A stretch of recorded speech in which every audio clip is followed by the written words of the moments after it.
Big up, big up, big up, big up, people. The big Saturday stream with your boy Sniper. You know what it is. Come on, family. We here, man. We here, man. Wake up, wake up, wake up, man. Wake up, man. Where we at? Where we at? I went to bed late last night. Well, I was mash up. You know what I mean? That Friday show was banging, but it was tiring, bruv. Exhausted. Woke up late and all sorts. All right. We in the zone now. We in the zone. Oh, man. Let's go. Intro.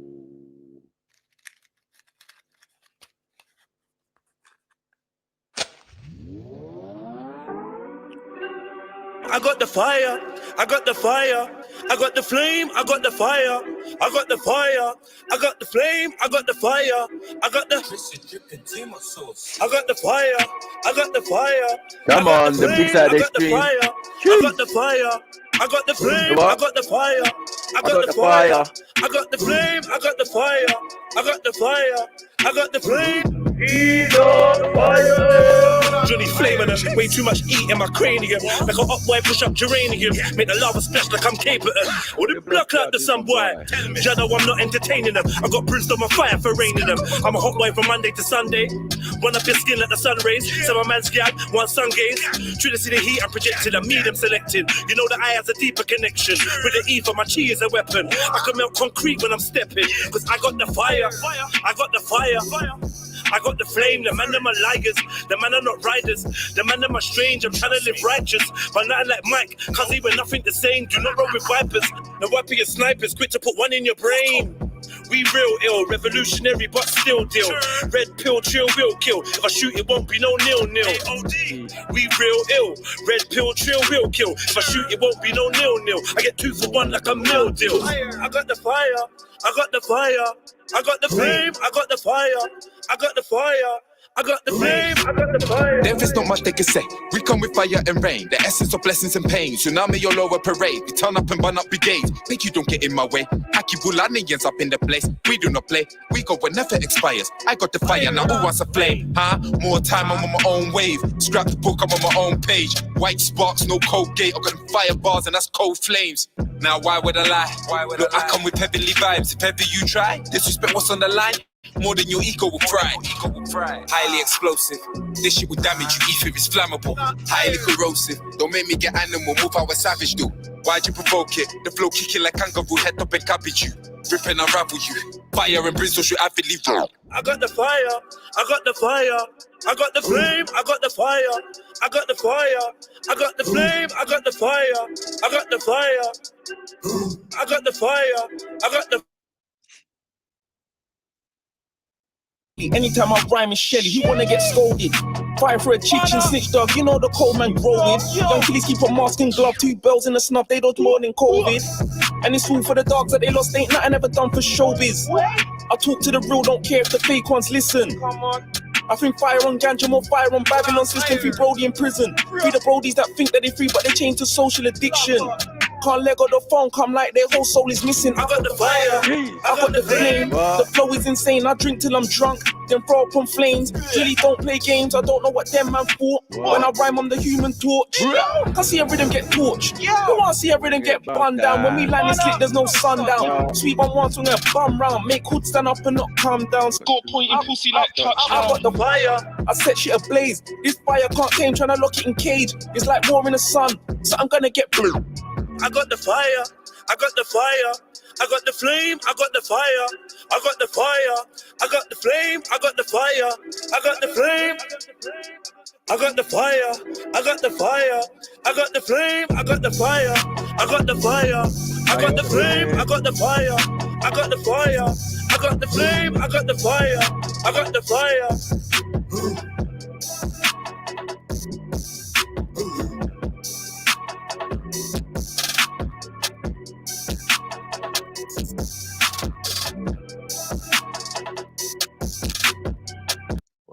In North London, it was pissing down today, and now it seems like the rain has lifted, and we're probably gonna have a brighter day.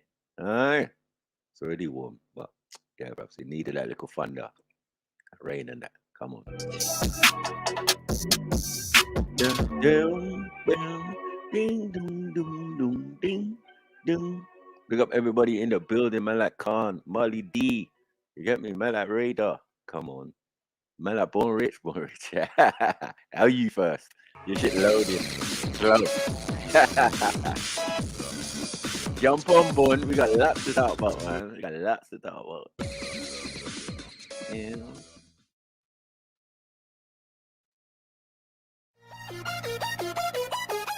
Come on. Man like K in the building. Cheers. Big up, big up, big up. Let's go, let's go.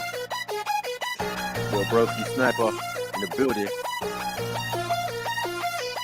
I've been away for a minute, now I'm at a couple of soldiers, had to put them on this track.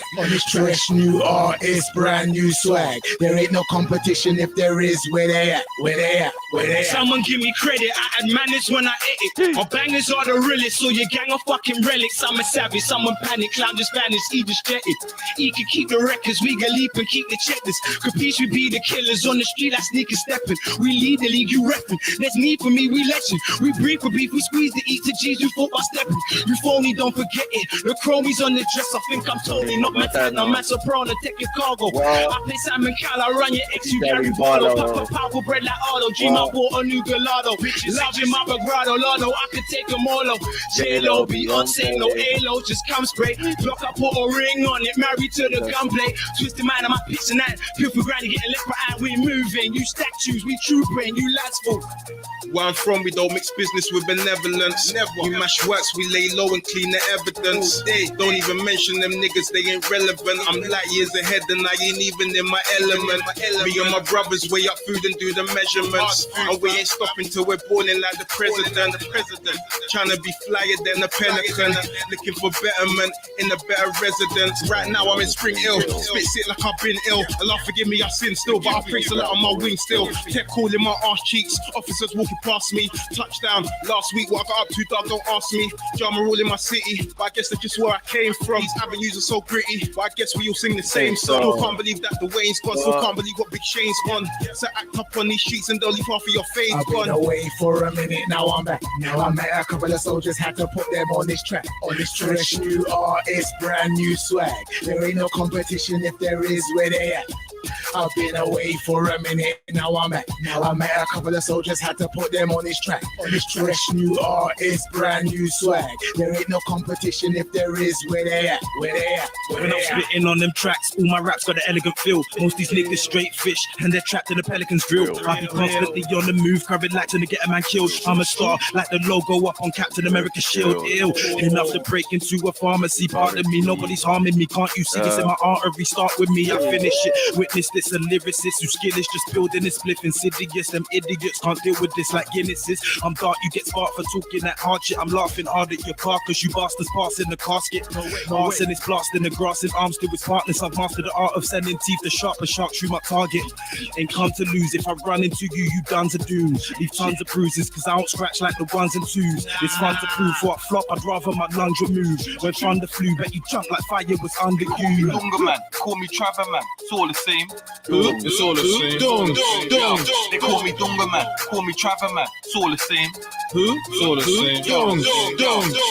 Feels great to be home, fam, there's nothing like freedom. Got no time for hellos, there be things that I'm needing. I grind all year round and I hustle all season. I got no time for a party, I'm taking baths on the weekends. Went away for some years, come like nobody cared. Hit the game real aggressive and now they wishing they shared. When they plead for forgiveness, I ignore all their tears. And when they put in their hand out, I just think of them years. I see in red, I feel to pop like a flare. Bullet wedge in his head, you smell the burners is here. Now they got the audacity to ask how I'm doing. And they never did jack for me when my life was in ruin. I've been away for a minute, now I'm back. Now I met a couple of soldiers, had to put them on this track. On this fresh new artist, brand new swag. There ain't no competition, if there is, where they at. I've been away for a minute, now I met a couple of soldiers, had to put them on this track. On this fresh new artist, brand new swag. There ain't no competition, if there is, where they at, where they at. For time of vacation, we ain't tight to gauge and lace it, I'm on this track. Tight league ways, I like my fan base so hype in the rave. It's red to the cover up the eyes with the shades. I'm five in the blaze line, so much I'm five in the game again. Trying to come by for the fame. I'm not trying to come by for that cake. You get me gifts, not your well on the mixtape set free. cause I'm the one. Gently, I'm something like a marsh on the way that I set leads. That's me, so the haters say my ice on the best seat. The word lay peeps down, technique, feel the force and the spray. Jackson, one of the best, my beats, one of the best in the mids. But I ain't been around for some time, but I'm back. I'm that black cloud up his rhyme. Yeah, I've been grounded at times, but I'm back proudly a flight as I was before. I went paid to certain times, surrounded with guys with envy that's clouds in the mind. We brothers on the board, the way like a foot down on the mind. Oh, we get that sound, cause it's mine. Soon you'll see why I'm crowded with vibe. You won't wanna get around with sight, cause after man shake the time with the hype. Shout with lights, leave my face looking similar to what it would look like if I was gone, but I didn't look down on the night. To the point why I'm announcing the eye. Hey, having it like, why did it try? Hey, I'm a silly boy, tip this shit, I'm straight up hanging my ass in the dry. Yeah. Remember, I ain't talking about the watch. Presidential sweeping up niggas like my watch. Bitch full of veneers, so she like to smile a lot. Pagans come around, yes, she likes to finger fuck, so she bust one, then bust two. Stop niggas, I see you. Russian, German, coming twos. Don't forget the China too. Are you insane? You best bolt. Undertaker, tombstone. But Levy says, don't approach the aftermath. Death row. Got your mom and now shedding tears, cause you was gassing with your peers. Now looking like a silly sod. Small fried potato cod, now take me with a pinch of salt. Pepper red, Tabasco sauce. Politics don't discriminate, especially when in that gunplay. For every show there is a rat. For every pussy there is a bat. For every snake that you can catch, cremate them, plus the ash, cause every G should wash stash. Every hit get thrown in the trash. Every thread go down mass. Give us back what he once had. I've been away and they've been asking where the killer's at. Surprise, surprise, now I'm back like still a black. You know what does this, I ain't standing butt kiss. If you're at what list, I get your touch quick in the flash. Black tee, orange bandana and my kicks clean. My shit don't stink, bitch, I'm a piss clean. They call me GK, I'm in jail on weekdays. I love you wifey, play my mixtape on replay. She got it off eBay on prepay. You gals in boxes, GK. When I see a gal, I'm like BJ. If you don't know, let me show you what it really is. I'm about making money and gal that wanna eat my jizz. I've been locked down in the system, don't wanna see me live. So I roll with Peter and put it in the wrist. Watch out! Watch out! This track is a travesty. I'm banging out these beats while I'm working for Her Majesty. Yeah! I churn them out casually. Atlas is the name, but Atlas Sounds is the bakery. Okay. I've got the vital recipe. I've rounded up the troops to swoop like a pack of Gannis B. There really ain't no stopping them now. So what it's gonna be is a bag of hungry goon bags manning up the industry. You MCs don't want it now. I can smell your fear. I can tell you ain't on it. Where you going now, bro? Why the hell you running? You a gangster on the mixtape. I guess you man were fronting. It's a big man thing now. So tell me what the deal is. Many men can spit bars, but their flows are not appealing. I am sending out a message cause the game, it needs a cleaning. Now been relegated, so I'm bringing a new team. Been away for a minute, now I'm back. Now I'm back. A couple of soldiers had to put them on this track. On this fresh new artist, brand new swag. There ain't no competition. If there is, where they at. I've been away for a minute, now I'm at. A couple of soldiers had to put them on this track. On this fresh new artist, brand new swag. There ain't no competition if there is, where they at. Where they at. Where are you? I've told you. The game's shut down right now. Right. Yeah, we does this. Yeah. Travesty. The track is a travesty. Bear man on the track. If you really think you're up to it, then step up to the plate or shut your mouth. We're done. We out.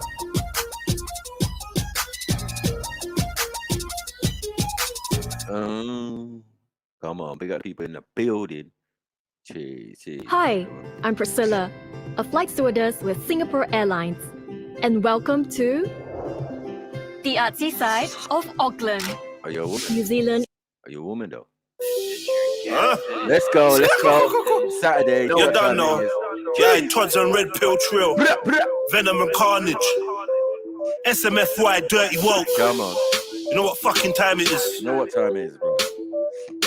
Alliance of Defiance. 2000 or something. Let's do this. Doggies, Venom and Carnage.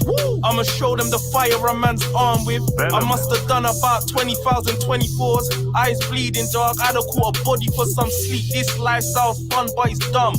Bagging all night till I lost feeling in my bum. Of course, this money's filthy. Hard to keep a clean heart when more time you're working with scum. This is carnage and venom. Something through the side of your car in your denim. From my charge, I'll get them. One blast, I carve off half of your melon. Scream peace, peace, peace, but darky, I'll shell them. We ain't about the game. Made a song about whips and chains, but ain't about the slave. I love your baby mom for knowledge, but it ain't about a brains. And screaming fire upon Babylon, but ain't about the flames. Anytime I rhyme, it's vomit. Guaranteed product, dog, I put my life on it. Flow sharp, bars cut like a gillet to the jugular. Punchlines like a slap in the mouth, pussy pucker up. Don't pass the mic, cause that's a body. Real speech, I'll leave a mess that you can't cover up. I know that everybody thinks they cruddy till Keelys run up in your yard while you think it's safe to cuddle up. Make your girls legs spread faster than Corona. I see a man's aura, disregard his persona. Violate the fam, I put your margin in a coma. Loud the same colour as the arm of an ogre. Every bar's a sting, it's like a bite from a cobra. Venom and carnage, I'll pull a shellings from my brother. Cause it's a massacre, every time this bread of bars. I'm like the dude with a chainsaw and leather mask. They wanna know where I'm from, but they never ask. I'm from where it's forever green, but never grass. Man will cut you up and hide your body parts. Pull and crash into your forehead like a bumper car. I'm so hard I make your shadow scream, oh my God. Hella hot. Anyway, they skid up, getting did up. And they won't even claim it, cause they don't need no big up. Young kiddies live wild, minimal smiles. Still they get about, they got hella street miles. And I've been shelling freestyles. Pop up on the up like what you telling me now. You say back to the bone, I've forever been down. Red pill tods, we've never been clowns. Unorthodox brother, I'm no stencil. DODC, I'm pure truth like a red pill. Run up in your house like a treadmill. I kick you in your mouth while Todd holds your head still.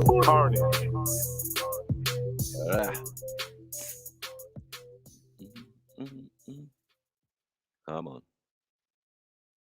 Where we at? Boom, boom, boom, boom, boom, boom, boom.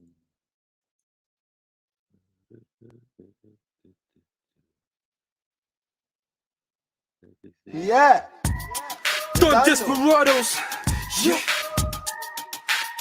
Another day, another pain. I'm bullet shower like rain. Nino. Life is a gift, but my life's like a curse. Niggas need to recognize what the life's worth. Walking at the cracked out, looking at the earth. Niggas that I rode with, niggas from my birth. Niggas in the hearse, right side with the fucks. Fucks bust them slugs for love from above. 3 dogs fly by. 3 bucks fly by, everybody. We got all the people inside. You get me? The big Saturday stream. You know what it is, bro. Your boy Snipes.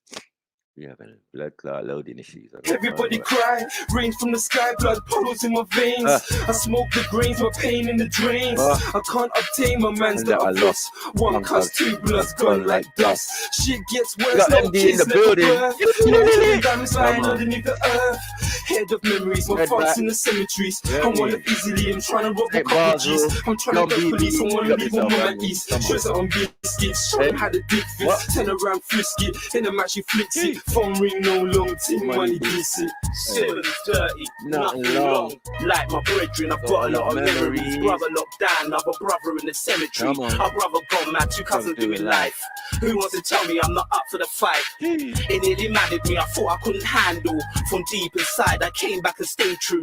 I pay my taxes, the government claps it. I pay my bills and leave you with jack shit. What is the purpose? This life that is worthless. I know for certain it won't stop hurting. So when I'm sleeping, am I really dreaming? All this bloodshed grief that I'm seeing. All this beef that my brethren's being. So listen up, cause it's not the right timing. Stick to the writing, it's not about the fighting. No hesitating, there's no half stepping. Sick braids rolling with a big Mac 11. The government's possessing the lethalest weapon. You heard me out. Right. Look, let's go. Look, Lord, why is it like this? So much evil and it's hard to live righteous. Young and we're black, plus the system don't like us. It's brown, the crap, the black on black, man. The streets is really gully, so you better watch your back. I left home at 16, started moving 16. Lost in between Tottenham and Wood Green. I see niggas rob niggas that they roll with. Young niggas roughing up their oldest, but we turn them into soldiers. I'm not a role model too much, weight on my shoulders too much. String in my split. Niggas always wanna take, but they never wanna give. Niggas move like snakes on the ends where I live, and I love them Queen's faces, hustle hard to the PM. 97 rude boy, catch me in Coliseum. Afro-Caribbean, London European. 5 out of 10 of my niggas is in the pen, or they're trapped in the system, hustling with this gang. All I need is a pad and a pen, bottle of hen, and a pack of rolling paper with the ounce of the length. And I'm good, right? Skipper, it's like a black animal farm. Rats is snitches, pigs is the police, and the dogs is niggas. Cats is the fiends that bring niggas to figures. Chickens are the hoes, but still pigeons get jealous. It's an animal farm, and no matter what you tell us, the monkeys are nuts in jail for minor fellas. The gorillas are the killers, you click for real. And then you got the eagles and other sorts of birds. Animal farm, love is all you deserve. Snakes is like rats, but they don't chat to police. They chat behind your back and act like everything's sweet. What? Desperado music make niggas wanna eat, cause it's an animal farm. Robbers in the street, children of the sheep, I could go on all week. Sky, yeah, that nigga, yeah, he think kinda deep. Don Desperado, Wig Splitters Entertainment. Yeah, Jimmy Gerard, that's a banger. Yep, Formula on the board, definitely. Yep. Desperados, learn something. Nino, Desperado, Simmons, yeah, De Niro, no, and myself. On the low though. Roadworld.com. You got the family in the place. Yeah. Everyday sticky. Yo. Oh, this member. You get me? SMFY. Salute mine. Everyday sticky. You know how it go, dog. And you know how they stay. Anybody can go, dog. Anybody can go. Drive the 4-liter 4-wheel drive like a go-kart. I know it's broke, oh no lavish. So point to where the cash is and watch me go and grab it. I'm just trying to keep my feet on the right path. I was trying to keep my hands off that yayo and bicarb. Life's hard, but we knew that. So we organize the works and get to that. In the belly of the beast, everybody wanna feed, everybody want a piece, so nobody's getting peace. Ain't no easy choices on this road to riches. I've seen stress break the realest niggas. Cause life's realer than the pictures, real shit. I've seen kids have grown men scared shitless. They out late like fuck the boogeyman. The only thing they running from is CID and bully vans. So dog, you can't debate with them, cause if you don't relate to them, they ain't hearing what you say to them. Everyday sticky, you know how it go, dog, and you know how they stay. Anybody can go, dog. Drive the 40 or 4-wheel drive like a go-kart. They peter at the pan, them boy don't grow up. They just show up, they are with a ram busy trying to take a man's soul. Fuck life, they want pussy and dog. So they robbing or they tow up anything to dodge these struggles trying to hold us. Anything to dodge these struggles trying to hold us. Dodge these struggles trying to hold us. Come on. Beat up everybody in the building. Trees. Yeah. Stop your nonsense, you know. You know how we do, man. We're gonna tune it out, man. Burn out all evil spirits and that. Come on, man. Saturday, man. I know some of you out there. Whether you're trying to get your ideas down, compose a message, or reply to someone, it can be difficult to write well and write fast. With grammar. Listen. This is your captain. You know. Let's go. Jump up tune. You know. Venom. Put on my black fist, serve up white bits. But not everyday Brekkie. Come on, not everyday Nubian queen. You know. Sometimes slops of Becky. Remember when we couldn't get lecky? Sometimes books and chess. Show me how sexy your mind is. Not everyday body and breasts. Not everyday link the bros. But it's always love when we check in. Sometimes gotta write clean. Not everyday carry the machine. Not everyday link the wife. Gym jams and something sketchy. Not everyday peace and love. Sometimes gotta slap man for something petty. Tell young bro come out the kitchen. Not everyday be so chefy. Why tell him they not already? I came from mash and spaghetti. I'll go get. Give a fuck if they let me. Come on, bros down for the ride. Every day that thing's got paid. Done did my thing, still doing it now. So they gotta respect me. In it wasty, coming home late, all bloody and sweaty. Mom sees the vision, but she used to sweat me. Can't be on road without shit to show. Excuse now, next dog. It's not every day. Sometimes in it. We shot in the rain, pray in the sunshine. It's not every day, but it's sometimes. These youth to the future pray that they live through the knife and the gun crack. Not everyday dirty, sometimes woke. Not every day calm, sometimes folks. Not every day loud, sometimes smoke. Sometimes nudge, sometimes poke. Sometimes fudge, sometimes coke. Sometimes I kiss as though I stroke. Sometimes I grab that bitch by her throat. Not every day club, sometimes home. Doing a flatmate with my chrome. Doing a roommate with my name. It's not every day that I work with a youth. Sometimes I'm just trying to. Jeez, man. Come on. The pull up. Rah. Come on. You're soon about to get into the fuckery. You know what it is, man. Saturday, man. Let's do this. Venom. Put on my blacklist, serve up white bits, but not everyday Recce. Come on, not everyday Nubian queen. Sometimes slops of Becky. Remember when we couldn't get lecky? Sometimes books and chess. Show me how sexy your mind is. Not everyday body and breasts. Not everyday link the bros. But it's always love when we check in. Sometimes gotta ride clean. Not everyday carry the machine. Not everyday link the wife. Gym jams and something sketty. Not everyday peace and love. Sometimes gotta slap man for something petty. Tell young bro come out the kitchen. Not everyday be so chefy. But I tell them they know already. I came from mash and spaghetti. I'll go get. Give a fuck if they let me. Come on, bros down for the ride. Every day that thing's got paid. Done did my thing, still doing it now. So they gotta respect me. In it wasty, coming home late, all bloody and sweaty. Mum sees the vision, but she used to sweat me. Can't be on road with that shit to show excuse now. It's not every day. Sometimes in it. We shot in the rain, pray in the sunshine. It's not every day, but it's sometimes. These youths to the future pray that they live through the knife and the gun crack. Not every day dirty, sometimes woke. Not every day calm, sometimes folks. Not every day loud, sometimes smoke. Sometimes nudge, sometimes poke. Sometimes fudge, sometimes coke. Sometimes I kiss as though I stroke. Sometimes I grab that bitch by her throat. Not every day club, sometimes home. Doing a flatmate with my chrome. Doing a roommate with my name. It's not every day that I work with a youth. Sometimes I'm just trying to get mine. It's not every day if you watch my business. Sometimes you should just live your life. For the big 4-5 pimps, you're right. Still big red pill never went soft. Man told you that I did they lie. No stop working, no days off. I will split for my wings and fried.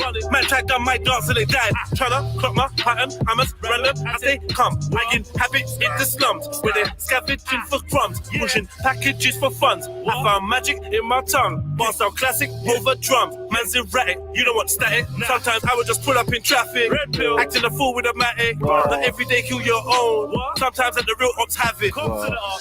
It's not every day, but it's sometimes in it. We shot in the rain, pray in the sunshine.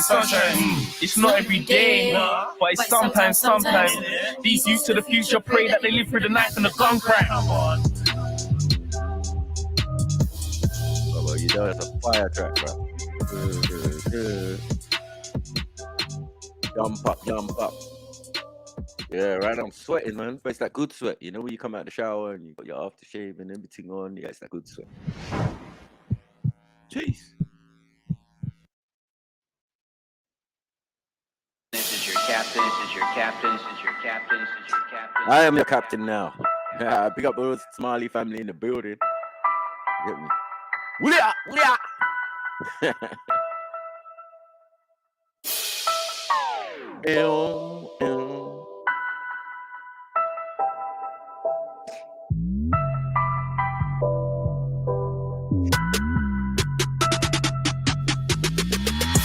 Giving niggas guidance, alliance to defiance.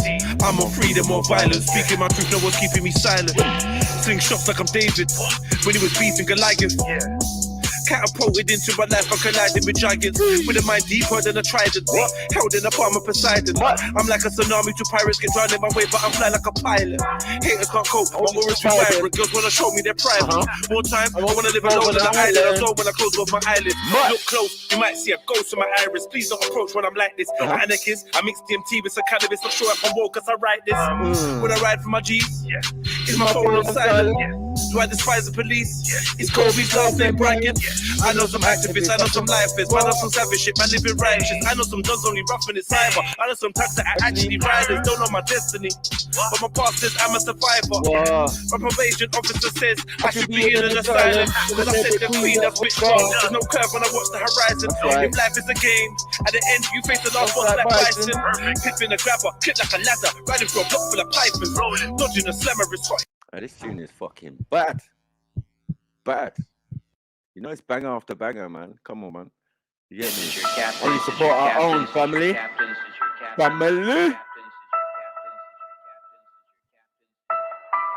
Homegrown talent only, fam. Who we talking about? No copyright. Jeez. Sponsored by the Trill Network. We talking about. Let's do this.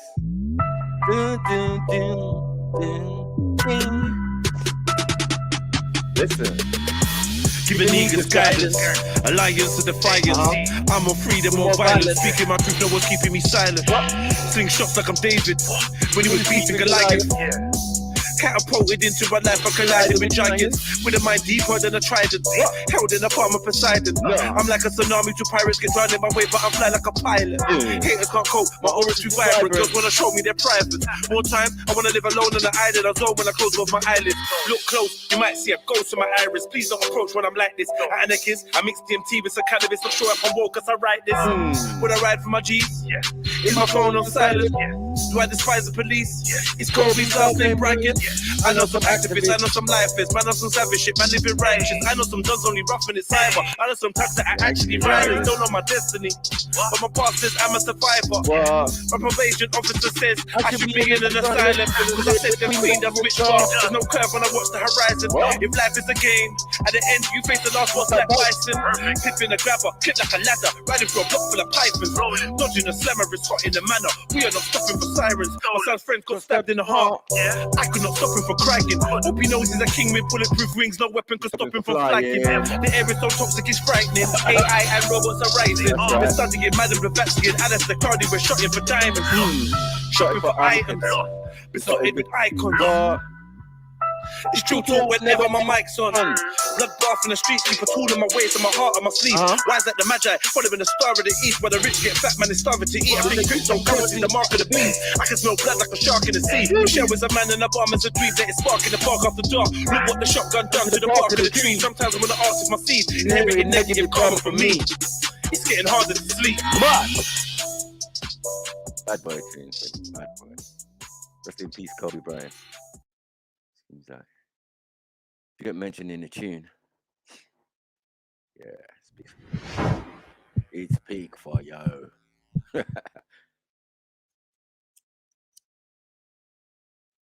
Right, last one. Humans, for the most part, don't have a clue. They don't want one or need one either. They're happy. They think they have a good beat on things.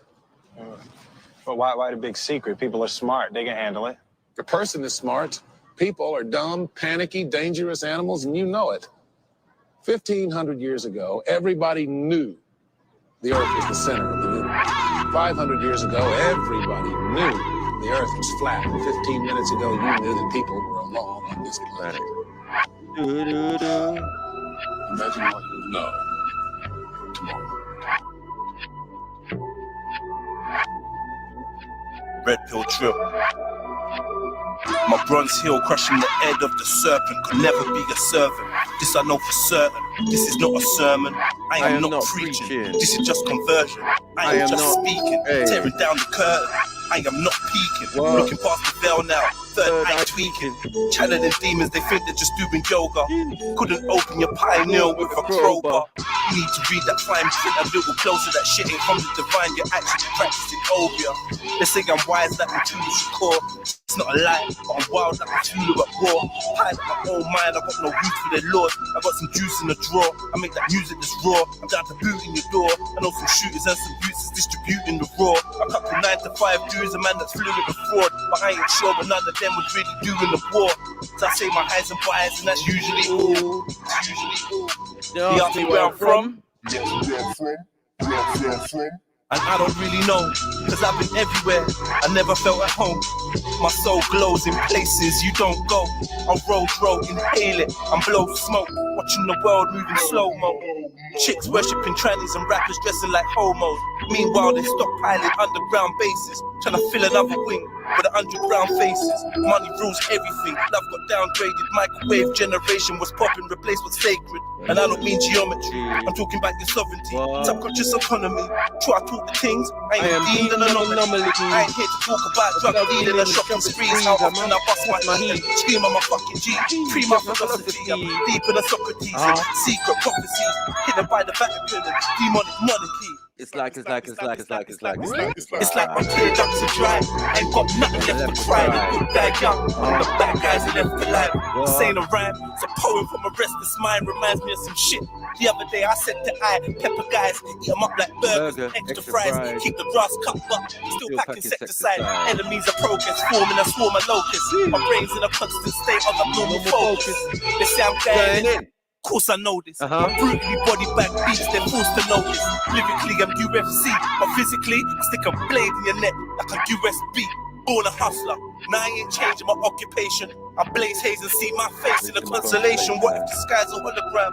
I'm really underwater. They want a zombie fight, I'm weak for the slaughter. That's why they're trying to give your daughter an eating disorder. Your leaders are here to trick you, do not believe the reporters.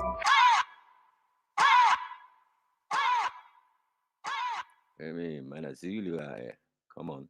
Bring up everybody in the building. In the beginning. You get me? Jump on, family. Link is in the description. And also, not pinned to the chat. And hit that PayPal. Not the Cash App at the moment. I don't know what's going on with the Cash App. There's something wrong with it. But yeah, I'll resolve it soon. You know what I mean? Super Chat's there. You know what I mean? But the PayPal's on one because, like, you know, that money comes directly to me, man. Get me. Look up to your brother and that. You know what I mean? Come on, family. All right. Let me see. He's jumping on. Don't leave me. Don't leave me alone, girl. Yeah, so there's been a lot going on, man, this week. Yeah. Calling it just Saturday things. Yeah, just Saturday things, so.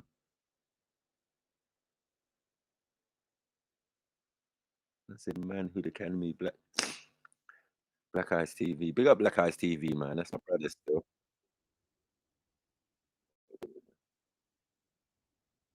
Yeah, that's my guy, Richie.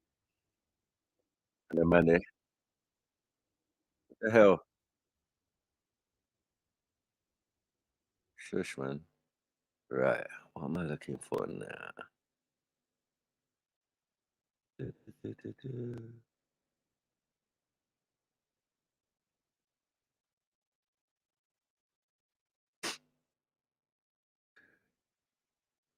go, man.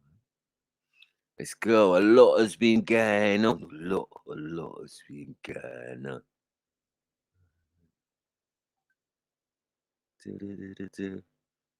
Who's a black guy? Let's go. Let's go. Let's see this.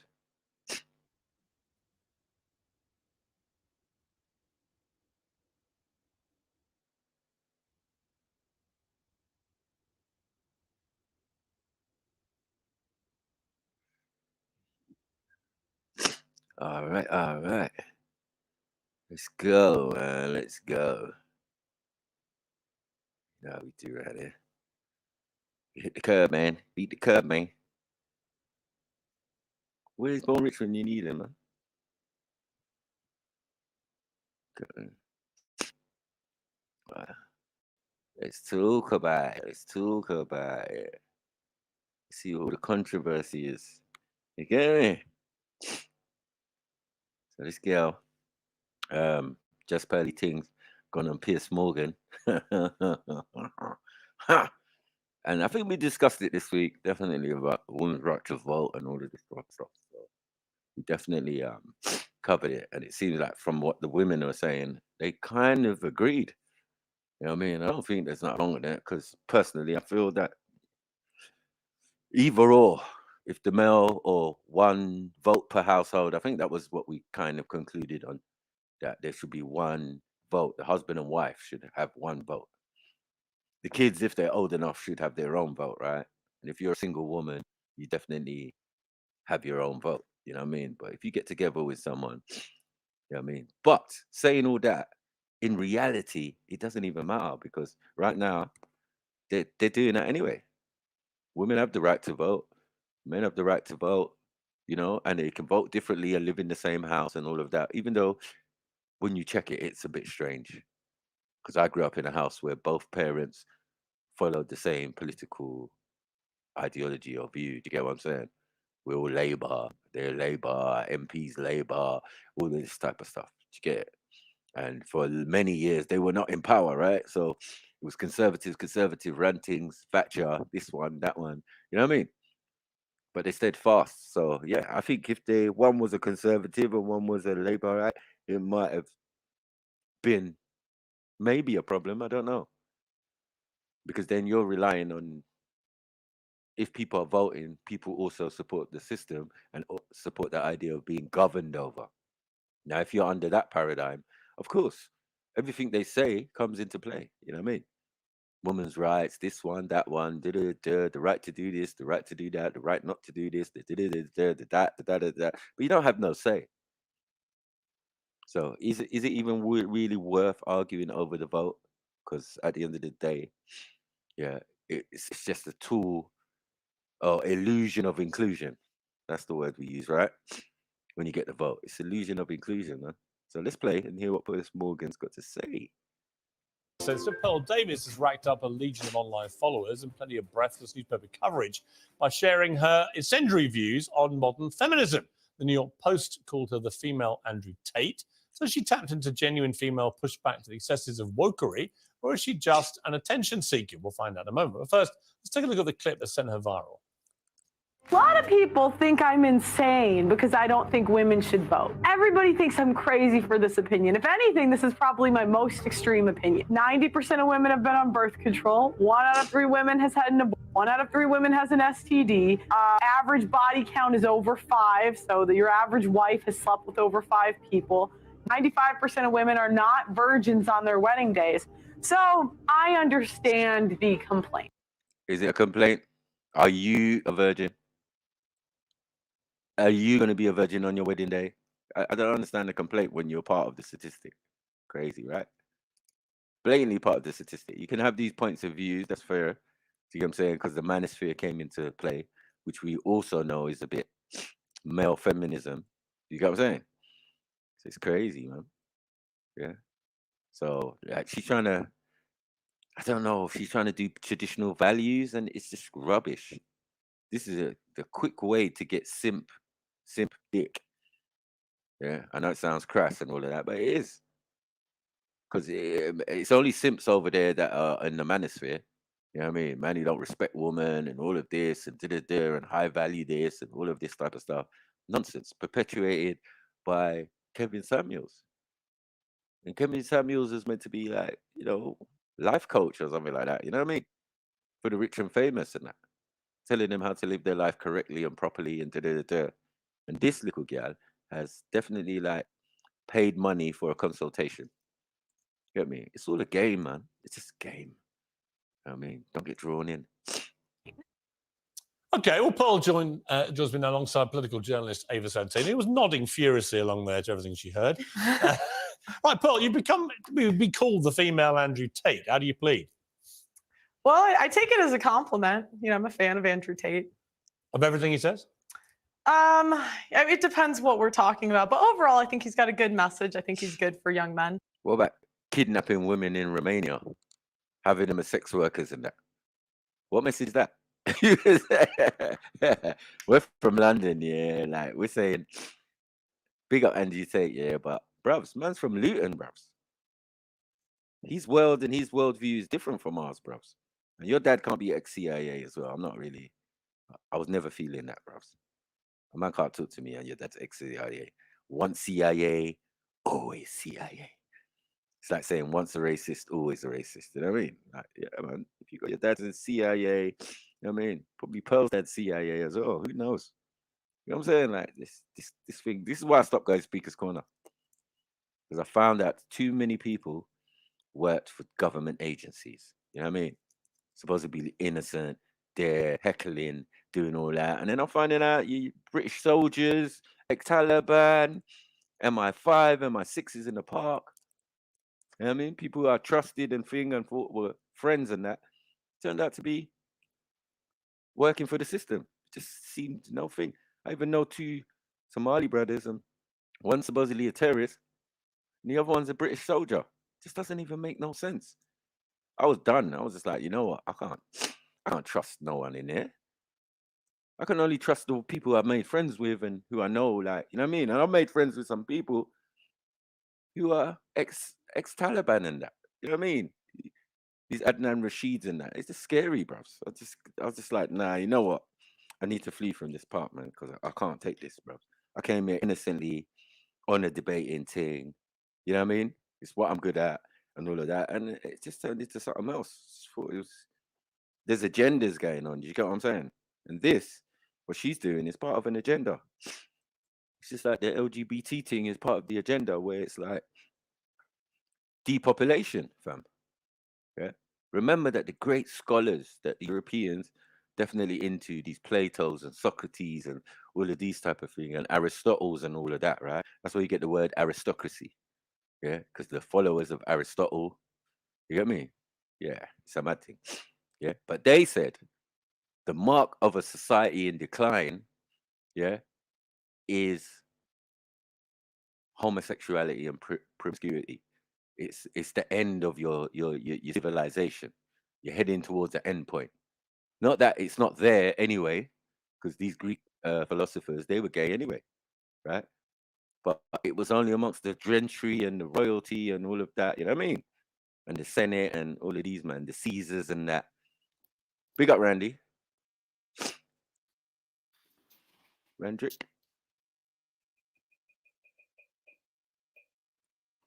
Randy. Yeah, your thing's messed up. Come on, Yo. big up. Yes. Big up, Sniper. Big up, man. How you gonna put Maku to Illuminati scholar? You lucky you don't get timed out. Yeah, blocked. Yeah, don't my name in your name, man. Come on, man. Stop that, man. You know what I'm saying? If you said sniper and thing, but you can't say Maku, like that's my name, man. Come on, fam. Government. How you gonna put full governments out there? I don't understand these people, man. Yeah. And then you act like you're my friend or something. You know what I mean? That's mad. I mean, imagine if I knew your name and that. It's just like, it's weird, man. Weird behavior.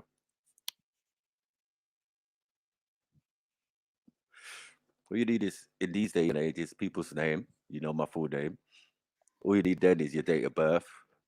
Some of you know that. Do you know what I'm saying? Like, people could do fraud or whatever, fam. Yeah. I beg you, allow me, man. Yeah. Sniper on there. We know I'm Mackie, man. Everyone knows it, man. You know what I mean? Who are you talking to, Natty? I don't even know who you are, man. Identify yourself, man. I mean, So, Sniper, how do you know this? Yes, family. So, I think you're missing the real event of today. Go on. What's the event? The European biggest festival of black music is happening in Finsbury Park this weekend. Oh, is it? It's called Wireless. Oh, yeah, Wireless Festival. I've been before. All right. And do you know who's headlining tonight? Who? Mr. Scott. Mr. Scott? Who's Mr. Scott? You know, the Astro World guy. Astro World? Nah, I'm out, man. Sorry, mate.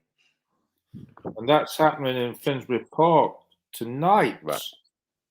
Well, I'm saying in Finsbury Park, yeah, when I used to work in Finsbury Park on Stroud Green Road, right, I had my shop, yeah, selling games and music and computer stuff, you know what I mean, like PlayStations and, you know, Game Gear. Travis Scott, right. That's his name. So when I was there, Scott is headlining tonight in Finsbury Park. But I've seen the first Pride. I was there at the first Pride, as in I was open for business that day, and I didn't know what the hell was going on. Yeah, all I saw was people walking down the street, the bum cheeks cut out, and all of that. That was the first Pride in this country. Yeah, and it was in Finsbury Park. And I just happened to be working around the corner. The shop was open, but I'm telling you, bruvs, man was behind the desk thing, like hoping none of them came in. So you were attending the first Pride in Finsbury Park. What are you saying? No, I had my business. on I'm Stroking Road. teasing you, man. Yeah, I'm but messing with because you. it's I'm opposite the station. I was opposite the station, so it's like the bus garage bit, right? Yeah, I know where so you're at. like a Yeah, I know porter where you're cabin. I was a porter cabin across the road, right? It's still there actually, the porter cabin. Yeah, I know where you are. I know where you are. Yeah.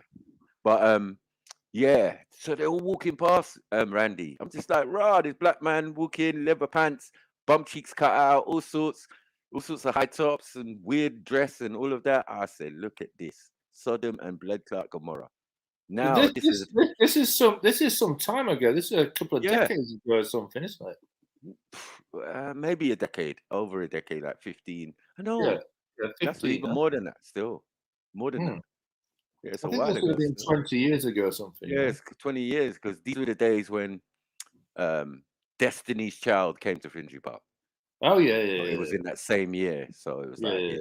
you know what I mean? There's a lot going on in that year, and I was on that road, and the road was busy. Straggling Road is one of the busiest roads. You know what I Yeah, mean, it's in been Finsbury Park. it's always been very busy.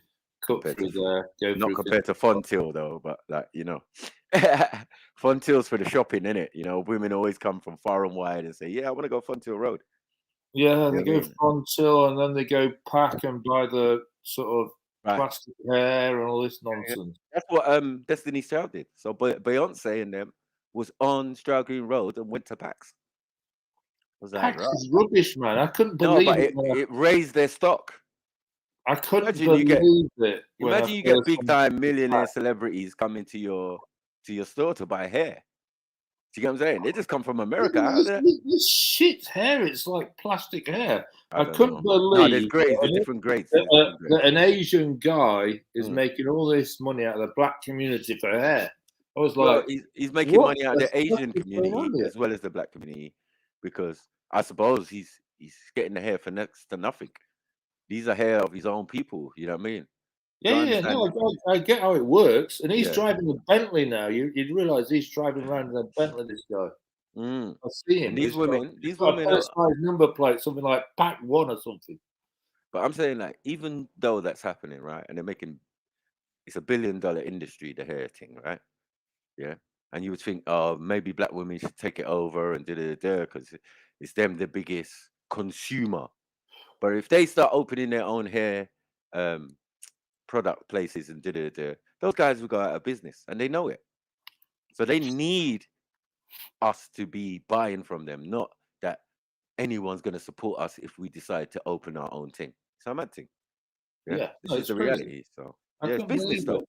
If I'm the businessman, I've coined the market and I'm selling to all black women all this hair and and then someone comes along and says, you women, why don't you just get your own supplier and get your own contacts and get the hair yourself? Open your own shop and make billions, or part of this billion, how many billion it is, the industry, get a percentage of that, you know what I mean? No, But I feel it's not important to them because, again, black people are the biggest consumers. We buy everything. Yeah. Yeah, but it's such an opportunity for the black community to serve their black community, open a black hair shop. No, I man, it's couldn't not serving believe it. that we've got, I don't know if it's Pakistani or Indian. It's not serving it. It's like the people who are going in there could buy the whole shop. That's the level now, because women are more affluent. They're in decent jobs. They're only like 20, 30 to 40, 50K. Yeah, I get So all these are that. affluent but women, it's whether they just- work council, civil servants, and I know loads of them. Yeah, most of the ones from my area, they work in Hackney. Yeah, Hackney cool. Council, because it doesn't usually pay to work for your own council, because they can claim council tax and all of this. If you're behind on rent or whatever, they'll take it out your wages, right? So what people do, they usually go to the adjacent borough. They start off in the borough, but they go to the adjacent borough, like Enfield or Hackney. Do you get what I'm saying? Because it makes life easier. And then the Hackney ones will come. I get all that, but it's Yeah. just, I just thought it was a tragedy. You know, it's like when I walked in, when I've been to a few packs, I was like, "Why are you buying off these Indian guys?" You know, I thought I don't understand. And it's shit product as well. That was the other thing. The product was shit. I don't know. I don't buy hair, so I don't know if it's No, shit. I was only just there know with I've seen. girlfriend, so I wasn't buying hair. I was Right. just escorting a girlfriend I was like, what Who's is that? this? Goddess, yeah, Goddess. Yeah, that's one of them. Goddess is in there buying up the weave, yeah. Yeah, Randy, what do you think of this one? Randy? Yeah, sure, that was some of it, but I wasn't the first time. I'd been there a few times before. I was like, what's going on? The black women are supporting this Indian guy who's opened these hair shops up and the hair Yeah, products. but they've He's got pouring them more off. available money. How can you the smallest set of people have the most amount of spending power? You know what I'm saying? We're the least in the country, as in percentages, but yet we have the largest spending power. That means we are consumers. We buy everything. We buy cars, we buy houses, we buy this, we buy that. Everything we buy. We're not creating shit. Did you get it? And that's the way society is geared. I mean, where you're living. I mean, if you go back home, it's different. Yeah, All but the what black I'm hair shops, one second, all the black hair shops in Nigeria, mostly going to be Nigerians of different distinctions or, of different tribes or whatever. It's just whether you want to do business or not. Women control the market, the food place and all of that. They're business minded anyway. There's no need for vote and all of that when, certain things are equal and other things are as they should be. That everybody knows their place, right? Yeah, Because if we're sure. talking about tradition and culture, then let's do tradition. Old British tradition says it would be kind of misogynistic to live in England if we went back to the old days, because women wouldn't accept their roles again. Yeah. Now you want me to go back in the kitchen. You know what I'm saying? After I've now been in the office or I've been corporate or I've been and I've been earning 30, 40 grand a year. And now you want me to go back to making next to nothing and relying on my partner. Do you know what I'm saying? I don't think any Yeah, I woman get wants that. to take that risk. All right, let's get back to 1 second. Just what's she called? Pearl Davis, but she's called what? Just Pearly Things or something? Yeah. It's Yeah, her her name is- biggest. It's her most prominent video so far, isn't it? Yeah. 1 second, we got a visit. Let me shut up. We don't know what's going on.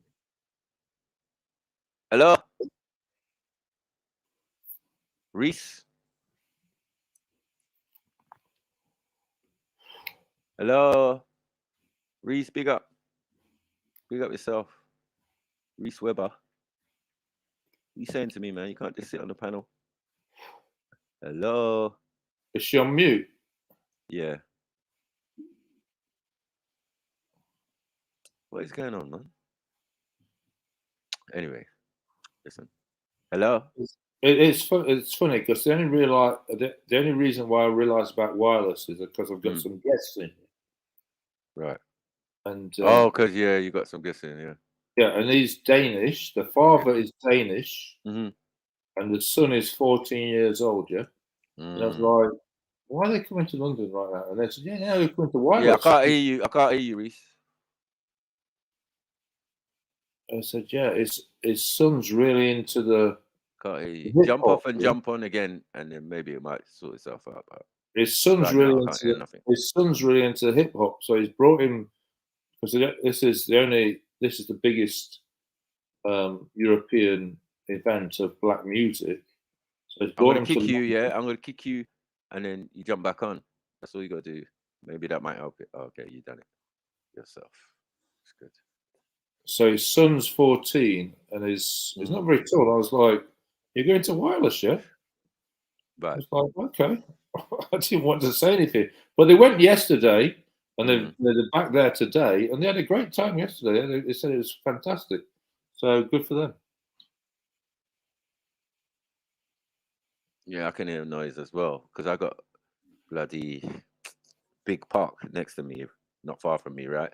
Where they do 51st State and all of that. So I know there's probably something going on because I can hear Nigerian music already, man. Afro beats and that. But 50 Cent is playing tomorrow, so you know. Oh, is it? They are getting the accent, so it's good for them. Yeah, but I mean, I'm not a fan of Travis Scott, and but yeah, I was surprised Travis Scott was playing tonight. And they're the same guy where they People died at his concert, right? Yeah, that's it. The Astroworld tragedy, yeah. Yeah. That's what I'm saying. So I hope it's not going to be too demonic music playing in my area.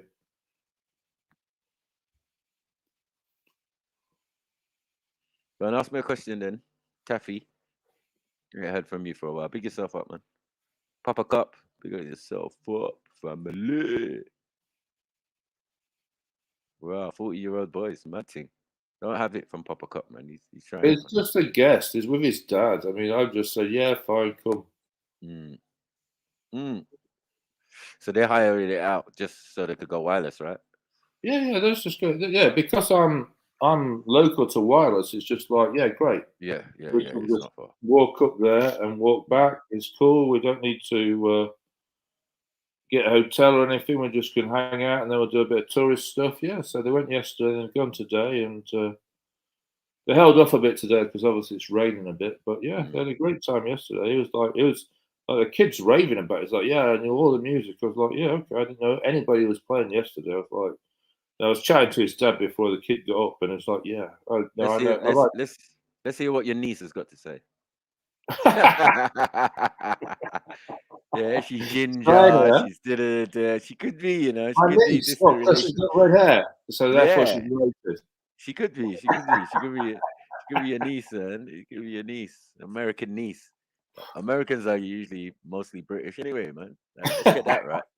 Or European. That was sharp. I like that one. You know what I'm saying? So let's get your niece. Let's see what your niece has got to say. Okay, look, you're talking about women predominantly, which is why you've got this big following. And your view is that modern feminism is deeply flawed. I would argue a lot of your proposals, like taking the vote away from women, are deeply regressive. Why would you want to remove, just from yourself, the right to vote?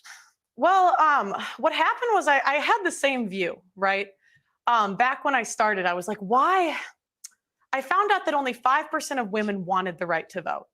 And I couldn't figure out, like, why would women not? No, it's true. It's true. You look it up. At the time. Because they've been conditioned by men to think that they shouldn't have a vote. I mean, that's what they say. But, you know, I started reading their writings, right? And what I found out was that the reason a lot of women advocated for it was because they believed it was the beginning of the breakdown of the family. You know, before you became one in marriage, 85% of people were married. And, you know, I hate to say it, but they were right. What has happened 100 years later? But what's that got to do with them having the vote? Well, it also goes back to responsibility.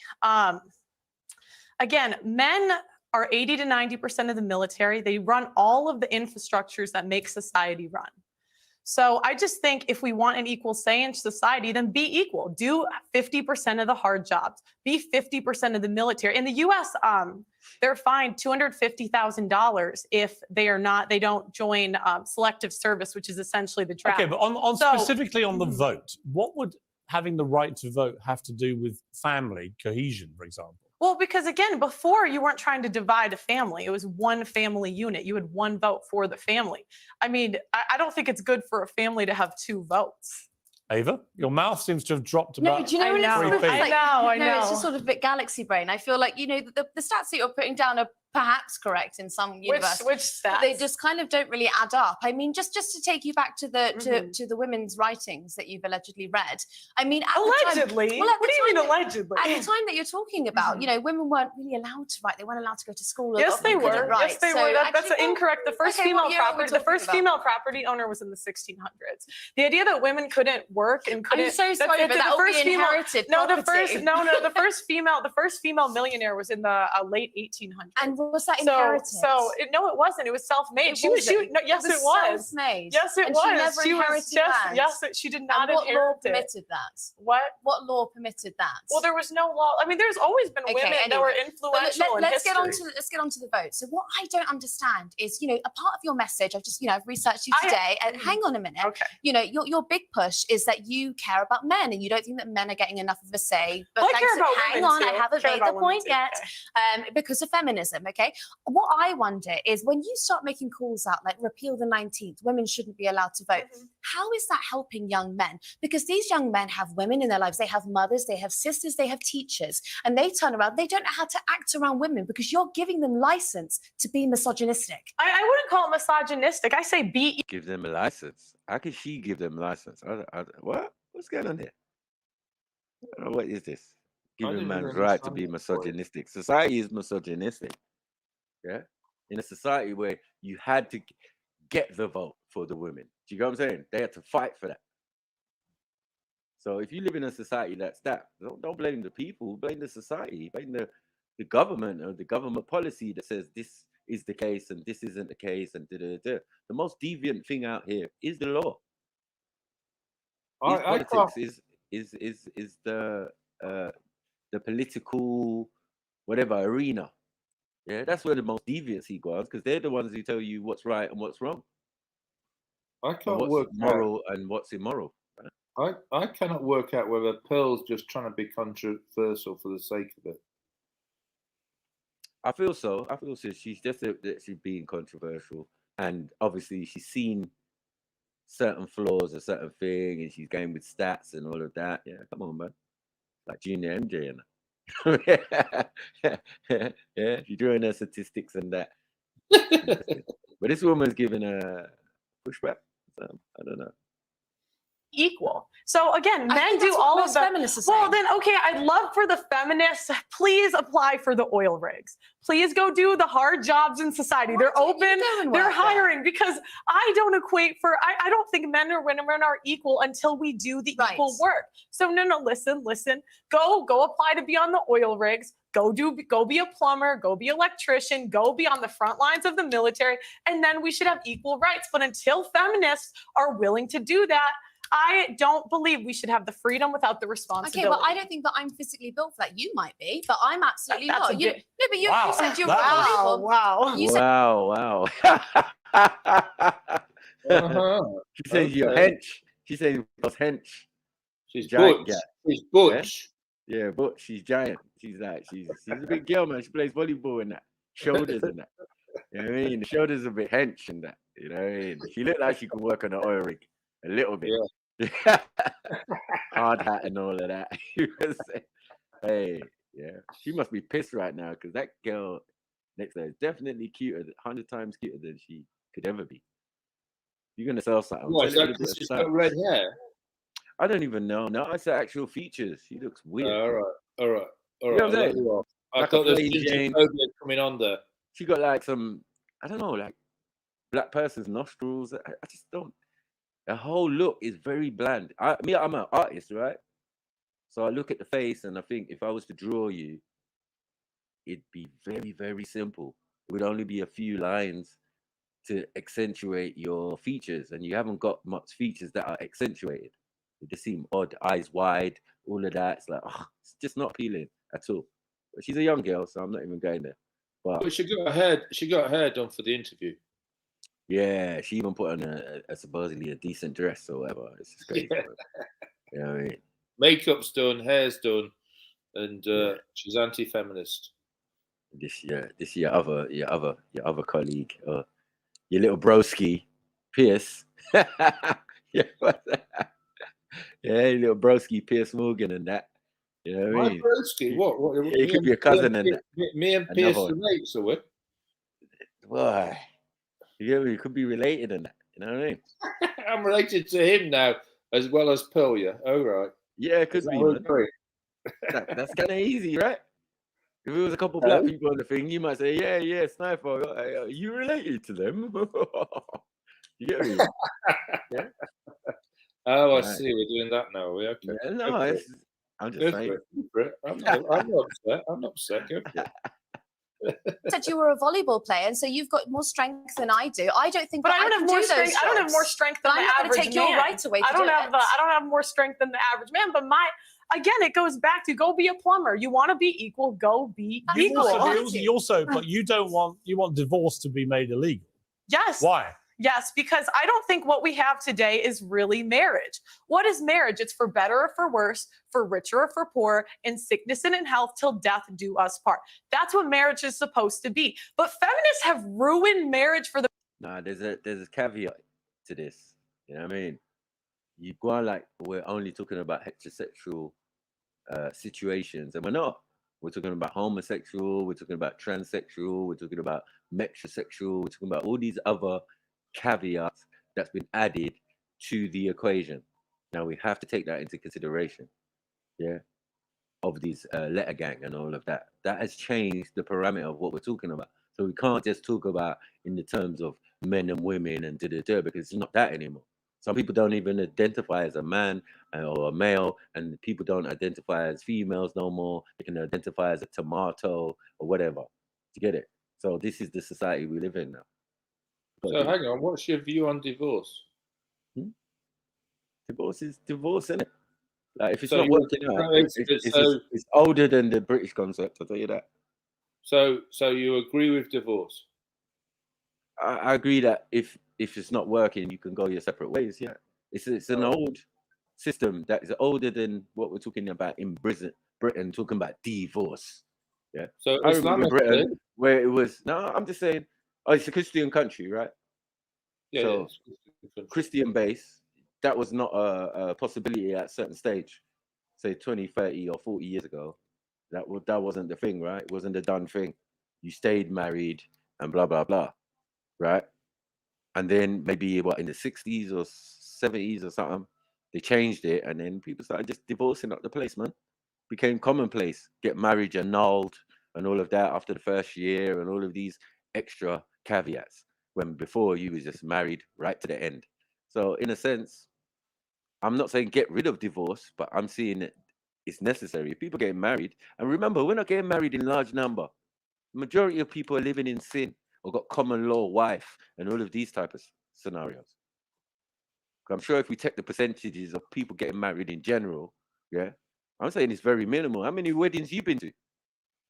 I've been to lots actually. I've been to recently. I don't know, 50. Not recently because I'm old now and everybody's married off. Over the years. Yeah, I've probably been 15 or something like this. Yeah, that's not a lot. Well, it's quite a lot. It's not a lot. 15 people in how many years? 15 couples, sorry, should I say?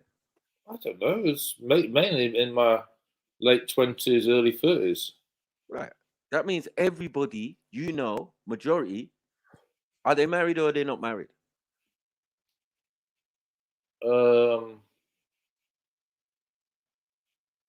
Yeah, I don't know. There's probably not married, are they? A lot of people are not married. There's probably a mixture. There's probably I'd have to work it out. I don't know.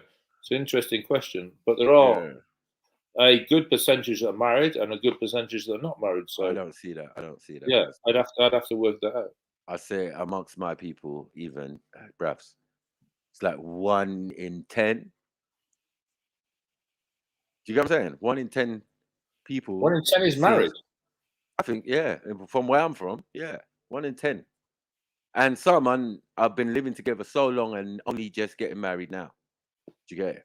They've been together, had kids and all of that. The kids are in their 20s now, and then they've decided. I know grown people who, when they got to 60 or 50 or whatever, then they got married. Their kids are grown. One of their kids is already, no, actually, one of the kids wasn't married yet, but the parents got married, and then one of the sons got married. The other one's engaged. These things take time. So I'm saying, and amongst all my friends, male and otherwise, very minimal are married. All of them got kids though, and got situations and that, and families and that, you could say, because it's the same thing. As I said, once you with a woman a couple of years, they class that as common law wife. So you think if you went back 30 years to your parents, right? You think that's changed? Since my parents got married, yeah, I would say, because my parents got married. Yeah, I didn't see anyone else. You know what I'm saying? And then even when they're divorced, I suppose, did my dad remarry? No, my dad never remarried. My birth dad, yeah, has never been married. Right. Do you get what I'm saying? Yeah. So marriage has become less. I would say I was going to say fashionable, but that's not really the right word. But so it is kind of right in that sense. Yeah, it's become less of a. If I think about in the 60s when my parents got married, everybody would get married in that era. Right, in that era. And then it's gradually decreased to where we are now. Yeah, because that's what you did. You courted, your thing, and then you went and saw the dad, and then asked for the daughter's hand in marriage. Exactly. The old thing. Yeah, That's not happening anymore. Ask for the father's permission, right, and get it sorted out. Even if it's just a date, sometimes you needed permission. Yeah, you know what I'm saying. Yeah, no, that way. I mean, in my father's era, it was all like going to dances and asking the woman for a dance and doing all this kind of stuff. And then it was like, right, go for a date and stuff like this, take her out for dinner, and then ask the father for the daughter's hand in marriage. Mm-hmm. But now it's different. Come on, yeah. Come on, people, jump on as well. But anyone want to have their say? Come on, man. You know how we do on a Saturday, man. This thing. I big up Randy for jumping on and that and thinging. But the rest of you, man, come on, man. Natty's out here. There's bare people out here, man. I'm sure you've got lots to say on the subject. You know what I mean? It's the hot topic, man. You know they're just. Do you think? Now, do you think that divorce and all of these things that she's talking about, how relevant is it to now? Because I personally think that the marriage thing is an angle that should be left alone, I suppose. Yeah, when you've got civil partnership, how the hell are you going to scrutinize marriage? Do you get what I'm saying? So if you met somebody who said, "I want to have a long-term relationship with you," right, and you need to show me commitment, right, and therefore we need to get married, what would you say? At this age now, it's more of a possibility. But back in the day, now I wasn't even interested. You know what I'm saying? I wasn't even thinking in them terms. Yeah, maybe I should have been, but yeah, it's just like nah. Because I feel it's a proper commitment, right? Yeah, of and course. I feel that a lot of us men don't do things in halves. Do you know what I'm saying? If we commit, we commit. You didn't hear the men say death do us part. But now that you can divorce someone, then there's no death do us part no more, right? There's a get out clause. So since then, it's been whole heap of problems. Whether you be rich, poor, or whatever, yeah, it's become a problem. But no one's talking about no one even brought up civil partnership in this conversation. No, that's true. But for me, yeah, go on. For me, the more important thing is if you have children. Right. Now, if you have children, that's much more important than if you're married. So now you have got a commitment because you've both become parents, mm-hmm. and therefore that's much more important to discuss how you're going to bring up the child, mm-hmm. a co-parent, or whether you're going to get married or whatever it's going to be, what that situation is. Yeah.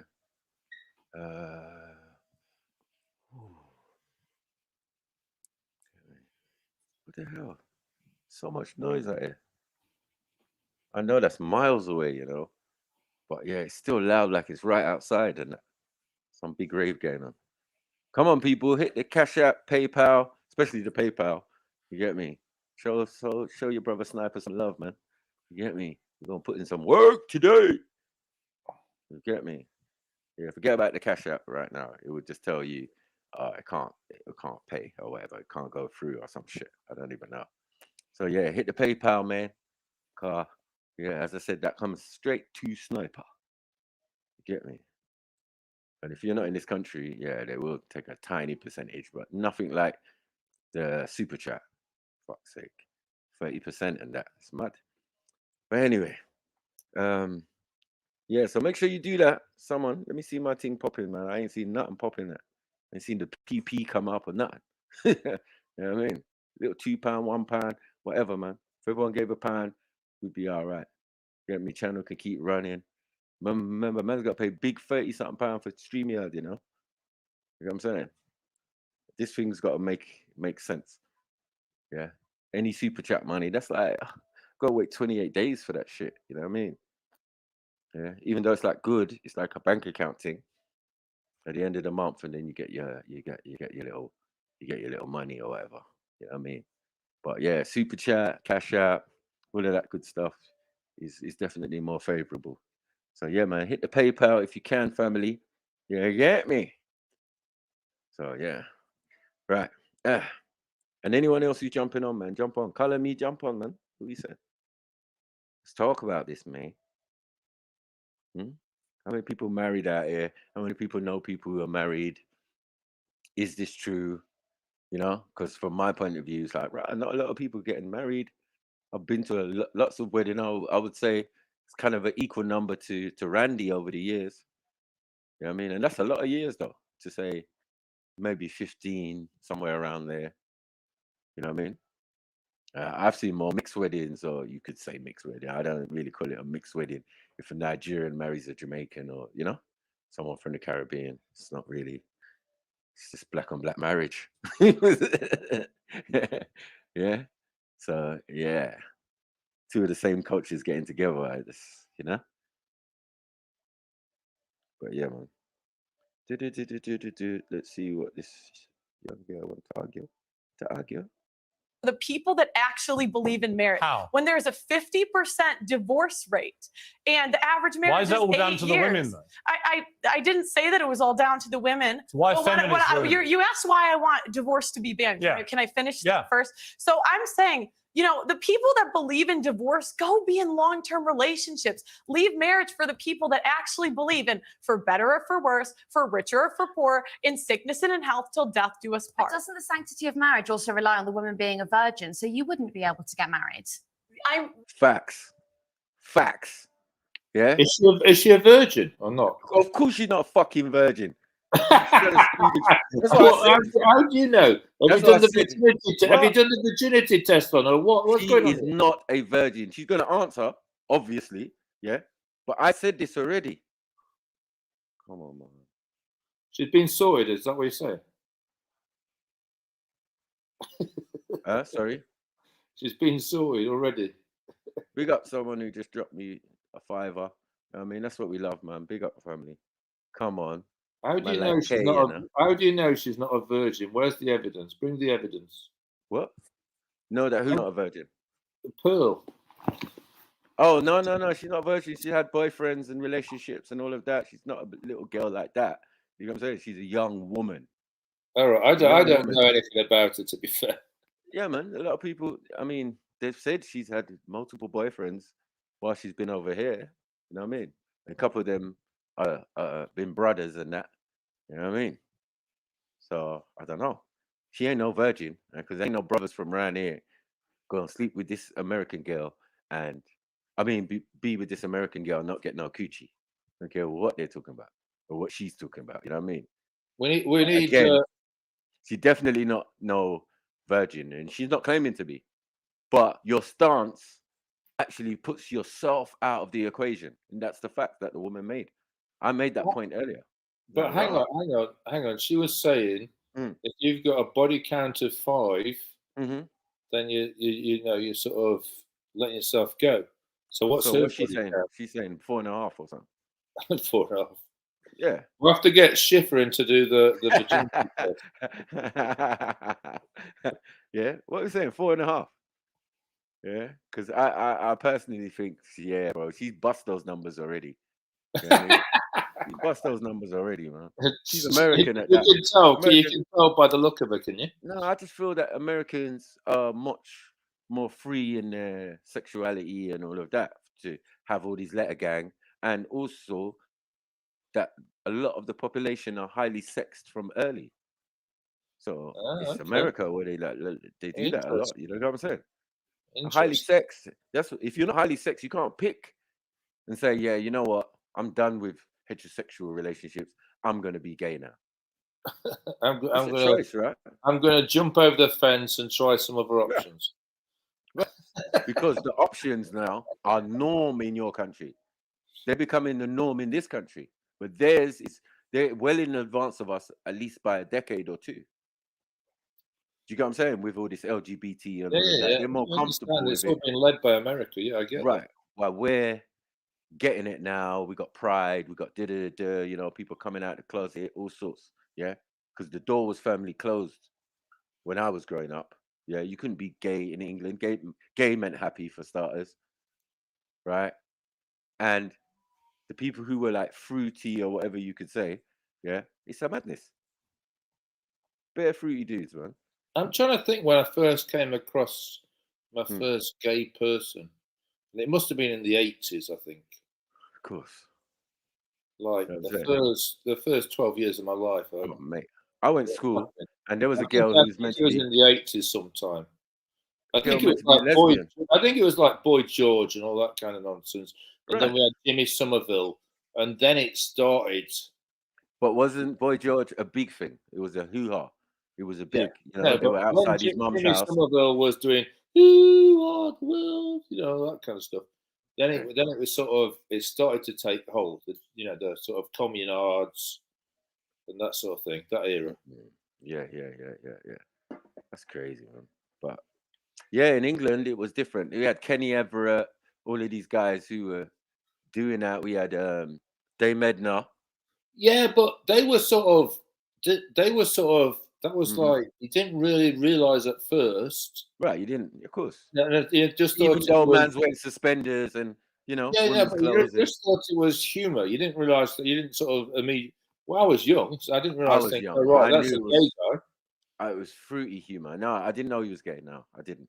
Right, but I did know that was something odd, and it was like a joke that I wasn't really, you know, maybe I wasn't old enough. I shouldn't be watching what I was watching. It was You know what I'm saying? weird. I must admit, it was weird. But I Benny didn't. Hill, all of these type of Yeah, characters, you know, all that chasing women kind of up and nonsense in the 80s. carry on. Do you get what I'm saying? Yeah. And Yeah, then the guys who were gay in that, they weren't said that they were gay. They were just feminine or, you know, camp. That was the word, right? Yeah, some man of camp and all of that. Then later on down the line, people start coming out of the closet and thing, and George Michael comes out of the closet, even though him and his brother Andrew Ridley been gay from day. Yeah, no, but it George took Michael many was years. a long time. That was a long time. Many years.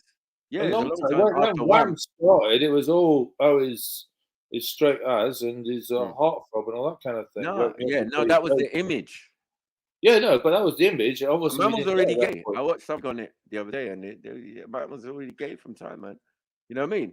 But yeah, that of image they're course. selling, yeah, it took off, innit? It's just like, you know Yeah, what I of mean? course. But we didn't know at the time. Mm. I mean, like Freddie Mercury has Tribes of Dennis saying it's like. Yeah, Freddie was another story, bro. But Yeah, again, another one who like, because he was He such a good was singer good, and that, right, you kind of overlooked it. But as I said, because I got my friend Brian, who was in the band, in the group, yeah, he told me everything. He was security. He was doing dom really? security. Oh, okay. He was doing dom security before you. Swear down, he was doing dom security before you, saying that there was these big biker men, and they come with their old German hats. You know, the one with the spike on the top and all of that, right? Kaiser, like the Kaiser used to wear in that. I'm not sure this is Saturday And afternoon then- conversation. No, man would take that German Russian hat or whatever, yeah, and have it under their arm, and it'd be like a purse, yeah. Man's got all their phone and everything inside the helmet, yeah.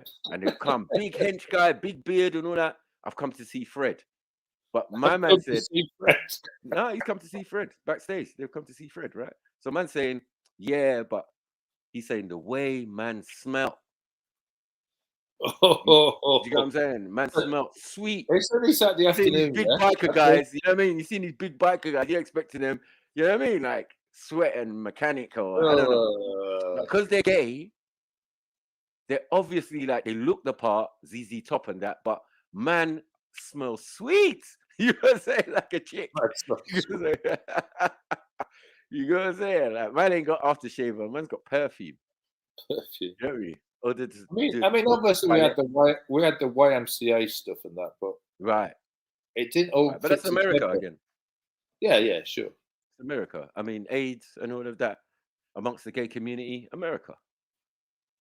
Yeah, way back when we didn't know nothing about. They were teaching us about HIV and AIDS and that in primary school, and telling us it came from the Americans and people being gay and that. Well, no, AIDS came from Africa. Didn't you know that? That's what they say. That's what the story was. At that time, yeah. All of those little who the fuck knows? You now? could catch it. You could catch it on the toilet seat. You could do all sorts of stuff, right? Yeah. This is what they taught us. So we was really ignorant when it came to the subject. So when we saw anyone doing any gay actions or whatever, girls kissing, lesbian stuff, we would just run down there, surround them, start abusing them and that. We was kids. I feel kind of cringe now what me and my friends did, but we didn't know no better. We're in our teens and we buy the toilets, you know what I mean, chatting and whatever. We look across the way, yeah, and we see, all right, there's that guy, this guy and a girl kissing right down the other end of the path and all of that. But as they get closer, we realize there's two women.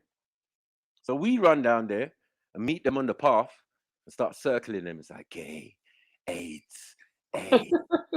It's so cringe, I know, but it was just like we was like No, but you've got to realise we were youths. Yeah, I was 13, and that's like I mean you were youth. Yeah, it was a mad.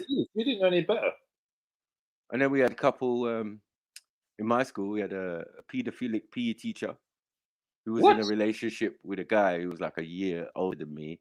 Jesus. Yeah, and he came out years later because I was on like, you know, you assign to your school Facebook page. Do you get what I'm saying? So they start putting out reports. Oh, remember Mr. So-and-so? Yeah. And it was like, yeah, the PE teacher. And he was like, yeah, he was there with Bob Hoskins. Because Bob Hoskins went to my school, right? So and when you finish the school, he would come on your record of achievement and give you your record of achievement.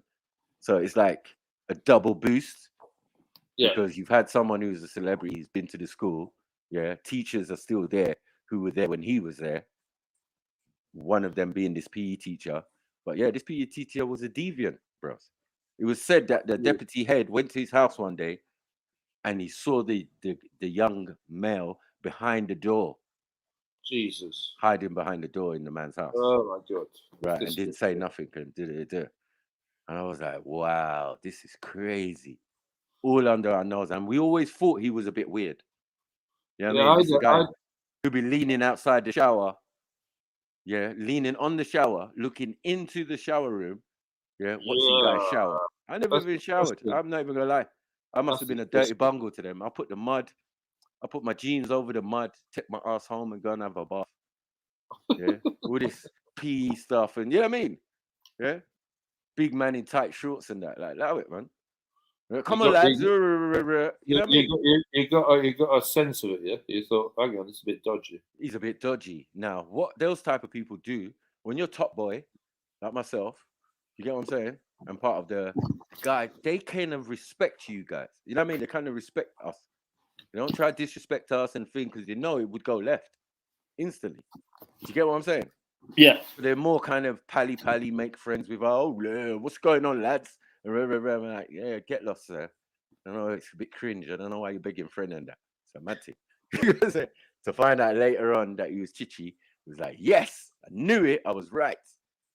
You get me? But yeah, let's get back to your niece, man. My niece, yeah, all right. Mm-hmm. What do you mean? Well, you've spoken quite openly about how you're not a virgin, and so if you want to preserve that sanctity of marriage, then you know. That's an L. Bam! You see it there. You see it there. You've watched this before. I didn't realise. I haven't watched it. I haven't watched it. You have watched extensively. it. I watched the beginning bit. I didn't watch down to this. Yeah. All right. This is good that the girls asking the questions that I was asking in the beginning. Like, how are you going to say this thing about virginity and body count when we blatantly know that you're not a virgin? So you've ruled yourself out of your own equation. So this is why it's an idea. This is why you're just being controversial, because if you actually believe what you say, you actually rubbed yourself out. She rubbed what out? She rubbed herself out, man. Or rub one out. Yeah, is that what you thought? No. She rubbed herself out, man. She put herself outside of the fold of what she's saying. Don't you get it? You know what I mean? Making herself sound a bit dumb. Because who would do that? Yeah. You saying family? Yeah, I had to pop on when she said that there, man. Yeah, come on. We all know that she ain't no virgin. Yeah? She ain't no virgin, so I should be talking about traditional and that, like, her worth and all this shit here. It just sounds mad, bro. It does sound crazy, innit? This is a mind of a young lady, yeah, who's confused in her own. You get me? You're in the manosphere, not womansphere. It's not a woman's sphere. It's a manosphere. You get what I'm saying? But don't forget. Yeah, this is where she messes up, because when people question her about the manosphere, yeah, she breaks down because when you look at her interviews and stuff, yeah, Right. she just asks questions. She don't put her input. She asks the question. Like she'll say, like you're on there. She'll be like, "Yeah, so Sniper, what do you think about masculinity?"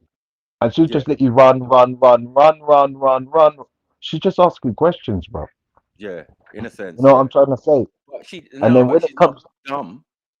Do you get what I'm saying? Because when you ask a question, I believe, yeah, a lot of the time when we ask questions, we already know the answer, or we have an answer, or we have a controlled response. Do you get what I'm yeah, saying? So you're asking a yeah, question. It's not really rhetorical. You do want people to answer, but you definitely have an answer. and it sounds dumb, And it what sounds that mad. woman just told her there. Like She she killed just her, said to man. her, She killed her. She finished yeah, her. She she finished her. just You get me? done her dance. Yeah. Let me rewind it because it was good. Caught her slipping. This bear chatting. yeah, did. But you ain't a virgin though. Oh shit! You know what I'm saying? Oh shit! Got you. Not only that, not only that. Listen, right? As Yeah. far as I'm concerned, yeah, being a virgin, yeah, Right. what you're like 18, what Right. 18, what to 24, 18 to Mhm. 26. So if you're a big man, I don't know, 30 Yeah. or 35 or Right. even 40, and you're Right. chatting like this, then what? You're looking for a virgin. Come out my way. No. I mean, that's another thing. Who's looking for virgin? You speaking on behalf of men? Exactly. Now, that sounds dumb. Exactly. You Exactly. obviously are not hanging with the right men. The men in the manosphere are not men like that. They're Now she's incels. just A lot of hanging. them find it She's just difficult to attract women, right? hanging. They're not like us. They find it difficult. They got issues with women. They got all of these things. This is what I said is male feminism. So you gonna be on the male feminist side, talking about feminists are out of order. Like, yeah, they've got it all wrong. Say what?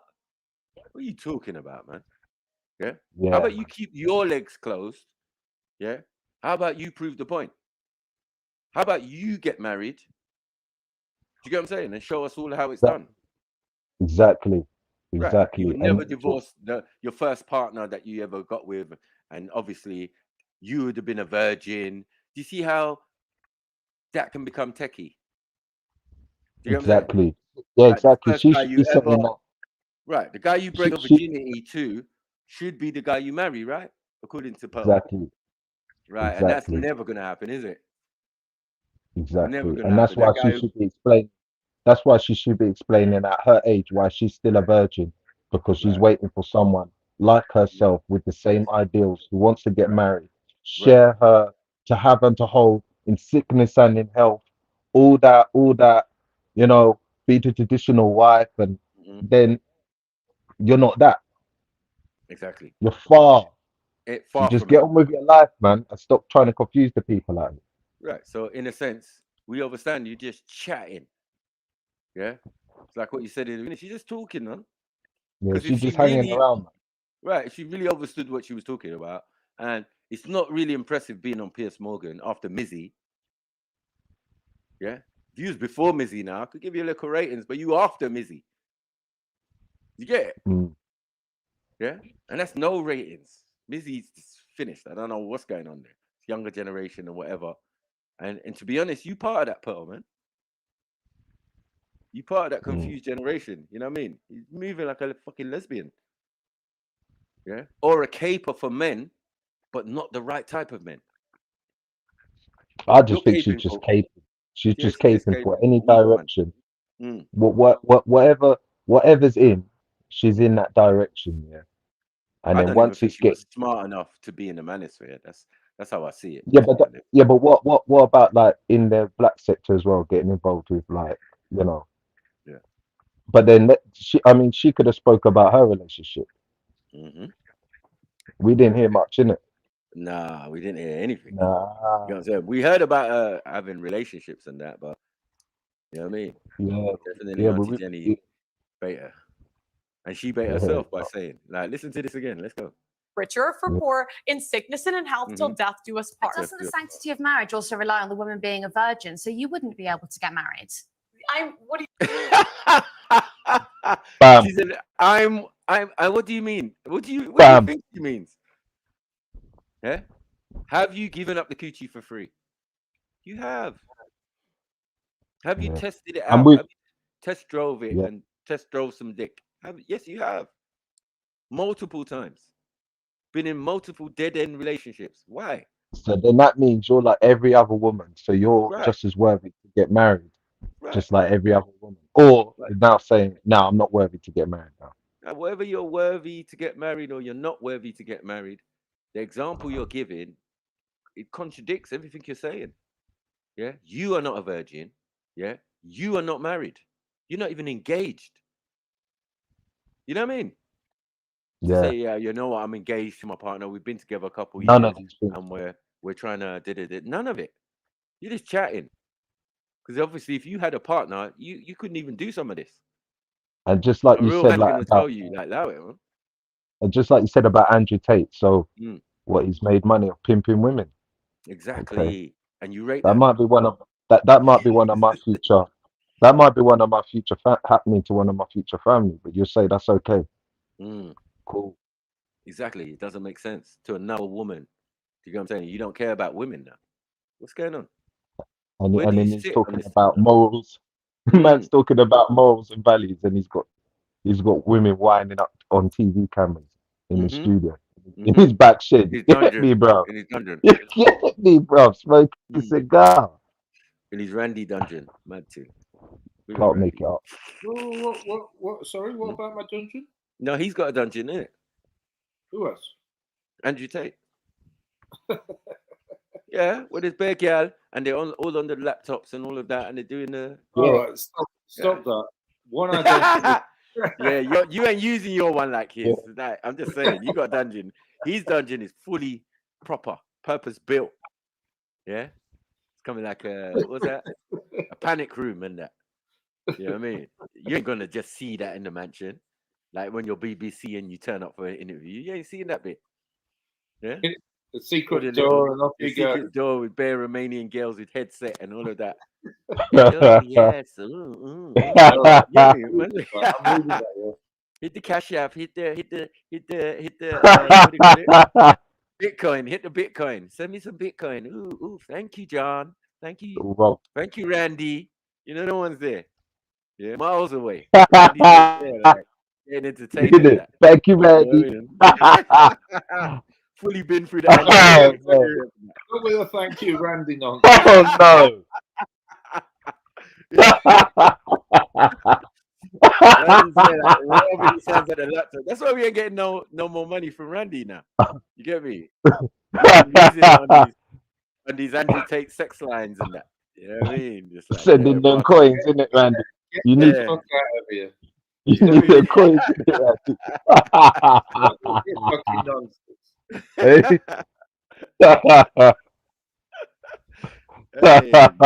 man. Definitely. And Randy was capable for Pearl's virginity. This was mad. Yeah. No, I just asked if she was a virgin. No, I wasn't taping for it. I was just asking the question. You said, "How do we know?" And I'm saying, like she said it. Yeah, well, I didn't know. I don't follow Pearl. I'm not like on Pearl trying to find out all about. No, you've got other young ginger girls that you like to follow, so we know. I'm not trying to follow. I'm following Pearl, and the only reason I like Pearl is because of you guys. I've never heard of this woman before. Right. All right, Randy. Yeah. Well, we know you know about Andrew Tate, and that's what we're saying. Yeah. Andrew Tate's all over social media. You can't miss it, for fuck's sake. Yeah, but obviously, if you subscribe to his website, you know what I mean? It's easy, man. It's cool, I'm not man. subscribed to his website. Do what they want. Stop this nonsense now. Hey, he's the dungeon master. Yeah, you like the dungeon amateur apprentice. So what? Because we're hustlers. Wow. And he's got his Hustlers University, and I haven't.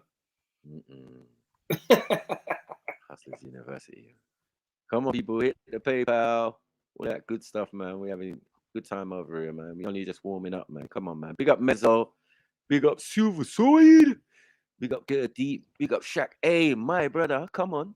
Every time. Get me? Yeah. Hit that pay easy today, fam. Get me? Show your brother Sniper some love.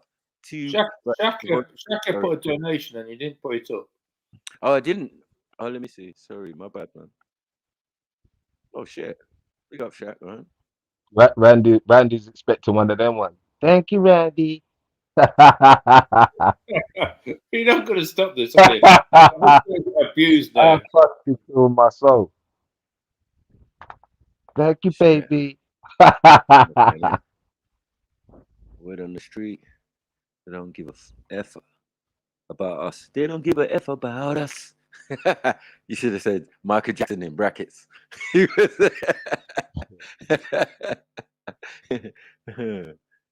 Oh shit. Yeah, man. We don't do the knee thing. Let's go. Sanctity of marriage also rely on the woman being a virgin, so you wouldn't be able to get married. What do you mean? Well, you've spoken quite openly about how you're not a virgin, and so if you want to preserve that sanctity of marriage, then I just think that you're upholding standards that you don't actually live by. Look at Pierce. Did you see Pierce was loving that. I just let them go. I just think that you're upholding standards that you don't actually live by. He's got Randy face there. Look, that's how Randy What's looks. my at the face? Stop aligning me with Andrew Tate or Pierce. I've got nothing to do with if he had long flowing hair and that, he'd be you. You know what I'm saying? But he's doing that face, that Randy face, like, rah, butter wouldn't melt. I don't know what you're talking about. You get it? Like, rah, this is bait. Yeah, he's doing some sniper shit. I ain't even gonna lie. Yeah, facial expressions. You gotta do it sometimes, man. Like, whoa, what the hell? Yeah, this is an elf pearl still. Like, yeah, this girl got her, man. Good. I like this. Man. That's a fair complaint. I wish I. Oh, that's a fair complaint now. Huh? Yeah. That's a fair complaint. It's not a complaint. She's stating facts. How can it be a complaint that you're not a virgin? Yeah, look at her hands Something all up you in the air. stated. It's not a complaint. It's a fact. It's just it is what it Yeah, is. look, hands all up in the air now. Look. All up. Very expressive in that. Yeah. Ready to conjure some more shit. Look, she's ready to do some. She went from I don't understand what you're talking about to what? Oh, okay, you got a fair point. All right, safe. Virgin, and so if you want to preserve that sanctity of marriage, then I just think that you're upholding standards that you don't actually live by. And that's a fair complaint. I wish I was, but we can't go back. I don't know what you want me to say. Yeah, but I just don't. We can't go back. You see what I'm saying? You can't go back. Saying, Randy, this is the person you're caping for, Randy. Mad. She's trying to say as well, like you can't, like I'm not just because anybody. Who said you was you know what it is, right? You was. You know what it is. No man wants her, man. For Pearl's virginity. Let's stop it. Yeah. How can you question the questionnaire? Like the person asked the question, and we're like, how are we sure that she's not a virgin? Huh? Well, I don't know anything about her. I was just asking a question. That's it. Come on, she's big. She's ginger. She's from America. It is what it is, man. Yeah. Well, that means she's not a virgin then, because she's big and she's ginger. She definitely won't be a virgin. Is that your argument? No, she's been to England, yeah, and there's all sorts of varieties of mandem around here. You get me? And she definitely tasted some of the fruits out there. So as long as you're educated in this area, because I'm not. Well, yeah, you would put it out of your mind because you just be focused on her. But I understand. Yeah. The reality is when we're having these conversations, yeah, as I said, the woman done research. And it didn't even take 2 minutes to work out that you're just chatting shit. Yeah. You ain't about nothing you're saying. So how is that a complaint? Huh? It's not a complaint. It's just an acknowledgement of your... I didn't have the evidence in front of me. That's all I was saying. I said, not only that, she goes... And I didn't know the detail. Okay. After she just got reminded that she's not a virgin, she goes, well, I guess we can't go back. It's like, not we. Right. Yeah. You, in your head, you think you can't go back. Yeah. And you think you can't go back because man didn't even want you even when you weren't married. Thank you. So it's like, you must, like, she's broken. You get me? Now, who wants Pearl the Virgin on their resume? Please explain. Who wants that? Because I'm not into virgins. I'm not... It's horrible. It's not nice. I just don't. I've been tricked into it. You know what I mean? Where a girl was like, yeah, she played the part like she had sex loads of times in a sense. You know what I mean? Not loads, but you know what I mean? She has some expertise. And then the first time we do it, I get splashed with blood. I'm like, what the fuck is this? See what I'm saying? Now she can claim me and say, oh, I'm the one who broke her virginity. This is something I didn't want. Because again, you're not necessarily going to be with this person and all of that type of stuff. So that thing doesn't even come into the mind. I know I've got some brothers out there say, yeah, man, I want a virgin. I'm like, bruvs, really? You like all the best blood and gore. No, man, I like them to have put that out of the way already. You know what I mean? They can fad over that guy. Do you get what I'm saying? Like, yeah, I remember my first guy. Yeah, Paul, like, yeah, his name was Tunde. I think he was from Nigeria or Congo or something. You know what I'm saying? When he was hanging off the rafters and that. But that just, I mean, don't get me wrong here. Like back in the days, like it would matter because you ain't got no contraception, so you know the outcome is you're gonna have a baby. So most of the time the bond was with. But nowadays, bro, now with this contraception and all this shit here, it's like, bro, just you know what I mean? That all right, cool. If you're let's say you're religious, yeah, and you're coming from a religious background, yeah, cool, yeah, you might want to have that, yeah, have that divine and the blessing from like the from the Lord and all that, yeah, and make it like a holy sacrament. But then, like, if you're not coming from that direction, bro, you can't be saying that and being, yeah, I want a traditional thing when all of that's gone, innit? Yeah. Like the traditional thing. It wasn't in your equation. That's the mad thing. Exactly. Yeah, we've got things that are in the equation, but as I said, compared to what you're saying, your actions are not supporting it. You know what I mean? They're not supported by, you know, carrying out those actions. You believe it, and if you believe it so much, then you act upon it. You know what I mean? And try and put those pillars in place. But she's not doing it. So I mean, that's like why it even is controversial and it is bullshit. yeah, like even in the like 70s and even in the movies and stuff, you know, like when the guys used to come and knock on the door, Yeah. and the dad used to be like, "Who's this guy?" She'd be like, "Oh, it's yeah, tell him to come in." So you're like, "My daughter, yeah. So you guys gonna get married?" Yeah, yeah, yeah. Do you know what I mean? Then that was the wave, isn't it? Yeah.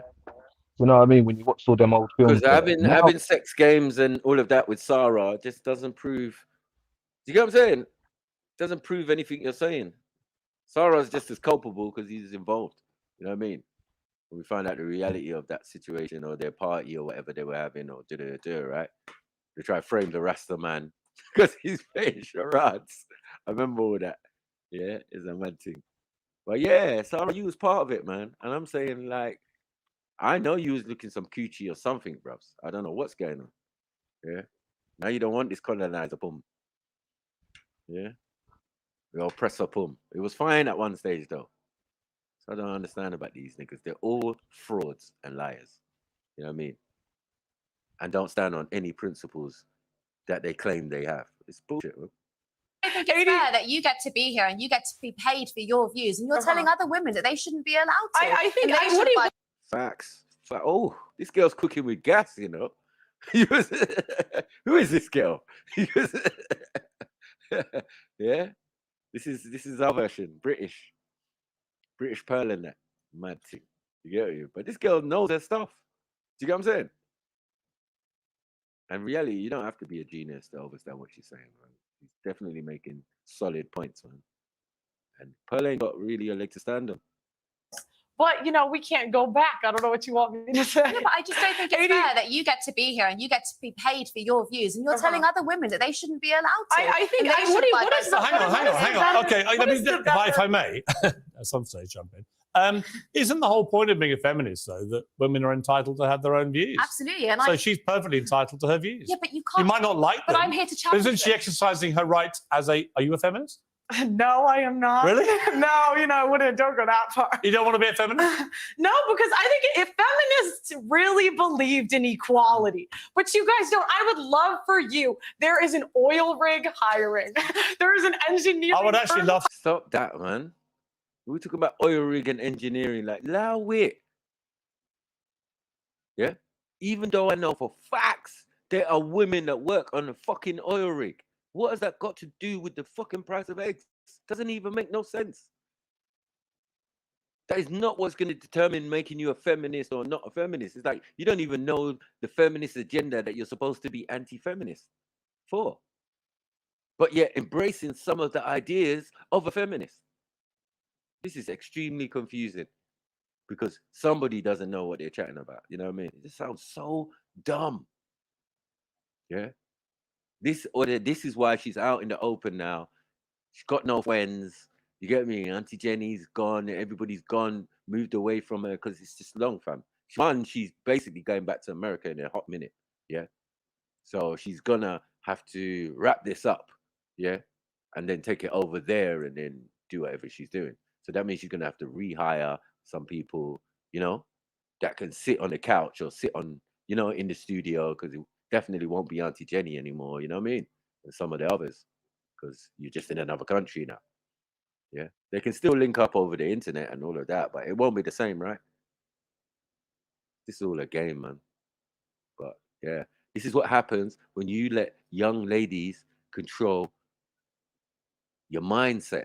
Do you get me? Because I don't know how a little girl like this can have so much influence. It's just embarrassing. And it's embarrassing to the adults that would sit down and listen to her. But someone's put a battery in her back. And it's these moist brothers from the manosphere. Yeah. The fact that you even let her in is just an L. You know what I mean? Like, No, but there was a lot of people bigging her up, though. There was a lot of people bigging her up. yeah, in the manosphere. They're Because from the that's because manosphere. She's like they're the checking out, next best thing. they're checking out her subs, they're Mm. checking out her views, and they're just like, yeah, if I get next to that, if I get my face up on there, then you know I'll get a little piece of that as well. But I feel that, you know, like the subs, the million subs that she brought over from TikTok. Yeah. What was you doing on TikTok? Because he wasn't doing this shit. Do you get what I'm saying? This came with you transitioning to YouTube. You know what I mean? These ideas are like, oh, lockdown. Kevin Samuels talking, manosphere arises from nowhere. Boom, I'm on it. Right? Everything. She jumped on it from early. Yeah, it's like, bruv, but it's dead. Everything, even the black issues, even bro, it's like if you got a platform, man, she's just like another Oprah. She was just acting like, but the thing is with like Oprah and these people, they've got a bit of backing to ask the right questions, and not really would they get challenged. Do you know what I mean? Yeah. Like they'll always be the one asking the questions. Yeah. But this one, now that she's getting asked the questions, yeah, now we're seeing what a fake phony. She's just fucking brain dead. Man. She don't know nothing. She's just taking bits and pieces of what I'm not Auntie gonna lie. Jenny I, said. did, I mean, Auntie Kate said. me and Jedi definitely felt that she's like slightly special. Something ain't right. Do you get what I'm saying? Like she'd be in videos, she'd be talking, and she'd be looking to the side. It's weird. She has these moments where she just freezes, doesn't say anything, and then starts speaking again. It's just like, bro, this girl's weird, man. She's tapped or something. But anyway, anyone to be in the manosphere, that was the biggest L in the first place. You know what I mean? It's all thing. But now this girl, whoever she is, she's tearing her a new one still. It's a mess. No, seriously. There is a building being built next to my building. Go do it, feminists. Go do it. And me, I'm saying the same job that I'm doing right now. When you find the man you want to get married to, are you saying you will be with that man whatever happens the rest of your life? Yes, for the vows that we're supposed to live. How do you know you can keep? What is this? The vows we're supposed to live by. Wasn't that before? You've had bare relationships while you've even been in the manosphere. So why has this not been a possibility? No one's thought to put a ring on it. Yeah? Because imagine you sitting down with your girlfriend and she's talking and she's like, yeah, man, slavery was embellished, all of this type of stuff. Oh, do you know about the Prophet Muhammad and and the 6-year-old business and and it's just like, rah. Nah. This will make your willy shrink, man. You know what I mean? You can't hold up your end of the bargain and hold a good man. That's a fact. Keep them. I mean, I think it's a choice. And that's the thing, like women are so willing to leave marriages because they're not happy. This is not about happiness. The most important thing is the children. And the problem is we have a modern society where it's me, my feelings, leave when I feel like it, instead of doing what's best for the kids. Hey, but I've got to say, it's a little bit listening to Andrew Tate where some of it I really don't agree with. I don't agree with the vote stuff. When I hear things like that, I think there'll be a lot of people, especially older generation women perhaps, who think, you know what, she's got a point. Well, I mean, I believe in agency. So I think that if a woman is going to look after her children in divorce, that's absolutely fine. I also believe in your right to speak your mind about it. What I don't understand, I'd like to say, even before the 1920s, you know what I mean? women could speak openly. This idea that like women couldn't talk the last 500 years, there have been women throughout the American history state that education system has failed before. It's failing now. There have been women throughout history that have read, written, and been very influential in society. Okay. So this idea like women could never do it. Do you know what I don't understand though is when it gets spiteful, okay? Because you put down a few arguments that I think are perfectly, like, you know, they're kind of evangelical and they're Christian, but those are your right to say it. What I don't understand is when it kind of seeps into this sort of, you call women fat, you say that they shouldn't have abortions, you say that they have STDs. You know, I mean, the question is, are they fat? Yes or no? The average American woman is 170 pounds. That's objectively overweight. I mean, let's be honest.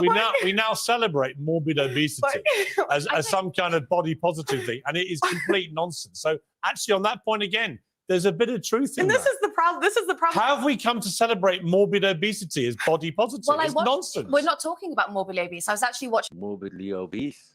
Like, listen, that is based on the society that we live in, that people are feeling. I mean, when you go to other countries, you also see that big, voluptuous, big breast, big hips, big bottom. This is perfect for life.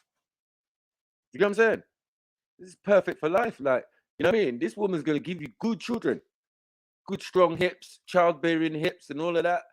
Like, I don't know. All this body shaming and all of that, it doesn't even make no sense. Yeah. Because if we was doing that, we'd say the English, like, bro, no one want to kiss you in the mouth because, like, bros, English got bad teeth. They knew used to make sweets and shit, and snacks and tarts and cakes and, you know what I mean? Sugar. Yeah? Don't know what she's doing, bros. You know what I mean? But all I'm saying is, all of it is unattractive. So if I come across a woman and she talks like this girl, it's definitely a put off. No, nothing's going to happen beyond the conversation that we have. Do you get it? It's just been killed, been murdered, bros. You know what I mean? Really completely won't rise. I'm like, what's wrong? What's wrong? Don't you want it? No. I'm good, man. I'm good, man. Yeah. Because it's styled well because you're anti-feminist. Yeah. And most guys are going to accept that. Say, yeah, man. We don't believe in feminism and even though it supposedly has its place in society now. Yeah. It didn't have place in a traditional society time ago. Yeah. If you're going back to tradition, there's no feminism. Yeah, women are not trying to be feminists. Just like you're saying women are not trying to get married and shit nowadays or whatever, you know? Or virgins or before they're married, and then it's the same thing, man. This girl, anyway. Watching your podcast earlier, and you spoke to someone who was, I would say, probably a size 12, and you called her fat, obese, and a divorcee. She was fat, obese, and a divorcee. I mean, like, I don't know what to say. This is the thing, women, we don't want to live in reality. We don't want to say things that are true. Was she fat? Yes. Was she a divorcee? Yes. These things are just objective facts. Okay, I'm going to have to objectively... And she insulted me first. They always do. I'm going to have to objectively end the debate, but it was an interesting conversation. I think we should get you two back together as a matter of urgency. Yeah. Thank you very much, Pearl. Thank you, Ava. Damn. So basically, so she's saying that she was a divorcee. Who? Well, at least she was married. Who was a divorcee? At least she was. Today's the day I made 200,000. You know, Pearly Things was saying that she was fat and she was a divorcee. Oh no, the but woman at least was a divorcee. Okay, yeah, some the woman. that she was Yeah, married to, yeah. But at least the woman went Had down been the married. traditional route. Yeah, she's been married and Exactly. everything. Like, and Yeah, obviously, and when you get married, you can. What's the word they use? What's the word they use, man? You know, you let yourself go. That's the thing. And the let yourself go might be just based on you having youths and shit. You know what I mean? No, man, with size 12, bro. Size 12's all right, bro. She managed to put on some weight or whatever, and you get me? Big up Schiffer. Big up, fam. Which girl let herself go and then expected to get married afterwards, please? Huh? Talk- No, I'm just saying, like, she's talking about a woman who and she was a divorcee and she was overweight. Well, one, like Natty's saying, one, she's a divorcee. That means she's been married. She's been through the process. Do you get what I'm saying? And that could be a reason why she's overweight. She's had kids. You know what I mean? A number of reasons. She's let herself go. Yeah, because people do that sometimes, you know. Yeah, they let themselves go, and then till their partner says, like, babes, just for health reasons, you need to fix up. Then they start going gym, they get personal trainer, some get surgery, gastric band, whatever. But traditionally, women never really got fat like that. Exactly. So that's based on society, the food that they give us to eat, and all of this type of stuff. That's obvious. Yeah. And she's talking about American women being obese, but you're saying in general. She's just a hate. That's a full statement. She looks like the end of my iPhone charger, man. That's why she's built like that. What, flat? Flat charger, you know? You know what I'm saying? Like a surfboard. She got surfboard. But nothing to her, man. In honesty, though, she's not like far off. If you done most of these girls' BMIs nowadays, especially in places like America, like they're not trying to have a BMI, bro. They're trying to be overweight, and their version of overweight is you know, so that they look like they got a bum. You know, them ones when they squeeze into clothes, proper squeeze into it, so it look like she's got a big bum, and the waist might be a bit small, but when she takes it all off, that's when you realize there's a belly there, cuz a big one. Whoa. I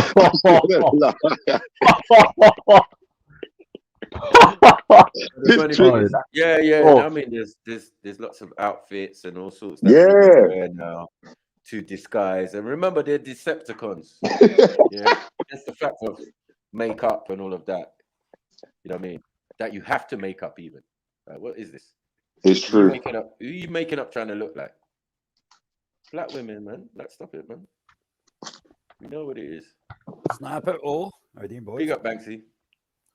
Big up.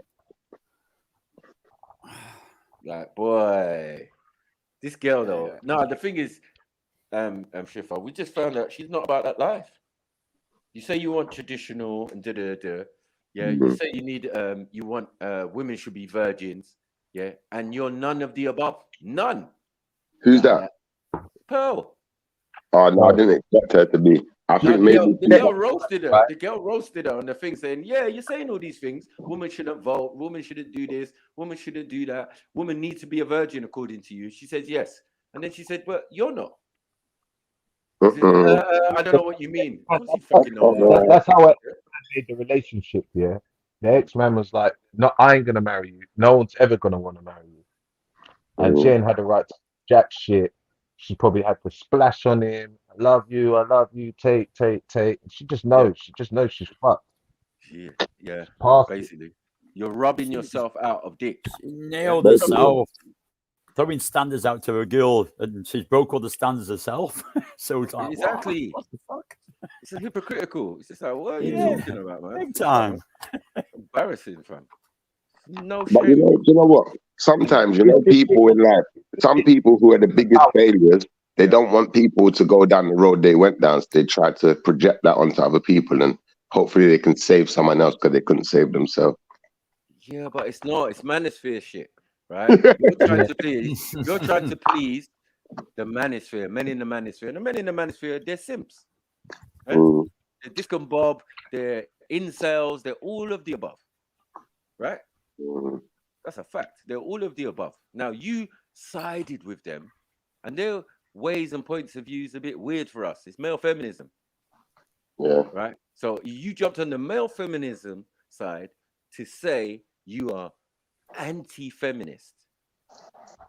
Yeah, which doesn't make no sense. And then on top of it, these rules and regulations that you've been putting out there, oh, women should do this, and women shouldn't vote, and women shouldn't do this, and women should do this, and women should do that. Have you exercised any of these supposed rights they have now? No. So for us, you're just chatting. That's a bit silly, yeah. Yeah, I feel you're just chatting. And the woman said it on there. She said, you're just chatting. Yeah, you ain't a virgin though. She was like, Are you stuttering, motherfucker? Yeah, I didn't stutter. She was like, yeah, that's a good argument, a decent. What? It's not an argument, it's a fact. She stated facts. You are not about what you say. So for that reason, and you want every woman to feel like a piece of shit. That once they've had sex once, that they can't get married again. Like that they're not. You know what I mean? Like a traditional person. You know what I mean? And nothing traditional about what you're saying or doing. Nothing. Yeah. Talking about that's marriage, like pushing your problems on someone else. To be honest. Yeah. But she's not really in the place. She's not really in a position to speak on these type of things. Like you said, she's not a man. So who is he to be telling these women, especially if she's a woman and ain't performed in that way? Right. This makes no sense, right? It's just a madness. Somebody's spinning us a yarn in that. Trying to take us for a dickhead or something. I just don't know what's going on. You know what I mean? Whose daughter is this? You know what I mean? And this girl gets an allowance. She got money to set up her thing. Her life is different. They go on family holidays. This is white privilege at its best. Yeah. So I don't know. You know what I mean? But what we've definitely discovered that she's a fucking liar. Yeah, critical liar. That. Yeah, she's not. She acts like a feminine. She acts more feminine than she does like this. Thank you. Do you know what I mean? And the man blatantly asked her, "Are you a feminist?" No. Like, well, then how does what you're saying make sense then? No, that make no sense. And all you're doing is throwing slur at real feminists, and actually the real feminist was making more sense than you. And I'd definitely probably move to the supposed feminist than move to Pearl. It doesn't make sense. And you're trying to be the Andrew Tate, like that's mad. Like you're trying to be like a bra. And that nigga a robot. Yeah. And I'm not dissing your ends, but he's from your ends, right? Yeah.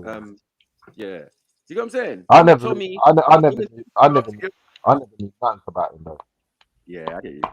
Yeah, him and Tommy though, they need each other. So I'm saying from that mentality, they need to fall back. Yeah.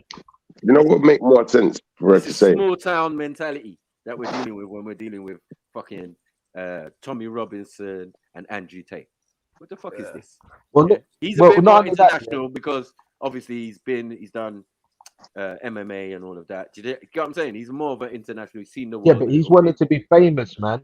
Like, look at him on Big Brother when he got kicked off because he thought he was a ladies' man, and the ladies weren't having it. Wow. Like, you're a dickhead.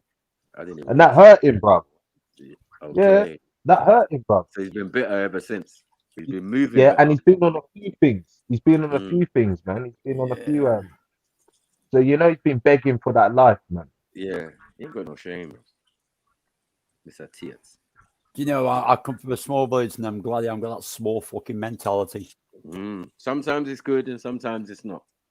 Especially when you come into the big wide world and you're expressing that you know all. And as I said in the beginning, Andrew Tate, rubbed out for me. Yeah, your dad can't be CIA, and you ain't got no CIA connections. I'm out. I believe what he's saying because all the Romanians, that are in Luton, like there was loads of houses getting busted where there was trafficking in it, and some of the flats, like some of the like there's gun factory flats there, and they weren't having it because they're like, listen, we're trying to do certain shit and we're trying to do like prostitution rings and shit. Yeah. But down Dalloway Road, I know there was like a babe station, like there's like a warehouse and all that shit. Right. Russian, a few men like that were doing shit down there. So I believe, probably, bro. Obviously, like you can exploit that shit there all day long. Can I ask a question, quickly? Do you think we would respect what Pearl's saying more if she was going down the lines of, I don't want girls to end up like me because I made all of these mistakes kind of thing? Would that mean Yeah, it's a bit more. Yeah, exactly. Could have worded it better. I think, yeah, could have worded it better, and you would have got more women on your side. If she just dissing women like the guys in the manosphere do, they can afford to do that because a lot of them think they're high value. You know what I'm saying? Yeah, I'm a high value man, and because Kevin Samuelson. So, all right, cool. Try and get a woman then. Let's see how high value you are. Yeah. You know what I mean? I mean, I'll still promote marriage, yeah. Like if my son or my daughter wants to get, I'll still promote like virginity to my son and all that. You know what I mean? Because I think it's a good thing because you want to think about your youth now, innit? And Definitely, obviously, but it's a hard thing. yeah. You know what I mean? It's a hard thing in reality to say that, like, listen, son, I want you to find a virgin. Who said your son wants a virgin? Who said anyone wants a virgin? That's what I'm saying. Like, it's a subjective thing, even amongst men. This virgin shit, like, bruv, take that shit away from me, man. Go and let some other guy break it, and then reach, get some experience, and then come back to me. I don't want no inexperience and because I might break your virginity and still might make me so sick. I definitely don't want to marry you. Engage. But what about for our daughters? I mean, we don't want our daughters being the one that's getting used to get broken into. Well, it's gonna happen. It's better than that. It's better than them being lesbian or identifying as a tomato, or do you get it? There's so many other options. And if they go down the heterosexual angle, I'm definitely, what can I say to that? Because that's what you're supposed to do.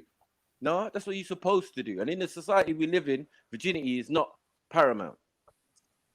Majority is something you have and then you lose it or whatever. Yeah, it's whatever, man. You know what I'm saying?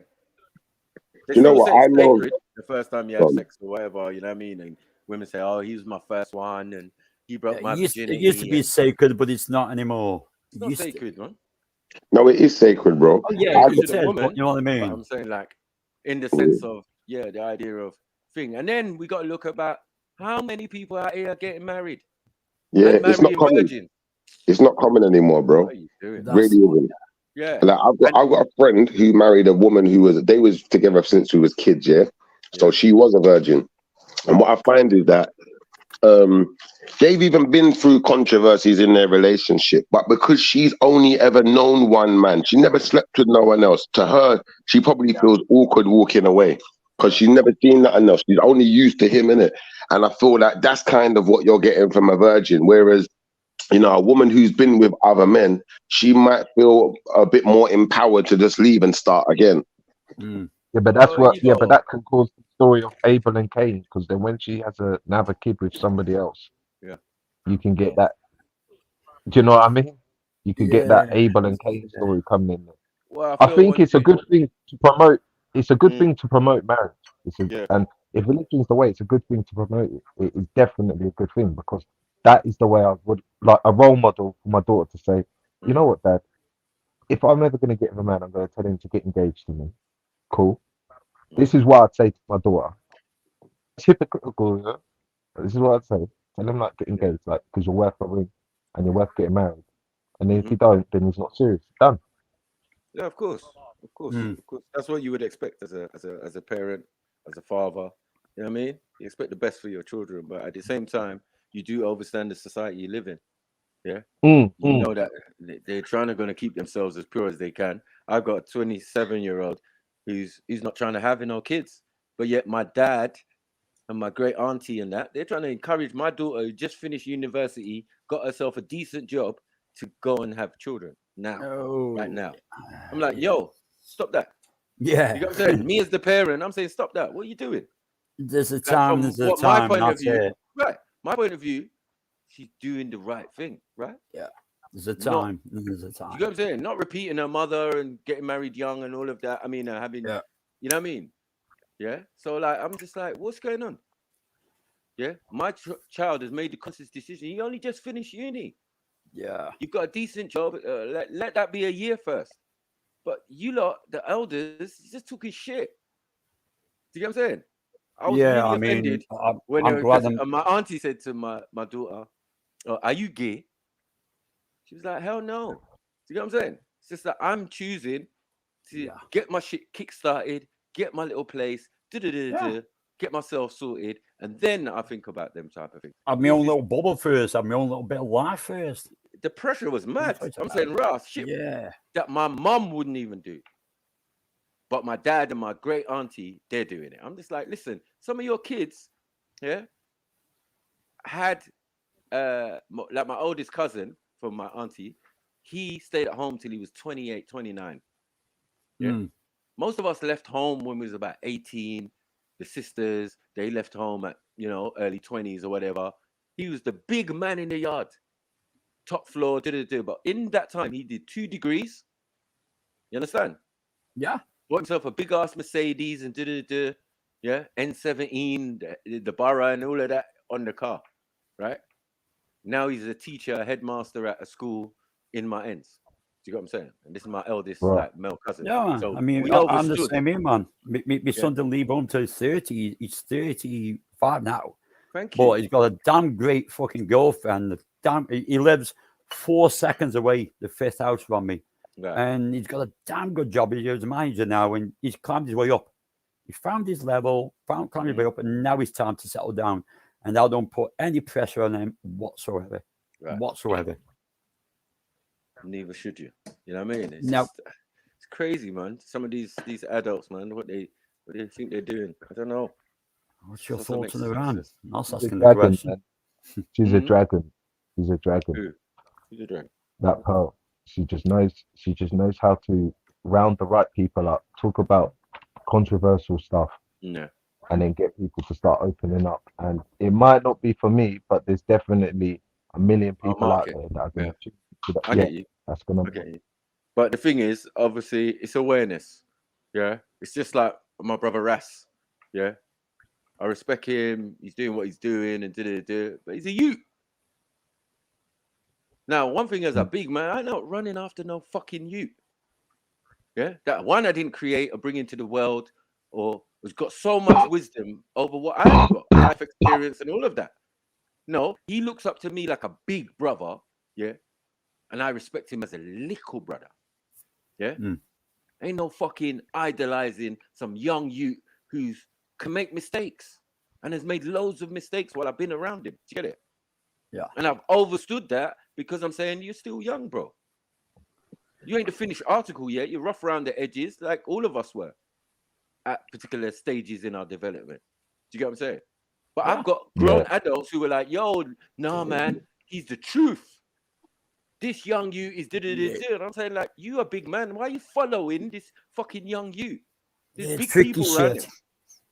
Freaky shit to put a young person on a pedestal and they're really not meant to This is live. my point. So anyone who did that in the first place, that's an L for you. Yeah. Same with Pearl and all of that. Once you put them on a pedestal, and I just saw it for what it was. This girl's same age as my daughter. My daughter's smart. But she's not that smart. Do you think that Pearl? Do you think maybe Pearl was clever? Sorry, bro.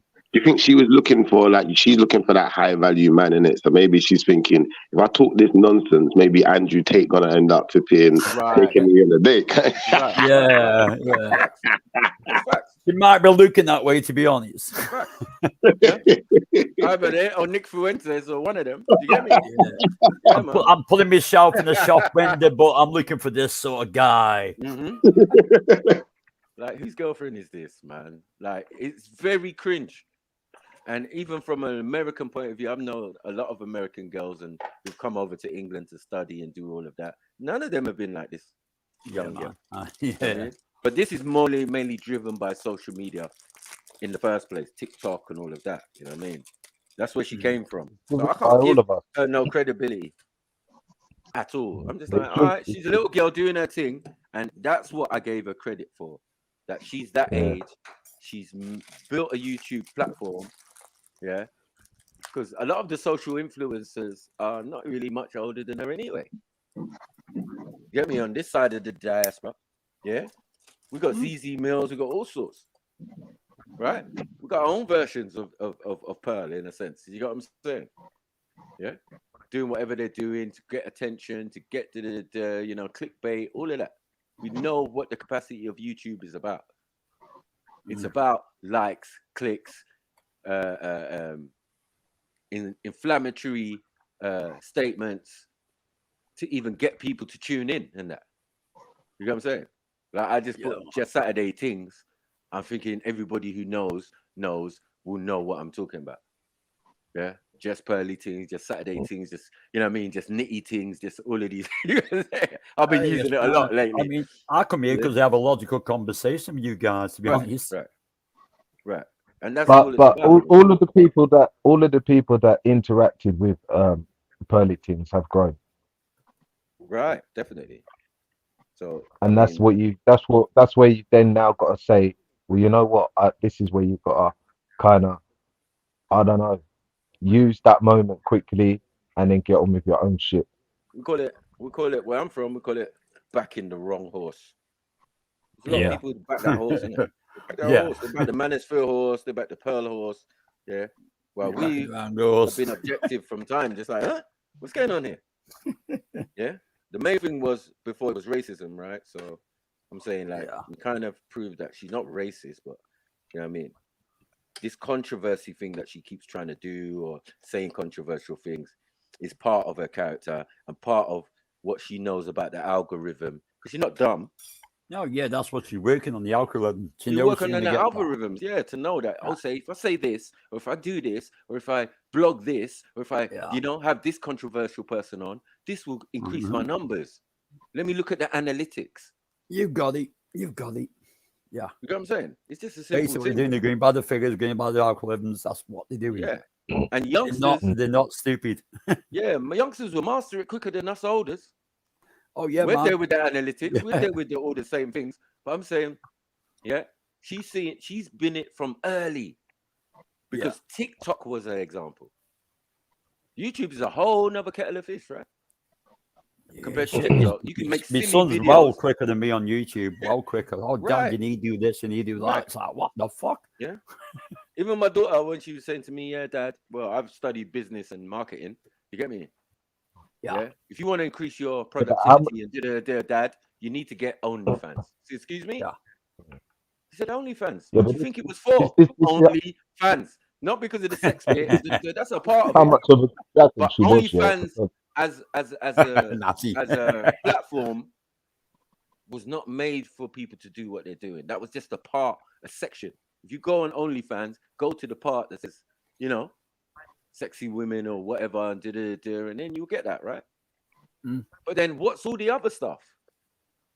What's all the other stuff? It's OnlyFans because only people who support that thing that person's doing or whatever, yes, they can pay, join, and get it. It's just like me going on there and all my videos are on there. Yeah. That would make sense, right? And then people pay to watch stuff you can't watch on YouTube because I put it on private or, hate that shit. Hate the membership shit. I mean, right. You know what I'm saying? I'm trying to do it now. I'm trying to fix it up, but we're old folks. As I said, we're old folks. Gently. Little by little, I'm just doing it little by little, getting there and reshaping my page, doing certain things, getting my monetization back. All of these type of things, right? Yeah, it's a game, fam. And this is a livelihood. Everyone uses the channel the way they want to use it. It depends. I mean, I do mine as a hobby, just music. That's it, man. It's as simple as that. I mean, But like I said, I can have a logical conversation. I love it. Where are you? Oh, sorry, Con. I didn't see you. Sorry, my bad. But you don't have channels with Indians. Yeah, bro. Yes, you don't have channels with like Asians say, what's the problem with the Asian women? Yeah, What's the problem with the white woman? I go a lot of Asian channels. To be honest. People are chatting, bro. Yeah, it's mad, bro. It's mad. What's wrong with the black woman? What's wrong with the black man? It's like, oh my days. Like, what's happening? But hold on, when you're sitting there with Sarah Garvey and these type of people who endorsed what allowed you to do that.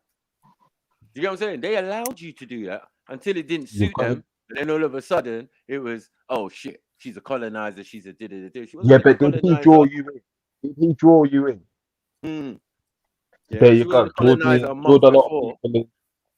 Right, I'm just saying it's more for you. You're a big grown man with your own platform before she even ever fucking existed on this YouTube streets. We was there with you. Yeah, but it's more for us, yeah, promoting, talking about him and promoting him, yeah, chatting shit about black people. No, but you know what it It's was? just that. It was like, Who, he's Natty? our brother. He's our So, brother, right? Hold on, wait. Sarah. He's our brother, right? So we always had a vested interest in how he's doing and whatever he's trying to do, because he's always tried to do the independent from a certain stage, right? He's always had his own yeah. channel, but then he's messed with certain political views, and then he's jumped from one ideology to another, to another, to another, and we were watching. So that's how we came across Pearl, because he was on her channel. You get me? So we were saying, oh, this is their combination, yeah, this is what he's doing, yeah, cool, no problem. Then the controversy came out. So for us, it wasn't nothing new, because we'd already been reviewing him and Pearl's information from. I think Pearl was out before when she was with Kevin Samuels, isn't it? That's where she really, like, for her to bring Sarah in, I think she done a really good thing. Yeah, I swear, I'm saying he didn't. She didn't really need him. No, he. You know, she he could have didn't found really, someone a little bit more. He could have been with her. Manipulatable, like he ain't really a guy you can manipulate. Imagine I got, like, I don't know how much subscribers he had at one stage, but it was a decent number. He ain't got no idiot numbers, right? Even before he met Pearl. So what I'm saying is, yeah, you could have been with her, learned from her, yeah, and then continued your own thing, yeah. Let her pay you on an individual basis, like you were getting paid, yeah. Every time you show up, you get paid, right? That's cool. That was a thing. And then she tried to put a contract on the table. You didn't like the terms of the contract, but you ain't got no negotiation skills. So you thought the best thing is to let it out to the universe, which actually makes you look stupid. If I was to say something about Sarah Garvey, unbiasedly, right, I would say the thing that makes him is the thing that breaks him. The thing that makes him want to be out there on his own, doing his own thing, being unruly, being individual, being like special, the special one, is the same thing that breaks him, because he can't really work with other people. And he's proven that. He can't work with other people. He don't care about no one. Right. And that's why he jumps from subject to cause, because he really and truly, it's all about him. And that's what I'm saying. The thing that makes him good, is ironically is the same thing that breaks him, that makes him not be successful. Like, he will always be limited by his own virtue of being like a good at one thing that will also spoil his progress. Right. That just shows a person who doesn't have really self-awareness. He hasn't put the work in to understand he's getting in his own way. He's spoiling his own progress. You can't blame Pearl for that. I think it's a big embarrassment on his own The personal madman. part. Sarah Garvey's a madman for putting the title. The problem with black women is just mad, bro. It's like you're attacking your own mother, bro. But he's a wounded animal, remember? He's been aggrieved. You know what I mean? Man's riding his bike, taking the piss. You know what I mean? Out there with his son and that. It's his liberties, man. You know what I mean? He's been through a lot, poor Sarah. Yeah. And then remember, we watched it on the Baby Father podcast. This is when everything went left, right? He had a change of heart, change of personality and everything. And then he started talking crud towards women. To get it? Yeah. So him joining with Pearl and all of that was like an afterthought. But we already saw a pattern of his behavior. And I was like, watch this guy. Watch Sarah. You're going to change in a minute.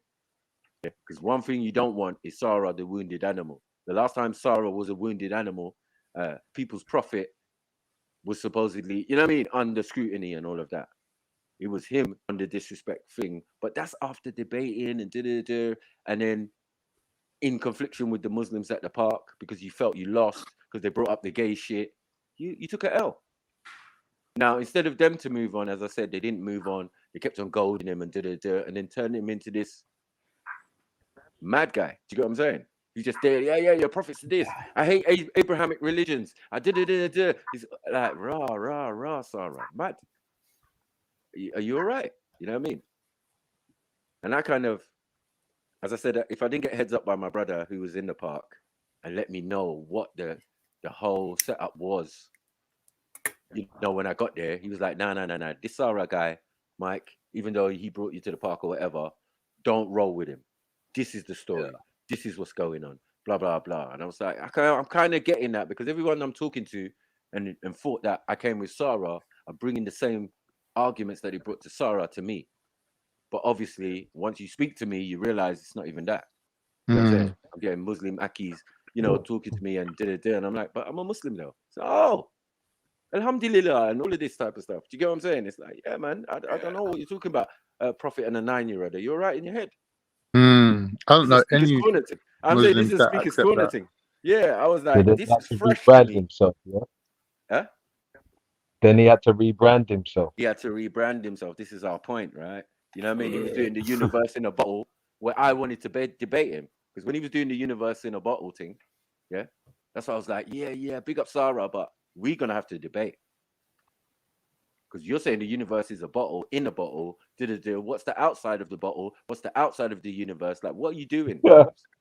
We can talk about it. We can talk about it, innit? Forgot about That's an intellectual kind of discourse. That's a statement, to be honest.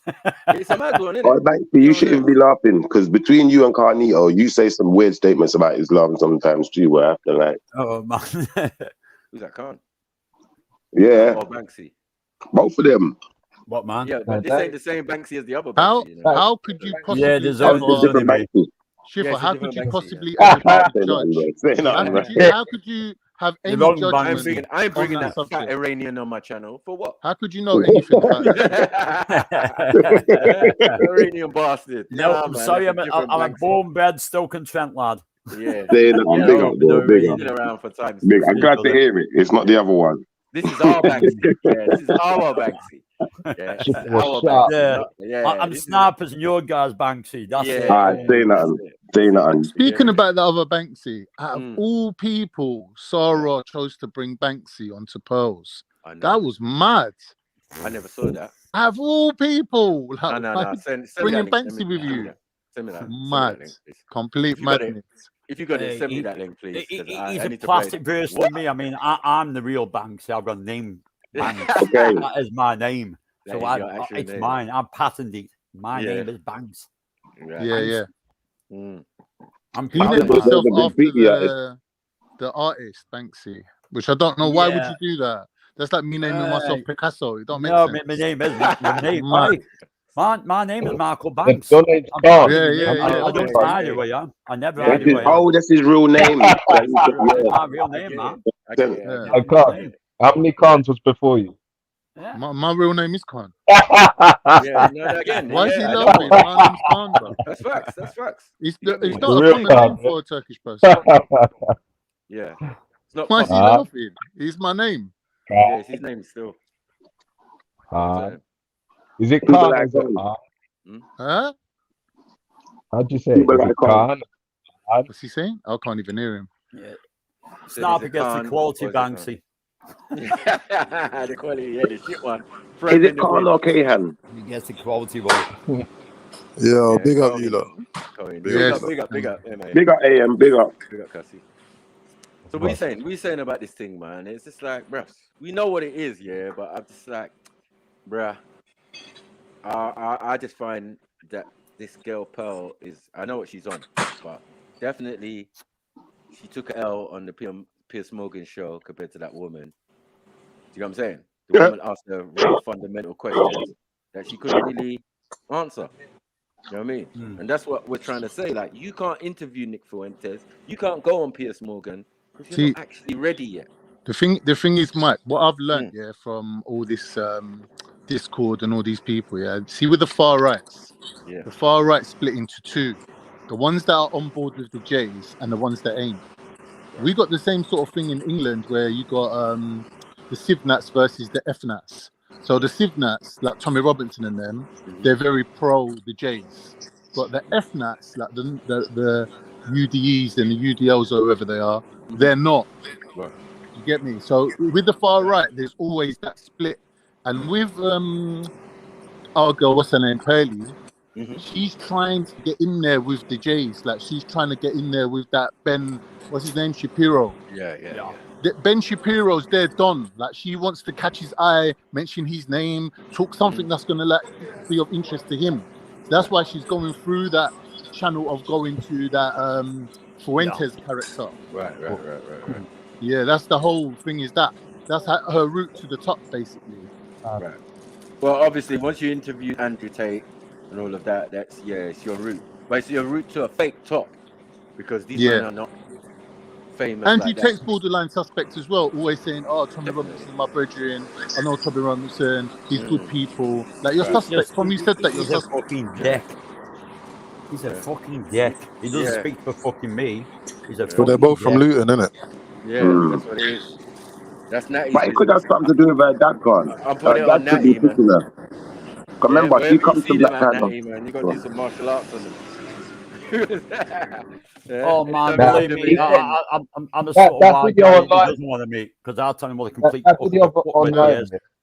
I was sitting in the bus, man, because that video online where you see him in Luton getting rushed by them Asian dunners, yeah. Yes, I remember. Oh yeah. I was actually sitting on a coach ready to go and I was ready to go and do some work in London, innit, for security and shit. Right. And yeah, he's a pussy hole, bro. Listen, his missus used to be with an Asian dunny. Oh shit. Like they just cut him out of deals. That's all it was. Just to allow you, and they just And he's went to upset. the next top. There were certain next top guys that run the football, innit? Yeah.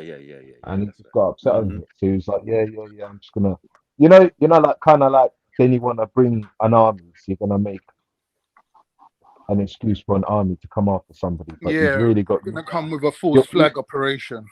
That's it. Yeah, you've got your agenda hidden underneath what's really bugging is because they've just said you're sausage, bro. Does anyone think that Pearl's dad could be the reason why she's going down this manosphere route, though? Because obviously, having quite an affluent father, you know, and obviously he's quite invested in her career. Yeah. You know, maybe she was hoeing, innit? He said, "Stop being a hoe. Go find out Andrew Tate." I feel. Let me say two things. Yeah, two things that I've learned from this whole situation. The My whole own situation? life and Sarah's life. Yeah.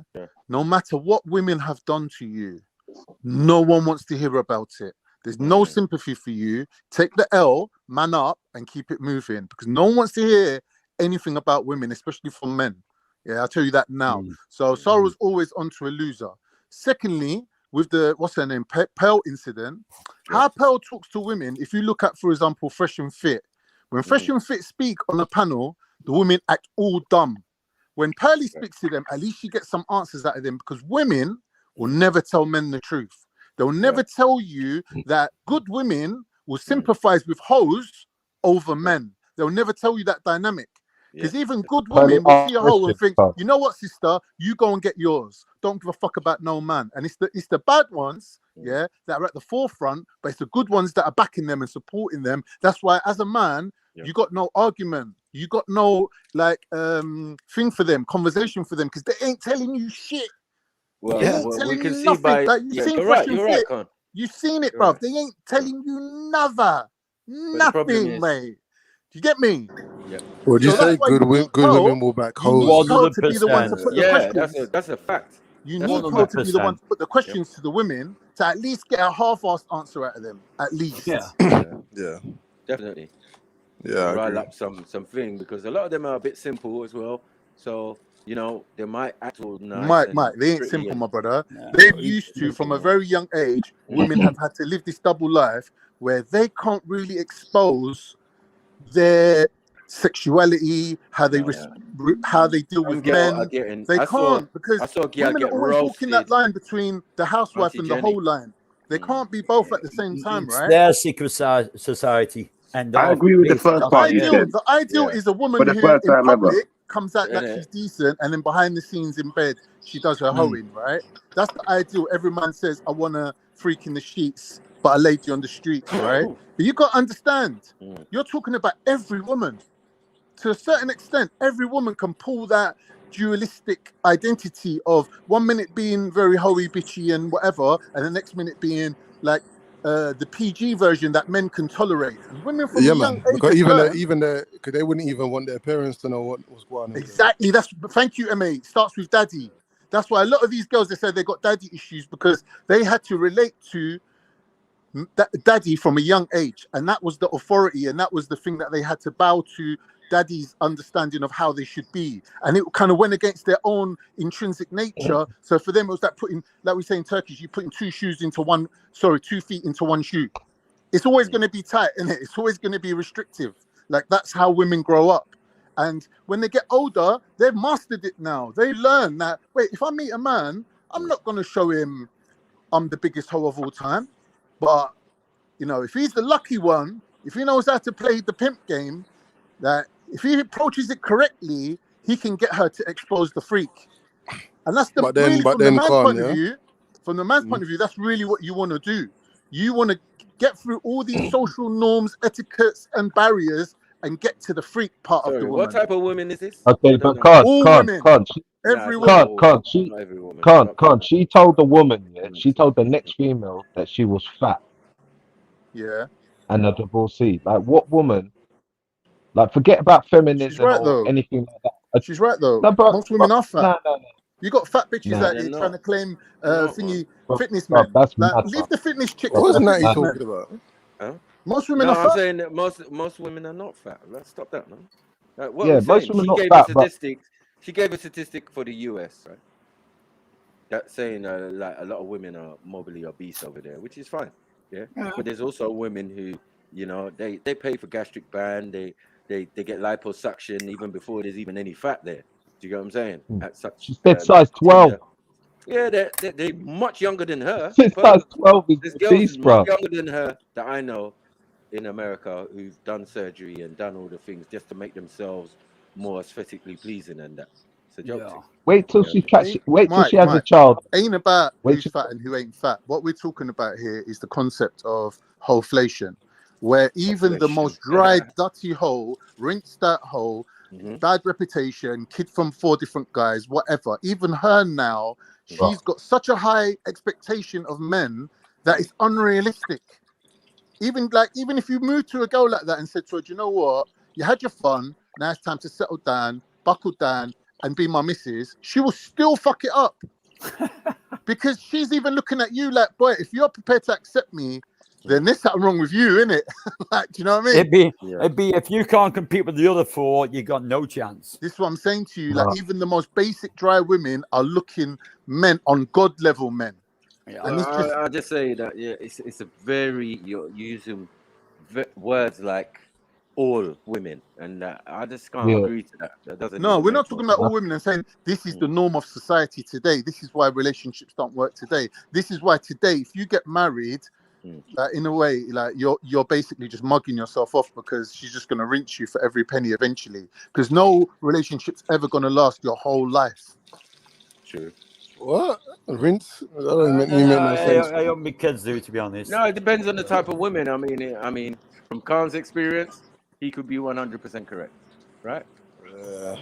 From Khan's experience, but from my experience, I have not even seen one iota of what he's talking about. Yeah, but here's I'm the not thing gonna with these knock type of scenarios that I'm not gonna knock if we go into subgroups, like if I look at Turkish Cypriot community, or if I look at Black community, or if I look at Muslim community, and we go into subgroups and we come out of the mainstream and we start looking at specific groups of people who are designed to build communities and basically have values that supersede both the man and the woman's desires and needs, you can see that them people do prosper even in bad times. They're all band together, right? But when you look at the mainstream, that's what we're talking about, is the mainstream. If I, for example, stepped out of being a Turkish Cypriot and I'm coming to the mainstream, I'm looking to date girls from the pool of women that are available to me, I need to know that I'm entering into a different game. It's like I've gone, as a fish, I've gone from the small pond into the big pond. And like there's big predators out there that I need to know about. Do you get me? But in my small little pond, from my own community, I'm protected because there's culture, there's values, there's reputation. This is the There's same so much guy things who that don't like protect his me. own women. What are you talking about, bro? You don't even like your own women. You don't like Turkish women. Yeah, you don't. That's what I just said. Time. Yeah, I I'm just just said saying that. you don't spend time. You don't spend time invested in Turkish women in your community. You don't. I just said that. Yeah. That's exactly what I just said. What? Are they? I just said that. Did you just say that? Yeah. Yeah. Bad. So You said you're protected, Bad. right? You said you're protected. By Bad, what? man, bad. By what? If you don't mess with Turkish women, how do you know how they think and how they? Do you get it? Like, what do you mean? That makes sense. It does make sense. If you don't fuck with them and you only fuck with Irish-based women. Do you get what I'm saying? Like, what are we talking about? How do you know anything about your women in your community? What are you talking That's about? nonsense. I don't know where you got that from. I'm saying, So you can't know about anything apart from what you are and what you've lived. So I can't look at other people and empathize with them and go, do you know what? I know what it's like to be that You're person. saying it's hard to get a woman. You say it's hard and all forget of this. what I've women said. think like You're that. saying that you can only know about your own life. No, Is that I'm true? not saying that. I'm saying that is what you're saying. The women in your community, just like Pearl, yeah, we ask you a fundamental question and you can't answer. Yeah, it's plain and simple. You don't fuck No, with you your set the own women. parameter. You said you can only know about things that you've lived. You haven't done the other life, so you can't comment on that life. That's bullshit. I didn't say that. That is what you're saying. I didn't say that. So if I didn't say that, how are you going to say I'm saying that? That's why I say you don't listen. Yeah, and you probably don't listen to women as well. That's what I'm saying. You don't have a clue about what's going on in your community amongst the women. That's facts. Yeah, because you spent your time invested in other women from other communities. Like, stop it, That man. don't make sense what you're saying, bro. It does fucking make sense, bro. No, it doesn't. Yeah? Only just now you've drawn for a Turkish girl. Only just now. In all these Doesn't years I've matter. known you. Yeah. Nah, that's a good Only point. just now. And you made it a point to tell us, yeah, you don't That fuck don't make with sense. Turkish women. I was born and brought up in the community. By the time I was Oh my 15, God, I knew that they weren't for me. Through experience, through being around them. Yeah, but I you're weren't 50 born now. sexually Yeah, but Khan, active. you're 50 Thank you. now. That's 35 Doesn't years make ago. sense what you're saying. 35 years ago. That's 35 years ago. You've had So 8-year relationships with Irish, half Irish women and all sorts. What's that got to what do with are you talking anything? about? No, That means Khan. you're Look at more expert. Khan. You've got more expertise in other communities, in other women of other communities, and you're setting that as a standard for all women.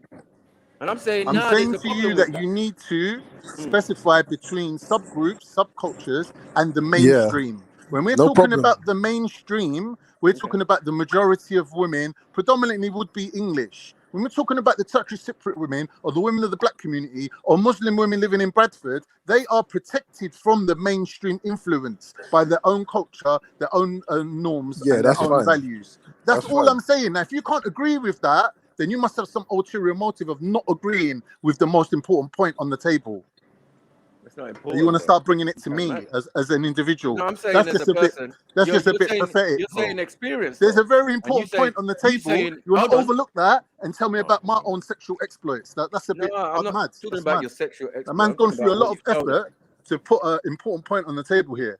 All right, you've just made a point, right? And I'm saying I'm attacking the point, saying that you're chatting shit because you spent time invested in other women from other communities, even up to just recently, and now you're with a Turkish girl or you're getting together with a Turkish girl. Kudos, we've all said that, yeah, we've definitely all said that. But before that point, could you tell us, yeah, what Turkish women think in this England here?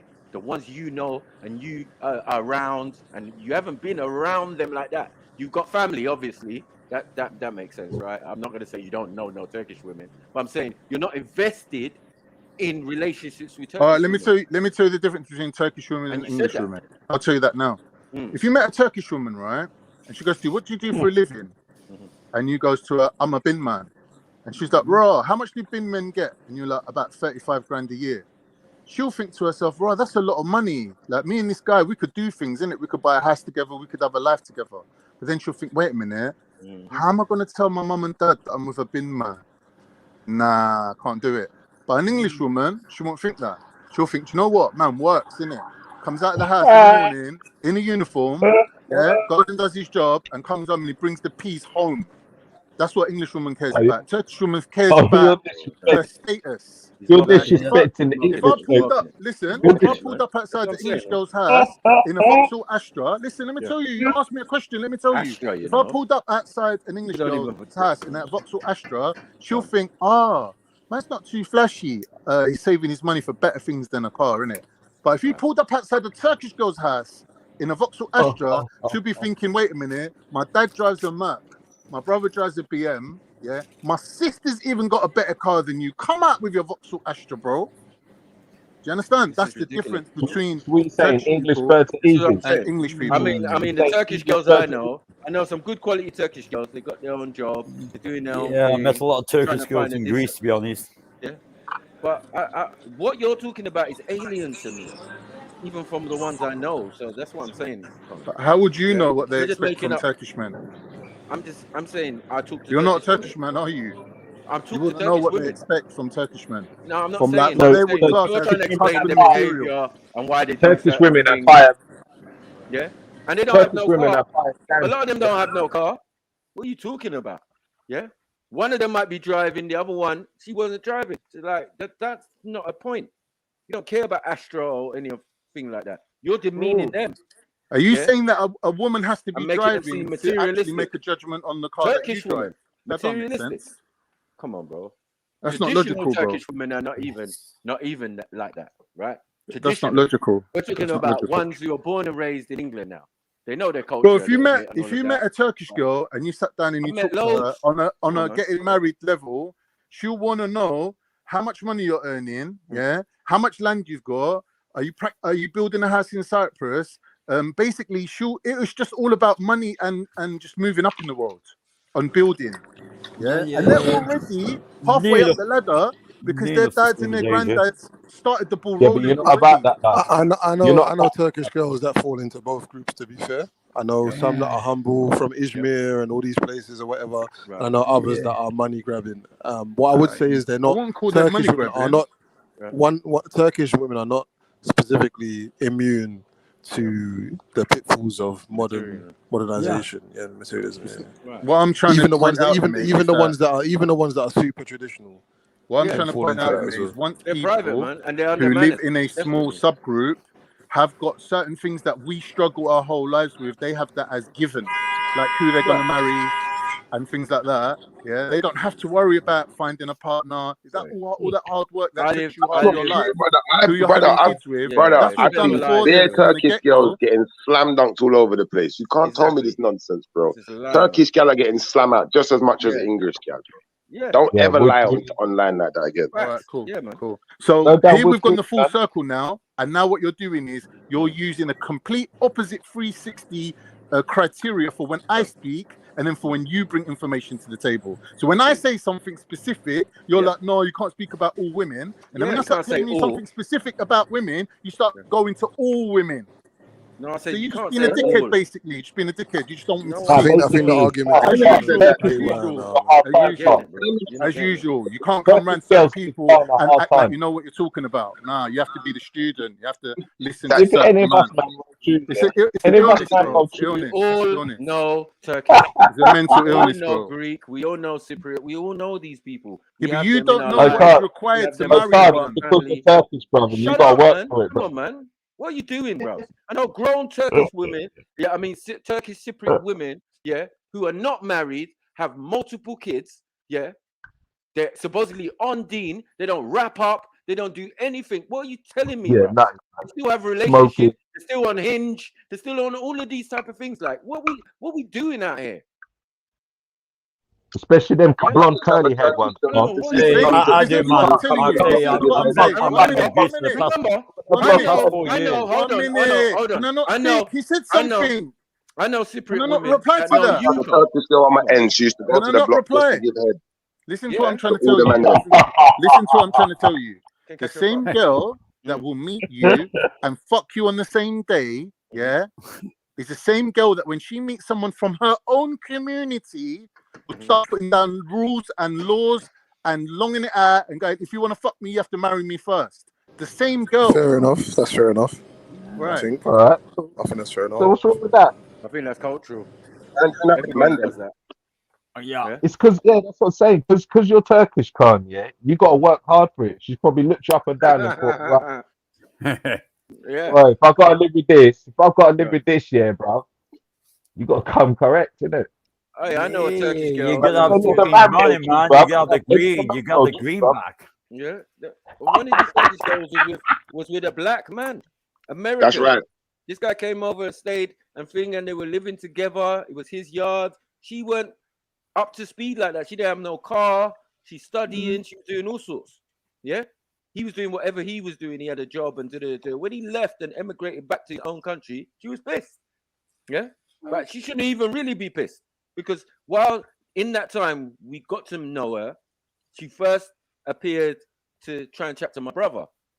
You know what I mean? And my brother said, yeah, I don't like her chin. Yeah.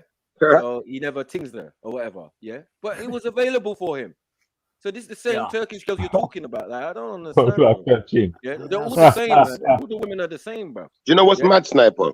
You get some of these white girls and Turkish girls, they don't like white man or Turkey. They only like black man. I've never understood that. Yeah, And that's like the same way back, mate. It's weird shit. It's weird European shit, women. man. He likes it. Yeah. Irish women. Like I said, man, I met a lot of fucking Turkish girls when I was in Greece for 4 years, and wow, fucking blow your minds away. But if they want to fucking screw, they go all night, literally. They don't ask the questions, "Are you going to marry me?" or "What's your job?" No, stop, man. You're gonna make Khan cry. You're gonna make Khan cry, man. Yeah, you click and go. That's it. That's how you go. Hey, nothing safe out here, man. Con. You know it. You know what it is. Anyway, Even to a white guy like me, women are the it's same. cool I as agree. shit. Listen, we're not knocking you outright. I just felt that the word "all" is very strong. Majority of is very strong with you. You know what I mean? When you're speaking about Turkish women or other women and and I would say refrain from that. Like, your point is your point, and I ain't going to argue with that. There is always going to be a percentage to what you're saying. Facts. Yeah? So there's no argument on that. But I just feel that it's not the main, it's not the majority. And every experience that I have says slightly different. Do you get what I'm saying? But I know one thing that is general, that women are generally the same, especially if they're born in this country. It doesn't matter where they come from. They ain't that again. I agree. Yeah. And then I've lived with Turkish, like a whole Turkish man, husbands and wives in my block. You know what I mean? Like when I lived in deep Enfield, right? And the funny thing is, I had loads of interaction with the man them. Yeah. Man would meet me outside down the road at the bottom of our same road, you know. Yeah, to buy a draw. I'm like, why didn't you just come to the door or come to my yard or to the door? We live in the same block. Yeah. And all I see the wife, I barely see the wife. Yeah. Let's get that right. Yeah. That chick's under manners. Yeah. All she's doing is taking the bed sheets out in the morning. Yeah. And shaking them out the window. Right. So I know the Turkish women are tidy. Do you know what I'm saying? Yeah. When it comes to the domestics and all of that. And they're good with kids, man. Like, Right. Khan, I bet your mum babies you, bruv. Like, you are like a king. Like, she'll come out the yard with the rolling pin and start battering up, man. Like, Oh yeah. Trust me. Man, we rate that. We know that. You know what I mean? Trust me, As man. I said, My these mum would have women- picked up the summer No, in you the know what sword. it is. You know what it is. You know what it My mum is. would do You the know what it same, is. man. We definitely can't do no comparison of our mother's generation. That's a completely different set of females, 100. right? 100. Even Khan would admit Nah, that, man. right? What do you mean I by miss my it? mother. My mum God had bless some. her. I miss My my mum mother. had some God bless friends her her age soul. that were on hoeing as well. No, but I'm saying, Well, the I'm not mentality trying is to. different. I'm though. not even trying to say that mummy is even in that class of millennium women, because what we're talking about is women you can fuck, right? So that is not in the same category as your mother, is it? What That's I'm a trying to different say is generation. Hold on one human second. That's a nature. different generation of women. 1 second, and they have I'm listening to you. morality and thing that is well different from the modern woman, right? So a lot of the things that you would say that they would say is misogynist is not misogynist. It's because of what Khan saw growing up, right? And we all saw that our mums worked hard. They did what they were supposed to do, and if relationships was involved, that was kind of the last thing. All they cared about was raising No, their I children am a and misogynist. taking a I'm car. not gonna lie. I'm a blatant chauvinist and a Yeah. misogynist. I am. But there's a Because reason I for that. believe that what we will regard as fair, women will always look at as oppressive. If we said this is a 50-50 relationship, and I'm meeting you halfway, a woman will always agree to it, but secretly she's trying to get her end, her percentage up. She'll try to get up to 55%, 60% control, because that's just women for you. They look at it as we're always oppressing them, even when we're being fair with them. So you can't. No, like, if Khan, you've got a lot of if someone's calling you a expectations, though. misogynist all the time and saying you're evil, you're this, you're that, you might as well just accept it. No, But I'm Khan, saying- you've got a lot of expectations. When you get with a Turkish girl, she's automatically gonna think, and you know, because your families are gonna put it on you. That's just the way it is. Unless they're like, calm, like, oh yeah, son, he's got his own business, and yeah, cool, do whatever you want to do. I won't say nothing to you. Look, I've got my own restaurant, I've got my own business. Yeah, they might You're just not say, getting all what right. I'm saying. That you're not getting what I'm saying. If I was black, I wouldn't like black women. If I was Jewish, I wouldn't like Jewish women. Because Bruh. going outside of your own group is how you beat the trap. The trap of, if you want to marry a girl, you have to tick this box, tick that box, tick that box. Really and truly, how do I know if she even likes me after So I've hold ticked on a all her minute. Are boxes? you saying that? Are you warning me off from like? Even though I'm patterned up here, but you warning anyone else off of Turkish women? You say don't go near them. You following what I'm saying to you? If I was No, Jewish, he's I wouldn't like saying Jewish women. he wouldn't go with a girl that's from the same category as him. So if he was black, he wouldn't like black girls. That's what he's basically saying. Because He's they've saying got, that like he's I saying that already the moment you established, step outside of your very category, arduously established that women you're put a getting higher standard for their own men than they do for other men.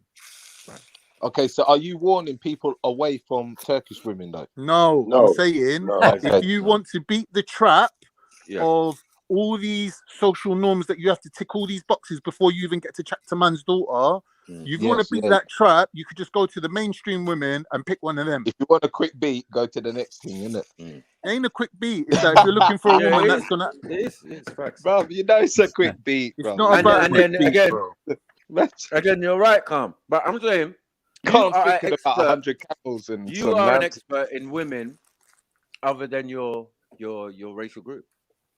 I'm not trying to be an expert. What I'm trying to say to you is, in a situation where even the lowest, fattest, single motherish hoe in England has got such a high expectation now of men. If you go into a subcategory of other women, like Turkish women or black women or whatever, as one of their own, it's gone through the roof now. It's unattainable. But what you lot said's right. A Turkish woman could go with a black man. Yeah, a Greek woman could go with a Turkish man. They do. Like these things happen. These things happen. That's not what we're talking about, though. We're talking about the standards and norms within groups. So within subgroups and within the main group of people. Obviously, that can never apply to 100% of the population. That'd be stupid to even assume that. But we're talking about the norms of that group. Well, that's like me saying, if I've got a group of 50 plus Turkish men together, would their BMI be in the obese range? Yes, they would all be fat. It would be very, like, even if you go to Sunday League football and you see a team of the Turkish Veterans League running around, they're still going to be fat, yeah? Like, there's certain things that go together, correlate, and like, you can't get away from that. Hey, that's why they go to wrestling, I suppose. I apologize to all the guys. Yeah, well, maybe that is it. I don't Maybe that's right. necessarily agree, but Khan is Turkish, so we got to let him speak. Yeah. Right, thank you, Shifa. He knows his thing, man. That's what he thinks it is, but it's cool, man.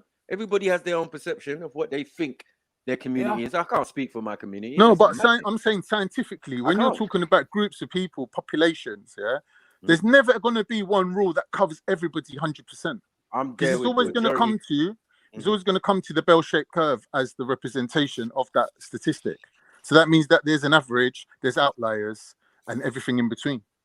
That's always going to be the case. If we say now that in society there is a thing called holeflation, where even the dirtiest hole is going on, like she don't have to put up with nobody, no man, right? Holeflation. Holeflation, yeah.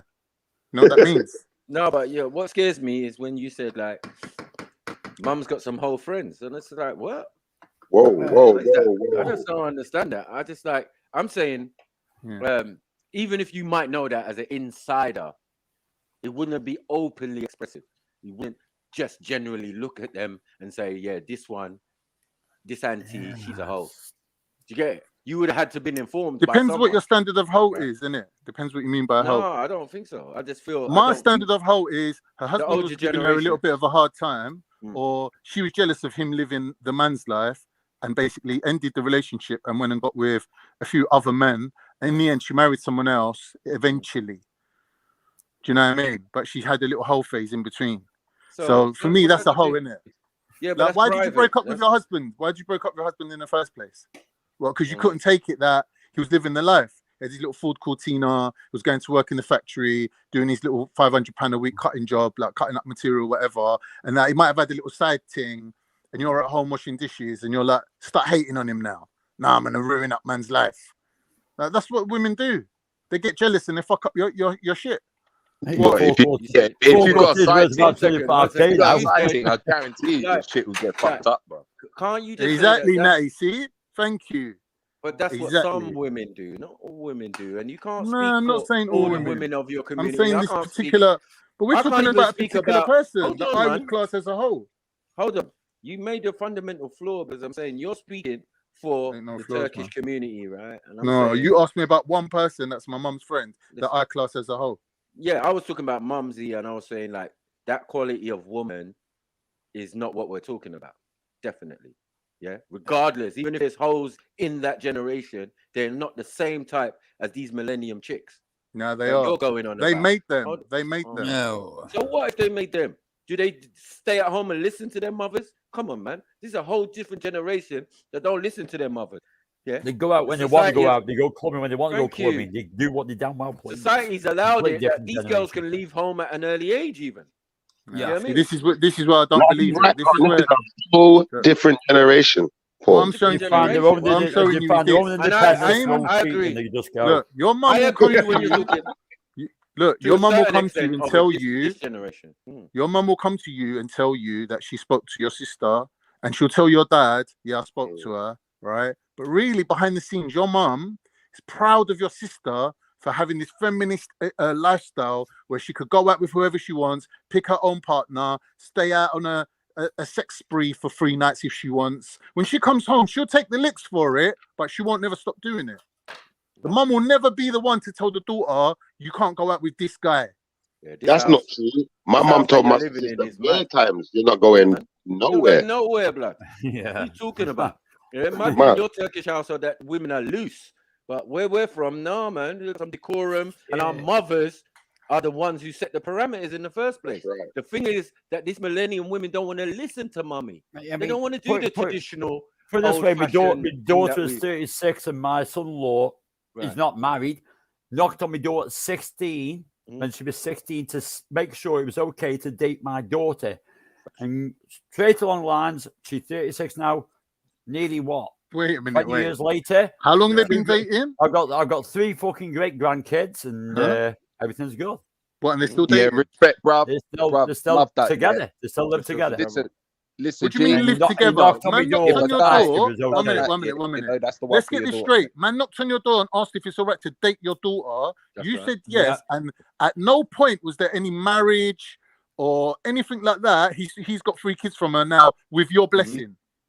Yeah, No, that's, he hadn't got bruv, 3 kids. bruv. He haven't got 3 kids. He knocked on my door when my daughter was 16 to ask permission to date her. Yeah, that's good. Right. And I said, Ask the that's man. okay then. Just make sure she's He back asked the by. man, bro. That was it. Yeah, but And I'm saying, like I said, she's where's down the the wedding line. though? I've got 3 lovely fucking grandkids. One of 8, one of 16, one of 15, and they're happily, they're blessed. They haven't get married. They live together, and that's all they need. Their love is everything, and it's still going strong. It's still going strong. So the good and the bad. Whatever's good as married. When you've been together for like, you know, however, like 10 years, 15 years, like, come on, 20 years. It does happen. It does happen. I mean, I had this shit one. I mean, I had my 35 years. She cheated on me 3 times. That was it. Kicked out the door. Enough is enough. When I got married and put that finger on, Sorry to hear that, I bro. got married for life. But shit didn't pan out. But I met a lot of Asian girls. I met a lot of Turkish girls. I met a lot of Cypriot girls. I met a lot of people. Spanish girls. Fill your boots, What the mate. Fill fuck? your boots. No, I'm sorry to hear what you went through, bro. I'll be honest. I don't really feel sorry for you, but you know, Yeah, at the thanks, same man. time, Thanks. it must have been hard. It must have been hard. And you know, like you've moved on. You found new, you know, My new own entertainment. independence, my own independence. And I feel good in my independence now. I mean, like I say, my son doesn't live too far away, like 4 seconds across the road, he's there. My daughter's not too far. And like I say, I'm just happy my kids are happy. Hey, Banksy, I'm happy can I with ask that. you a question? Can I ask you a question, man. please, Banksy? Because obviously you've told of us the course you can, man. situation Yeah, of you've course been you in. can. Like I've been in a situation where a woman's cheated on me too. But you see, when that woman cheated on me, I'm gonna be honest with you, bro. It almost felt like liberation. It felt like you just freed me because you see me, I'm an honest guy. I'll try and stay with you and be pious, and you know, I'll try and do that monotonous relationship. But the moment she cheated, it was almost like a Monotonous weightless or lift. monogamous? To be honest, the Listen, third time was liberation. It was liberation, throwing everything out the fucking upstairs when the black bin liners saying, "Get the fucking ass out of here." I've done it too many times. Come out of my yard. I got for life. There's your bin bags. Pick the fuckers up. Move your ass out of here. There's only a couple of times they could get away with that. What burns more is I had to start go wearing solicitor. thin. I own my own house because I didn't get that. Your car, sorry, everything was mine. John, can you find me that link for that video of Oh man, Yeah. Find it. Liberation, brother. It was Liberation Day for me. Mad. How long did this is how you're supposed to feel. When the woman cheats and decides to go on her thing, you're supposed to feel liberated because there's plenty more gal out here, bro. Man, There's lots of life to live. I feel liberated from that day, to be honest. Got my own life together now. It took a long time. It took a year to get over depression and God knows what. But man, 10 years down the line now, I'm fucking definitely not. It's worth it, bro. You know it was worth it, fam. Because at the end of the day, all the fun you've had between that time till now, you wouldn't have had if you were still locked down in that relationship, and you would have been locked down with a person who weren't genuine. So it's like in that time I've seen half of friggin' Asia, half of freaking Europe, and God knows what I've seen in that time. You know, I've enjoyed myself. And you could have been tied down to someone who didn't really love you like that. So you have to feel like, you know what? Thank you for doing what you did. Well, I did go with my generation, my mother and father. When you get married for life. You try your best. You try your damn hardest. I tried damn hardest for so many years, but the third time was a charm. That was enough. That was enough, man. And plus, on top of it, I was going through a cancer scare. So I didn't even tell her. My kids knew about it. They found out about it and said, "Why didn't you say it?" Because it wouldn't change nothing. It wouldn't have changed anything. Right. Even if I was okay after, which it was.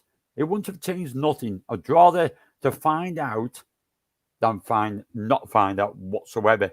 Because what? Because it was ill and not tell me nothing? I'd rather just find out. Liberation. That was Banks' Liberation Day. No, I respect that, bro, because I feel the same way. When one of my ex-missuses when I was younger cheated on me, at first, like you said, it's devastating, it hurts. And then it's like, I sat down, I thought about it. I said, listen, I can go raving again and chat to any girl I want. No one can't tell me nothing. I said, yo, you done me a favor, bye. I was married 25 years. 25 years married. 24 hours later.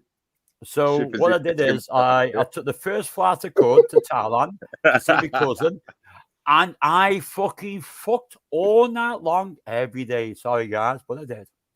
I got everything out of my system. I did get a my system. I was going through depression. I thought, fuck it. I'm going to head to my cousin, see him in Thailand, and headed to Thailand. That's the realness though, bro. At the end of the day, some men don't have that strength to let go. And don't get me wrong, like I said, it hurts. Hurts when you love a person, care for a person, they do something, but you have to have that strength and character to let go and just move on, let them do their thing. Yeah, like I say, I did go to the shit patch of it. I did go to the shit patch. It really, really cuts like a knife. Literally. Bro, this guy's 10 years younger than me, yeah, that have got grey hair after separating from their partner. We got Mosh. Mad. Big up, big up. How these man turning this thing into waiting to excel? What's going on? You get me? The emancipation of Schiffer and all that. Oh, I'm you got you brothers. Stick on the R&B. Yo, stick on the R&B, man. Big up 90 as well. Hey, John. I got Took a bit of time, but yeah. Don't know. Well, after this. Wow. We got Whitney Houston and them gal there. Shoot. Yeah, but bro, I'm not gonna lie. Them tunes do hurt. Them tunes do soothe you though, man. You have to break out tunes, man. Yeah, the certain ones. Well, let's look at what Pierce is saying. Another thing before Khan gets back with this. Say to Angelica Mallet. Talk TV's Dracula and Fox News contributor Tommy Laren. So Tommy Laren, let me start with you. Two people in Britain today who've been at the forefront of not saying what a woman is. One is Nicola Sturgeon, Tell me that's a woman. ex-First Minister of Scotland, who lost her job because of this ridiculous farce of a rapist self-identifying. She tweeted today, proud on International Women's Day to visit my old University of Glasgow, and banged on about women's rights. This is the woman who just literally lost her job for allowing a male rapist into a female prison.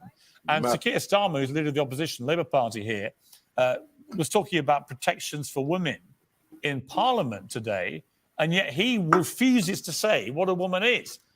Where are we with this? How has it come that leaders of parties in countries like the UK, and we see a lot of it in America as well, just won't say what a woman is?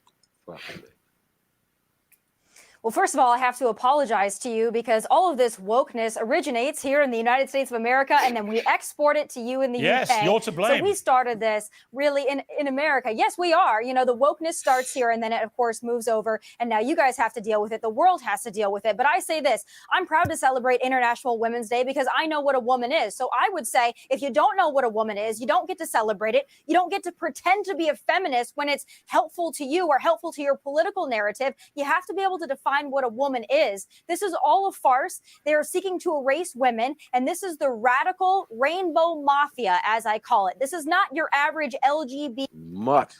Rainbow mafia, you know. Babylon. Real Babylon. America is the real Babylon. But the thing is, see this rainbow mafia, they would not be able Babylon to survive without the support of women. That's true. So women, hold your L. You can't be complaining about them now. Yeah? When you endorse them. Sorry, mate. Yeah? That is actually you knew true. they were out to steal your man. Pause. Or woman. Yeah? They're out to steal. So how can a woman be friends with someone from the letter gang when their manifesto is to take your shit? And Batman and all of that. You know? Literally. Yeah. Oh my days. How much gal I got Batman for it? Let's be honest, brother. Oh, allow it. You know what I mean? Yeah, but bro, like, listen, this is the next thing though, bro, man. These transformers are next level, bro. It's the sworn enemy. Hiding amongst us, bro. Hiding amongst us, bro. Women have endorsed the sworn enemy. That's what it is. Facts. Huh? Your sworn enemy. Biologically, everything. Gonna be there. Careful them Transformers, boys. Listen, when I can't remember where I was in London, yeah, but when I see my man's hands, right, I was like, nah, I can't drink from that glass now. I was like, nah.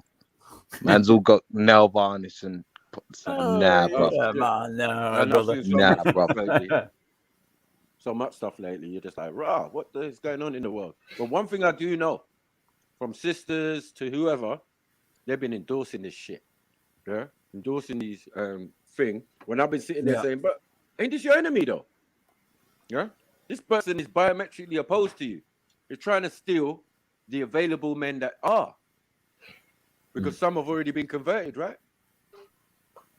So we would say they're gay men, right? So they're out of the equation. Then you got lesbian women. It's like, the enemy within. Aye, the enemy within. Out. Yeah, the enemy within, thank you. Yeah. Or like the movie with Julia Roberts, Sleeping with the Enemy. Yeah, literally. Literally. Do you get what I'm saying? It's like, bruh, you're going out together, you see a guy, you're both moving to him. Is that sensible? Huh? Weird shit. The girl's like, the tranny's like, oh, well, whatever's like, I'm going to turn him. Yeah? You're like, nah, he looks cute, and I hope he's straight. Like, this is a competition. How did this become a competition? Remember, it's friendly. You're friends in that. But when it comes down to the crunch, yeah, of seeing a prey, yeah, it's different. It's different parameters. You might even have to fall back. Can you imagine? As a woman. Yeah, I'm not involved. Yeah. I'm not involved. All of that. You know, oh, fuck. We got come. Yeah, can you hear me? Yeah. Oh, I'm putting it in the thing, in the chat, in the back. So it's I think 5 minutes 30 in. Oh, wicked.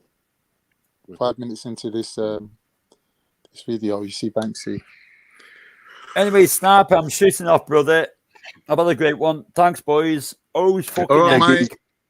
Always epic. I'll catch you. Yes, tomorrow for the Sunday fucking service, man. Yeah, come on. Big up Banksy, man. Have a good one, all. Take care. God bless. Have a nice one. Yeah, have a great one. All right. Will you say, Lady Spade? This caping that you women are doing is mad. Women, you've got no friends. You've got no friends. You cannot be making friends with the letter gang. Mess I'm with your thinking game. it's good. It's all good. Allow it. This is what I'm saying. She's admitting it, but trying to act like she's not, sis. I don't think you realize how damning this admittance is, but hopefully you rethink what you're saying. You thought about it before you put it out there. My business. You admitted it, though.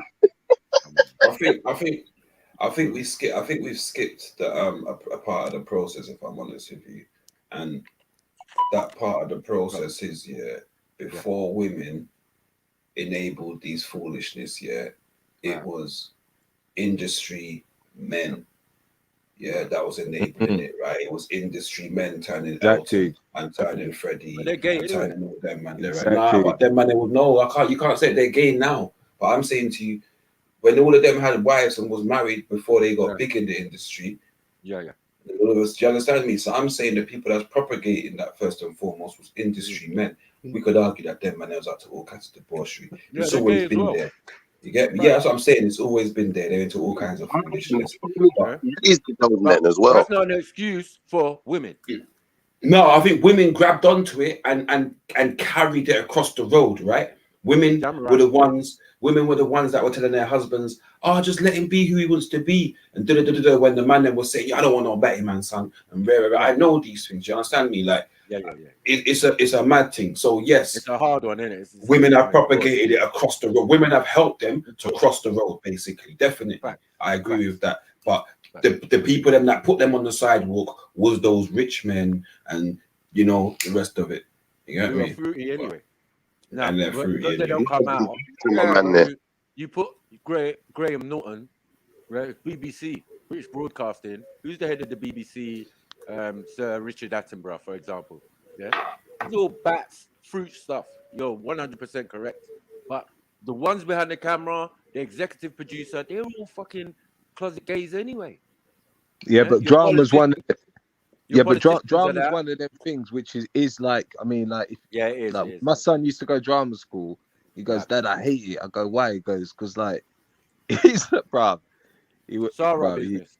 Bruv, like pirouetting and shit like that. It's not like he was like, "Nah, Dad, I'm not feeling it. I can't do it." He was like, "I can't do it, man." But that was again. But Natty, this is the thing, right? People forget, right? All these artsy things from centuries ago have been vestibules for the gay community to congregate, right? So you got people like Da Vinci, who then paints his gay lover, and we look at him as the figure of Jesus and all them things there. Like Caesar. You understand what I'm trying to say to you? Caesar. We all know these things were happening, right? They've been going on for centuries. This is what I'm trying to say to you about men actually propagating it. But in today's climate, the women actually helping it to cross the road and get into a mainstream thing. And actually helping to soften, and helping to soften the minds of the men, some men. Yeah, you get me? Because I've seen some of the most staunch brothers, change even their stance and just let them be. Before it would be like, what? Nah, mate. If my son turns out gay, mate, he's getting booted out. Now it's like, like, fuck, do you know what I mean? It's different, bro. And that's at the behest of the mum. That's at the behest of the mum. You get me? For the most part. Yeah, I was gonna say, you said something which I liked. It's this whole entertainment industry. Because back in the day, like when gays had to run away from home and go and join the circus, the circus was full of all these weirdos going around doing their little shows, whatever. Now all of a sudden, it's become a global phenomenon. Entertainment's become the standard. But the weirdos are still in there. No one took time to take the weirdos out of the scenario before making entertainers the ambassadors for behavior.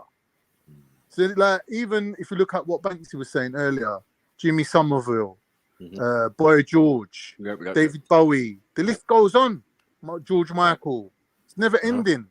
These people were put forward as role models in society. How did that happen?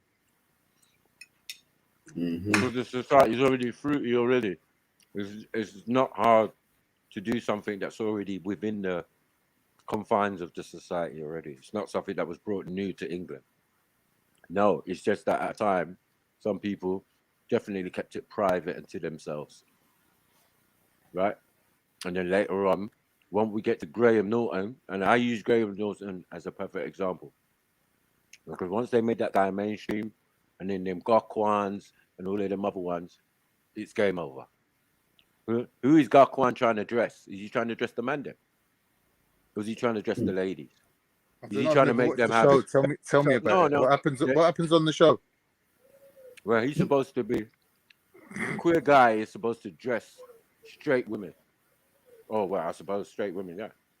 So a queer guy, he probably trying to dress men. I can't remember at the time. I didn't watch that many episodes or whatever. It's a madness. Yeah. But I'm saying he became the standard that when women were obese and overweight, he was the one that was heading the show that was supposedly giving women confidence about themselves and their body. You know what I'm saying? They would show their body and like, oh, look, your tits are sagging. Yeah. Don't worry about it. I'm going to dress you up nicely, get your hair done, nails done. Oh, thank you, Gokwan. You're building my confidence. Now, but all of these, all got them batty boy, they gal, them love him, you know, them love him.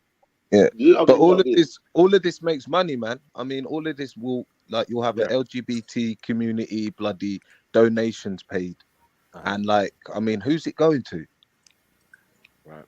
You'll have a day or a week or a whole month where they're celebrating all over England. These people are spending money. Who's it going to? Well, I love my people, man, but some of these women, man, they can be Muslim, they can be anything, but they definitely siding with these gays, man. It's just like, it's real. It's been that way, you know what I mean? And I'm saying, 100. I watched the thing in, I think it was Zimbabwe, where this police woman, or army woman, yeah, she had a team of women around her. And she was like, this was the basically anti-gay squad or brigade or whatever, but it was headed by women. And she said, listen, I got my husband, yeah, but I'm thinking about my young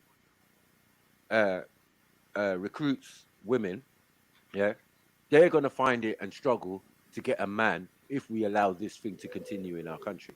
Do you get it? I saw that interview, you know. Remember you saw that interview as well, right? Yeah, I saw Right. yeah. She said, I'm good. But you see this young lady over here, what about her? And what about this one? Huh?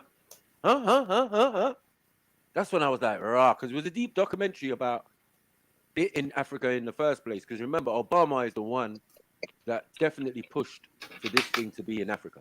Now it's successful in South Africa and certain parts because they're rainbow nations. Now, so are we blaming political correctness, Matthew? Are we blaming that? Because, like we said, like, I'm not with this whole batty man thing, innit? You know me, innit? Like, I got a cousin who's gay. I don't rate it, bro. I'll tell him, man, that's wrong, innit? Like, my religion don't deal with none of that. So, you know, do you think that political correctness has stopped people really speaking their true thoughts on this, and we're just accepting it now? I feel so, partly, but it's the acceptance is part of the brainwashing and programming. Yeah, and that starts with a lot of the sisters, because like I'm not going to be around certain men that I know within my community who are that, but they're going to be at certain family functions and and the only reason I even know is because of my fucking sisters and them. Yeah, you know what I'm saying? They're like, yeah, you know, from my man's thing, innit? What? And he's like, yeah. I said, then if he's that in the end, who's he going out with? And she'd be like, oh, you'd be shocked. No, you better tell me now, so we know who from who. Because you can't just be gay on your own, can you? Yeah, that's true. This person gonna have relationships and who? Because they're gonna confide in the sisters and these girls, and then they will come back and tell you, the man, them what's going in for these guys. You know? Yeah, but the scary thing is, like, certain man, like what happened to someone I know, innit? Like, he thought he was checking a girl, innit? And it ended up being a man. Oh Lord have mercy. Yeah. Wait. Wow. We need to. No, wait, guys. Crying game. That's the crying game. We need to understand this now. We need to understand this. So wait, Vietnam man. Who let her come? When you said got with, did you mean that he turned up to a date and it turned out, or he actually got let me tell to the story. the undressing stage? I'm trying to, So like, what on, yes. yeah, let me tell you the story. So Hold on, basically, before you go, real quickly, yeah. Have you ever heard that song by Tony Tone? My ex-girlfriend is a hoe. You have to change the words to bro. Man, telling the story, Shifa. Allow it. Allow it. Yeah. So God. She's a bro. So basically, yeah, my girl knows his girl, yeah. Well, Yeah. his ex, right? And she's this girl in it. She's like she gets paid to like do like bikini wear and stuff like that, right? So my man was heartbroken after he finished with her. He right? gets paid to do bikini wear. Can we please get the correct wording? Yeah, anyway. He be understood, bruv. Just chill yourself, please. Anyway. What are you, what your dog? Anyway, Right, we sorry, that I got on mute. so anyway, we kept in contact with him, kind of thing, yeah, because he had a business and he was doing like some vegan food thing, yeah. And them used to dodgy come round. vegans, man. Yeah, them dodgy vegans, man. It's true. Yeah, he used to come round, come grab a little bit of a smoker thing like that, and then someone told me, like one of my other boys told me, goes, yeah, you seen this girl that he's going out with, yeah? And I was like, nah, show me a picture. So he showed me a picture of her. Yeah. And I, all right, cool. And I was like, he goes, yeah, I went round there, and I reckon she's had her boobs done, everything like that. She got massive boobs and everything like that. Like fake And ones. Yeah. So he goes, so I introduced myself to her. She goes, my name's Roxy. And I AKA Robert. Yeah. So anyway, right? So like, boy, like he kept on telling me, I was like, where's matey boy? I ain't seen him for a while, man. Like he ain't come around check me. He goes, oh, he's having troubles in it. Like he had to she got him arrested. I go, what do you mean got him arrested? She goes, oh, she smashed up his laptop, started going on a mad one. So then I was like, raw. So he goes, I go, raw, what happened then? So he's like, yeah, he goes, so he rang up her dad and said, like, it's over, innit? I don't want nothing to do with her. I've got an injunction to tell her leave me alone. Anyway, she's rang him up now and she said, oh, my dad's not happy with you. And he goes, what? Yeah, my dad's not happy with you. He wants to meet us. He wants to have a meeting with both of us. So he was like, all right, shit. So he went to go meet their dad now. And when he turned up there, she was there. And he was like, what? She was like, oh, my dad's not turning up, but she wanted to give him a verbal, innit? He just kept it moving. Yeah. And then he goes like, after I've heard all that shit, yeah, the next minute, my boys told me something about, she told him that he's pregnant. It's like, what? He goes, but, bruv, it's deeper than that. I go, raw. I was like, no. What? Like, Mark's gonna have a baby. He's like, yeah, but it's deeper than that. I go, why? He goes, because she told him he's having a baby. Then she locked off her mobile phone, innit? Right. Yeah, locked off the mobile phone. So the only way he could contact her was through Facebook. And how he met her was through Facebook, through this other person, innit? When they went to a party.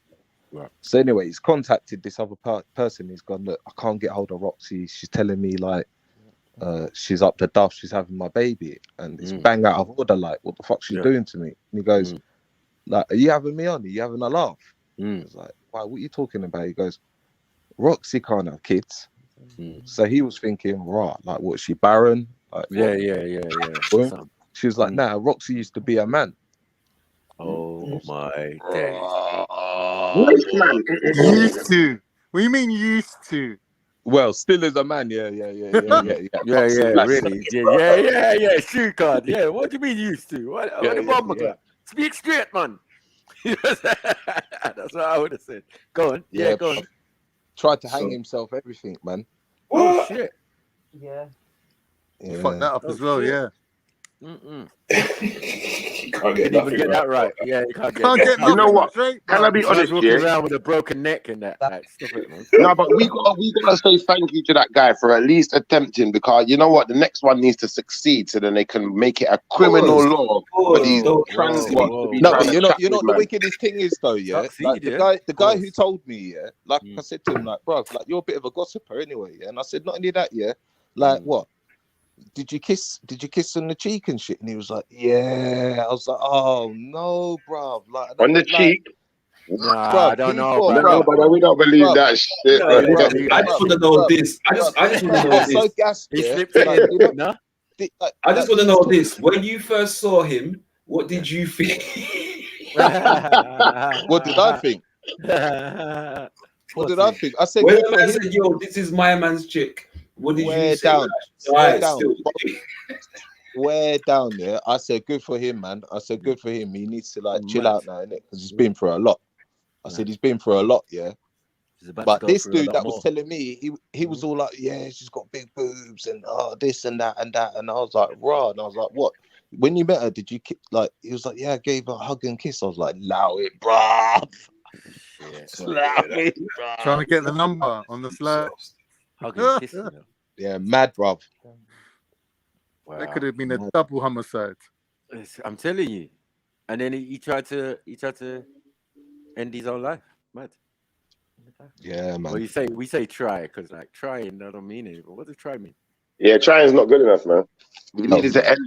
Could have made passed the law because, brother, if these trans get away with chatting to man them and posing as gal, like to me that's a crime, and a man should really be ending his life after that. Because now you done kissed up a man and done some. Yeah, you should really be done after that, innit? Like, there's what else is there in life? Hey, Natty, you're not telling the whole story. Did he sex it? Did he get head? Well, if she's saying she's pregnant, bro, Exactly. bro, listen to this. Listen to this. Oh yeah. Chill. Fuck it, God. Oh my God. Listen to this, right? Brother, he was putting his ding in the tranny thing. Listen to this, yeah. The girl that he was going out before, which is my girl's brethren, right? She used to get paid to like she's on Instagram, innit? She's one of the Instagram models, right? But in real life, bro, without the makeup, bus. Yeah. But she always used to go, like, she's one of these chicks, yeah. We're all sitting in my kitchen having a drink, and she goes, yeah, all he likes to do is lick. we say He won't fuck me. all he likes to do is what? Lick my won't fuck me, yeah. And we were like, why are you saying that, man? Cokehead, didn't it? Obviously can't do it if he's on coke. But my guy's got a tongue piercing now, yeah. And I was just like, oh, no, bro. You know, we're just like, oh, God, bro. It's the L. Bro. And you know, he kept on saying to my brother, he goes, yeah, she's a bit of a sex pest. Like, she's banging on it all the time. He's on what? Face writing. Of course. That's why a man's gonna try and take his own life, bro, because he's effed up. He's messed up, bro. Majorly. And then the fact that what Khan said, like, what? We're talking about pregnancy. Nah. Yeah, we're talking about pregnancy. That means you have, and you know you've bare back and you've nutted in another man. No. Mark. He did go through That's done, brother. You bareback, bro. Yeah? Bro, it's You not thought even that was that, a man. bubble. Imagine like, imagine like someone's Fresh foot wound. rubbing up on your ankle, like you're in bed with your girl, yeah, Ankle? like she's rubbing your foot. You know, like when you're rubbing up each other's foot and thing, yeah. When you're in bed, like you I think foot is like, the least of your worries. my guys, like, bro, violations, bro. Natty, this is along the realms of step one. I'm not gonna lie, bro. Far from it, man. Brother, you're acting like first base is as bad as the real thing because a man had his tongue in the tranny's bum case. That's going too far, fam. You need to die after that. You need to just kill yourself or be gay. That's not the You worst have to of it, claim Shifa. gayness. The worst of it, Shifa, is that her vagina was actually her willy turned inside out. Him, Carl. You're putting your willy inside someone's willy. Wounded. Man banged the jab side. It's crazy. You was literally all up. No. You was literally all up in a man's guts. No, man. a man banged a modified Jap side. What's going on?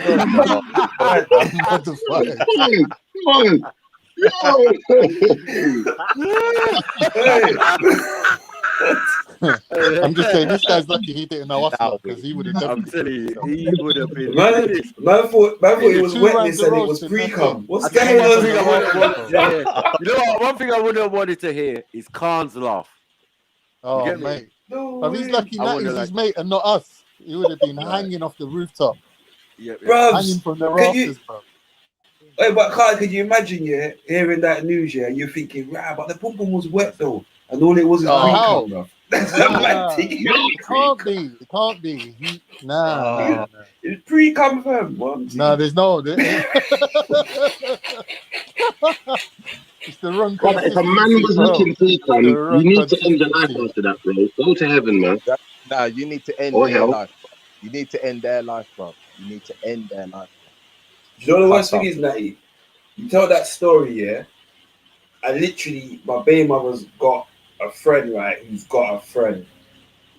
And this hombre dresses up, yeah, and goes out raving and catches certain people drunk, fam, yeah? Ross. Like, and I'm saying certain He people gets that he's, fam, certain people that he's done it to, bro, would literally kill him, bro, yeah? Listen, Yeah, I'm just saying, yeah. This is me, innit? This is how I feel about these things. Those brothers, there was something there. Like there's for me, there's signs in it that you gotta be able to see and understand in it. Yeah, and like nah, man, those brothers didn't. They either had a feeling and just let it go, or they knew and didn't give a shit. Like that's how I see it, man. I'm sorry, man. I'm sorry, your friend was fruity from day one, tongue piercing and all that. Yeah, man. Like, yeah. I'm not gonna lie, bro. I'm not gonna lie. Any type of surgery has scarring in it. Now, if a girl got her breast done and she's got some scars around her breast, fair enough. But once I see scars in the pum pum area, brother, he should have known better, man. Come on, bro. That was a bit dumb, that. Bro, who knows, bro? Who knows, man? I don't know because I've never seen them thing, bro. I've never seen never seen it, bro. There's no surgery leaves scarring. I've never seen there's no scar, surgery that don't leave scarring, bro. Now, do you know what?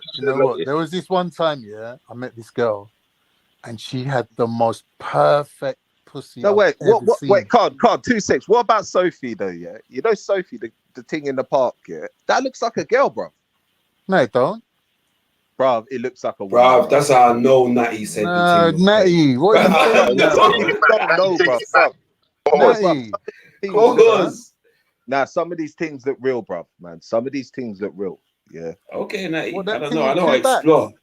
Some I of don't these things explore. look I real. just. That's what I'm trying to say. Like some. I don't explore, Natty. I just look at shoulder ratio. Shoulder ratio Yeah. is a great one. You can tell Adam's jawline. apple, the jawline, the hand size, the foot size. bro. Like Yeah, the you're dating a chick and she's a size 9.5, bro.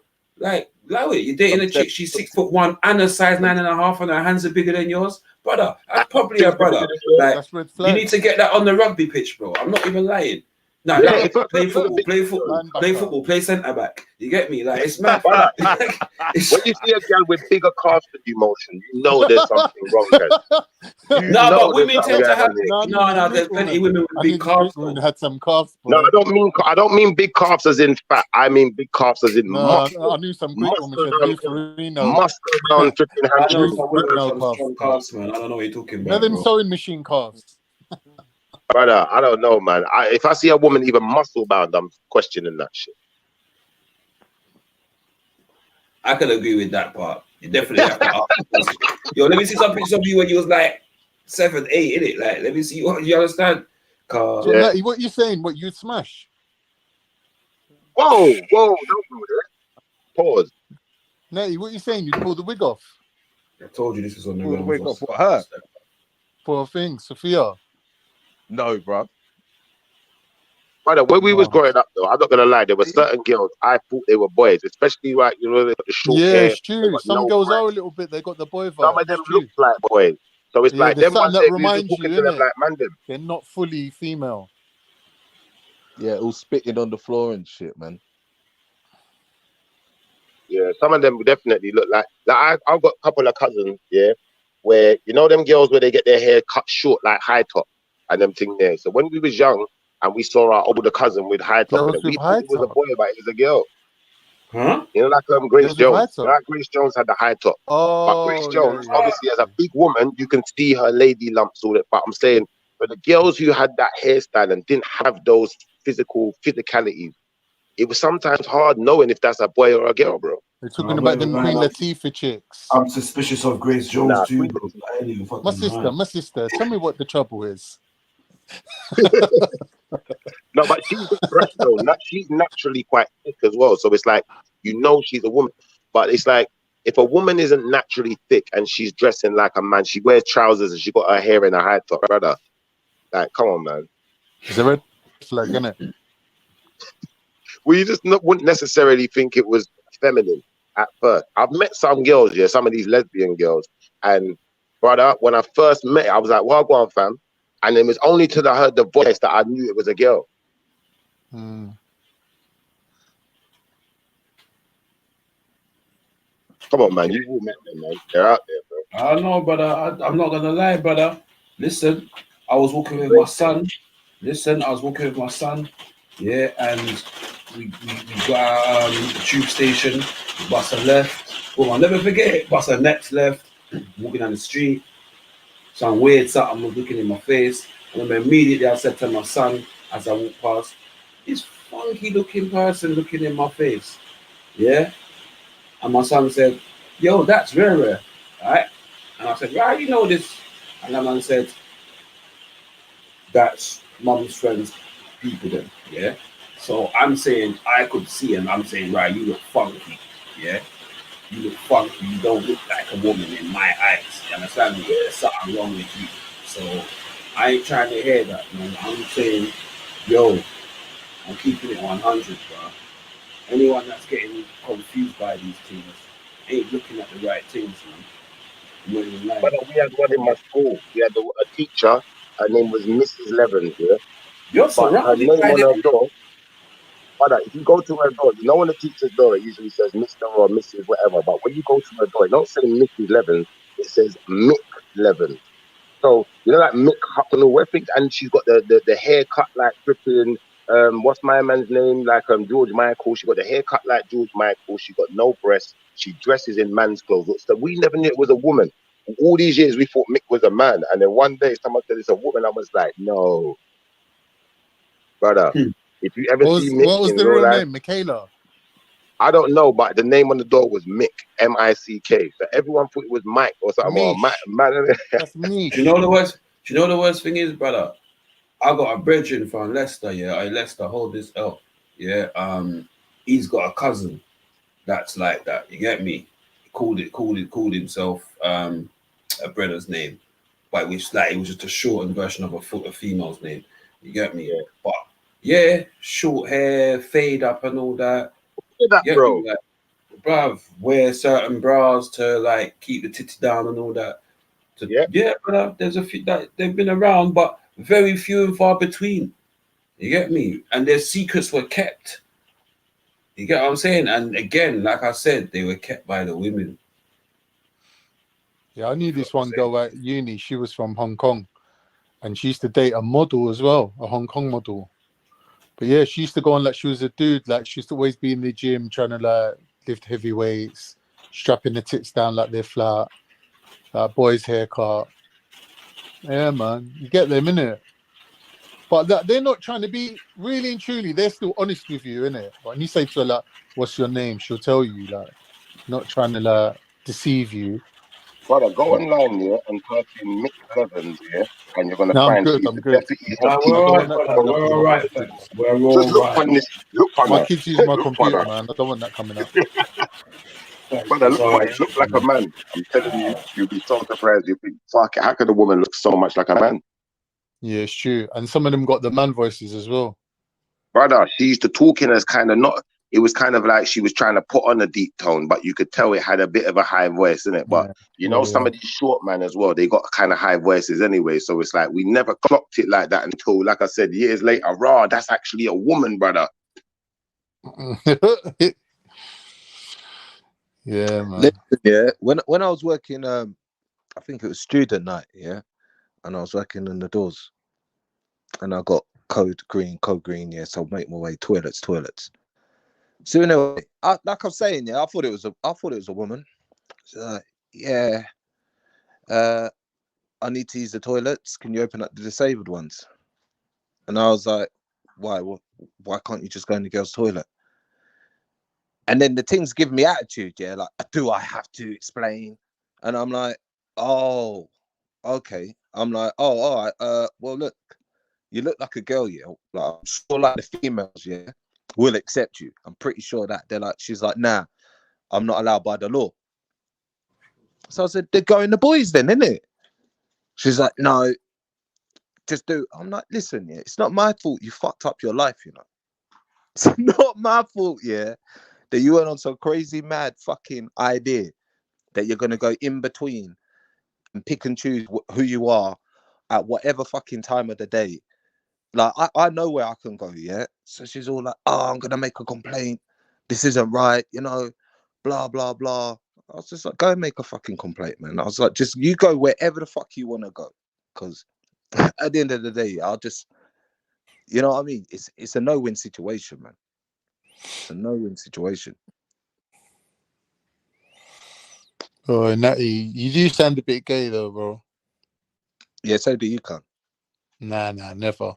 No, you do. Because you're always talking about it. Let it go, man. Irish woman beating you with a strap-on or something. What's happening to you? Don't know what you're talking about, mate. I'm glad we're both on the same page there, yeah. Well, you're seeing trannies and you're telling me you thought that they were birds, and I'm saying that's never happened to me in my life. I've never seen a tranny and thought, in real life, and thought that's a bird. Bruv, there's enough shit, yeah, that I've seen, yeah, like when I've gone in the supermarket and it's just like, yeah, raw. Yeah, and the thing's working behind the till, yeah. But bro, But you know, innit? Yeah. You know. No, but yeah, Hold but on, bro, Khan. Can I answer a question though, brother? If a woman can faithfully look like a man, Yo, bro, can I answer a question? Khan. Now, I want to ask you a That means question. he's going to ask it and answer it. Go on. No, I want to ask you a question. No, it's not asking and answering. I'm saying, if it's possible, yeah, like I said, because I know another woman, yeah, if you look at this woman, I'm telling you 100%, 1 billion. Remember Captain Kirk from Star Wars? Yeah. This woman looks exactly like Captain Kirk. If she didn't have breasts, brother, there's no way you could lie down with that and not feel strange. Brother, she's got Captain flipping Kirk face. We used to call her Kirk. Yeah. What I'm trying to say to you is, brother, if that's possible, it's not totally unfathomable that a man could have a feminine face, but it's just that I've never had that situation where I've seen any bloke can be a little bit feminine. There's nothing wrong with that. Don't make him gay, does it? But we're talking about full-on trannies, yeah. What's being so a man full-on trannies, bro? Full-on trannies. trannies. Matthew, can you put Kale's comment on the screen, please, brother? Can you put Kale's comment on the screen? The one about son brother Silverback Surfer. Pause. Brother, Silver, I wouldn't let a man address you in them way there, brother. Silverback Surfer. I don't know, man. Like, yeah. Pause for them statement there. It's very unsynchronized, Kale. Very unsynchronized. Hold on, how can you say a man can act feminine? So why I didn't say act feminine. Like a drag queen, Hold on. I didn't say the only act. way a man is acting feminine. I didn't say act. I didn't say act. Help him out, people. Let's all help him out. What did you say? Can be a bit feminine. Yeah. So what's a drag queen? Oh no.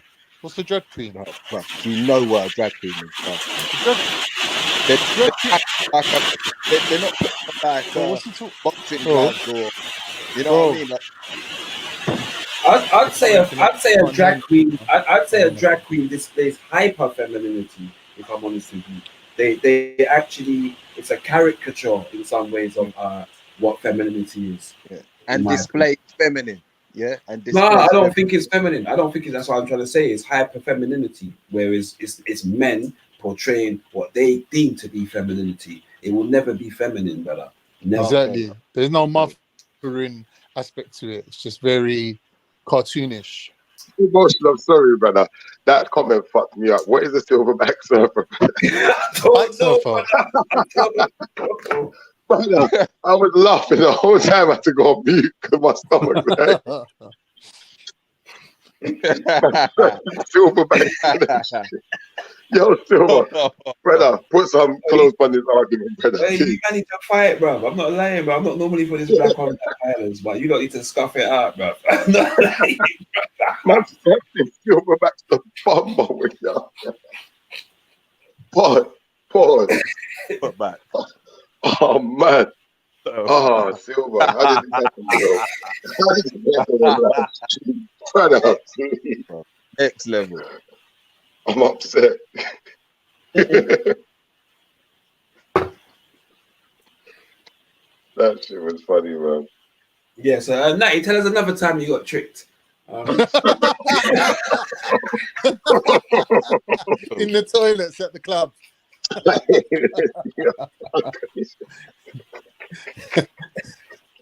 I don't believe you, love. Let me see it. Yeah, you need to retract that statement that you're telling you, bro. I don't need to retract nothing, man. You need to retract Something that. did get detracted. Delete that shit. Something got Dirty boy. extracted. Dirty, man. Listen, can't let it go now, man. You're excited now, isn't it? So hold on, Natty, excited. did the brother chick play do helicopter? We know you know the Bacha Bazzi, yeah. Yo, pause. Hey, Can't don't like Turkish, you know. Most of them are Chinese. That's got to be right, you can't. Huh? It was like, yeah, you're mad.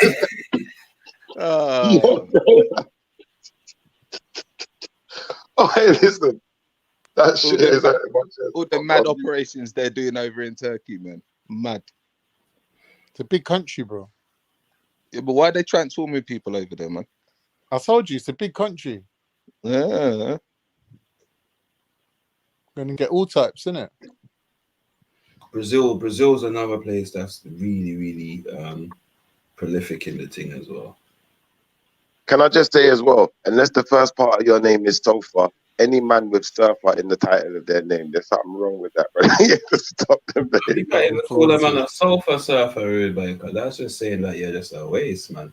Yeah, he's just a waste man, but at least he's a waste man. He's not no. True. That's the same. Even late spade knows, man.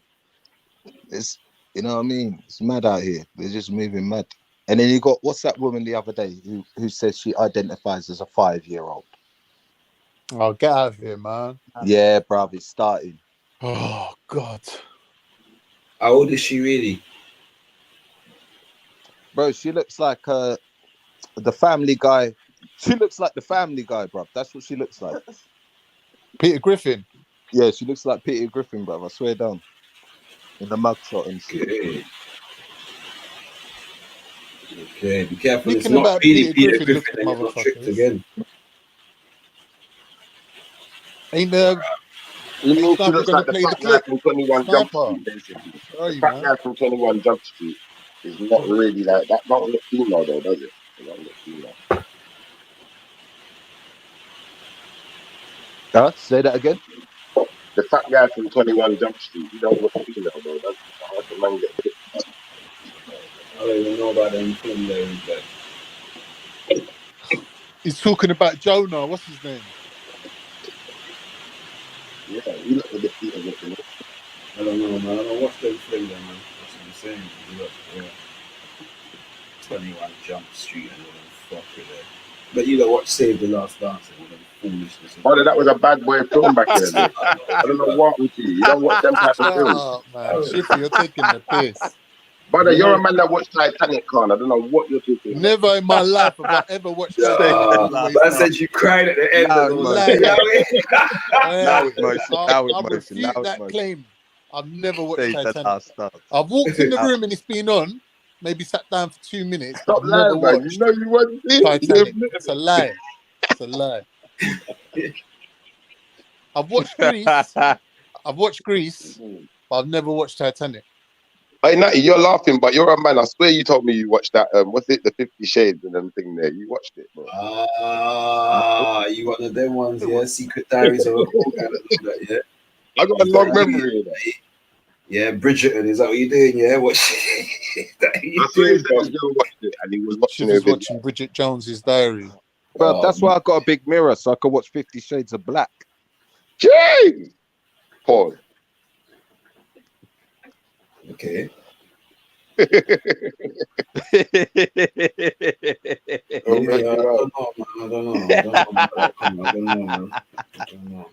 know. You get me? Like, I No like great some of man them out Scottish here, films, bro. but not Great the man. not the what's the How about thing, the the Grey man? Titanic. I didn't like that one. Think man got No, I time didn't to like watch that the one. Grey man? I was one Who's of the them great man there man? back in the Leonardo day. I could watch DiCaprio. them. Huh? Who's the grey man? Leonardo DiCaprio. The Grey Man. Yeah. What do you mean by that? He said he ain't got time to watch the grey man. Oh, Who's the grey man? Leonardo. I don't know. I don't know who that is. The guy in Titanic, bro. Don't make her like you don't know, Shifa. Oh, is that his name? Is that what they call him? The Titanic's Grey a Man film, as bro. well? Is that his name?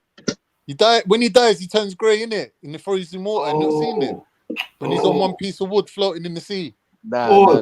Where Pause.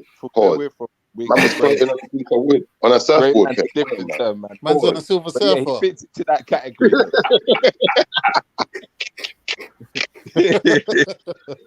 Yo, that was surfing, brother. That don't sound good. Big up the Grey man. And turn grey blood. No, I see Titanic, man. It was shit though, man. Yeah, it was shit. I'm gonna ask you, man, a question, a serious question. I'm not gonna lie. I started laughing when when the people started dropping off and you hear them ting. You hear them go. Brr, brr. You know they're dropping off. Them films are too long, bro. I can't watch them long ass films. Like, what's the other one? Avatar. I did 2.5 any of you, man, ever hours, watch them? 3-hour film or something. Long. I can't.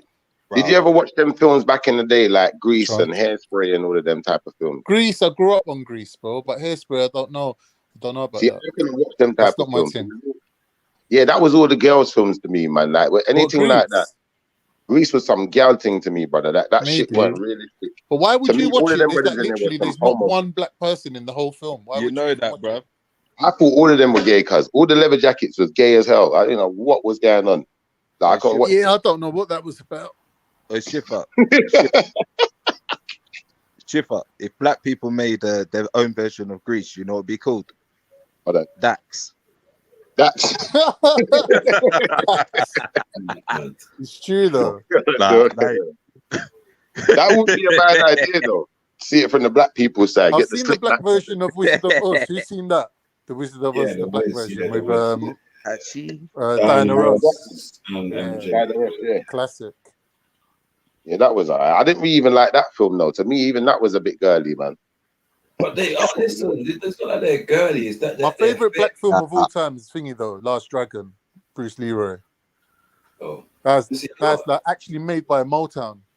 That's a really good I don't film. feel like the films and that they're girly. I just feel like we class them as girly because they're the films that our sisters. All our sisters back, man. Into, you get what I'm saying? But I wouldn't class the films necessarily as girly. I feel like number one, it sold this all-American dream kind of thing for a start, and then they made certain things being cool. You get me? And then like the graduation from Greece, even though it's not a musical, was things like Mean Chicks or Mean Girls, whatever you call it. I'm not gonna lie, Cotton Socks nearly exposed me the other night. Yeah. Pause. Obviously, not like that. Pause. But obviously, you know, like when you're with like that. You know, like when you're with the Beans, yeah. And like she's watching her TV program, and she's like, yeah, come. What, Grey's Anatomy and that? Bro, just that bullshit shit, man. Like, why do you chicks always watch Grey's Anatomy? Yeah. That program's been running for like 4 years now. If I hear a man tell me they watch Hollyoaks, I start thinking like this. I don't know. It makes me question your true manhood if you watch Hollyoaks. I don't know, bro. Man used to watch Hollyoaks though. When Hollyoaks That's was what I good, mean. man. Hollyoaks used to be good though. Hollyoaks used to be good, but then you started to realize, right, they put little funky things started to go on. Yeah, now, funky, didn't it? You get me? And that's when people start watching Hollyoaks. But before that, man, they used to watch Hollyoaks, man. Man, them don't lie either. Don't try like you're some bad man. No, you know what? Back in the day, man, them used to watch Hollyoaks, fam. Yeah. It was man, right them used to watch Hollyoaks, fam. I'm not hearing none of it. No, I can't turn and say they didn't tune in for Hollyoaks, bruv, on a Sunday special, bruv. Allow it, man. In the beginning, man, them watch Hollyoaks, bruv. Like, allow it. It's true. You can't lie. Sarah Garvey was in Hollyoaks, man. Who? Who? What, Sarah Garvey in Hollyoaks? No. He was in Family Affairs. No, he was in Family Affairs, man. Oh, it's all the same thing to me, though, man. I don't even know the difference. I find them programs confusing. They all say the same things. They all. It's like you've got a mirroring person in every program. It's like EastEnders and what's the one there, Coronation. They're the same, brother. The same. But back in the day, it was more like you had people like Grant and Phil, like punching up, man, and acting like the boys and that. But you don't really have man acting like the boys and that. Now you got Alfie, whatever the hell his name is, acting like one dickhead. I just feel like slapping him. All right, so let me put a spanner in the works on that one then. Yeah. They had a gay couple from years ago on EastEnders, bruv. Yeah, they did. Yeah, I remember. From the 80s, bruv. Yeah, I remember. From the 80s, bruv. Don't get it twisted. That was the first time on telly, I think. And the guy was older. One guy was older, and his lover was young. That's right, I think. Yeah, bro. That was the days when there was Lofty and Michelle and them one day. You get me? Yeah, the guy Fowler and them and there. You get me? Didn't the guy have AIDS or something? Hey, you know, you're speaking of EastEnders, yeah. You remember Saeed? Remember that thing that he was talking, bro? Oh my days, bro. That could turn a man. Who's Saeed? She could turn a man not gay, yeah. And he went with the Christian, and bro, who's that was Saeed? just this Saeed in EastEnders, man. I don't know who Saeed is, man. He was checking that girl that done the tune with Skepta. Again, I don't know who that is, bro. I feel like this is like way after I start watching this foolishness. Oh yeah. You get me, Saeed. But yeah, I see you're into it still. You get me? But yeah, man, big up you, innit? Now he's got a bit of a not even the definitely. I'm with the beans, man. I want to keep my woman nice. I'll tell you the last time I watched EastEnders when they had Patrick and Yolandi. You get me? Oh yeah. That's the last time I saw I watched it since then. Thingy was in it for a while. Richard Black. Yeah, Motion used to be like a couple of Richard's episodes. Let's see who? Richard Blackwood was in EastEnders. Yeah, he was in it for ages. Yeah, he got badded up still. He got badded up by Phil. He got badded up a couple times still. Badded up by Phil, you know. Little man Phil, you know, they badded him up into but. Yeah, but this is the thing, man. Phil's. This is why I don't like things like EastEnders, because Phil's this immortal character. No one can't chat to him. You get me? Even if you can chat to him, he finds a way to get like. But I just thought this shit just played out, man. They just made Phil Mitchell some god. Phil's done everything in it. He's been an alcoholic. He's been a crackhead. He's been a police informant. You name it, he's done it, bro. He's done it, bro. Like he's murked, man. You get me? Yeah, they murked someone. Fuck yeah. Come on, man. That's what I'm saying. Done everything. His brother almost killed him. Like it's a man. He's been through it all. His brother looked like he was dead, then came back from the dead, like cleaning, wrestling. It's mad. His mom busted him up. He used to run the pub. He ran the garage. He had the calf. Bruv, he done it all in Wolford, bruv. Like the fuck, man. And he ain't never moved out. Really busted up the alcohol, man. He's literally the most productive white guy I've seen in my life. Man's moving like an Asian. Very But he got a dry cleaner and the cap. Yeah, and the Asians in EastEnders ain't acting Asian though. It's mad. No. They ain't got a pot to piss in the club. No, you're right. Masood is chavvy as fuck. Walking from the mosque into the pub or ordering a pint of bitter. Bitter, you know. How come they don't have Turkish people in EastEnders, Carl, man? You should complain. Yeah, obviously you've been watching it from the start, innit? Because the Turks were in it in the beginning. Who's the Turkish one? Hakan and Ali, when they used to run the calf and his wife was called Sue. And who's been there since? None. Exactly. You should complain. You need to complain about what? Leave us out. There ain't no Turkish representation. Where's the Chinese? Nah, man. Where is this? Where's Mei Ling? King Charles's inauguration when the whole tribe was there. Where's the people then, guys? The black one, the white one, the yellow one, everyone was there, boy. Allow it. Man's inauguration come like Noah's Ark. Do you know what though? I agree with you to an extent because I don't care if they don't put black people in EastEnders. At least then we don't have Gus's out there. People thinking that black man act like dickheads. like, Gus was the replacement of Thingy, innit? What was that guy? Gus, bro. Who's the guy, Gus the is a road wolf, man. sweeper before Gus?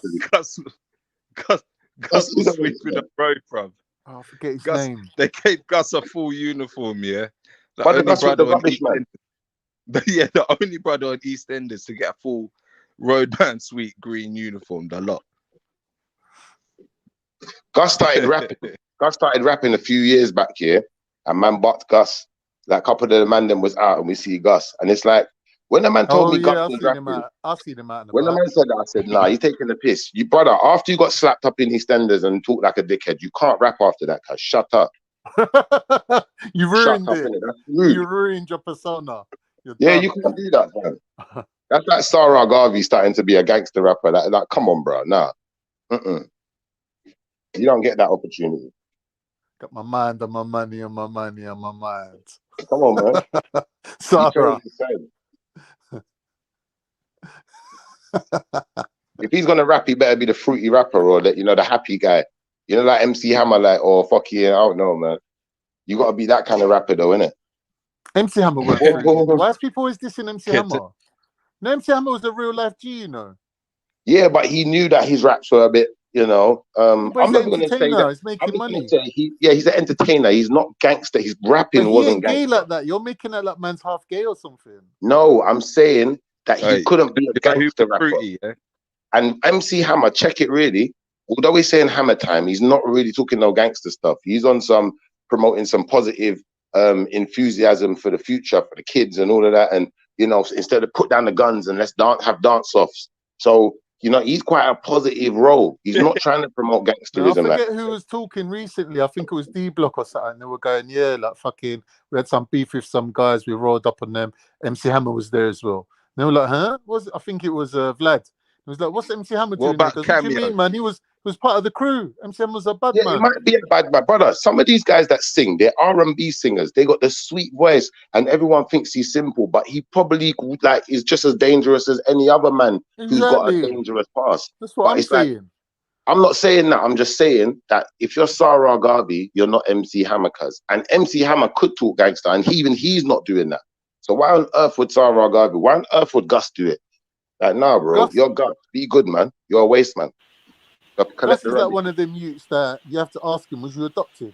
Like, who brought you up? Gus, Fuck Gus, man.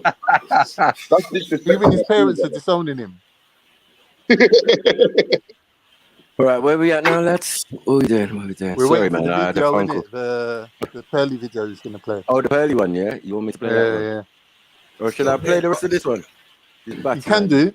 Yeah. I don't know what. Because the woman says she's a black lesbian. Let me see this. She's what? Activist. This is the Rainbow Mafia section of that radical LGBTQ movement that has made women less than and then has elevated all of this transgenderism and all of this pick your gender, identify as potato. They have hijacked the women's rights movement, the feminist movement, and actual feminists should be really pissed off about it. Well, as a feminist, I am. I recently interviewed Angelica, the Prime Minister, Rishi Sunak, and I asked him this question, which seems to stump many other leaders. Here's the clip. Did he say he was a feminist? I'm pretty sure I heard that. I don't know if Is it me? Is it me? He's trolling. He's trolling. No, I would say like, I don't know. It's just like saying, me saying I'm a lesbian. Yeah. Yeah, but he's trolling though. He's trolling. He's like Pearl saying she's manosphere. It's like, come on, man. He is Pearl. No. He's a male Pearl. It's right because I'm a lesbian because I love women. Facts. I hear you. You know what I'm saying? Like, actually, it's the truth, but in reality, it's not. You know what I'm saying? But I'm just saying, if we're gonna get all technical with it. So when he says he's a feminist now, he could have a point. You know what I mean? He believes what the feminist believes. That means he supports certain sections. Yeah, I do. Yeah. Right. But certain sections, that section of women are usually more down the lesbian thing angle, right? That's what we think of feminists. I don't know if the feminists want to come and defend themselves. Yeah. But they're moving like lesbians out here, bro. Yeah. And the LGBTQ gang is it's like they're all together now. feminists, LGBTQ. She's trying to say separation. I'm just saying no. Yeah, No, you that's the feminists thing, are though. part of that gang. We are banding them together, and I feel like it's not always true. Right? The feminist, the feminist is the catalyst, right, for a lot of movements. It's what we have to understand. It's been a catalyst for a lot of movements, and it is cited a lot when these movements step forward. But in the same way, they also cite the civil rights movement. Okay, but I feel like when we band them together, what I'm noticing even on Twitter is that even the LGB lot don't want nothing to do with the T lot. You get me in that sense, and so on and so forth. There's like I don't know if there's a disconnect, or I don't know the reason, because I'm not really on it like that. But you see little bits in it, and you're like, right, okay. You feel what I'm saying to you? I don't mean that I'm gonna sit down there and say, oh yeah, you LGB lot are okay. That don't mean that. You get me? But I just do see the disconnect between the two the groups. You get me? But it is what it is, man. Them all just of where them have a go on, them mind. Right? He said is why I'm always I stand firm when I say to anybody of any other demographic, right? Don't use your plight and liken it to my plight as a black man. But they do that. And that's what I'm trying to say. Don't do that, because it belittles the plight that I've had, and those that came before me, right? And it adds, and you seek to add gravitas to your plight. You feel what I'm saying to you? And it's not the same thing. What in the NAACP is going on out here, man? You know what I mean? Because that's what they did. The trans movement and all of that letter gang joined with black people's civil rights and that. So they joined with the civil rights movement and said, we have a plight just like you have a plight. Exactly what Moshe's talking about. Our plights are not the same. Yeah, I'm black. I'm sorry. I've been black all my life. You chose to be, you get it? You chose to be in the letter gang. I didn't have no choice. So our plights are not the same. You ain't had no Holocaust like us. Yeah, a continuous Holocaust. Yeah, and that's worse than the Jays. Do you get what I'm saying? The Jays have got their money, but theirs is a baby Holocaust compared to our eternal Holocaust that we've been going through. So yeah, our plight is not the same, and I do agree that they keep trying to bound us together. Yeah, to try and say, look, we've got a plight too, but your plight is new. Your plight is new legislation, new laws, new parameters that they've changed to suit you guys, not to benefit us heterosexuals or normal people. Do you get what I'm saying? The family unit. Remember, the family unit is disrespected. No one respects it no more. We're the last on the list. Yeah. But also these organizations like LGBTQ acts like a church, because people will give money to to a charity. The pink right? pound is strong, you know. Yeah, but one thing I've got to say is why are you going to give it to I can understand the charity to homeless people. I can't understand the charity to Black Lives Matter when I didn't get a check. I don't know if you got a check, Snipes. Nope. I didn't get a check. Yeah. At my life, you know what I'm saying, Rude Boy? Yeah, but man, on the cash. Yeah, all of these companies, and it's the same thing what even Tommy Robinson done himself, you know, donate here, donate, get, and then even his own people are talking about, but Tommy, like, you had the money to go around England, you had the money to go around, set up your houses, set up this, do this, blah, blah, blah, blah, blah. When we had to pay and make our own little donations to get up there, travel to support you, when you should have been paying for all of that. That's crazy.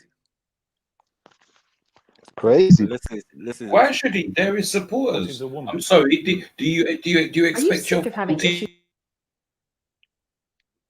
Go on. Yeah, do you expect people to get free tickets to the football match because they're supporters? Then I'm confused. Support if you can't afford it, don't go. Shit, I don't even like Tommy like that, but that's some bullshit. No, but people gonna make excuses for everyone. Oh, look at this. Man have got Triller as Prime Minister. This is crazy. The world is fucked. You got Chiller's plan. Where's that Chiller's cousin in that? You know what I mean? Mr. X's brother and that. Like, what's going on? Brother, man, will see him walking on the road the other day. Imagine he was on his own, just walking road. We know that Nicola Sturgeon can't answer that. We know Keir Starmer can't answer that. You're the British Prime Minister. What is a woman? Yeah, of course I know what a woman is. Adult human female. It's not difficult, is it, Angelica? I mean, that is what a woman is. I mean, I don't know why you're obsessed with defining it. Like, what is a man? Like, why do we need these arbitrary... A man is a male adult human. I mean, that's it. Right. Okay. I don't know that we need these are just biological facts, but they're just facts. They're not arguable points, are they? But I think we have a right to self-identify, and you said want to. This is exactly what we're talking about. Fuckery. And then the sisters are gonna say it's not the women doing this nonsense. They're gonna, brother. I better know. I'm getting frustrated right now. Like, what is your argument? A woman is a woman, a man is a man. That's it. No. Because you've given other options. Now you can assent to that. No, I'm gender neutral. I'm this, I'm that, I'm that, I'm this, I'm that. Go back a decade. Everyone on this panel knows this shit is non-existent. I agree, that a person has the right to self-identify. Meaning, if you're half English and half Turkish, for example, my kids, my kids want to say to me, Dad, I'm English. They can identify as English because they have a claim to being English. But there's a difference between self-identifying and self-imagining. Because a woman, to think she's a man, she's got no claim to that title. She's just imagining it. She's not identifying, because identity is who you are. And these are just imagining. It's just an imagination thing. There is no claim to it. Yeah, and to further that, what Khan said, I'm saying you have the right to identify as what you want. Let's give you that argument. But I also have the right to identify you. Right to not co-sign that, right? I have the right to my own sensibilities and my own mind, which allows me to discern for whether or not you are actually a male or female. Now, if that's in the conventional way, that's right. In the conventional way. So, and if that's a conversation that's a little bit too tough for you to handle, I'm sorry, but that is a you problem, not a me problem. Facts. That's true. Can be bad for fuck off. But Motion, we got women out here like this one on the screen who will argue the toss. Oh, brother, they're not hearing no sense. No, but she's part of that we though. That you hear her? She's saying we, so she's not speaking like she's outside of that community, in my opinion. She's speaking like she's part of that community. So I would expect it to be that. She's probably one that feels like she can do what men do and would probably feel like she can challenge a man to whatever it is that she does or finds as a hobby or whatever. That's Motion. She's trying to scar us all with her mental health issue. That's it, bro. Listen, bro. A man gets locked up for saying he is the devil, but yet, you know, like this is normal, bro. I can't take it. I feel like they should go to jail. If they can't prove what they're saying, I feel like, honestly, they should start putting them in jail for fooling up people's head. Because how can it make sense what she's saying, Motion? Like, you're born a male. You got a birth certificate, right? Yeah. Unless someone made a mistake. And if you're born a female, you're a female. You got birth certificate, same reasoning. So I just don't understand how this woman can be allowed to get away with this and confuse our children like this, bro.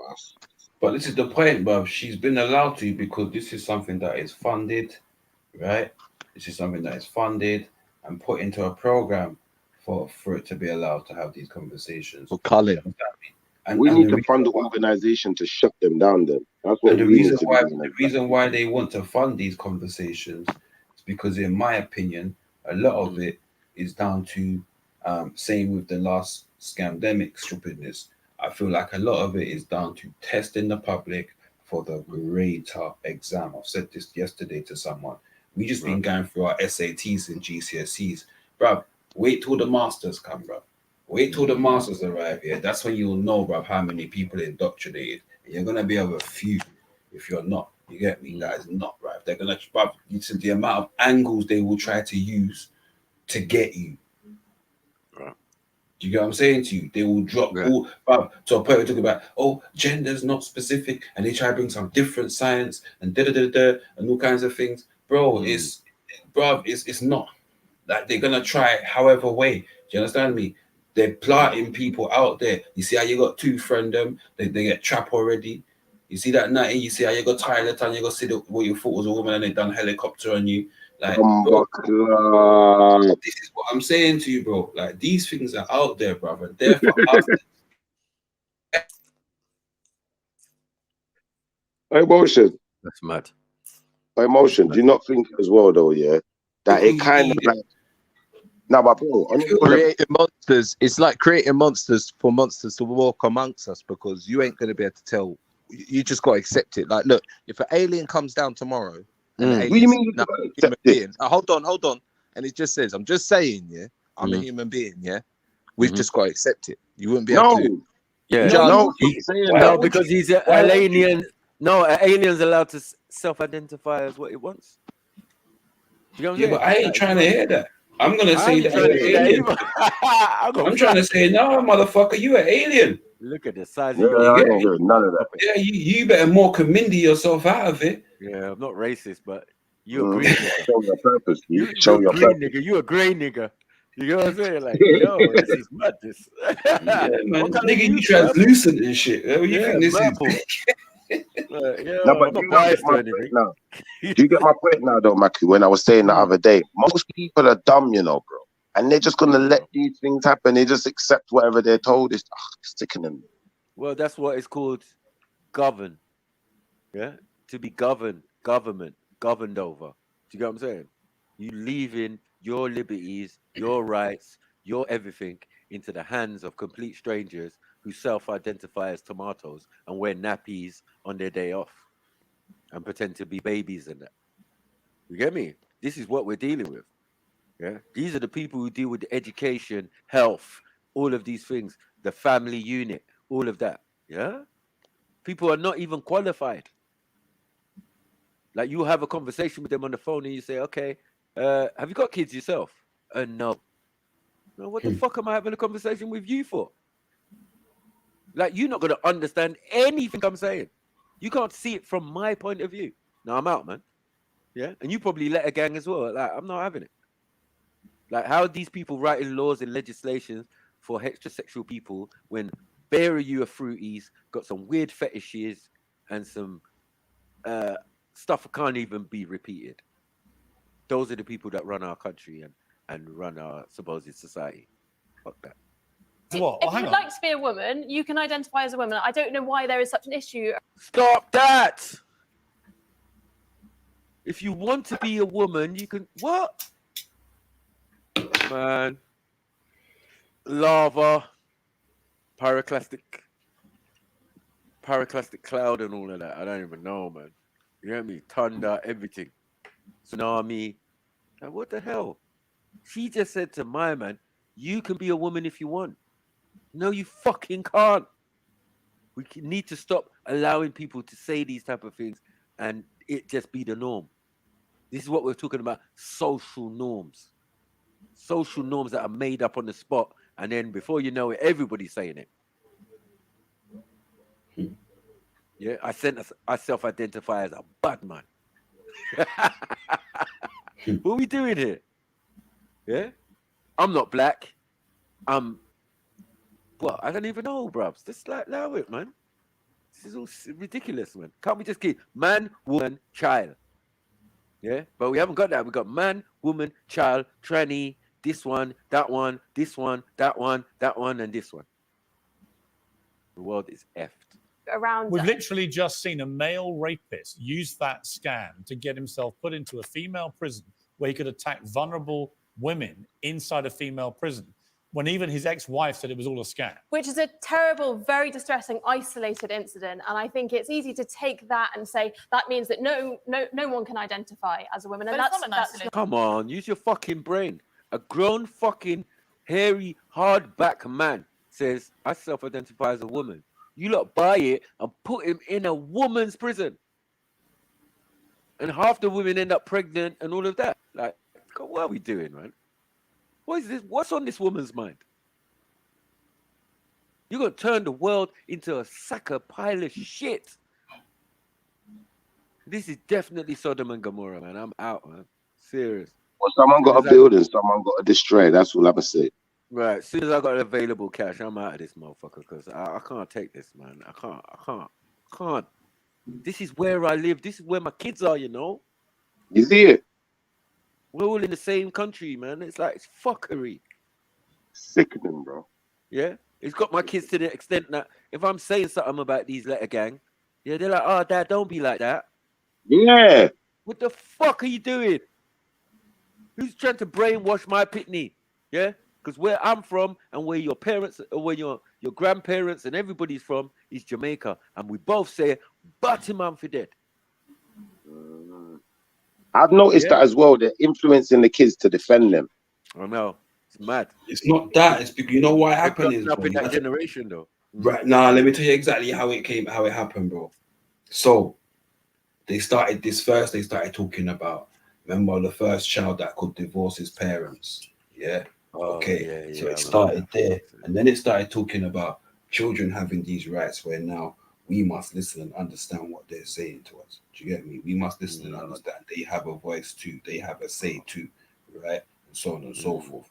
Now, what's happened from that is what they did, yeah, and it was a smart way to be. They're crafty, you know, yeah. They then said, right, with your voice, we're going to give you these topics to talk about, but we're also going to make it emotive, right? So you feel the pain because children are naturally empathetic, yes, right? Yes. Right? So you then feed on their emotions and you give them this subject to talk about. And remember, you know, you use subjects like bullying, and then you talk about how these people feel and how they felt when they was being bullied and ostracized and so on and so forth, right? And you feed off the children's emotions and give them these topics to talk about. It's crazy, brother. Listen, it's crazy. Wow. That's what I'm saying, man. And I'm saying my poor children. You get what I'm saying? And your poor children and our poor children. That's all I gotta say. You'll be exposed to this, and some are born into it. Like when I was talking about Sophia Lewis back in the day. So how old are you? Oh, 20. So, oh, you're a baby, fam. Yeah. So I'm saying 20 years ago in this country, things were slightly just getting to that stage where, you know what I mean? You know, like people could turn up to primary school and it's 2 dads or 2 mums. When I was going to school, no, sir. When my daughter was going to school, no. The older one. Do you know what I'm saying? way. The younger one now, nah, sorry. Her and her cousins around about her age, and she's 17 now. Yeah. There's one of her cousins who I thought he was gonna be straight up G because he was like in my baby mom's family is pure women, right? Not many men, right? So I saw this little you as my nephew. Do you get what I'm saying? And took him under my wing anytime I was with the at family functions. I'm like, little man, come with me, man. You're gonna be outside with the uncles and the big man them and forget all these women. Do you get what I'm saying?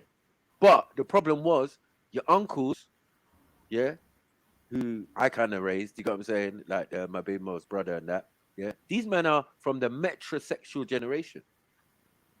Yeah, so these men will kiss their own nephew in the mouth. Yeah, like bro, what are we doing here? I'm your uncle. You're getting fist bump. You get what I'm saying? You get fist bump, pat on the back, and keep it moving. You're walking with me. Yeah, we're not even walking hand in hand. It's mano a mano. Yeah, big uncle and little nephew. That's it. Yeah, I'm not his dad or nothing. You got what I'm saying? I'm his uncle.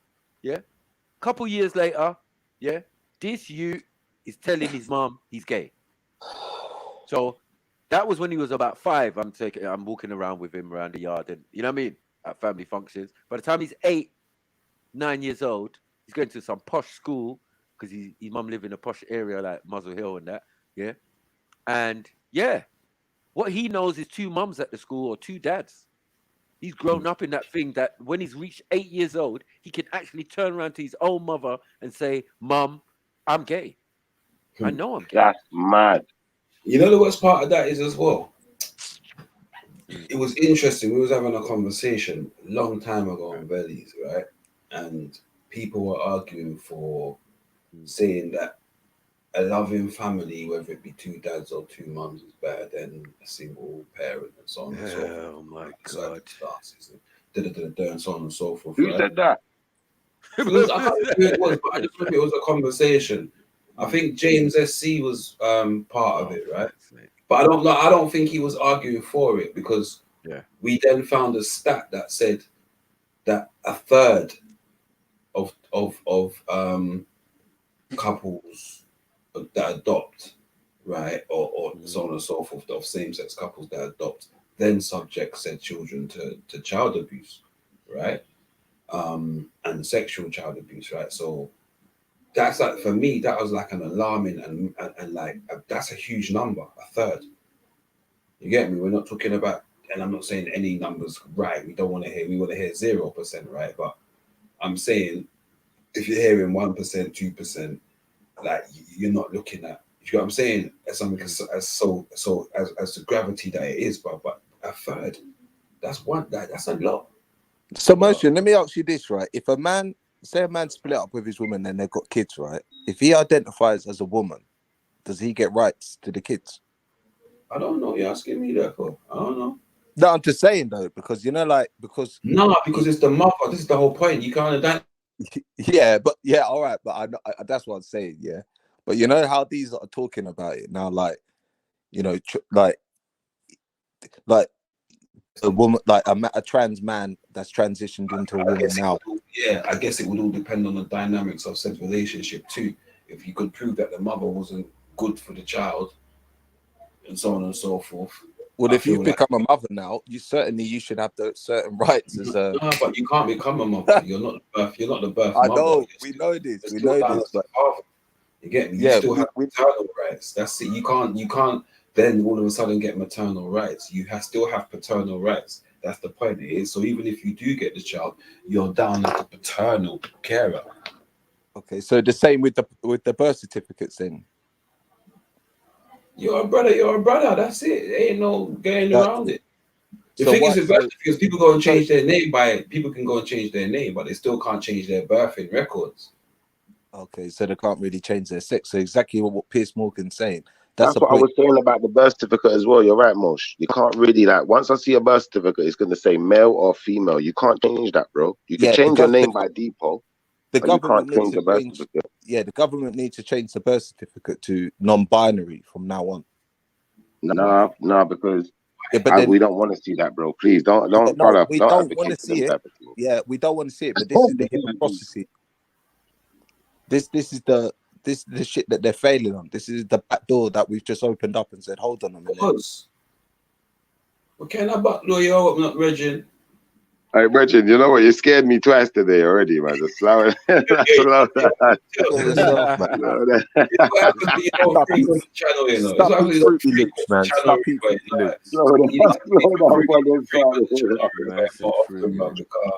Big bowl of rainbow in your face, man. Beer causation.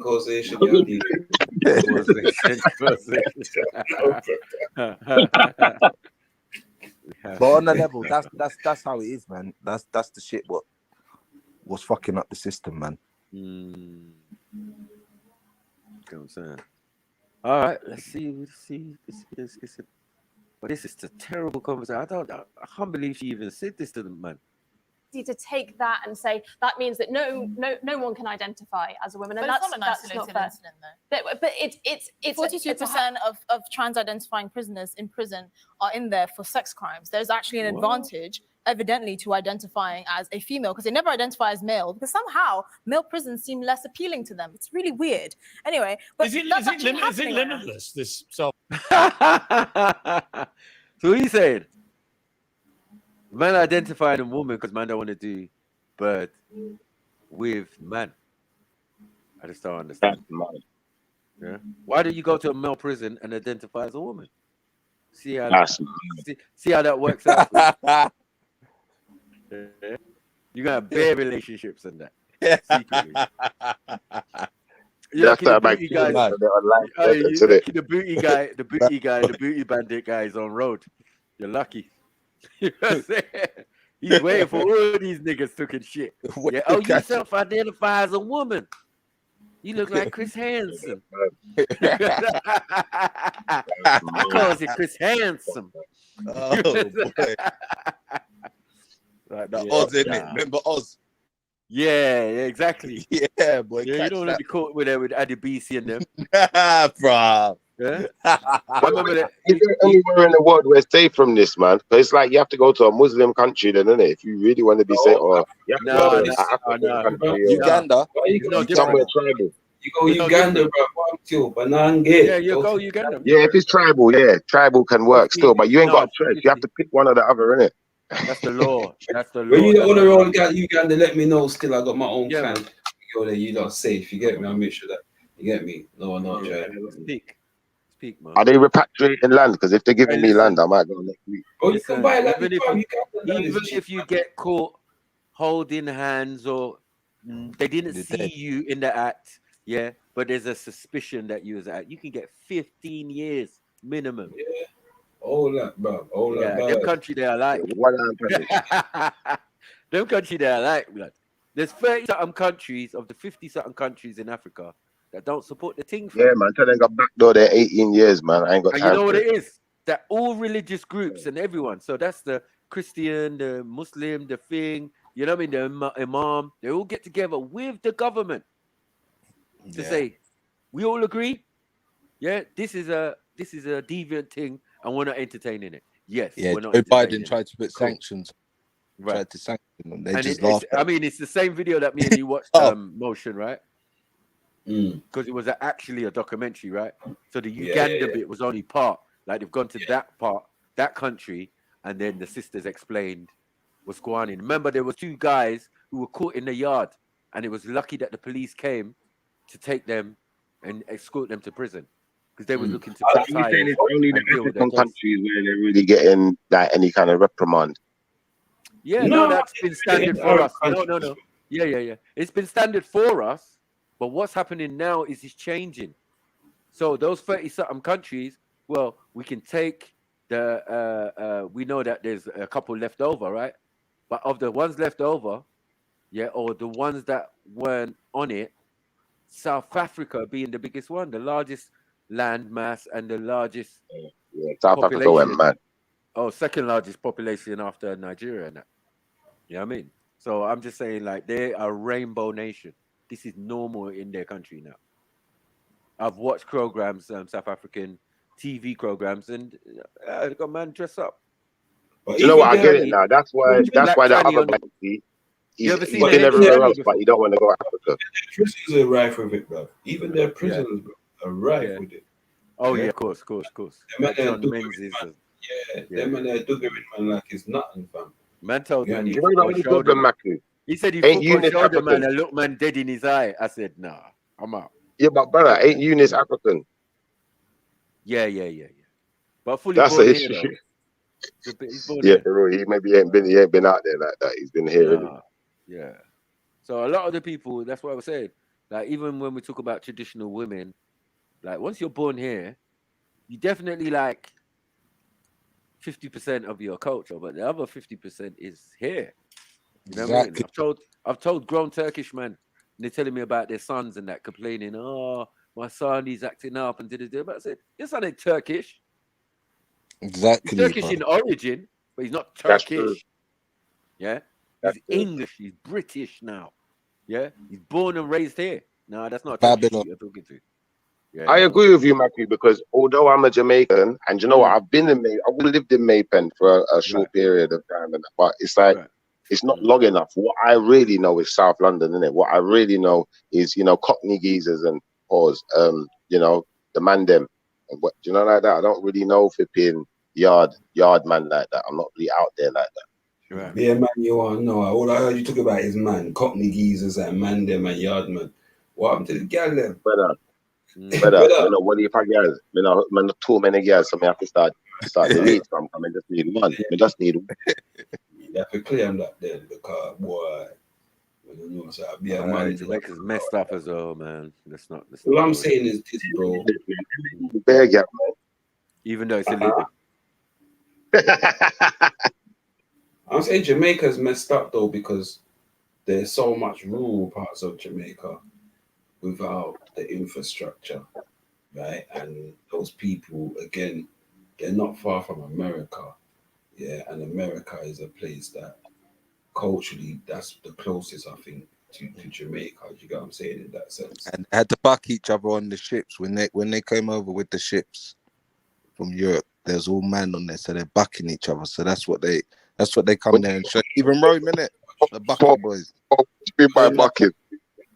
Same like Rome. I'm sorry, man. When you got a ship, when you got a ship, yeah, and you got no women on the ship, yeah. What do you think these men are doing? And as soon as they come, they start bucking. Brother, listen, I know what bucking is, yeah, and I'm just making sure that we're talking about the same thing before I say another point. Yeah, I'm saying, how do we know that? I don't believe that. I don't believe that those things were happening. The bucking part occurred when they arrived on the shores, right? That's what I'm saying. And on the ship, because there was no women on the ship. What do you think the men were doing all that time? Funny man. What? Wait. What do you think the funny man were doing on the ship? I'm trying to ask you, who are you saying was doing that? The Africans? I'm saying, when the what you call them, man, the Holland, what you call them, the Dutch, the Boer, yeah. They travelled and they had no women on the ship. So what do you think they were doing all that time? To each other. Exactly, man. Then come. Sorry. Where is this? Transatlantic slavery. Nah, not the slaves bucking each other. Oh. Before that, when they came to Africa, before they were coming to Africa, they were bucking each other on the ship. Oh, I get you. Yes, facts. Yes, definitely. There were no women on the ship, bro. Yeah, they're bucking each other. This is as old as Caesar. Caesar's been doing that. They walked to England. Remember, these men are walking years to go and beef. No, allow it, man. Yeah, there's no gal in between. If they find one, then yeah, she's getting Yo MTV wrapped. You get what I'm saying? But there's this thing about Caesar being the first to go in the barrel. Now, what it was is that man, because of its war, and you away from your wifey or whatever for years, or your boyfriend, because that's already a thing in Rome, right? So Caesar gave the example of being the first one to go in the barrel, yeah, and then you put your willy in the hole in the barrel and just do your thing, right? So Caesar was the first one to go in the barrel to give the example to all these other men, whoever, you know what I mean, needed to bust their nut. This is super gay, yeah. But somehow it worked. Yeah, they died glory. They invented it. Thank you. Facts. Yeah. That is a madness. And when I found out that, I said, nah, look at this. Look at what they're doing in Rome. You know what I mean? They're out in the field in Germania or wherever. You know what I'm saying? Yeah, you in France or Gaul or whatever, and you're just about to cross over to England. But man's been itching. Man's gone 2 years we've been traveling. Exactly. What you been doing? Yeah, they've been doing some gay shit, and that's facts. On the ships, same thing. Same thing still. So it makes sense. You know what I mean? We're the only ones who had rules. That's why it's Mauritine rules. Yeah, the Moors already had rules of the ocean. Yeah, treachery, all of these things, imprisonment. Do you know what I'm saying? Compensation, mutiny, all of these things. And now you can see how it transpires in modern day. Yeah, you can be fined. You get me? Compensation, imprisonment, all of these things are within the system that they use to control us. Yeah. Let's come a bit forward. Don't forget, they used to have 14-year-old little boys going up chimney sweeps. Yeah, true. So they were like slaves. Like children was pick a pocket or two. Exactly, bro. They were slaves, you know. Like people are forgetting, like they had kids that were slaves. Oliver Twist was a slave, innit? He was a slave, yeah. You look at European they called it slave labor, didn't they? Yeah. If you You know, check like Europe, when the light bulb what hits you're you. gonna find is, brother, listen, even if you go into like the Gauls and all of them, you know where the British come from and all of them, the ancient cultures, what you'll find is it was like seen as a sign of dominance if you could butt break another man. Pause. Yeah, obviously, yeah. I mean, obviously, but From before that, from the Celts, from long All of time, them. they've been All of doing them were doing it, brother. Yeah, they've yeah, been doing it that's for a a long sign time. of dominance. And I always say this, bro, yeah, that is the most primal thing, in my opinion, a man can do to another man. Because people, I know they've heard this argument before. People say, "Oh, animals in the wild again." No, animals. Not every animal. Dominance, right? Yeah. When you Even see a dog. When dogs are the only one who do it. So still. no, they're not the only ones. They're not the only ones. They're not the only ones. All animals display dominance in some ways, but there's very few that display it sexually. Do you get what I'm Yeah, saying? yeah, that's what I'm saying. Yeah, I Some mean, of the it is dominance that we know, mimicry, yeah. because I've seen it in front of me. Like, man's walking their dog and blah blah blah, and you're like, I see the dog just mount another dog and ride it. Is that a female? No. It's like, But, okay. but I've seen Doesn't a matter. female. I had a female that used Your to dog got misogynized. Your dog Yeah. just got misogynized by another dog. It's like, allow it, man. Brother, that's why I'm glad Man United bought Mason Mount, because now you got that gay ass name in your team sheet. No. Pause.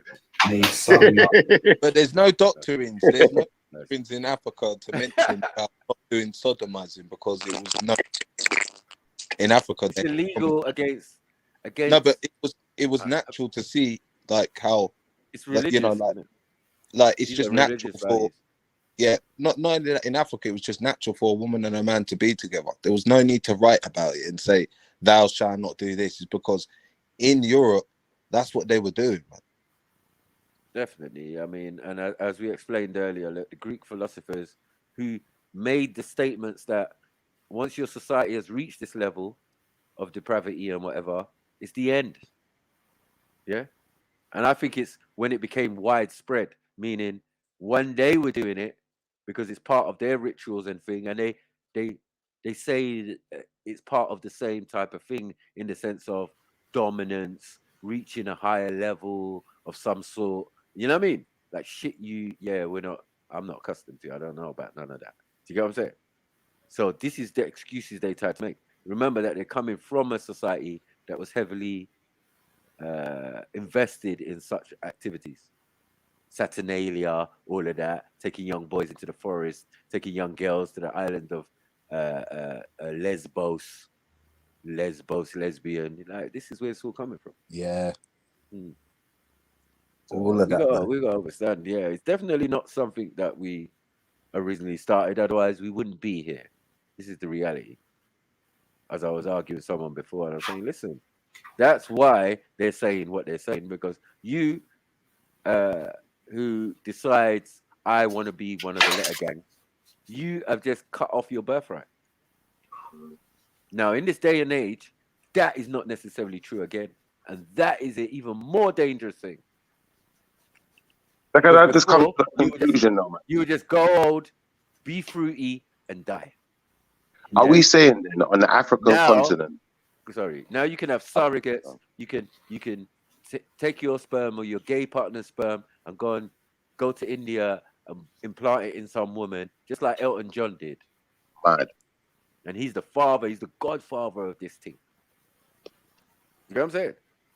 Brother, are we saying now, you see in the African culture, are we saying that there's no culture in Africa where any of this type of behavior is revered? Because if that's what we're saying, then it definitely is a European thing. Because if it's seen as a sign of dominance in Europe, then to some extent they're revering it. Do you know what I'm trying to say? It was amongst the hierarchy. I mean, I don't know about the general population, but I'm saying that it was very prominent amongst the hierarchy. So as we Moshe said, in Rome and all of these things, man was known to have a wife and a boyfriend. You know what I'm saying? As a senator, you'd have a gal, pretty woman, and loads of kids with her, but then you'd have your gay partner. Like, it was normal. Yeah. Yeah, the wives used to all watch them doing nastiness. You know, they don't want to take you out. They take out your batty boy. And that'll hurt you. You know, you're in the Senate, like hand over heart, broken, one knee, capping it. Like, what? And I mean, they killed his little. What killed his God girlfriend. would want you to stop from having sex and keep yourself Yeah. a virgin. Go forth and multiply. It was the concept. That's all I know. You know what I'm saying? You can't multiply like that. So you're And going then you against got religion, you're going against thing, but you're not going against their you got these pagan ex-choir boys that ways. they used to chop off their they used to mutilate themselves so they could keep their voices. And then they used to get found out for sleeping with these big clerics. And then obviously they're like, you can't shift them, innit? Well, It's who's like the they gay know a then? lot of it. Huh? Who's the gay really? It's the cleric, no? Yeah, him. Yeah, he's the one who brought He's these the boys into it. But orchestrator, as soon as their voice breaks or they're no more singing like you know, in these Alex voices and Jones. stuff. Yeah. They're walking Then in the air. exactly. Then you get a Philip Schofield situation, innit? You get a Philip Schofield situation where they're like, you can't get rid of me. You need to give me some power. You need to you need to give me a platform where I could do my thing. Hey, did anyone see this Philip Schofield thing when he was in the restaurant with his little young man partner or whatever? Yes, man. And then the Yeah. guy, the guy comes in there, just hot him up, No, bruv. Like, what's not going on? normal. Normal, fam. Like, nah, these people need to be thrown in the bin. But yeah, let's get back to it, man, because like self-identity. It's not totally limitless. What's the but limit? when you're talking about International Women's Day, I don't know why we take the conversation around International Women's Day and make it about this. But if anyone, there's so many benefits. right? But if to having anyone, a day. according to you, can identify as a woman, anyone can, right? I don't see a problem with Just literally put their hand up and say, "I'm a woman." But it's not an easy thing to do, to go out into Actually, the world. it's very easy. Very easy. You might think it's easy to say, but to decide to do that, to say What this does is doing who, it involve? Whatever that person decides, but to Does go it out involve into the makeup? world and say, I don't identify as perhaps the sex I So was why born can't as, I it's not- identify? Okay, why can't I identify as a black lesbian? Well, firstly, I mean, I'm serious. If I can identify as anything Mhm. without any need to prove I'm actually what. Hey, listen, Pierce, you're gone too far, Richard. Yeah? You're gone. I understand your point. Yeah, but you're gone too far. Yeah. Why did you have to say black lesbian? You. Yeah, that's what the black girl's cracking up. Yeah, but no, I see his point. Like, if you're gonna just open the door for anything, I'll say I'm anything now. I'm a white lesbian. You know what I mean? Like, what's going on? White power, man. Fuck's sake. Fuck is this? That is. I Why can't I on International Women's Day say I'm Piers Morgan, I'm a black lesbian? I think taking it to a kind of absurd status, I think we're that's talking what. about quite a With strong respect, I physical think that change. you'd already opened. Oh, now it's absurd. You see what I'm saying? The standards of these women is mad. Yeah. Nah, that's crazy. Crazy. Some people need to throw their people in the bin. Mental health, man. That is crazy. Yeah, it has to be, bro. No, they don't see the cognitive dissonance in what man's trying to say to them. It's just like they see their point and that's their point only. Don't know what you're talking about, big man. Don't know why you're saying that. Why are you acting all weird in that? 1 second.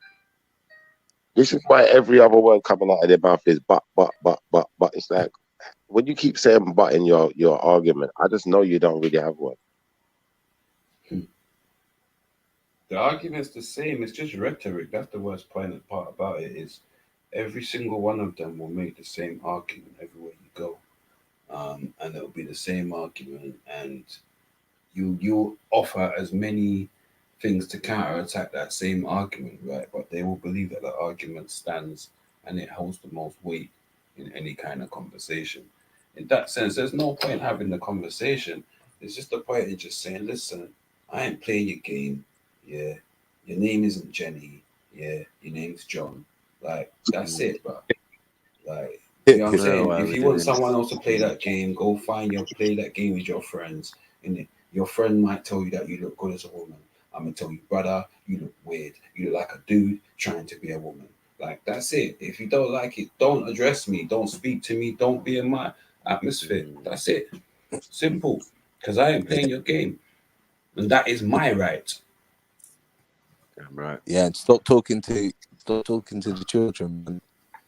Got freaky dudes online with lipstick chatting shit to kids. This is the problem. This is the problem. But if the kids are having issues, look at these grown adults. We can't even get it right as adults. Facts, You know what I man, mean? facts. 'Cause some people advocating for fuckery, yeah, and some people having to try and explain it. Like, yo, listen, woman, you don't get it. If we're all allowed to self-identify, it can go left. The potential for it to go left or whatever is there, right? And it has with that guy going in a women's prison. In the jail. She tried to demean it like it was nothing. It's one-off incident. But why did it happen? I mean, sniper, yeah. If I go try to if I try to do a bank robbery tomorrow, yeah, and you know you're gonna get Big Bird. Yeah. if you could go in a women's jail like that, bruv, that's my option. I'm riding it, man. 1 second. Hey, Natty, you know what? Technically, yeah. You see what you said, Mac. But literally, I'm riding it. That's the problem, though. I'm riding it. I'm getting in there, and I'm a man again. No, but listen, Matthew. Hey, Matthew, can I ask you a question, brother? On a serious level, think about it like this. If people can just identify as a woman and get put into a woman's jail, what if a person decides they identify as a child? Children don't go jail. You see what I'm saying? Now this is the issue. I'm a child of God. African bars. Hey, Shifa, that was a naughty question. Shifa, that was a naughty question, you know. I'm telling you, that could, and this is what I'm trying to say, bro. Like, you just, bruvs. No, everybody, think about that. Hey, brother's going kindergarten. Like, brother, this is what I'm trying to say. Listen, brother, this is the question. I've never heard anybody ask that question before in a debate, I don't think, against them, right? And that would be a real flipping interest. I'd love to hear a response to that. Do you get what I'm saying? Because there are, in fact, you could argue scientifically, right? There are more adults that behave and have characteristics of children than men that have characteristics of women and vice versa. Wow. Brother, that's why it's sickening to me, bro. Makes me want to vomit. Question, bro. I'd want to hear a response to that. What do you have to say to that, Mr. Mrs.? well, Shim. It was Shim in it. That's she, man. Hey, Shifa invented it. Shim. She, man. Shims and it was Shim in it. Yeah, Shim. I don't know why I'm going for Shim. They're confused, man. What the hell? Open the absurdity door by saying it is limitless. You can do what you like. Anyone can say, I'm a woman. So I simply ask you, why can't I? I mean, this point kind of ridicules trans people to an extent. Actually, I think what you said ridicules trans people. Whoa. You see the cape come out. Who is campaigning for trans? Woman. Do you women not get it? Yeah? You are aiding and abetting in the fuckery that's going on here. I'm saying it's set by men. I definitely agree with Motion on that. That the men started this shit, allowing you to self-identify. Yeah? But some people going to push it to the limit, fam. They've gone too far. They've gone too far with it. But that, give them an inch and they take a yard. Give them half side. Yeah, them half side. Fully offside. It's a European standard of offside as well. They've changed it now. Trust me, brother. Yeah, you're going to be fully offside. Like no VAR needed, fam. Trust me. Yeah. No shoulder, no like little bit. That was clear, fam. And look what they done to little Nas X. Had the motherfucker all pregnant and shit. Fucking hell. USA. Where's Bourne, man? Where's Bourne? Bourne ain't gonna say nothing. I told him yesterday. The thing is though, Natty, the UK, I know you're saying this about America, but the UK can't talk because the UK's had Bowie, Lily Savage, Edna Everage, Boy George Michael, Elton Mercury. I told you, Elton Mercury. I like that. You get me? One, You must yeah, mix one. it all up together. Okay. You get me? He's a fuck. Yeah. Do that, but I've never seen a brother What's that pregnant out yet, of man. Mercury? You're like, yeah, man. Facts. I've never seen a grime artist promoting pregnancy, man. Hey, Natty, what happens though when one of Sorry, these I grown seen a men grime. decides One to- second. I seen a grime artist promote wearing women's clothes. Yeah, that's Oh weird. shit. Oh shit. Ooh, Your boy Skepta. Skeppy, yeah. Oh no, cousin. I don't know. Yeah, I don't know what cousin was doing there, bros. You remember he had the flowery hat, the flowery shit, the top. Boy, better know. The granny top, the granny top, the granny sweatshirt. Yeah, he messed up. He messed up. Is that a blouse, cuz? Is that a blouse? Bro, that was like curtains, bro. What the hell was went to man the wrong doing? party, bro. Blouse and skirt. What the Yo, blouse and what skirt I'm is talking got? Yeah, bro. I remember like- that as well. Yeah, we That's what examined that. happened. We was like, no, cuz. That's what happens when you sign up with the wrong fashion label, man. Yeah, but what happens when one of these grown men decide they identify as the boogeyman or some weird thing? Yeah, but even ASAP Rocky used to wear some mad shit, you know, bruv. Bro, have you But seen I- the advert that he's in Right. now? With Nah. that flipping, with that, I don't even like to call it by his name, but that Elliot Page something, that Gucci Gucci advert. Nah. Brovs, I'm saying if you ever see that advert arrive on your screen, yeah, just turn it over.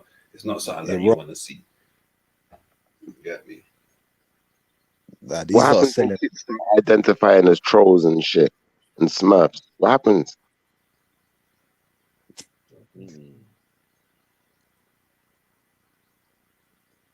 Dangerous, man. It's the same thing as when people identify as Atlanteans, I guess.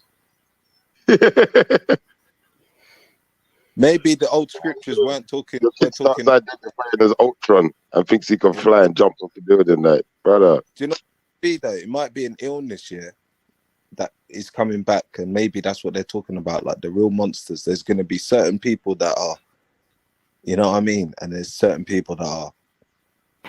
All I'm gonna say this to you, atheist guys, yeah, the people them said it will be like in the days of Noah. When you go and read what Noah, the book of Noah was about, there was much of this stuff going on, yeah. People did what their mind wanted them to do. They didn't think about the sensibilities of what they were doing. They didn't think about the nature of what they were doing, but they just did what was on their mind. And then they say the end of the world is arriving, it will be like the days of Noah. See the days of Noah, yeah? See them, yeah? You get me? You atheists are gonna learn soon, trust me. Like, you We don't ain't got no Noahs today, bro. We got Nortons. That's what we got. I don't even know. He said, but yeah, whatever Schiffer said. Yeah, there's Nortons out there, I know it wasn't no game shit, so I just yeah, I know it's one of these jokes that didn't land, but you know what I mean. Like I got him like this one. Like today, I found myself agreeing with Khan. I don't know what's going on today. The whole day has been ruined. It's been opposite to what's meant to be going on. Like I'm never supposed to agree with Khan, but there's certain parts he was talking, I was agreeing. I was just like, yeah, true Khan. No. But when he said all women, then I was like, nah. Yeah, it was a bit blanky. Yeah, Yeah, you knew there was gonna be a part. Yeah, you knew there was gonna be a bit part. of it. Like, he was like, no, I didn't agree with that. But I was like, in the main, what he's saying, he went to shit. He came Basically, Sniper, you were saving him from his own community, man, because the backlash that he'd be getting right now. Right. And them hairy back, that he was saying. He said, remember, this is the guy who said their backs are hairy. He don't like Turkish girls and rah. So I was more like, Raw. He ain't tried the Asian yet. Flipping out. He ain't had a good Turkish girl, and now he's gonna get one. Yeah, I'm telling you, his whole perception's gonna change. Yeah, all that shit he was talking about Turkish women, he's going out the window. I'm telling you. Once he gets this good, wholesome Turkish thing, you know what I mean? And she fixes up his deen. Yeah, you heard him. I'm gonna learn Surah Al-Fatiha. Only Pum can do that. I feel like those Turkish women are too pious for him. That's why he don't like them. Yeah, that's what it is. He's giving all these negative I know what it is, you know. I attributes know what to it them. is. It's familiarity. Maki, if it was one of us man them, yeah, roll up to thing here. She's on it. Yeah, I don't know what he's talking about. Pressure about family and money. It's that standard. You know what I mean? Like, I just don't think he's got it, man. Yeah, and that's what I'm trying to say. Like, when I hear a black man that says he don't like black women for whatever reason, right? I would say that's you actually putting your attitude onto someone else, right? So your lack of masculinity and your lack of being able to take control of a situation or take the lead makes you feel like someone is too much of something else for you, so that intimidates you, right? Because you can't, right? So you can't get out of that. That's not part of who you are. For some,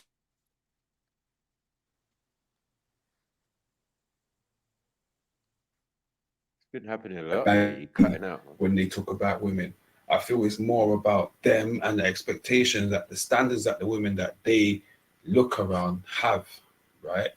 And not being able to meet those standards.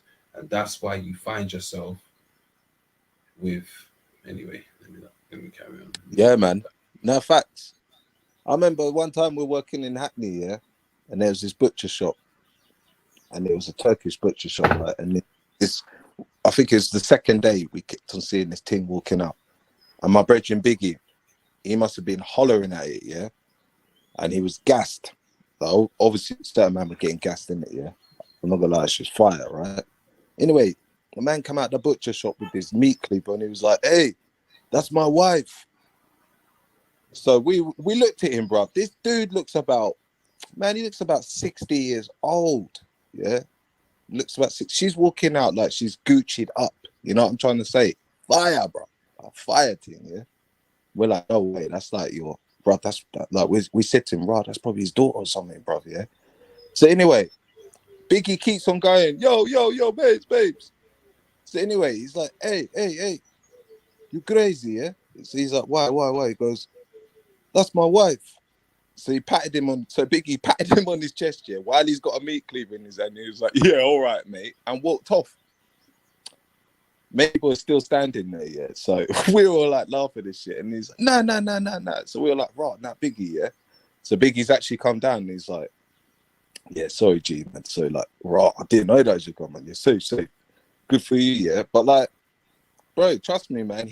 Even him being like a butcher man and looking at like that, even he knows he's got to fucking work for that shit. You know what I'm saying? Like, she ain't gonna be like, you know what I mean? Like, whether she's gonna go with it culturally, she's looking at you like, probably like, right, you're gonna have to do the proper thing, bro. Like, I've got to cook for you. Yeah, I've got to roll over in the morning and look at you. You know what I'm saying? And then I said, must you like black women by force? Like, what kind of stupid statement is that? That's not what a man said, though. That is not what I feel that you definitely no, it's not by force that you must like women. It must be by nature.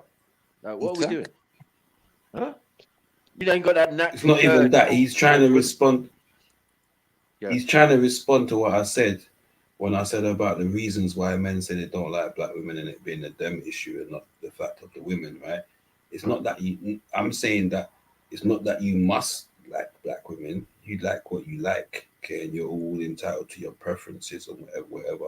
I don't judge no man for their preferences. I tell people all the time, I've dated many different women from different types. Do you get me? Many. No, what I like. Yeah, I've been an equal opportunities employer. You get me? But for me, I expect my expectations about a behavior and an attitude, right? That's what defines what I would want. Do you get what I'm saying to you? Yeah, and that can arrive in all different kind of shapes and sizes and so on and so forth. So I'm not gonna be telling you that you must like someone else. However, to justify your liking someone else, right, you should not then put down, right, things about your own people just because you feel like you don't. There's a big difference to that. Yeah, there's plenty of black men that you hear say that I don't like black women because they're this, they're loud, they're this, they're argumentative. Yo, listen, piss off a white woman and say she's not argumentative too. Piss off an Asian woman. Not only that, you wouldn't be here. If it wasn't for a Turkish woman, you wouldn't be here. True, facts. So there was something good.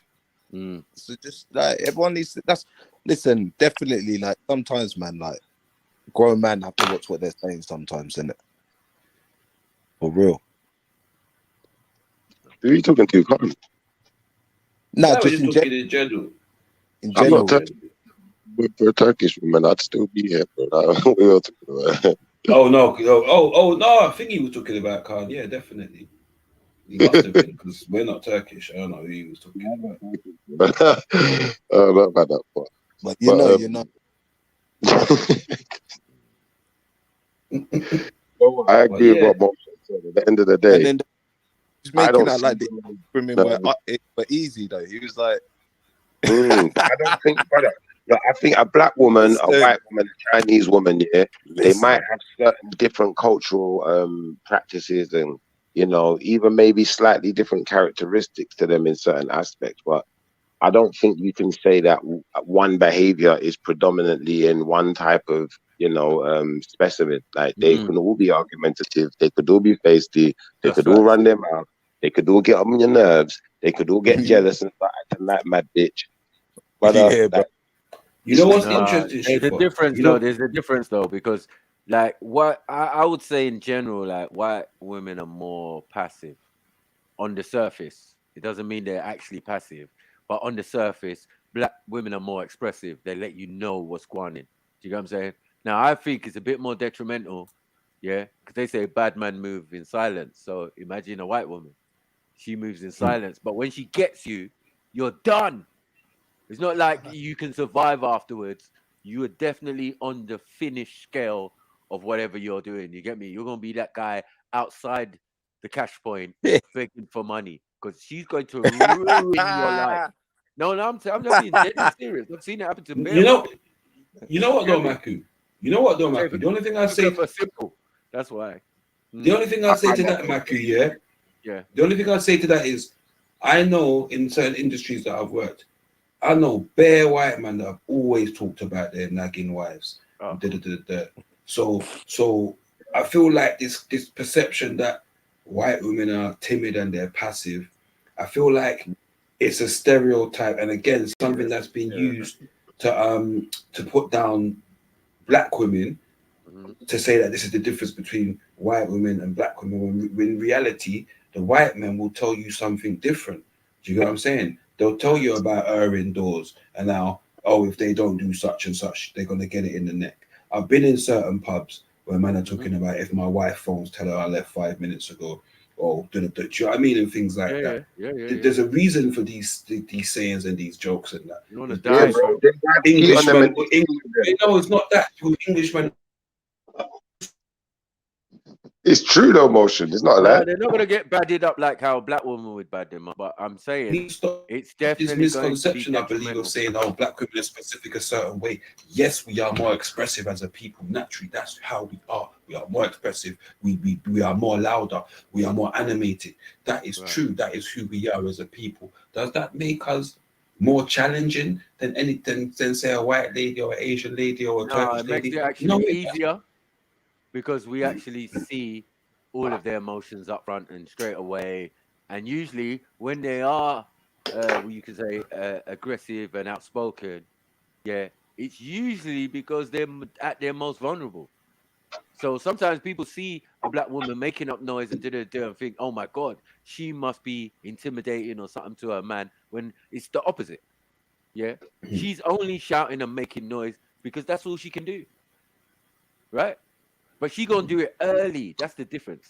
Where the white woman could say, "Yeah, babes, it's okay, man. Do," because she has to be certain, yeah, that when she's fucking you up, yeah, she's within her rights. You get what I'm saying? She has to get it right on point. She can't just go on an assumption. The sisters might even go on a half an assumption or feelings or something. You know, something ain't right. I swear you're up to something. Who you talking to? that Mackie, they're all like that, bro. They are all like that, but They're some all are like not that. going to They're all express fucking it. You see, when you say it, you've given half the game away, right? That's why I said it's better that our sisters are more expressive, yeah, because we tend to know what's going on for them. You see, when a woman is sitting there quiet, Yeah, minding her own business, pretending that she don't know what. Then she goes. Then she grind the whole of the rugby team. Put it that way. She grind the whole of the rugby team and films or you it. turn John Wayne Bobbitt. You get me? What the hell? Brother, in public, the sisters might be more outspoken. But I'm telling you, in general, I don't think they're more outspoken. Remember, the white girls in general like to drink, and I'm telling you, once a white girl had a drink, if she don't like something, she gonna tell you about your blood clot now. But she might not even know about blood clot yet. But if you've used that word in front of her, she might even try and throw that one. Drop it in there. You get me? Yeah, cultural appropriated. Why drop it's okay. Yeah, you little rascal, you. What? No, she's lean. She's lean, cuz. She's lean. Don't even play it on, man. Yeah? The thing is, You wasn't saying that last night when you was eating my pussy. Like, oh, shit. You know, exposed like that. Yeah, they don't have no pause. They don't have no pause when it comes to things like that. It's just a natural thing. That's the thing, they don't give a fuck to expose the They don't thing. give a You got the fuck. black They'll sisters sitting there like, they got the black baby mama be like, right, you didn't even eat my pussy. everything they introduce washing machine. That's it, man. Women are fit. Because you see, like in certain countries where they ain't got washing machine, they've got a routine, bruv. And that's listen, bro. If I could live somewhere, where I know I've got to plant my own food, go up to the hills, get water, 10 with the donkey, 10 with this, bro. I'm actually working for myself.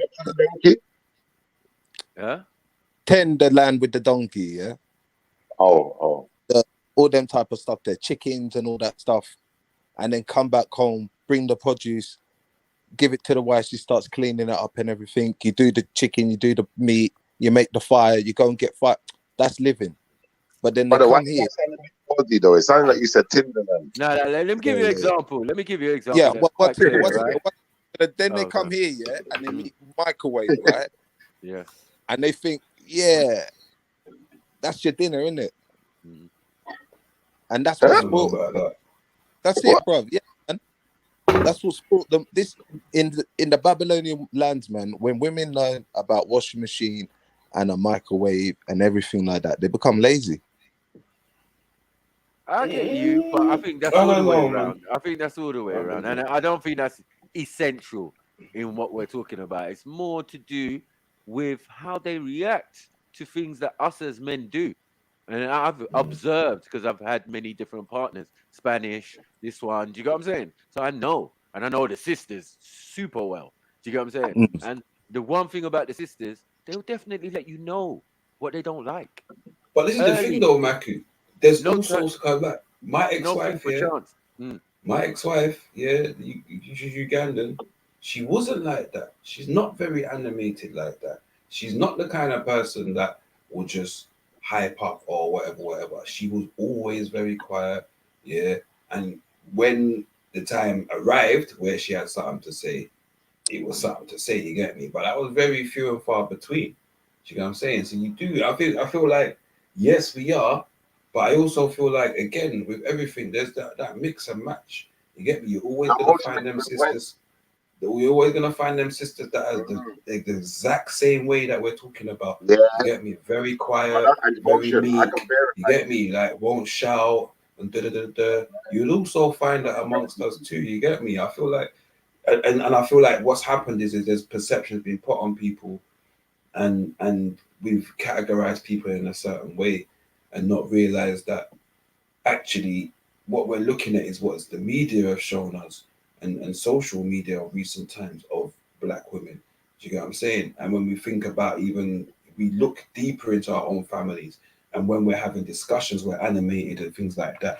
But we all know that we've got that. Yeah, but motion. Can you hear me? You gone off? She's not. Remember them saying Jamaica, still waters run deep. You get me? Yeah. And that's why they say that saying, because there's people out there that is quiet. They're not as animated as everybody else. But those are people that you watch out for. I feel like we've got this perception that's been given to us, and that is more even, that we do have animated people, but we also have a not far off amount of people that are quiet and meek and things like that. No emotion. You remember back in the day, the black girl that I was with back in the day, and in front of everyone else, she was kind of like the white girl. She wasn't cutting and making up noise and hollering Yeah, in you front of flopped people. with that. I'm not gonna lie, but yeah, anyway. But at the end of the day, brother, when there's no one around, and she stopped, when no one was around, remember, she didn't smoke neither. So when she had a drink and no one was around and she got vexed, brother, when she dashed my computer through the window, I remember that day. Do you know like that? Right. Like yesterday. No, you can't say that, man. You can't say that certain people have got a certain attitude like that. You can't say like they're all the same, bro. Yeah, they're all the same, man. Women are like, when they want to wild out and switch and act up and get hormonal, they'll drift, bruv. Mm-hmm. And they pick their opportunities, but they're doing the same thing.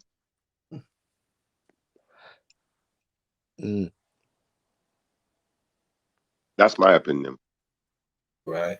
And we've been told this is how we are. We're animated, we're this and that. But I played football and I played rugby. I see just as many loud and animated white guys as I've seen black and loud and animated. Do you get me? In the same way I've seen just as many quiet and reserved black people and white people. Do you get me? And this is why I say this, you know, because it's just there. You get me? You know, we see it all the time. You get me? The Englishman will know. Yeah, the Englishman will know their mouthy counterparts. They will sit down there and say, "Oh yeah, he's a mouthy cunt. He's chopsy him." You get what I'm saying? All different phrases. Oh, watch this one. He talks a bit. Do you know what I mean? Like they've got that as well, man. Like we've just allowed ourselves to be stereotyped and pigeonholed into a specific character. Do you get me? And it's been used against us. Do you get me? By law and in different things like that. And we must always try to dispel those things also. Do you get me? And not just co-signing, in my opinion. That's why you got Kadabilo, the Somali, talking his rubbish about black women being too loud.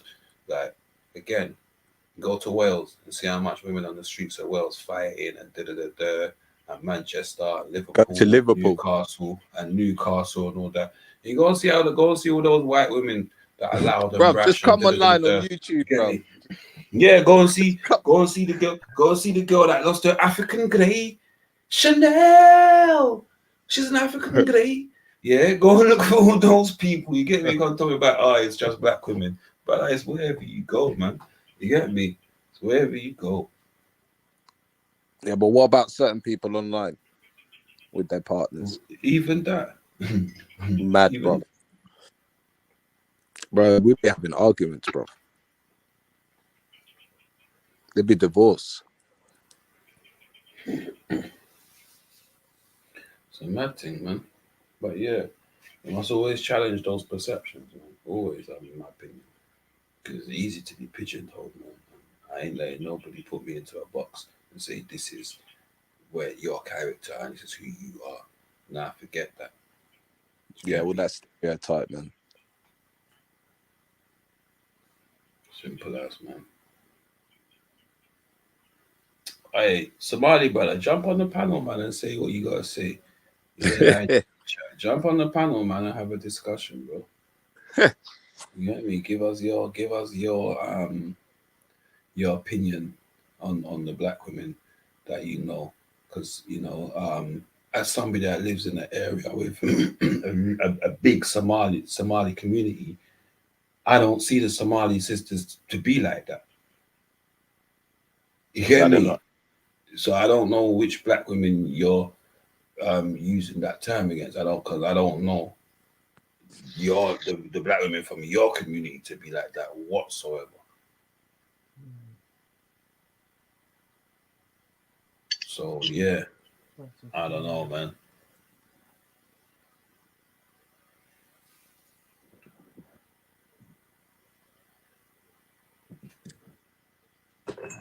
Into that gay level, can't. Probably is one of the two. You get me? Probably is in one of the two, but it's what it is, man. It's what it is. I've heard the Asian aunties nagging their husbands. You get me? I've heard the Asian brothers tell my boy about their wives telling them about themselves. Like, I've heard it. You get me? heard it. So yeah, man. All these black women are loud and whatever. Yeah, man. If you don't like that, you don't like that, man. That's a you issue, bruv. That's a you issue. Maybe because you can't quieten down. That's the issue. I never met a woman that I feel like is too loud. You get me? Maybe that a little more. You get me? Yeah, when I display my masculinity in the way that I need to, you go and fall in line. You get me? That's that, man. You need to be confident in that. You're right about this type of woman, man. You metrosexual brothers, man. You're too soft. That's what the problem is. You're too soft. Sometimes you have to look a woman in her face and say, "Hey, woman, quiet, no, man." No, you Stop got your to see what noise. her background is, bruv. Once you spend a little bit of time with them and you've seen their background, you know, bruv. Like, I don't know, like what we're saying here, like over the 26, you should be like experienced, maybe been in a Brother. few chips, maybe own up to a few mistakes and thought, right, cool, you know, like when I'm ready to settle down, this is it. And if you know you got some, oh man, like some deadbeat thing, bro, just shouting off her mouth and causing argument, up in people's business, no ambition. Allow it, bruv. Again, that's a. I always say this. Listen, men, gentlemen, and I'm gonna say this always. I just say you'll never hear me deviate from this. If you were a woman and there's something about her that is really doing your head in, yeah, you can't cope, right? And it gets you to a point where you're real pissed off about it all the time or whatever. Yeah, I'm saying, right, if whatever happens, whatever arguments you have or it's your fault because you're a man. You're supposed to be able to take yourself up and walk the hell away. Yeah, I You agree. get me? That's Because I before feel you put your hand on them, anything. Yeah. like, You're supposed to be able to say, right, you know what? Yeah, I'm now a man. Right. And this world isn't geared to protect me in these situations. Right. So let me get myself out the way before it turns into foolishness. You get me? Because when it turns into foolishness, you are to blame in my eyes. Get me? Like that's it, man. That's all I'm saying. So, you man that want to cry about this woman being too loud, and that woman being too this and that. Listen, like I said, you be the man, and she will fall in line. Get me? Every woman's got something that they need, and someone that works for them. It's called balance, and we don't all balance each other up. You get me? You can't just walk up to any woman and feel like you're gonna get that balance because she gonna have her energy, you gonna have her energy, and maybe your energy might not be enough for her, hers might not be enough for you, but you need to find that balance. You get me? And the balance doesn't mean that she has to have some big booty or big breasts or da da da da. You get me? So y'all gonna learn though. does she have to have the upper hand? Because that is kind of a terminology that I've heard a lot of women use. I'm not going to say all women use it, but I've definitely heard this type of terminology and rhetoric being imposed and reinforced in female conversations. How do you feel What's about the it? upper hand? What's the upper hand? I have no idea other than I've heard people say, Well, I think like a lot of women, they still have this. No, a lot of women. Excuse me. A lot of women still have this wanting to be nurturers and mothers and things like that. And some of that derives from the men that they've been with before, where they've had to mother them and so on and so forth. So it becomes habitual without even realizing it. There's all kinds of reasons, and then some women struggle to get away from that. Some women struggle to let go and release that control at the upper hand. Do you know what I'm saying to you? Like that again, that's the nature of the beast. That could be down to many different reasons. Do you get what I'm saying? But you're always gonna get women that wanna have that. You get me? But again, it's down to them meeting the right man. The right man might even turn around and make you feel like you got the upper hand, but when the time arrives, you gonna be the man. And again, you gonna fall in line. You gonna fall in line. You wanna be higher, mighty, whatever. All right, cool. Now there's trouble in the yard, and you're coming to me because you're scared. And you understand me? Like, yeah, cool. Fall in line. Yeah, that's all good. But then who mentions when they're like 16 and like Ibiza, Iron Upper, all them places there was the place to go. Brother, I didn't grow up with that. I'm sorry, so I don't know. I didn't grow up with that. And all this whole thing of Iron Napa, what goes on holiday, and the whole phase and all that. I didn't grow up with that, brother. I didn't grow up with that. A hoe was a hoe. Yeah, and she knew she was a hoe. She'd tell you she was a hoe. Like, a man rated them and respected them like the man them because they were real with it. That's what I grew up with, brother. I didn't do all of this whole like Fox season, hot girl summer and all. I didn't do all of this, brother. This is all new concepts. You get me? I don't live my life by it. I don't live my life by it, and I don't judge people by it because I feel like they're all indoctrinated.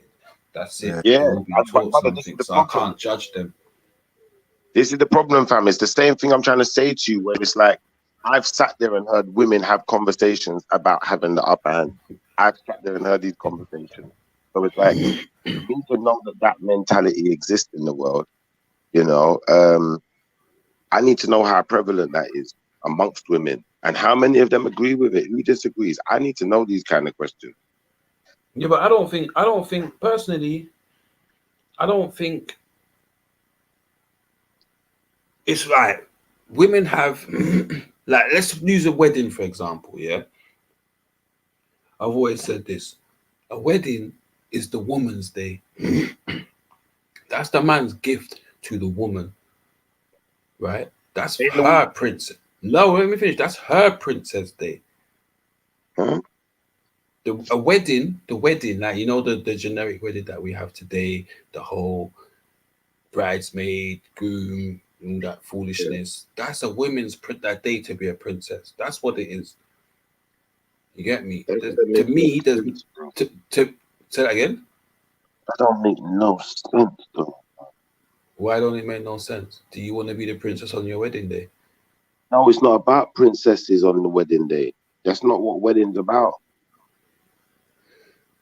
My brother. And this is what I mean. I just feel like, to me, the whole concept is shaky at best. But I do listen to you. I do agree in having some kind of brother, I'm not arguing. Listen, I'm not saying that it should be that way. I'm saying to you, this is how it is. Like, I get what you're saying. Like, yes, the wedding and being married, the marriage is something is more important than that, right? Yes, I get you. But superficially, this has become the women's day. Do you get me? The day for the woman to have her princess day. Do you get what I'm saying? Yeah, that's how I see like these modern weddings. Do you get what I'm saying? I don't believe in a princess day. I believe if you're a princess, you're a princess. You grew up in a palace. You're rich. You're a billionaire, probably. Like, outside of that, I just don't believe in that. I think that concept is just misleading, and it's just a waste of everyone's time, energy, and money. But when, I don't know, bro. I'm not even gonna go there. I'm gonna shut up. All like, this is the dream they've been fed. Do you get what I'm saying? This is the dream. This is why the frocks are similar to those which is the dreams that they've been given. The large veil, the carriage, all of that. This is the dreams they've been given, bro. This is what we're doing now as men. We are just playing into this cartoon of life where we're just giving the women these princess days that they've been dreaming about from young and been told the stories about from young. Am I wrong though? Tell me I'm wrong. Tell me I'm wrong. That is true though. True, but when you think about it, brother, that's what it is. Yeah, but it's more than that because you're bringing two families together as well. No, we get that, Natty, and I agree with that. Wholeheartedly, I agree with that. But when you look at it, the day is the day for the woman. It's her day. You're going to say, yo, brother, listen, how much man will just walk up in a t-shirt and shorts and say their vows with nobody there and just go and do their thing? Or with just immediates there? Most men will just keep it simple. Get me? Couple of the besties, couple family members, the main ones, certain cousins ain't even coming. Like, fuck off. You get me? Like, what about the ones who cry? Bro, that's them, innit? Again, that's them. Man cried when they lost the World Cup final. Like, bro, men cry, innit? Shit. You get me? Men cry, bro. Like, let's not act like, you know, this happens, bro. It's emotional, innit? He might, again, he's looking at it like, oh, my wife, she's so beautiful. She's got that Princess Day. Some men cry because they're thinking about they just spent 30 grand on a wedding, bro.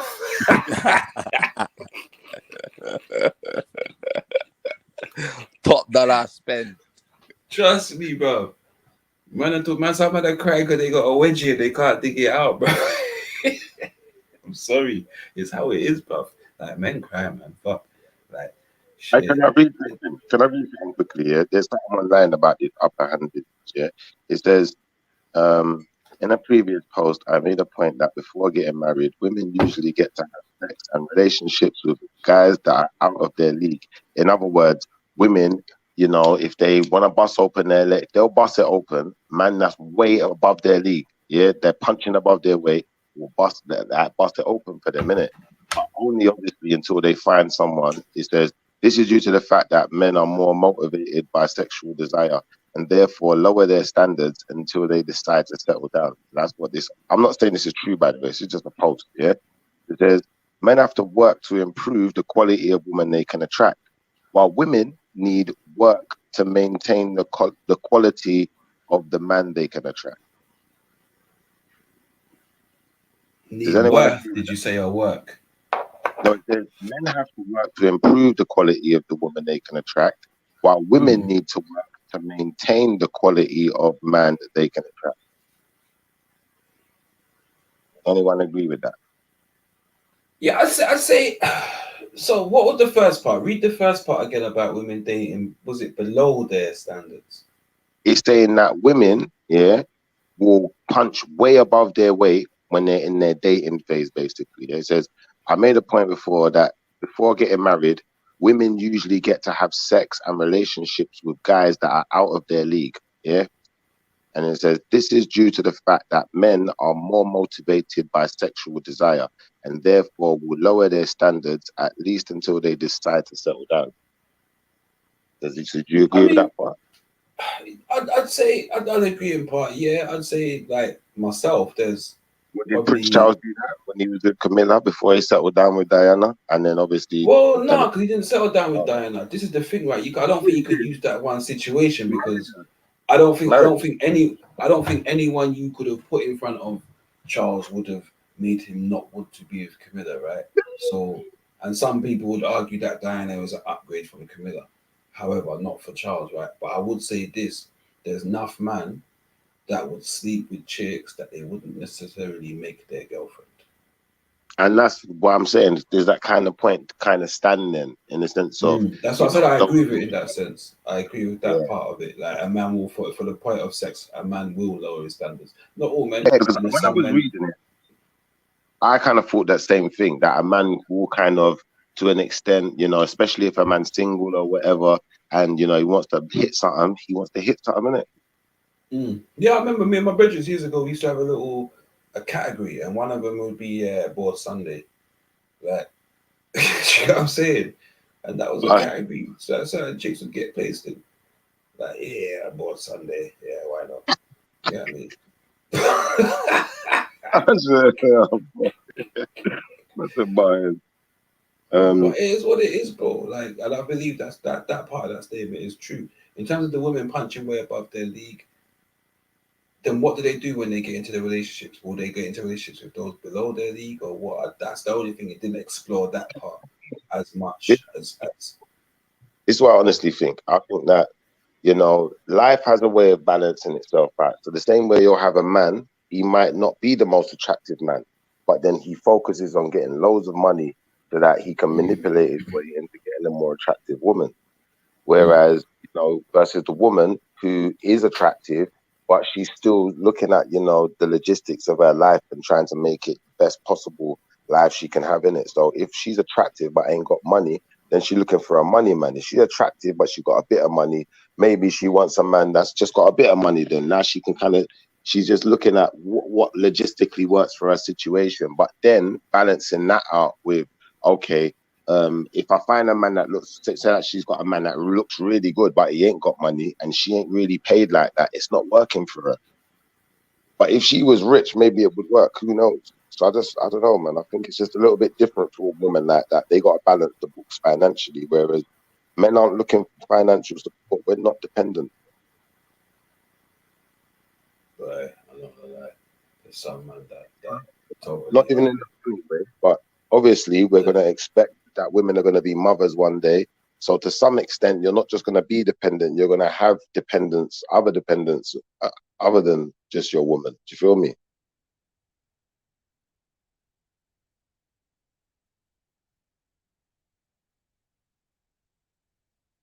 What do you think about that, Natty? Is your partner dependent, or is she totally independent? Nah, man, she goes to work, does her stuff, man. Like, is she dependent on you at all? No. Are you dependent on her? Nope. Have you got Dependent on kids? each other, bro. Have you got That's kids? how it works. Huh? Have you got kids? No, we ain't got kids now. But you do know you contradicted yourself, though, right? No, I've got a kid. No, I mean you contradicted yourself in the sense of, I said, is she dependent on you? And you said no. And I said, are you dependent on her? You said no, but you're both dependent on each other. So that kind of just reverses both answers. So what extent is she dependent on you? And what extent are you dependent on her? Really dependent, though. Bro, just like supporting it. I support there, innit? Half, everything, bro. You know what I'm saying? So in the sense of support, like, obviously it's not going to be financial because both of you work. So put it this way: I if don't she know earns that money, then she could buy whatever the hell she likes, innit? Who earns the most money? Obviously me. Right, obviously you. But that doesn't matter. All right, so if you went out to eat food, who pays? Me, maybe her, me. All right. So if you went on holiday, who's paying? Me. So who's got the upper hand then? Definitely ain't you, homie. She's I'm not gonna lie, she's actually agreeing with me. She's actually like you. Definitely ain't you, homie. You paying for No, the but teeth. listen, I don't see it like that, bro. Listen, I don't see it like that, you know, because all I know is, right, you just know when the time, when the hard times come, and you stay strong like roots, bro, and you just know, innit? I hear you, but real like, brother. And like I was saying, like I was saying to Motion, yeah, like obviously, like, you know, like I'm what 38, 39 now, yeah. So through experience, you know, not to beat yourself on the back in it and keep on doing the same mistakes and everything like that. And exactly like what we're trying to say to like Khan, like women are women, bruv. Like, all right, brother, can I put it to you like this, brother? If like every single time you can have a baby with any woman in the world, yeah. It's like the only woman that would be different is like if a race can't have a baby with another race, that would be a unique woman to, or pause for a that second them on that. two races would be unique to each other. You get what I'm trying to say? But No, as brother, we I realize what you're saying, but I'll just pause for 1 second because I'm trying to see if you can actually understand the concept that's being like posed to you in the sense of this, brother. Imagine if your woman did everything in the reverse then. Every single time you went out to dinner, she paid. Every time you went on holiday, she had to pay. Do you think like she'd be in the same position? Do you think she'd still be as comfortable as she is? Yeah. Do you think she would be able to pay for everything and still be as comfortable as she is? Yeah, or otherwise she would probably be like, "Oh, let's go for a picnic because we can't afford that." Something like that. Right. You know? Sorry, lads. I just had to No, I go mean, shop. they're humble. You know what I'm saying? You need to find them humble chicks, bro. You know, humble. Humble. What's going on? I don't know, bro. Brother, I'm gonna be honest with you. Yeah? Where don't did know one woman. Motion go? I don't know. I think you have to do so. But I was just saying to Natty, I don't think I know one woman on planet Earth that's gonna be happy with being the one that foots the bill all the time.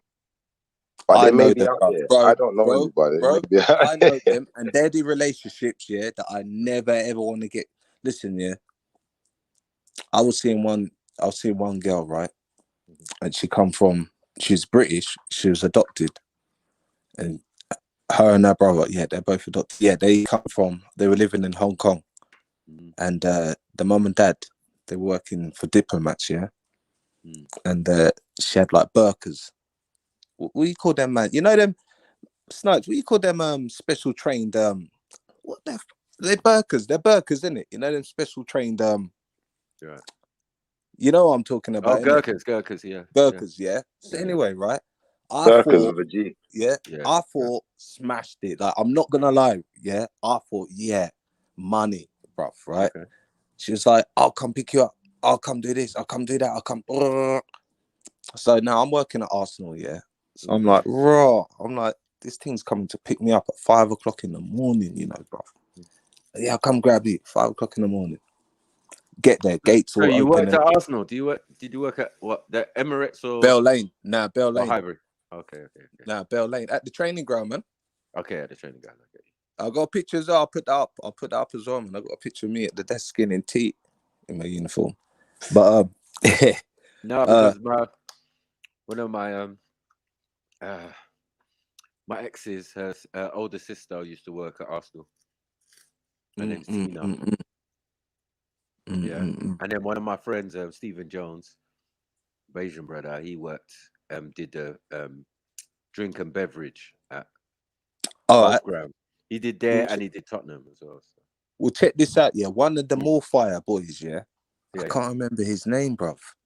Right? But he ended up coming up there. Me and him started, like, I showed him the ropes, innit? And yeah, man, he was in the Morfire crew just before, like, you know, like when the Morfire crew disbanded and they tried to get back together, like, he come with a piece with them and everything. And yeah, man, I met him up there and everything. But yeah, let me get back to this. Yeah, so this chick, bruv, yeah, obviously, bro, she's like, yeah, buying me this, buying me that. Oh, I'm still being how I am, bruv. Like, I'm telling her, like, I'll just chill out, go to here. I shop at Sainsbury's or I shop at here. She's all like, Marks and Spencer's, this, that. And nah, bruv. And then one time, yeah, I remember, like, we was in bed and she goes, oh, if I'm not, I get bored easily. So, because I was like, yeah, you know, when you're like, yeah, so what happened with your ex and all this, blah, blah, blah. She's like, oh, I got bored easily and this and that. Now, her ex was the guy, the black dude from Lion King. Right, the movie or the theatre? The stage play, the bald head guy. Right, he that's was funny. texting her. Hold on, Yeah, wait, bro. that's funny. Bro, listen to this. Listen, Sniper, Listen, Whenever hold on, wait. check this out, Sniper, yeah. Whenever I go to a chick's yard, bro, right? Whenever I used to go to chick's yard, bro, I don't know why, but you know when there's a drawer there, yeah, I check the drawers just to see how messy they are, innit? They'll be like, oh, I'm just gonna make a drink or the toilet, yeah. So I'll be like, check the drawers, and bam, bro, right? I see this strap on. It's like, rah, all these dildos, all this shit, yeah. I'm like, rah, for a rich girl, you're mad, innit? So anyway, I held it down, yeah. So anyway, one night, yeah, like in the bedroom, yeah, bumping, grinding. So I must So yeah, I'm on the in the bedroom now, yeah. So I was like, what, you got any toys and all that? Yeah. She was like, oh yeah. Yeah, look in my blah blah blah. Yeah. So opened up the drawer. I was obviously playing it dumb. I was like, raw. She was like, oh stuff. Yeah, she was like, oh, one of my guys, he was a black guy from Lions, he's a fireman. Do you know him? I was like, no. She goes, oh, he used to do marathons and all this, yeah? Like, fireman from Lions. It's like, yeah. It's like, nah, you know. And then she was like, and then this Lion King guy, yeah? Yeah. And then I was like, raw, like, and then I was thinking to myself, nah, That's bro. who she was using it on. 1 second. Right? Because remember that guy who you're mentioning, yeah? gamer. Who plays the thing. No, he was my ex-South African girlfriend's older sister's boyfriend. Do you get it? So he travels around. He's doing the Lion King. I've seen the posters. He's in the train station and all of that. He's the guy, right? So I know yeah, this brother, is the same guy, 100%, right? yeah. Because he was texting her. He was texting saying, "Oh, I miss you." Because she goes, "Oh, me and him, we used to go to these places like dingers and do that and all this stuff." Yeah, because the sister never lived in England. She like came over. She would come over in the holidays and that because her son was over here with the mom, and the sister, the one I was going out with. Did you get it? She was older sister. Like you were touching all of her dildos. But nah, you're telling me now this guy who played fucking The Simba, Lion King. the Simba, yeah, the main character. The black dude, bald black headed dude in Lion King, like That's right. That's right. Yeah, him. I've seen posters of him, so I yeah, know. She yeah, that told was me the that's sister's for person. him, bruv. Like she told me, yeah, because I was like, Ross. you What need in to the put that Kuda away. Matata? Yeah, what in Yeah, the bruv. Kuda Matata? Like raw.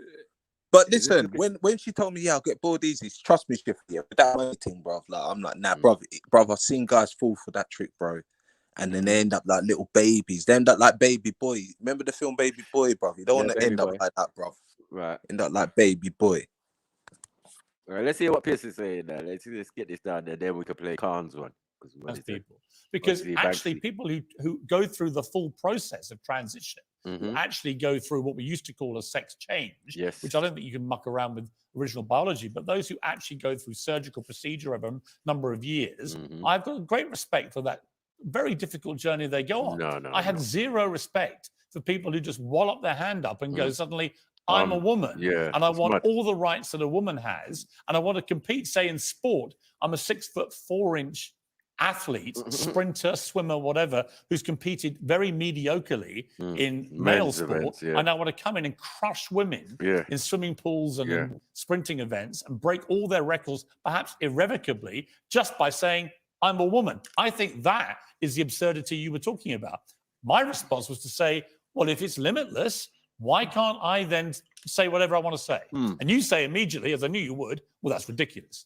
But my point is, you were being ridiculous. Yes. Well, that's your opinion. You can think I'm ridiculous, but I don't think you can say, well, it has to I don't know why I am, but you're not. I don't think you have to say it's post-op is the only way that someone's allowed to identify. Well, the original standard not for for us hold on, to the original decide. standard for being transgender was being diagnosed with gender dysphoria, which is a legitimate condition. Right. And now it's being, however way you feel. So if you feel on Tuesday you're a woman and on Thursday you're a pizza, that's perfectly valid. But to you, that's ridiculous. And I want to know why that is ridiculous. We should be talking about actual women on International Women's Day. That's not crazy. I mean, I agree. I think, but what's your idea of an actual... It's true. International Women's Day, and we're talking about trans. Does that make sense? As a woman, she sounds dumb, innit? Like Pierce is making you sound dumb. The sister's making you sound dumb. You are dumb. Yeah. What did the sister say on Monday? You're a trans. On Tuesday, you're a pizza. Pizza. That's true though. I say tomato, whatever. Potato, whatever, man. Like, yeah, man. Yeah. These people be self-identifying as anything they want, man. Pizza, you know. I don't know if you really want to call yourself a pizza. Unless you got really bad skin and that. I mean, I'm a pizza, innit? Look at me, pepperoni face. Mad. It's crazy.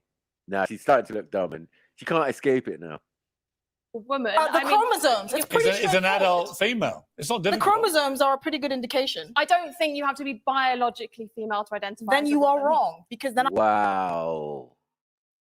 Are you hearing this? You don't have to be biologically a female to identify as a female. This is exactly what we're talking about. How has this come about? This was not the case before. Now it's bog standard. Look at it. This woman looks Turkish on map. I'll say that. And I can identify as a fox. Yeah. But again, it's a kind of absurd point. How many? Well, let me ask you this. Let me ask you this, Angelica. How many genders are there? 2. There are 2 genders. Oh. Wow. So you don't believe in transgenders at all? Well, I think there are. Whoa, hang on. Whoa. There are 2 genders. Well, it's taught in. Well, you say well. You've literally just launched this huge defense of transgenderism. Right. Now you've eradicated it. I think If there are 2 genders, you mean male and female, right? There's gender fluidity. I will. Fluid between what? Between what? Between different identities, and we can choose different You identities. see how difficult this is, though? What? Hold on. Am I the only one listening? Like, what's going on? Shifa, help me, man. Brother, This is when you fuckery. said gender fluidity, everything's bro. Everything turned fuzzy for me, man. Everything went fuzzy. I don't know what happened there, man. Yeah, I'm feeling like Sarah now. Yeah, get the ting, man. Get the ting. You know the ting, innit? Yeah, get the thing, man. You got the thing? Yeah, I got the thing. All right, cool. Safe. It's right now. Yeah, I'm asking Shiv. You got the thing, Shifts? Because, like, I don't know. What's this? She cannot give a cohesive answer, and then she's flipping and flopping and jumping all over the place because she realized that she's chatting shit. Yeah, it's not cohesive, man. This is If we witchcraft. accept your standards, what you're saying is standard, we are in the doo-doo, and we are in the doo-doo because her thinking is not isolated, isn't it? It's not No, isolated idea, innit? 100%. She's out on public platform expressing what she feels she knows. And what she knows is very fucking little. It's mad. Mad. Throw your fucking daughter in the bin. What is going on here? Yeah, it's Nah. terrible, bro. Who's this? Oh, yeah. Come on, man. It's upsetting, really. Oh, shit. Who tried to jump on? So jump back on, man. Sorry, man. My thing was freezing. I didn't even get. Let's hear what the rest of it was saying. The only reason I stopped it because someone jumped in the room. But it is difficult. But I think making. But it's not difficult until you make it difficult. No, we need a reload on that because that was mad. Wow. So you don't believe in transgenders at all? Well, I think there are. Whoa, hang on. Whoa. There are two genders. Well, it's taught in. You see, there is where he sounded like Randy. Whoa. Yeah, I'd say it is your relation, Randy, man. Stop this nonsense, man.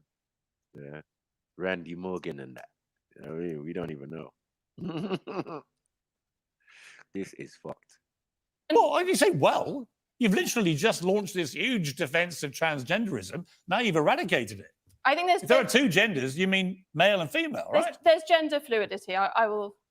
Fluid between what? Between what? Between different identities, and we can choose different You identities. see how difficult this is, though? But it is difficult. But I think making. But it's not difficult until you make it difficult. You see, the BBC has done teaching videos to 11 and 12-year-olds where they say there are 100 genders. One of them was astrogender, which is an affinity with the stars and the galaxy. My response to that on the last show I did was to say, well, in that case, I identify as a two-spirit penguin. I was then told I was being ridiculous, but I made the same point. The ridiculousness is the BBC teaching kids there are 100 genders. There aren't. It is absurd. Bring back Tommy Laren, who I imagine is hyperventilating over there in America. Tommy, I mean, look, I don't see why, if it's limitless, I can't just say I'm Piers Morgan, I'm a black lesbian, because that is where limitless self-identity takes us. It means that male rapists can say they're women and get into female prisons. It means I can say I'm a two-spirit penguin or a black lesbian, and why can't I? Because that is where it takes you.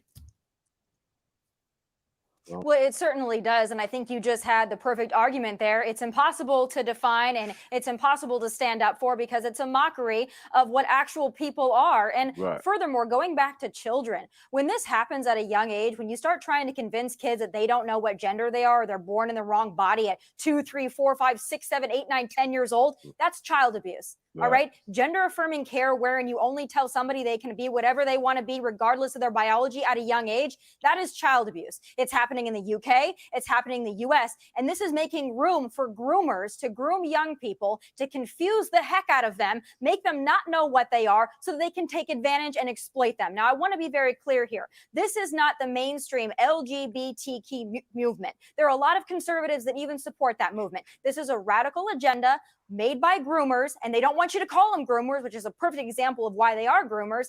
This is what we're doing, is to confuse young people, to confuse all people, to make them dumber, make them confused as to what they are. It's a mockery of women's rights. It's a mockery of human rights. And we should no longer be having the discussion. And you end up with scandals like the Tavistock Clinic here in London, in the UK, where they were basically mutilating children. The same Tavistock Institute that fucking Sophia Lewis went to, fam. Right? And they had gender neutral classes for 8 years old for people under 8. Right? And he was not under 8. You get it? It was like a teenager, like 12, 13, right? Got sent to the Tavistock Institute to get what? Therapy. So I asked, excuse me, Sophia or whatever, Simon or whatever your name is, yeah. If you're getting therapy, does that mean there is something wrong? Right? Definitely. Psychologically. She said, yeah. I said, exactly. And she said, yeah, but listen this though. They convinced me, they set out most of the time convincing me not to become trans. Like, are you sure? Are you sure? You know the medication is gonna cost the NHS and cost your parents loads, and you know the surgery and blah blah blah and all of that. Right? But then at the end, you're a tranny, yeah, that has cut your bits off.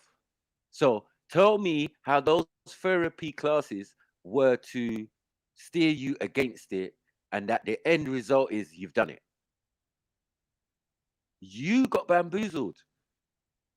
They did mind control on you. This is Tavistock Institute. That's what they do there. So if it's at the Tavistock Institute, they're training people how to become trans, then it's part of an agenda, a bigger thing, right? NHS to even be offering that surgery, bro. That's going to cost big money. And it's not The necessity, bro. NHS that time didn't offer surgery. They don't offer surgery, right? What they do offer is the hormone blockers, the you know what I mean, the injections. That is what is from the NHS. So they were trying to steer supposedly Sophia Lewis away from that and say, nah man, that's gonna cost your parents money. Are you sure you want to do this thing? Do you get it? So I'm saying, if that's true, then Sophia Lewis, how are you a tranny now? Because from my angle, it seems the Tavistock Institute was successful.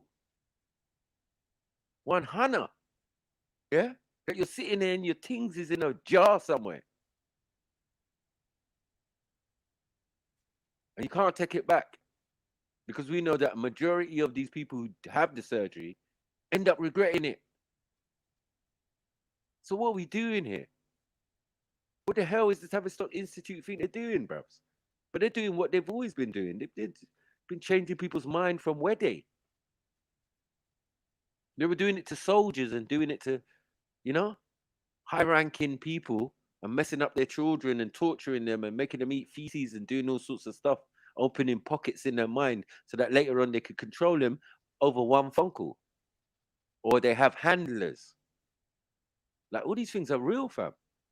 So now when we get down the line, yeah, when I first saw the Tavistock Institute, yeah, I saw David Icke standing outside the one that's in central London, right?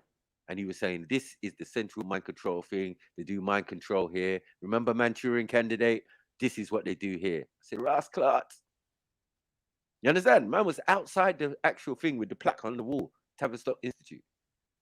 So that was years ago to only a couple of years ago when I spoke to Sophia Lewis, which is about 4 years ago. You know what I mean? And even Manny Cinder was like, because it was his show, he was like, oh, Maku, I never knew that you knew about the Tavistock Institute. I said, shut up, man. You sound dumb. He was saying that. You sound dumb. You know, of course I know what the fucking Tavistock Institute's about, because I've been into esoterical and conspiracy theories from a long time, right? And the white conspiracy theorists have definitely talked about the Tavistock Institute. So I was paying attention. Yeah, and I remember one particular video, this nigga in central London showing us the dragon that protect the city of London. And then next minute he was outside the Tavistock Institute. After he did the Tavistock Institute thing, he interviewed Arizona Wilder, right?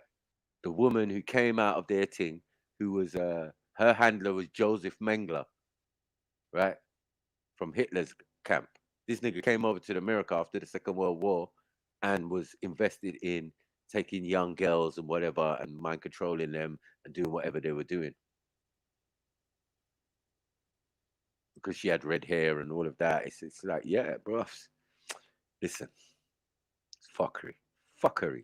Tavistock, you know, always in the mix. It's bullshit.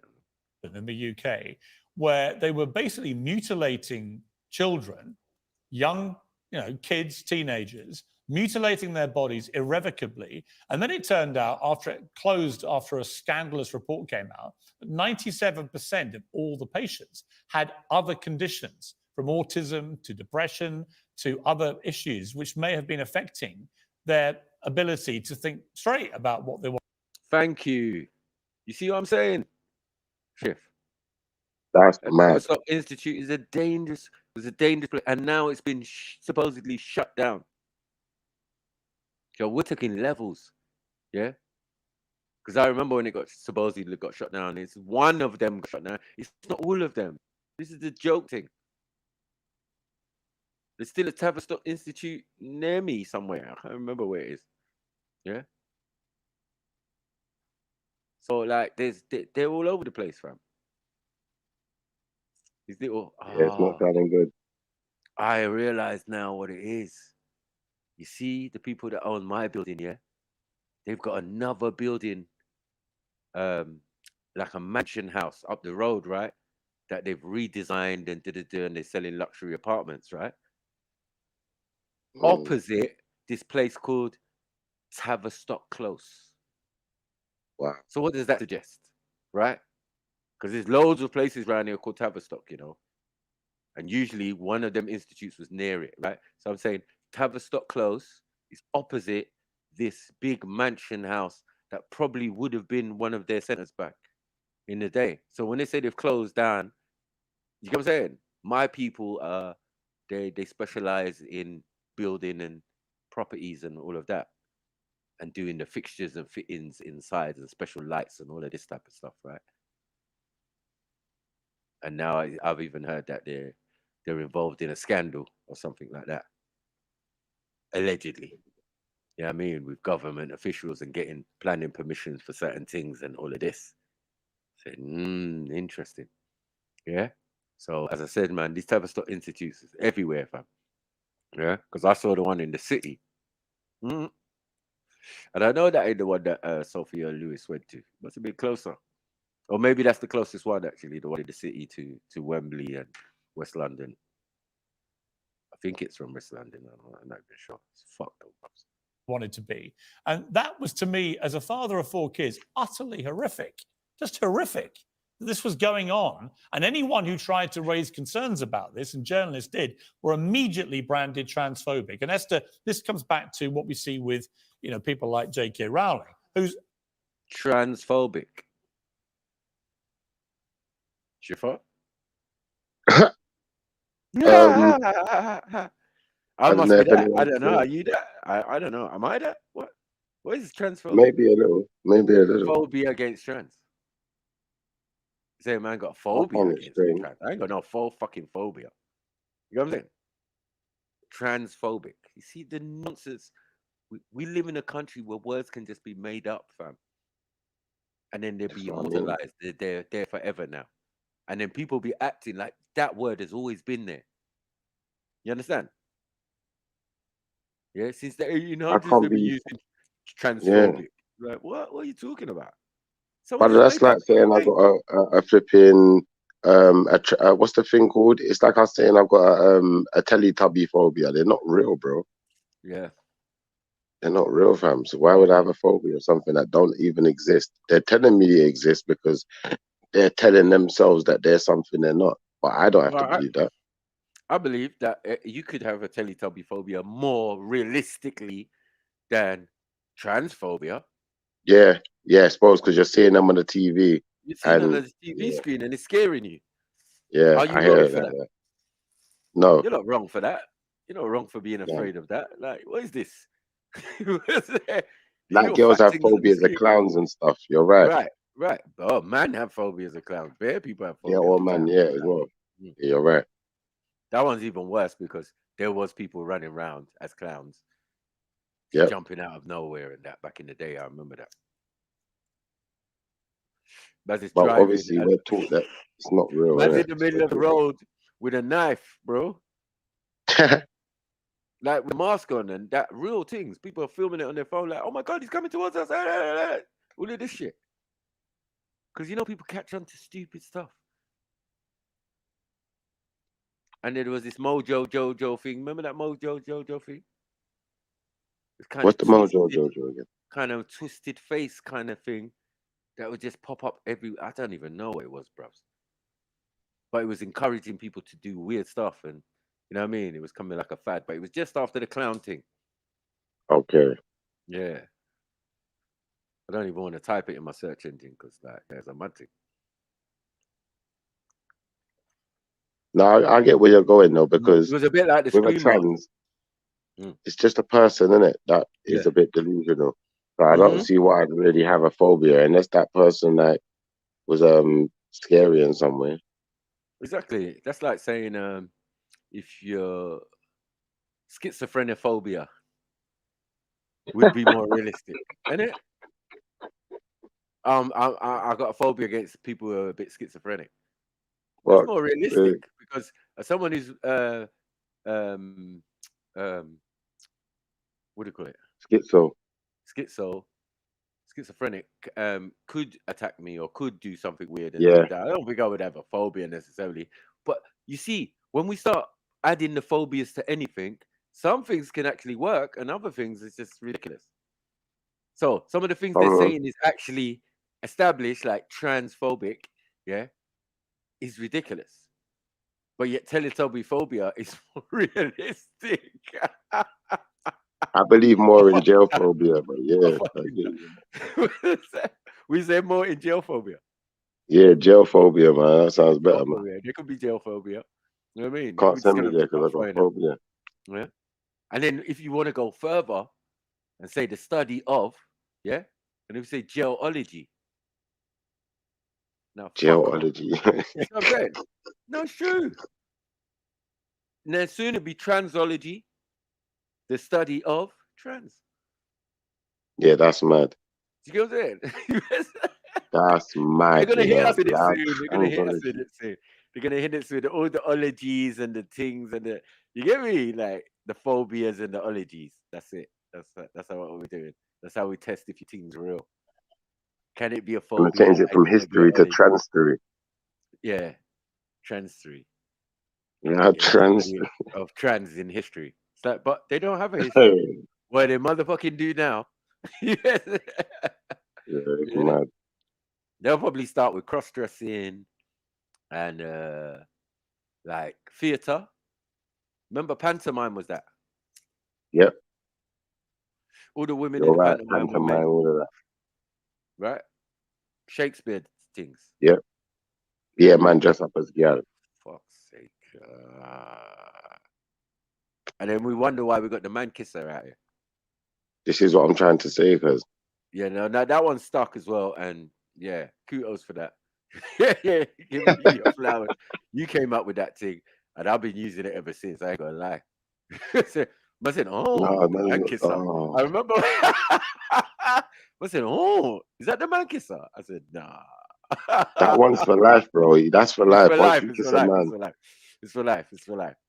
It's appropriate. That's like that song with the girl, which says she kissed the girl and she liked it. It's like your girl kissing her, man. Yeah, kiss girls. Allow it, man. Allow it. Yeah, when you're a man kissing her, it's just like, yeah, there's no getting around it. You're not a man wrestler. You're not a man thing. You're a man kiss man in the mouth. Huh? And you call it acting. It's mad, bro. It's mad. Fullback. Because acting ain't acting, is it? Well, yeah, acting is acting. In fact, which one is it? If acting is acting, you're gay. Trust me. Because acting is the process of jumping into character. Right? Yep. It's a process. It's a deep process as well. I've seen on set how a man moves or people move after they've done a scene. Bro, people are physically mashed up.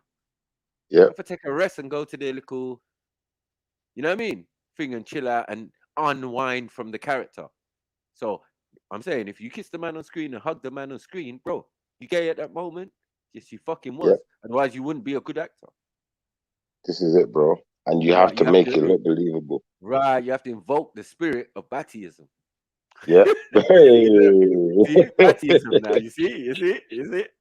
Yeah, battyology, battyism, and battyphobia. I can't deny that one, bro. Because even back in the day, do you remember certain mafia films where man would kiss each other on the cheek, and then you have the one time where they're gonna kill you, then he'll kiss him on his lips, and it was like even that was gay. It was like, nah, bro, just don't. Yeah. But real talk though, even Philip Schofield, he used to be on the same thing as Andy Peters, wasn't it? On all the BBC children. People forget about on that, man. children's television, Mm-hmm. And then I remember that I said that the Greeks came up with the word. It's called pederasty, which basically explains if you are homosexual, you are also inclined to be pedophilic. So the ass clot, pussy clot. That's the Greeks saying it. So they're setting the standard because they was the masters of it, right? So I'm saying they're setting the word. They got this word called pederasty, where you get pedophilia or pedophilia or whatever. You know what I mean? In the modern time, but that they're two different distinctions now. To be homosexual and pedophilic, well, was one word back in the day in Greece, and they should know. Them niggas is having naked Olympics. This is what I'm saying, brother. I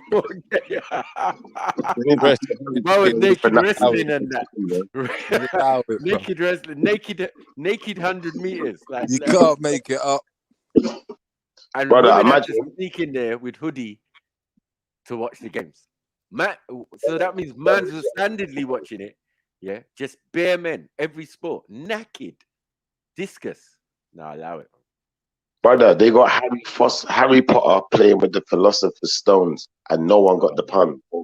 I know. Because someone just mentioned J.K. Rowling as well, though.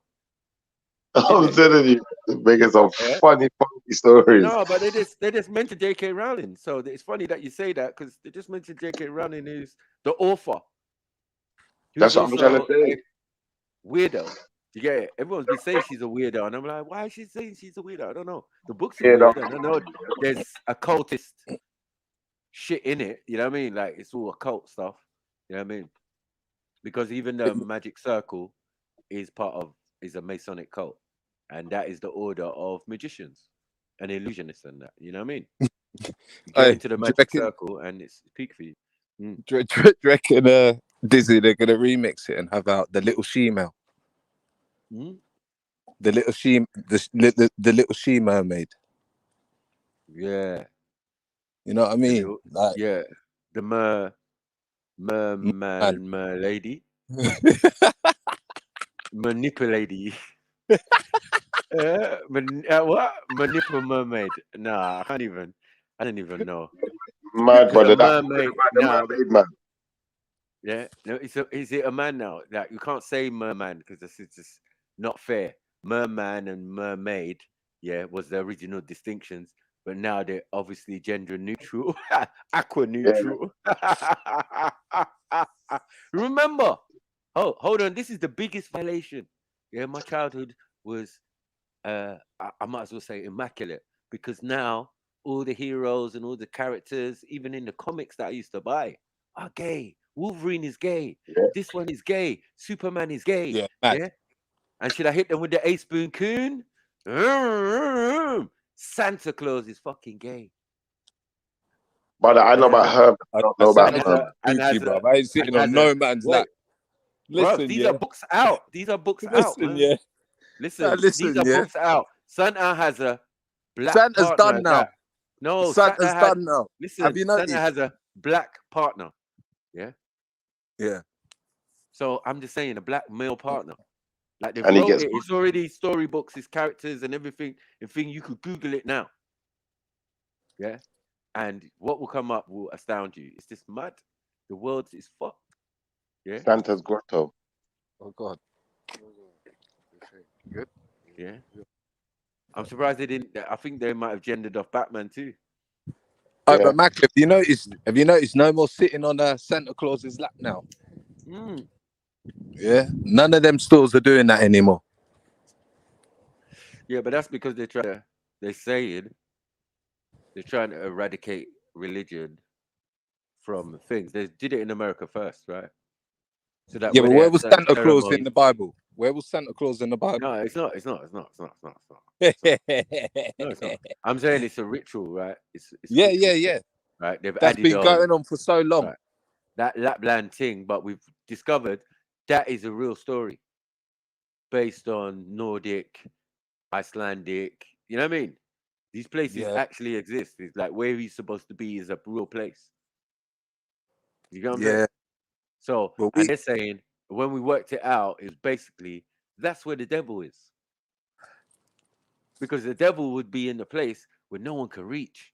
And you know, can be so cold, it burns. You know what I'm saying? You can lose limbs, you can catch, you know what I'm saying? Yeah, but what Frostbite about and all all right, of that. cool. What about that holy guy that made that little boy suck his tongue? What's his name? Oh man, the Dalai Lama. There you go. That's what I'm trying to say to you. I mean, why would you want the kid to come sit on your lap, man? I'm just saying, yeah. The whole thing I've explained that Buddhism, Taoism, Thingism, Jadeism, all of that ism and schism is basic demonology. So now when you see one of the top ones of them sucking a child's tongue, what can I say, fam? Do I sit here surprised? Was I even surprised when it happened? No. And what's the connection as well? They all them Buddhism believe in not having a woman. No, some of them are androgynous. Yeah. Right. And all to do with the Kama Sutra, which involves animals. Like no one didn't tell no one that some of them positions and some of them think even the person who's doing it is meant to be a deity. So it's meant to be Real Shiva. Noah's Ark. But Shiva's got breasts. Yeah. Giving back shot. Like, what are we doing here, fam? So the idea of androgynous and you know what I mean? That type of gender neutral kind of hermaphrodite shit. Yeah. It's in this esoterical circles more than it is in general public, but they've been pushing it in the general public by giving us gender neutral characters like Brad Pitt, Jennifer Aniston, what's the other one, the tennis player, yeah, Serena. Do you get what I'm saying? All of these ones that you're not sure. Yeah, but you could get what I'm this saying? neutral be a way of Michelle Obama, all of that.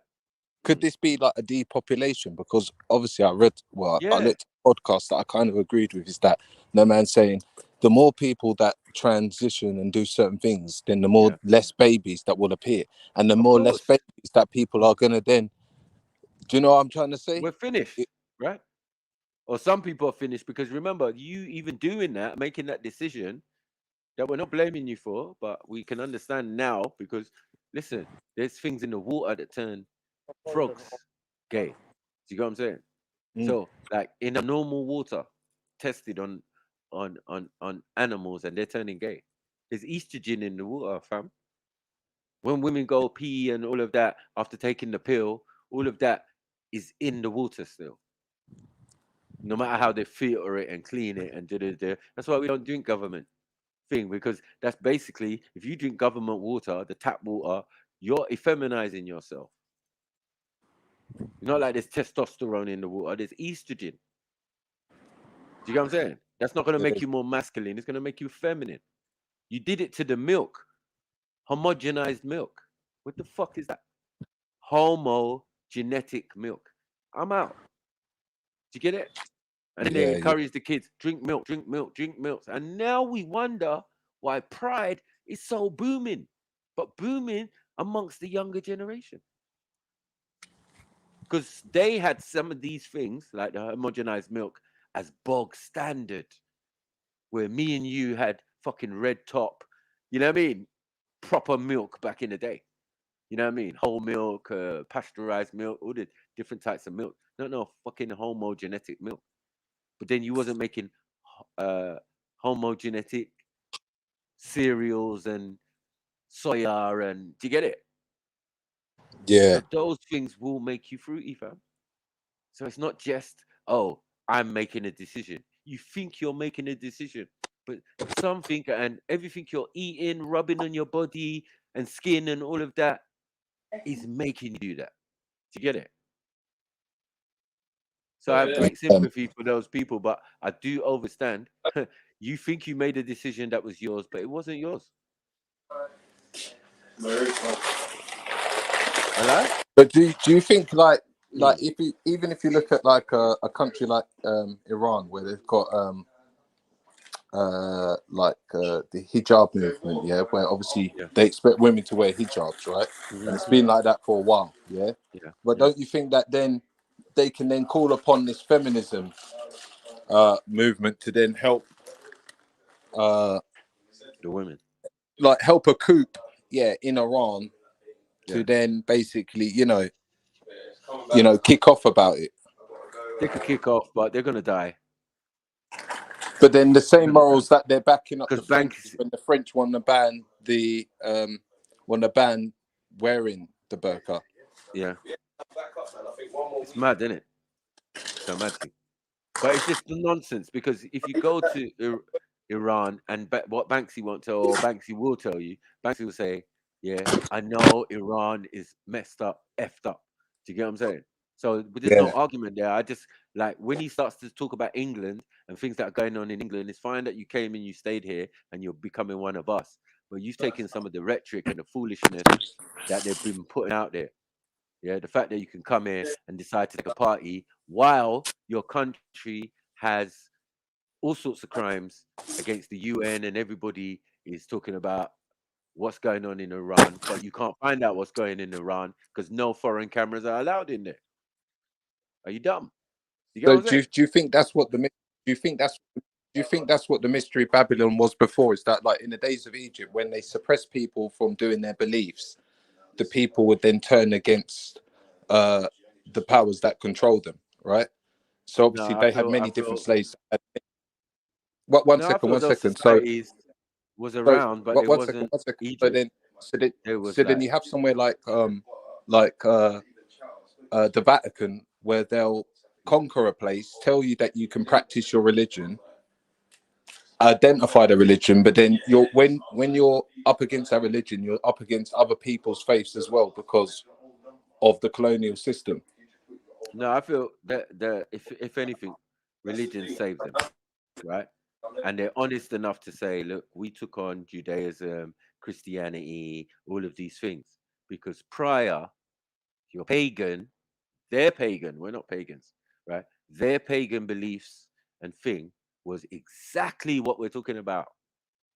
Huh? Who do you think was doing Saturnalia? Who do you think was doing Island of Lesbos and and having ceremonies and taking young boys and young girls and abusing them? Yeah, no, most definitely. But I mean, right. So it's a part of their culture. I would rather allow all the religions to come into my country, okay, practice their religions, give them the right to practice their religions, but knowing that they'll never ever turn on me, they'll turn on themselves because of the way of life.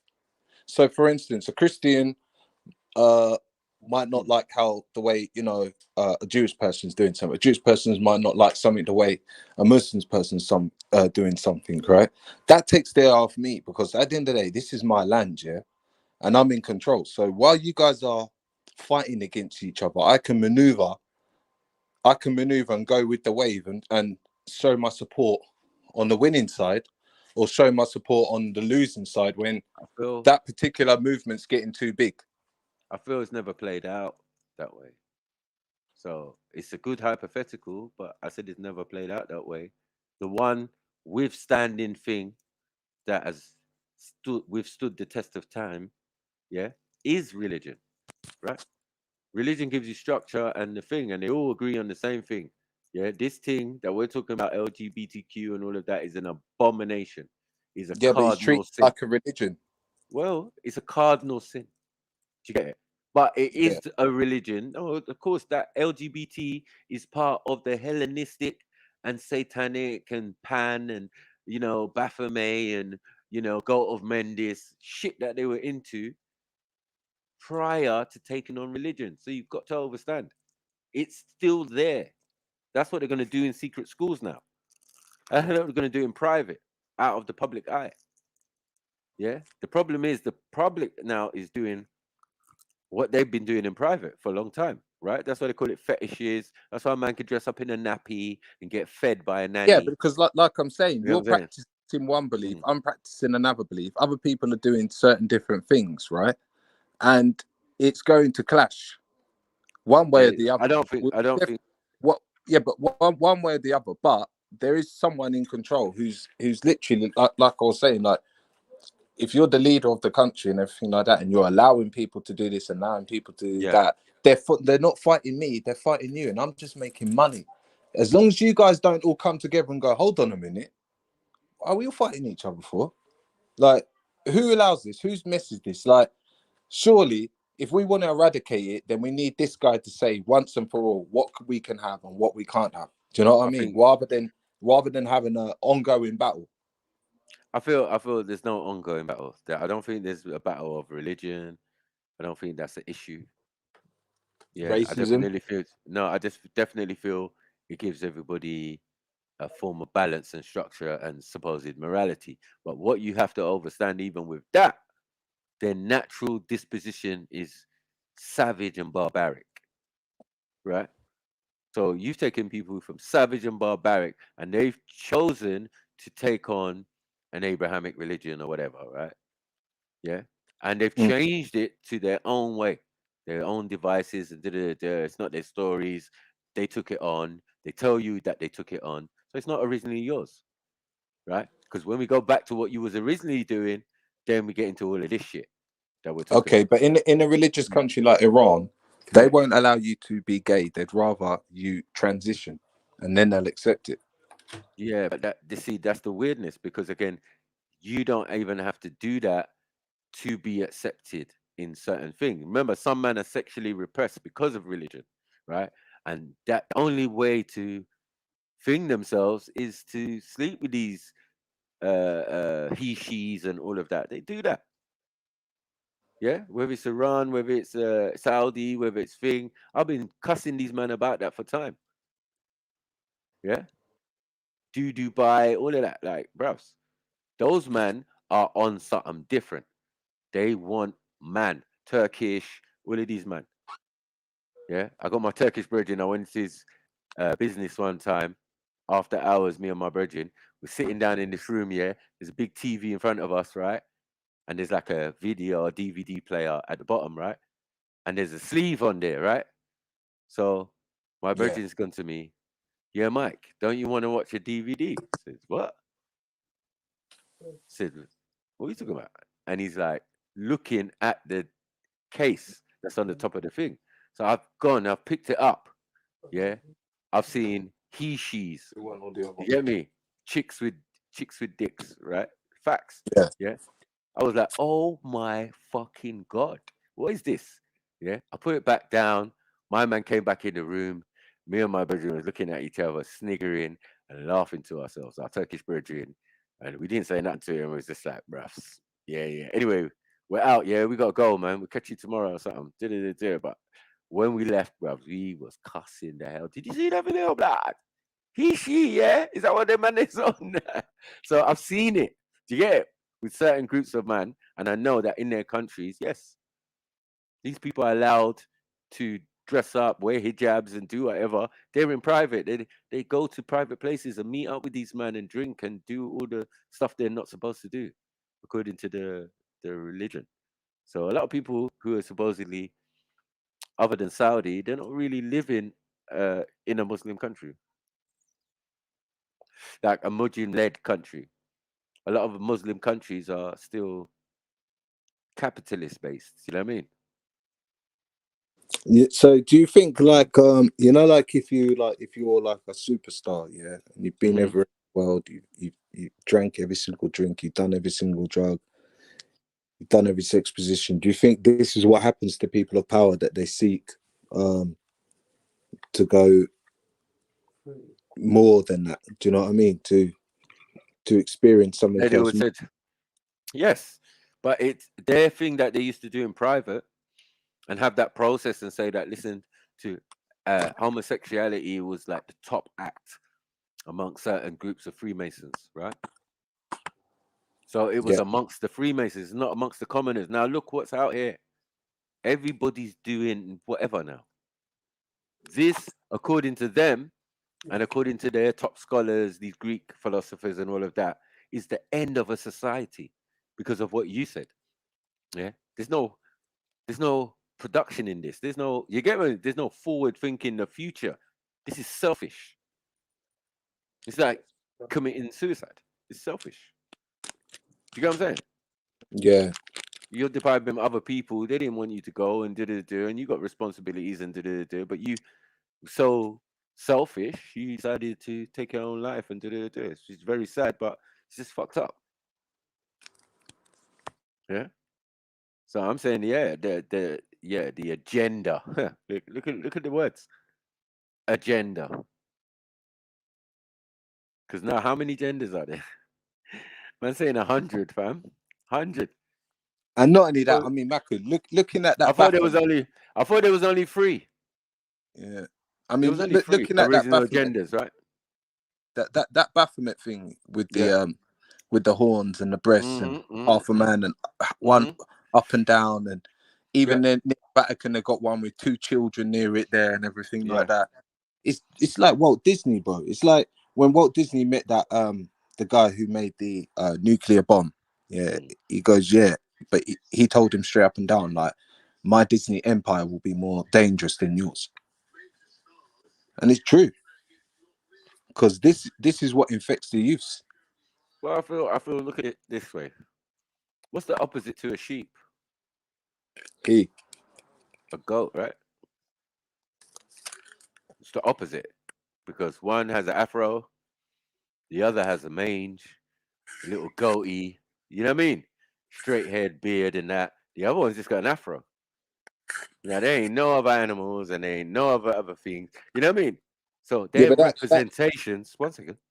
They're representations of things, because they would say, "Oh, people is the Lamb of God and all of this and da. So when they say lamb, sheep, and da, you know they're referring to that lamb's wool, yeah, hair like lamb's wool. You already know that's an afro. So that's what I'm trying to say. There's not many animals out here that have an afro, yeah, that represent us, yeah.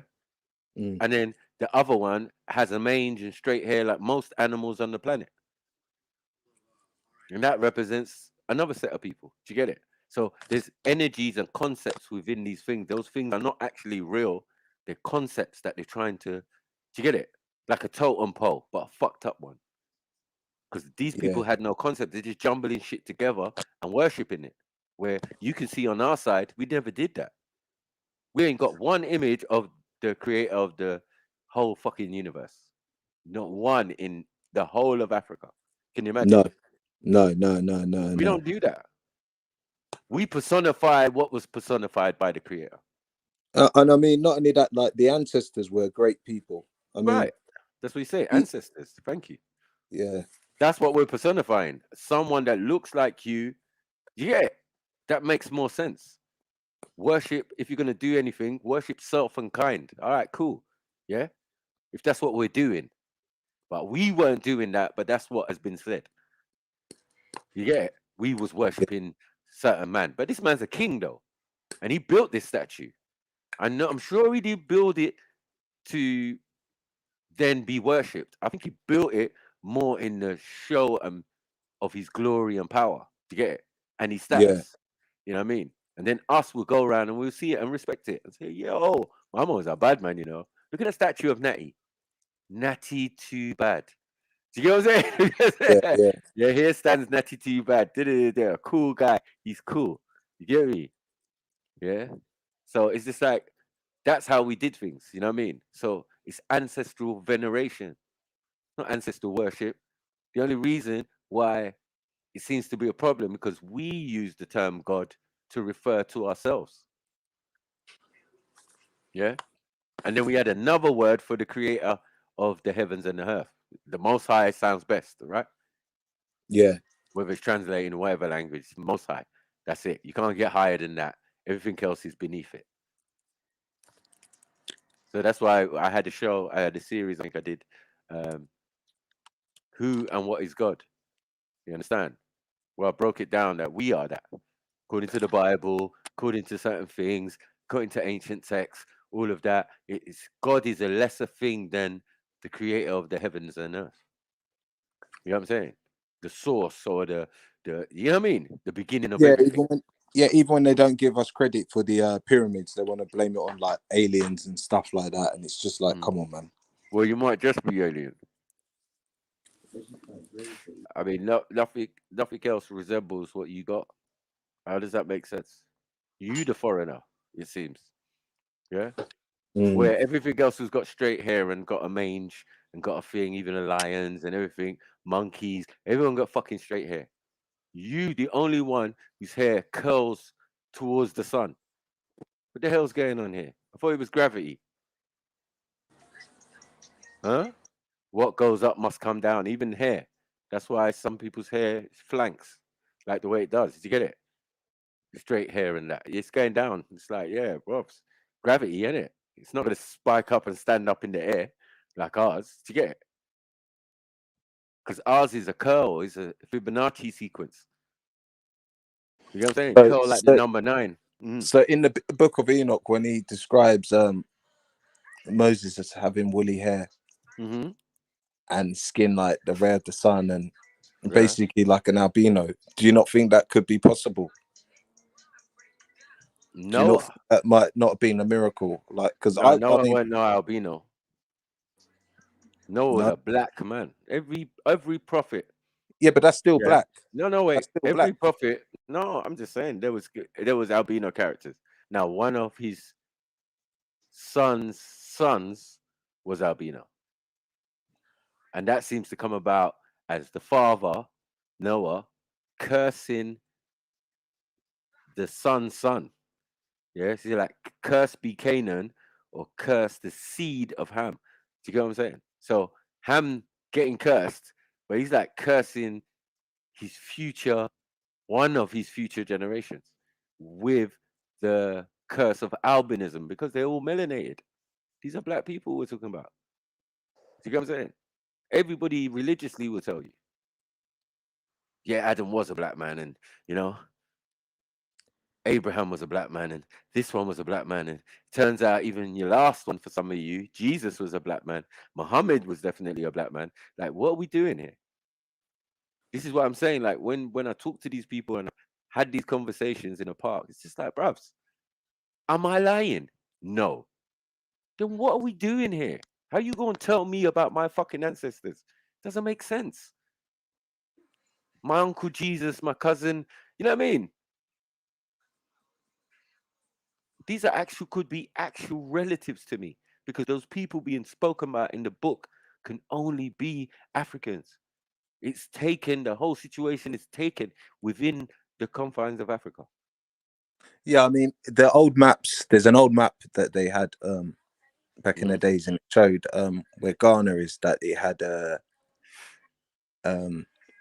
what do you call it? Like in Jerusalem.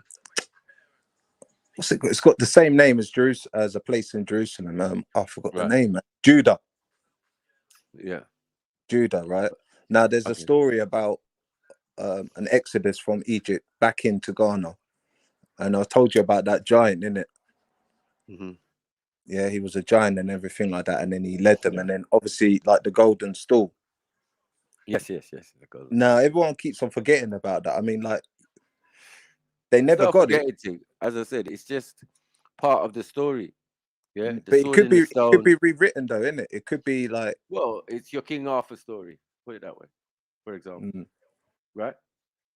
Pull the sword out of a mythical stone, the stone of destiny, and then this stone, mythical stone, really, which came from Ghana, it seems.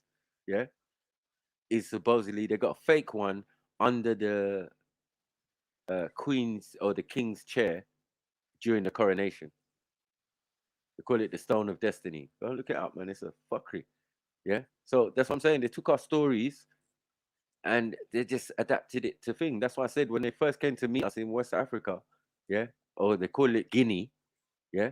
But in the old maps, it just said Judah, all over the place. In fact, so I don't know how I can take their maps still, but we'll just leave it at that, because at the end of the day, before you separated the places and gave them names, yeah, Ghana was nowhere where Ghana is. Go look up the Kingdom of Ghana, and it's near Mali. Yeah. You get what I'm saying? It's nowhere near what we're calling Ghana now. Like, what is this? Who did that? Is it? Are you saying the remnants of those people came down and lived there? That I can work with that, because what connects all of them to the whole West Coast is the Niger River that goes all the way up to Mali. Do you get it? Yeah. So it's our transport. It's our small Nile. You know, a Niger is only going to be a tributary of the Nile anyway. You get what I'm saying? Because it cuts right across the country. I mean, across the West Coast of Africa, from the top down all the way down to and across towards Lake Victoria and all of that. You know what I mean? So, like, bro, these rivers don't come out of nowhere and they connect. Yeah. I remember when Beefy told me, bros, I live in Zimbabwe. I'm 2 rivers across from the Nile. I said, rah. Seriously? And he was like, yep. Only 2 rivers. So, like, in African scale, it's different. Do you get it? How the landmass works and how we're all situated and da. But I do agree with you. Like, a lot of the stories of our movement have definitely been recorded. We've said it. Well, even for like marathons and stuff like that, where villages or certain tribes used to do like marathons where they used to run. I heard like even the ancient Greeks were in awe of that. So that's where they got the Olympics from. Because obviously, I mean, look, the fastest people in the world, like where are you going to get that? Like someone like Hades was known as a god. There's people that have been known in like certain villages where my nan's from who are like strong and run and yeah, that boy can run from here to here, boy. And, you know, all them type of talk. So Well, that is the land. We're You know what basically I'm saying? superhuman. I mean, we're basically superhuman because of our melanin and our difference. That's what I'm saying. Like, who's the extraterrestrial for real? Because I'm saying, like, nothing ain't got no afro, only a fucking sheep. Like, that's the only other thing that's got an afro. Like, how does that make sense? And you make clothes out of that. You ain't trying to make clothes out of my hair. Yeah. So I'm saying, like, yeah. And then I'm saying I've never seen a monkey with an afro. So I couldn't have come from a monkey or something that had straight hair, because my hair has always been curly. And when it uncurls, it becomes the other hair types. So we know what's the original. We know thing. We've been told. We kind of feel it anyway. You know what I mean? It's nappy head business. And mine ain't the nappiest. Mine is just a mixture.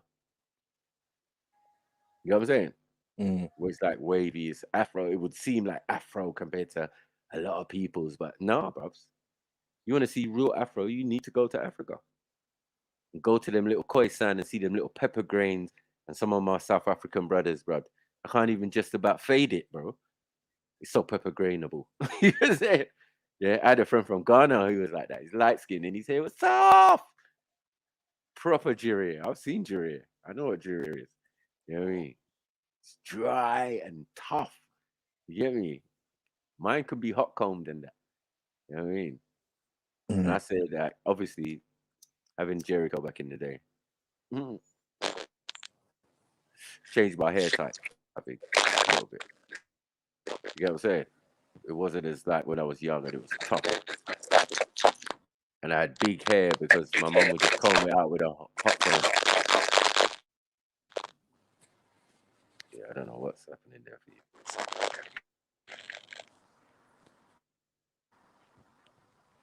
You got feedback, huh? Natty. Yeah, man. Pepper grains run things, huh? You get what I'm saying? The real Khoisan hair, bruv. That's that. Like, if you ain't got that, you ain't got the real naps.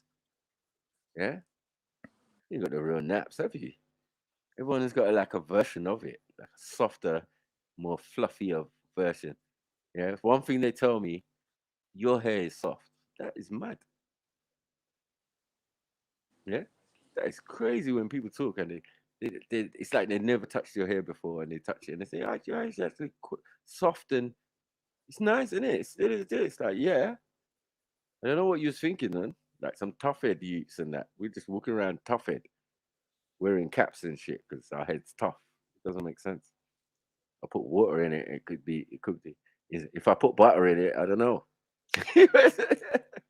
Well, I was watching I this. did. I was watching this. I was watching this thing with this Kenyan president, yeah, and he smashed it.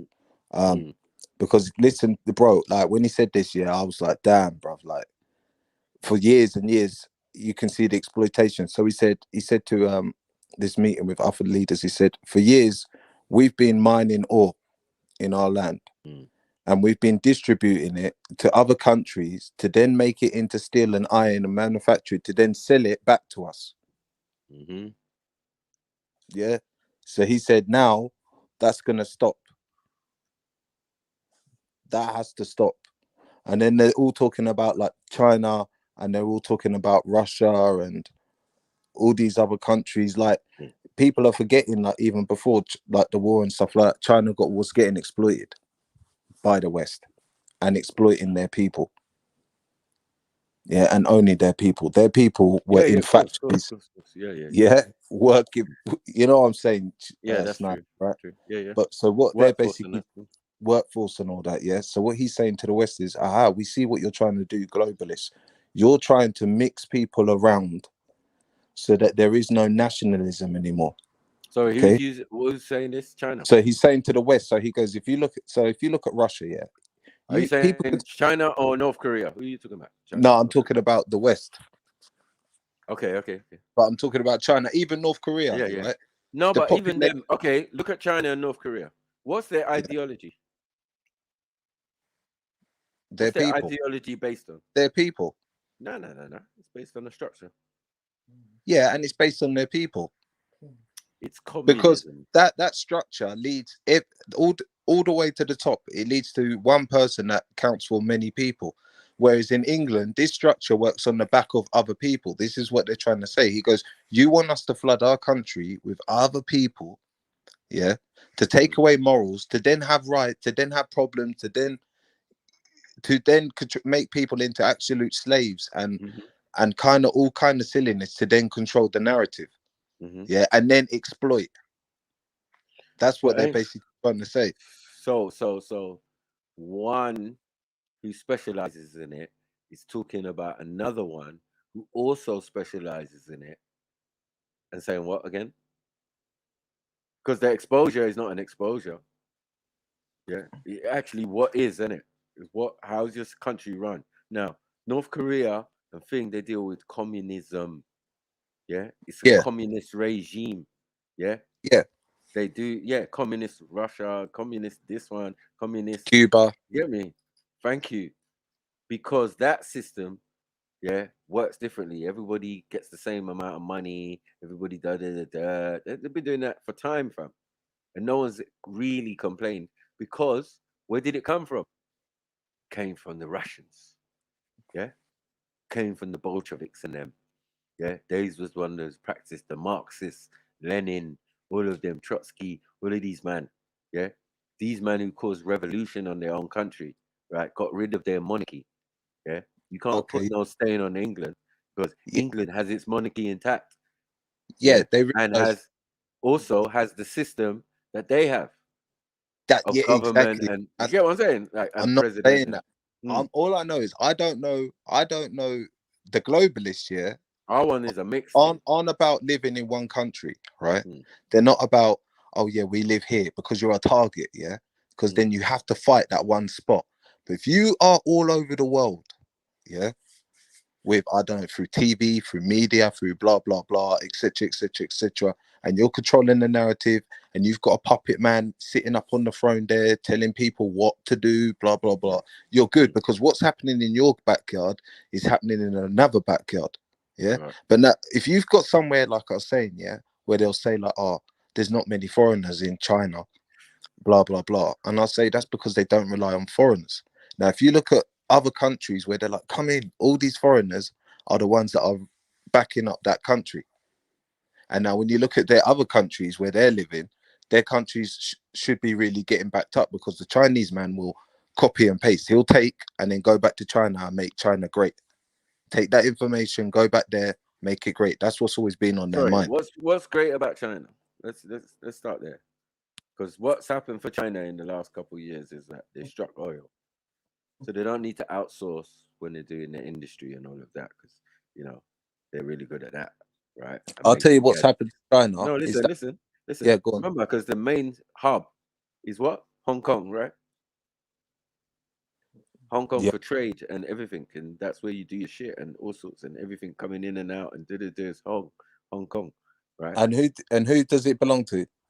It belongs to them now, supposedly, but Yeah, belongs because to what the did they British. tell them? You can have it for 100 years, and we're gonna have it back. No, they just got it back. They just got it back. Yeah, and that's what they A couple of told years them. ago. Mm. Yeah, they told them as well. They said So as who well. runs things in China? That's The what I'm trying to British. say. No, it's the Like, British. They've got control of your trade, and the town or the city that does all the trade and everything comes in and out, yeah, and they making money off it. They've been making money off it, even though while you've been trying to rebuild yourself, you've got other capitals and other places, Beijing. I mean, all sorts. I can't remember some of the Chinese ones. I used to remember them before, yeah. But yeah, I just know that when they gave Hong Kong back to the Chinese, I think it was what 2000 or 2000 and something, 2006 or you something think like they that. gave it Yeah. back? Well, you know how the game play. Yeah, nothing is that the British do is really giving back. They give you independence. You're not really independent. Yeah, they Yeah, give you your so all they, them factories, all that made in China, made in China. So when the world yes. depends on China, Mm. right? And then China's now going around buying these companies, putting shares But the into world does not depend on yeah, China. everything's made in China. Yeah, but It's like gadgets now don't they're run trying. the world. Gadgets, Yeah, but you're still going to have to get raw materials and things and rubber and things. They can just outsource themselves now. Once you've got oil, you no can make problem. your own No plastic. problem. 1 second, Yeah. you can make your own plastics and da. But before that, you would have had to outsource, and that is the Okay, no thing, problem. No problem. Yeah. So right? when you outsource, So you yeah. need that British link, right? Because Yeah, Britain, but being yeah, in but Hong don't Kong, forget. Yeah, but don't forget owning. the Wait, wage. 1 The wage second. they're giving their people. Mm. That was the money. That was the sacrifice that China had to make for their people because they treated their people bad. That's what I'm trying to say to you. Them type of countries there, they'll. That's why they're in power like that because they make the people poor because the people are sacrificing for the country. Yeah, but listen, what's And then happening to them though? Under that regime, the British had no problem. Do you get it? yeah, but no, they were They had no sleeping. problem No, dealing with it. yeah, but don't forget China. Mm. Everything was getting made by China. China were what's the word? Copying stuff that people are also making. They let the giant sleep, man. They let him get too powerful, But I'm and saying, it's like, only because of the sorry, slave labor that they were doing. yeah, I hear that. Clothes, gadgets, and da. That doesn't run the world. That's nothing. Nothing. On the stock market, what does it register as? I On don't the stock understand. market, that registers that you don't live in a place full of smoke. They don't care No, about them. no, It's it's just like it's not junk. like India tried it with the clothes, and they were like, "We're polluting our rivers. Like this is crazy." Just to give people 2p and make their country rich so they can get ammo, get nukes and stuff, and be with the big boys. There's a No, price to pay. I feel that India has paid its price, and they've taken money, direct cash. They've taken jewels. They've taken all sorts out of India. They definitely India's owed a hell of a lot of reparations that you wouldn't even imagine. So if you can't even pay back the Indians, what do you think you're going to do for black folk? This is why we're Yeah, saying like with the Indians, reparation. they learned Reparations as a is going to nation. be a mess. Mm. Yeah, but at least with them, they learned as a nation to love themselves, be a bit communist, be a bit bad to their people, and treat them bad just to get back up there with the big boys. No, I feel the regime um, is really down to them. They don't care. You see, the authorities, like even in Africa, they don't care about your regime. As long as whatever's flowing from your country or trade or whatever that's going on is still being conducted, you know what I mean, and that's not being disrupted, then everything's good. You know what I mean? They don't care if you kill thousands of your own people. They do not care. They have not cared since the earliest African dictator who they put into place. Do you get what I'm saying? Yeah. So it was the level of who killed more in a sense that makes you make the top 10. So if you only kill 10,000 of your own people, you're not on the list. You gotta be like the 25, 50s, and then 60s, and Yeah. 100,000 graves and all of that. Like some of these real mans who committed atrocities during the independent stage of Africa, when they were starting to give individual But don't you countries think, like, you independence. said, like, in the days of Noah, as in the days of like Moses and everything. So don't you think, like, ancient Babylon is kind of like England, America, Italy, and these places where they've got all the religions in one place? Well, Don't we you got to think? throw Saudi Arabia in there as well. Well, yeah. We got to throw Saudi Arabia in there for Islam and that. We've got to throw Israel in for Judaism. Do you get what I'm saying? Which is still Africa again. Yeah. We've got to. Other than that, yeah, you're right. The rest, they control it via the Vatican. All religion is controlled, especially Christian-based. Because remember, there's lots of Christian-based groups, yeah, but they got their authority from either the Church of England, like the Anglicans on one side and all of that they were, and then they became Seventh-day Adventists and Jehovah's Witness. Yeah, but these all Masons anyway. Like, this is all madness. You know what I'm saying? But again, all of these would have to take authority from the Roman Catholic Church. Do you get it? Because that's what I'm trying to say. It's meant. It's like what you said. Like, I saw like a black activist, with a white activist, right? And then I saw a feminist with a supporting a lesbian group, yeah. Right.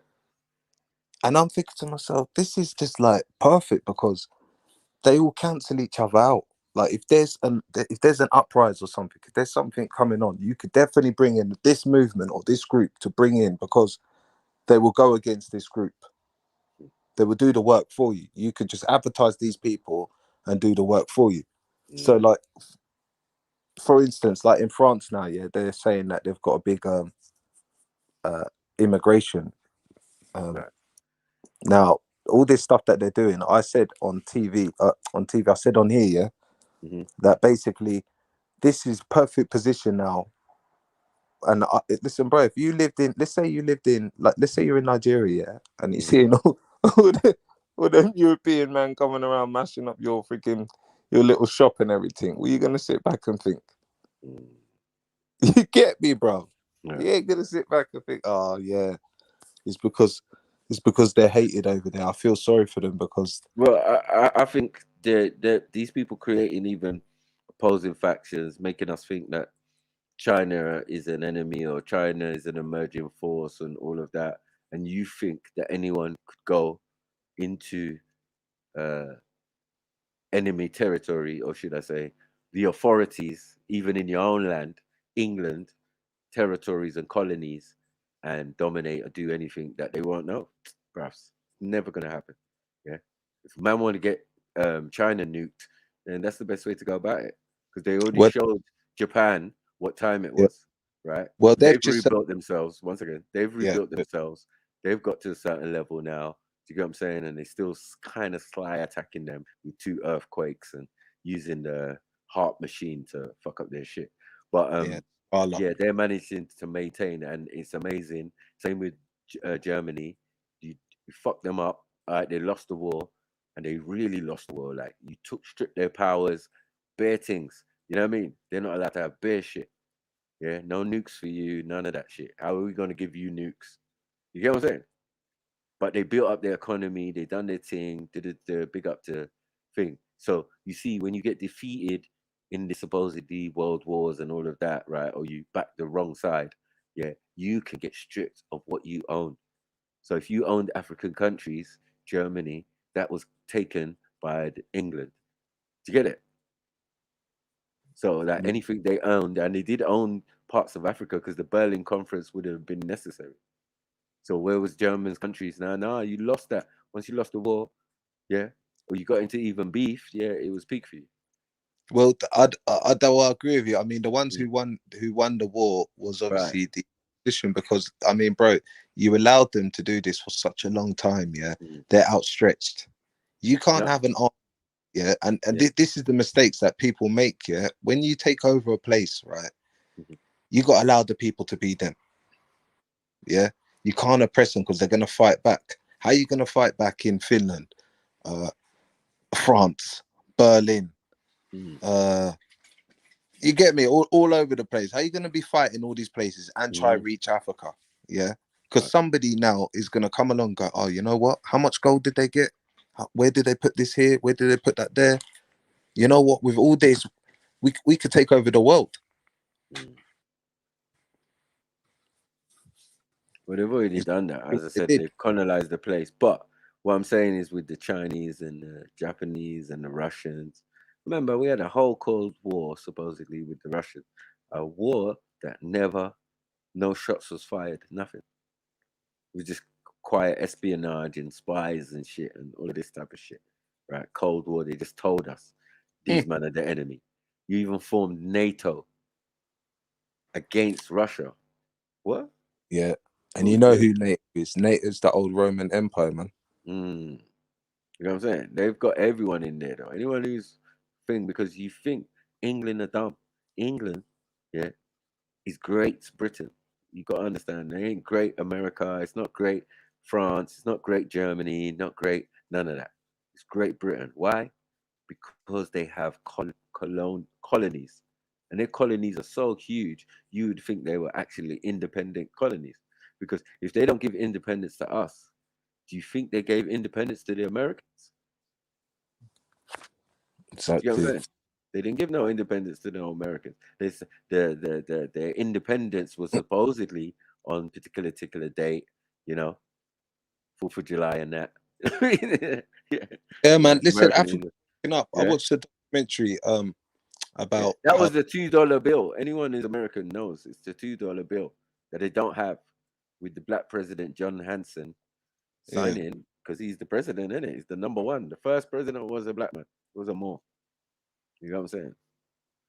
They painted him white. They've done all sorts, but whatever. Yeah, he's in the White House. Yeah, in the near the Oval Office. One of the first pictures you see when you get there is the first president, isn't it? It makes sense. And you know, what's his name?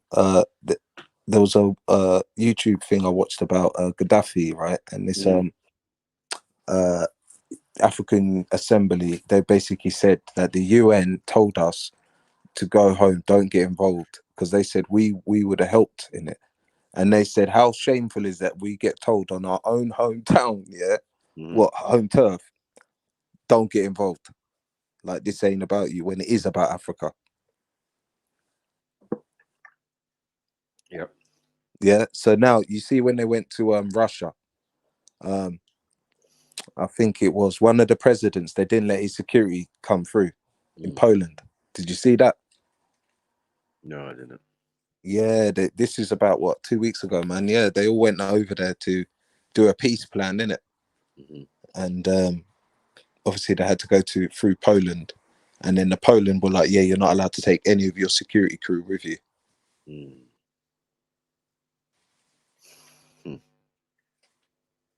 That's NATO, man, isn't it? Yeah, it is.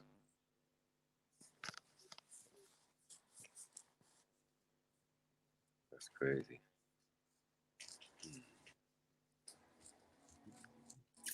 But yeah, man, that's what Russia's trying to basically say to like the West. He goes, why bring people to your country and then you can't feed? Like, you should rely on your own people. You should do trade. That's what you should do. You should trade with people. But you ain't got no oil. What are you gonna trade? Like, why are you trying to protect Ukraine so much about grain, about wheat, and all that stuff? It's not yours.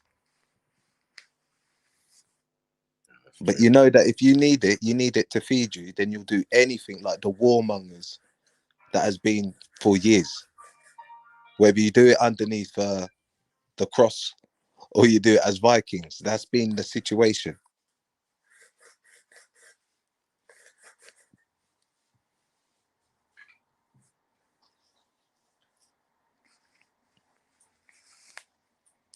That's the situation, man.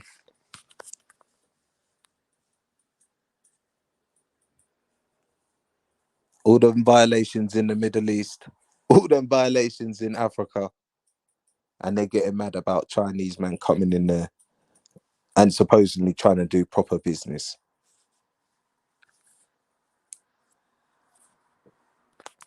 I say, listen, man, it's better to say two devil hand than one. Because surely enough, both of them, like how it is now, man, they're all fighting. Trying to call Putin a madman. Guys fight. Guy's got a battleground on his front garden, man.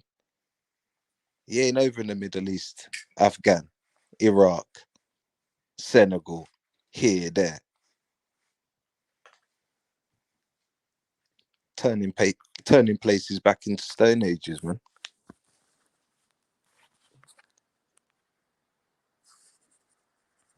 I'm no friend of J.K. Rowling. She can't stand me. I don't like her, right? It's like fire and water. But on this issue, I've not seen a word she said that is transphobic.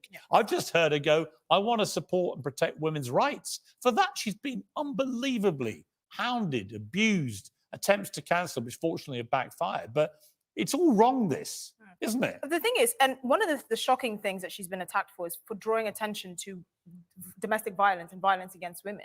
And that's actually the biggest point here. Other than the fact that, you know, that male rapist was allowed to go into a female prison in Scotland, there's a genuine danger around allowing men into women's spaces, like women's shelters and like that, and they can be there just by identifying as a woman and then identifying as a tree the next day. Right, so It's genuinely Angelica, do you understand that part of the argument? I understand that kind of the argument, but I mean, like Tommy said, I don't think this is confusing for children. I think it's giving you freedom of expression and freedom of choice. How many girls did you know? Like my wife was a bit of a tomboy when she was young, right? How many kids do you know, young girls in particular, who are tomboys? But if the wrong person gets hold of them and persuades them, actually, what you should start doing is mutilating your body and have a full attempt to become a boy. That's not what most tomboys end up wanting. They end up actually going through puberty, getting older, and then that's it. They become women. But if you get hold of these impressionable young minds too early, when they're just clowning around being tomboys, that's the danger to me. I don't think the messaging is as extreme as you think it is, and I think we Tavistock Clinic was pretty extreme. I think we whip ourselves into a frenzy thinking these things, and this language that you mentioned at the start of the show, I don't think you hear that language used that often in like everyday speech. Which language? And I think what you were saying. Oh no, these are on NHS websites. No, this is where you're wrong. This is actually NHS websites in many cases. They genuinely call women chest feeders, birthing partners. They dare not say anything gender specific to women in case some trans people don't like it. To which I say, where are the rights of women to be called what they want to be called? Why does all language have to be degendered for a tiny minority of people? I think the problem is there's so much fear around having these kind of conversations and saying the wrong thing, getting it wrong. That means that people can't have conversations that feel kind of progressive about what is gender identity, what does the future look like, how do we create a compassionate space? So I think to your question at the start, like what is women and why politicians wouldn't answer it, they're so scared of getting it wrong. And well, people are scared because the mob come for them. Exactly. And the mob needs to just go away and shut up. Anyway, I think scrap International Women's Day until we can all agree what a woman is. No, I'm sorry. I think there's so many benefits to having International Women's Day. It'd be a real shame to do that. Well, if you had your way, everyone would celebrate it by identifying as a woman, even if they weren't. Well, being a woman. Happy International Women's Day. I am a woman. It's a farce. Anyway, Angelica, lovely to see you. Thank you very much. Esther, going to see you a bit later on. Tommy, always good to have you over at the pond. International Women's Day. There you are. A fine example of a genuine woman. Correct? Thank you.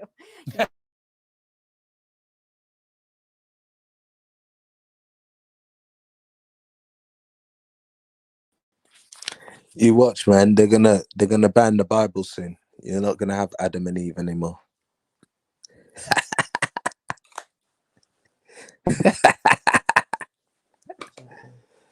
Oh boy.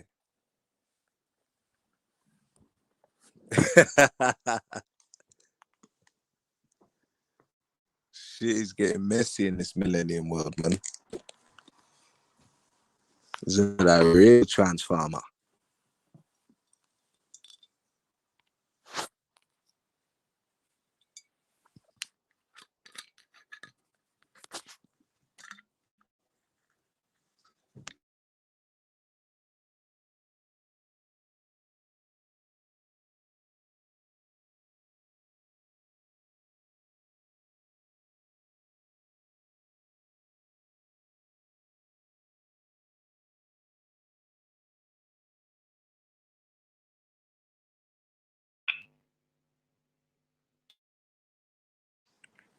So what are you saying, Shift Snipes?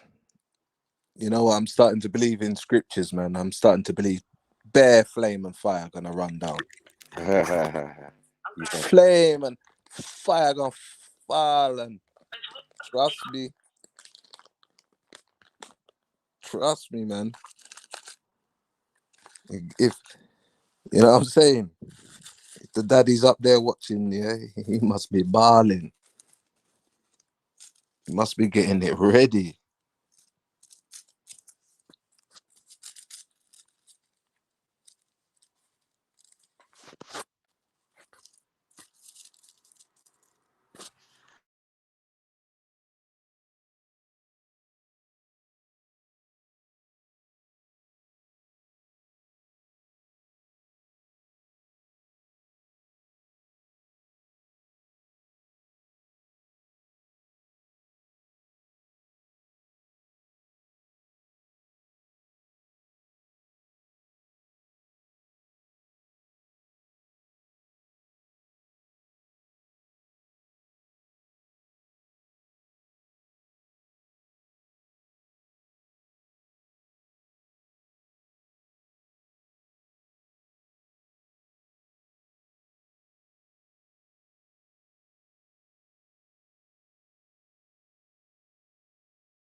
Sorry. You guys not talking, yeah? Oh, he's left. Yes. Got more fuckery. Yeah. This was sent in by Khan. Let me see what I got on here. He says to... Where's Banksy? Don't see no Banksy. Oh, maybe it's... I don't know. Let me see.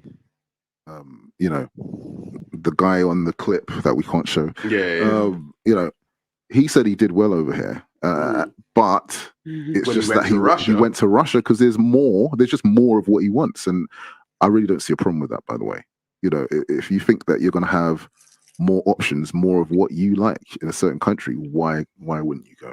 But from what I've seen is that there's a lot of women, because they're called the passport bros. Shout out to the passport bros. Shout out to the passport bros. There's a lot of women in the West now trying to shame passport bros. Men who are actually like going. we saw in the clip. I know. Yeah, and they look like bullies ganging up on I think it's the delivery. I don't necessarily think, because you can have a choice and a preference of whatever you want. Yeah. I think it's the delivery of... Oh, fuckery. Look at Banksy in the background. Look at him. Little fat fuck. No way. This is what we're doing out here. This is why we can't rate Sarah. This is the madness man will do. You take Banksy on not that anyone wanted to go, but yeah, could have taken someone better, man. A Calam, someone. You get me? Do something. Like, you get me? You don't have to be the man there, but I'm just saying. Like, how is it Banksy? This is the nonsense that we have to deal with, bro. That's why I can't listen to this, brother, man. Look, all up on the sofa, pearly things, mud thing. shaming another type of woman just because you Exactly. like something else. It's like I like this because your preference. If that's your preference, you like women from Russia, then say that and say I want to go here. But you don't have to like give the reason is because of. Just say you like that. So and you- well, but- I think the stuff he said was true. Was true, yeah. And like we are more overweight. Yep. UK, they always talk shit about the US, but y'all ain't thin here either. Y'all ain't thin here Yeah, but portion size in America is ridiculous. Not like America, bro. Your obesity stats are better, but not much. And I Not wouldn't. much. I It's don't. because we follow America. We're like little puppies after America. And that's the thing, like, and we are less submissive in the West. The women, outside of here were raised more to be wives. Mm. And like instead of shaming men for like saying what's true, I think we should say, maybe we should try to learn from them. Wife Exactly. school. Wife school. Shout out to Pearl's wife school. Okay. I'm gonna be on it. No. I need me a husband. I think that is. I was, but no, I'm joking. But the thing is I was engaged to get married. But it's like, do I stay in that relationship where he's gonna continuously cheat on me just so that I can be a wife? You don't get points for almost. I didn't ask for points. No, I'm just saying. I Like, didn't ask. I've been engaged too, but I never got married. No, but my point is that do I like for me to get across that line of like, yay, I can be married. He's reading it. Sarah's reading it. You don't get points for being engaged. I think you do get points for being engaged still. I don't know. I don't know who's doing the point system, man. You know what I mean? Because you never made it to the final thing. Your girl was engaged to 2 people at the same time. Yeah. That was mad. I remember that. Yeah. She's engaged to a man in St. Lucia. It's mad. You see what I'm saying? This is what turned this brother, man. Yeah, made him angry towards women. Yeah, bitter. You know what I mean? And he can't deny it, bro. He can't deny it. So he went and joined Pearl, and look now. It's a whole mess. Yeah, but this is a whole mess anyway, man. But yeah, I just want to hear Banksy speak. I think he's going to speak in a minute still. Yeah. Do I then have to be that submissive that I then put up with being? What sort of guy was he? Are you? But you're not a virgin. You weren't a virgin for him, right? You had children. We've got children. Yeah. Were you? No, I'm saying, were you a virgin? No, when no, you no, no, married no, him? no, no. And that's what I'm saying. Like in a way, we cheat on our husbands by not saving purity for them, and we're gonna shame them for cheating. No, like I would cheat on us too. That's so dumb. You know you're gonna get cheated on, Pearl. You're not even good looking, so like that's a given. Yeah, you're gonna be submissive and just accept it. You're gonna have to. You're gonna Hillary Clinton it. That's your example, Hillary Clinton. Yeah, I did not have sexual relations with that woman. That's where you come from, fam. See, this is what I can't take, with these Americans, right? They're always looking at other people's countries and what we do. And, oh, your obesity thing is not that much from ours. And like, bruv, you got like 200 million more people in your country than we have. It's like 60 million or something like that in England. And you lot are 300 million almost, I think. We're probably past 300 million in America. So like, can we get some clarity out here? Because I went out there and I'm saying, yeah, a lot of the average women are very average shaped. And yeah, there's some obese ones, boy. Some obese ones, bro. And the obesity seems weird. I've seen one with a skinny head, skinny neck, and then blown up midriff, waist all the way down to the kneecaps, and then back skinny legs again. I've seen that. I was like, raw. So you're not even like fat. You're just like, you just exploded. And it's just stopped at the kneecaps. So like, that is terrible. Got to do better. But the amount of sugar and thing and artificial this in their food, there's no surprise. It's completely no surprise. I see someone eating ice cream and it was blatantly butter. You know what I mean? It was that thick. It was like, that's butter, man. That's not even ice cream. What flavor is that? You get me? It's like raw, man. They put sugar and everything. They put butter on the fucking popcorn. And I'm saying exaggerate amounts. They're just liquid. Like, ugh. See what I'm saying? It's just much. America's mush.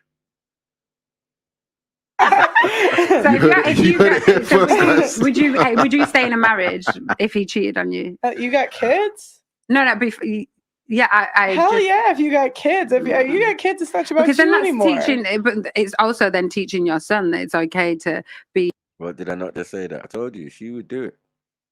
She would know her place. Like, yeah, oh shit, he's cheating. Something I'm doing wrong or something, or blah blah blah. What am I gonna do? Run away now? We got kids and blah, blah, blah. I'm gonna raise my kids. Get me and be a good housewife. But when he gives me that credit card, I'm gonna rinse it. You get me? I'm gonna do my own platform and da. Are you even allowed to have a platform as a traditional woman? Can't be doing all this if you get a man, proper man. He's gonna frown on this, man. I think it's not really sexy, is it? Talking shit online. It's mad.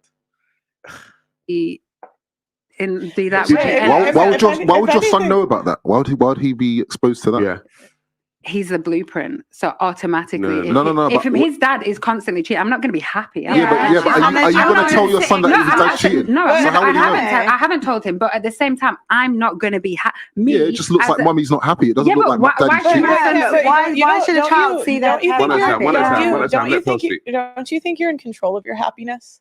You don't think it's a choice? Yeah, my choice is to not stay in that relationship that's going to continuously cheat on me. So I'll be happy. My son has brilliant co-parents. Right, but that's what I'm saying. So like you're putting your happiness over what's best for the kids, and that's like why a lot of times and that's why a lot of times like men are leaving for the West, because it's like women here like think it's about us when it's not about us. It's about the family first.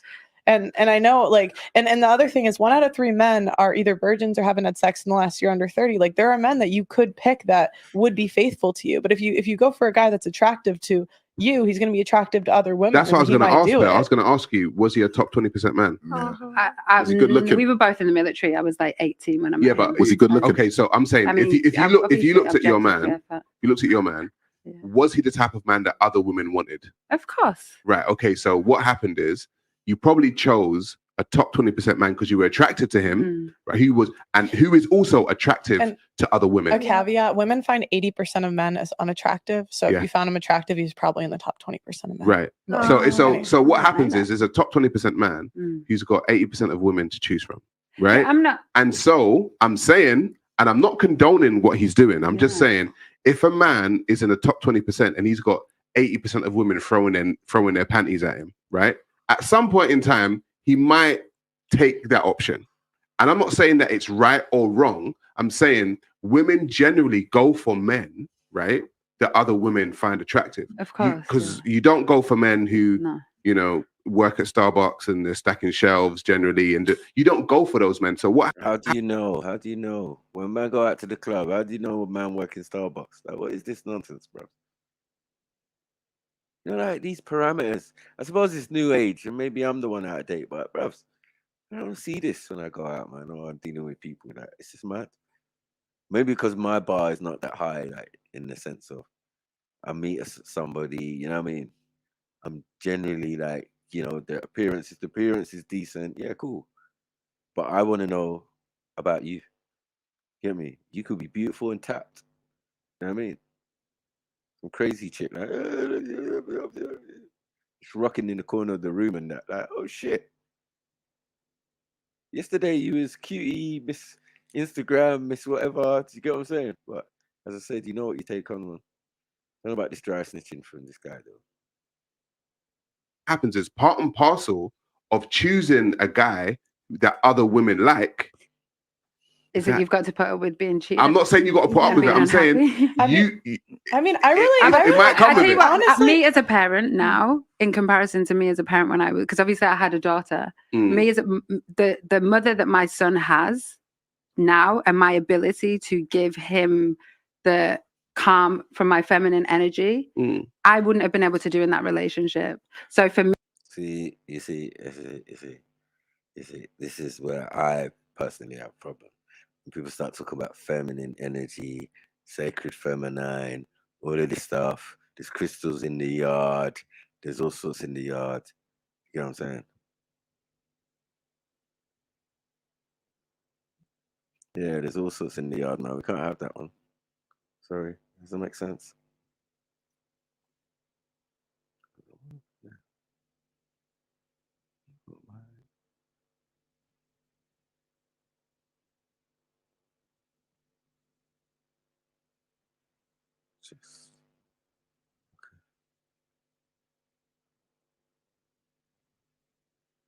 Me, 100%, my son gets the best of me out of that relationship. Can I just simply say, for the lady with the son, I don't think you'll have to worry about any influences from outside of your husband or anyone else that your son's going to learn how to cheat. Your son will know how to cheat. Yeah, of course. When he gets older, when women simply offer themselves to him. Yeah, of course. So there's no. This is again. I see that as a cope. It's like I think it was more my happiness. I got rid of him because exactly. Again, it comes down to you. So it was actually your personal choice for your well-being, not your son's, not your daughter's.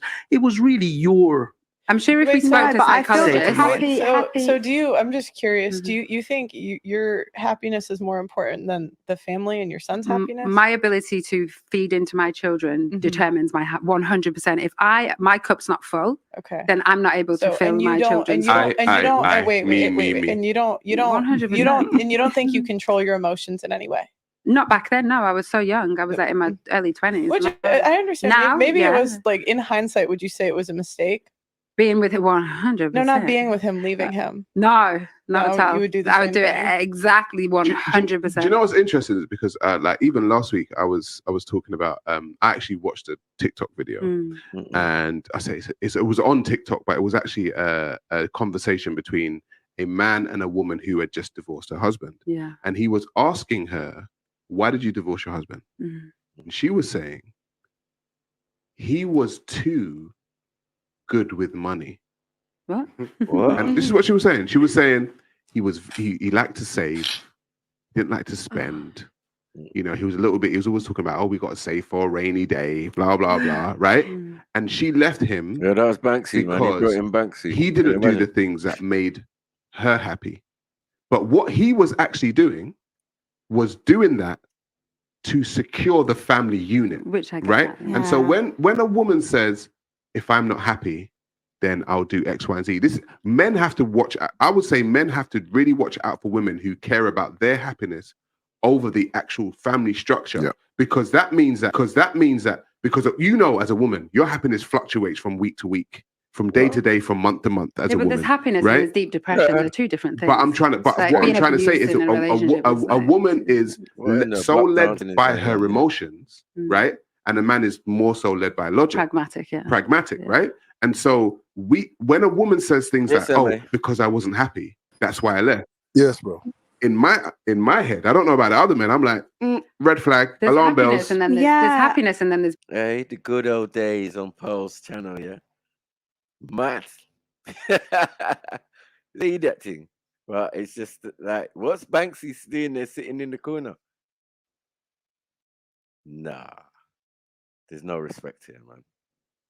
The man is not respecting the game, man. What is this? And we're supposed to believe that you're a brother, that you wear black polo neck and that. What?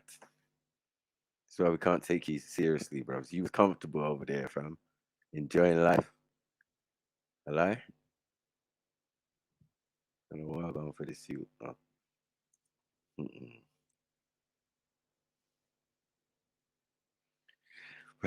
Banksy is smart. Come on, man. Stop this, man. Yeah. Banksy had to run. Banksy don't frequent these places because we would get cooked. He can't even go over 9 ethers, bros. He got cooked again. He's like, bros, just peak. All we got to do is take a look at Iran. And then he's like, Ross Clark. You know what I'm saying? How they treat people over there. So let's not do this. Yeah. A lot of people just live in this hypothetical life and this is how it goes and da-da-da. No, I think we do that over here, man. You know, like each individual relationship and how you deal with people is down on your own experiences. And you got what I'm saying? Down to its own merit, right? I don't know about all this exposure. It's just really, really cringe and crass for me. You know what I mean? I know it's a topic of discussion, but it's just like Ruffs. Them man are weird, bruv. Weird guys. Weird guys, bruv. And they don't proper weird. How are you gonna bring Banksy on the bruv? I remember when I saw Callum. sorry to shout. Yeah, Callum, yeah. Callum, when he returned on, sorry, I'm vexed today. Yeah, I had to deal with a lot of shit today. Right. Callum, yeah, when he came, when he rebooted, what do you call it, Titans. The first man he brings on, Bank. Do you remember? Yeah. I don't know if you saw that. The first man he brought on was Banksy, bruv. I was confused. I thought, what am I missing? And then I see, obviously, my man's done the same. Them, bro, them men are sickening, you know. I know. And at different points, I've rated them for various reasons. But they're just weird, bro. Like, even if, I tell you what, even if anyone can bring on whoever they want to bring on to whatever panel they're running, right? Of course. Yeah. But and I'm not saying people need to cater to the community or to people that they hold in high regard or whatever. But surely, because them man can't really, I don't know. I don't even know what I'm saying. I just feel like it's so bait. Yeah. You know what I mean? It's just so super bait. They know that man wouldn't rate that kind of move to bring them kind of man on there. You know I'm what I mean? saying, listen, it's as I said, it's all well and good, right? You know the atrocities in your country. You know why you fled, or you get me? You fled to England. We accept you. We allow you to settle in and whatever and do your job and whatever, you're a photographer or whatever you are, and you can study journalism, you can go to university at any age. This is England. Do you get what I'm saying? These are the benefits. But what we're not gonna have is when people start taking political views and start siding with far right or this one, or do you get what I'm saying? Knowing full well everything is not good at home. Yeah, you are a visitor.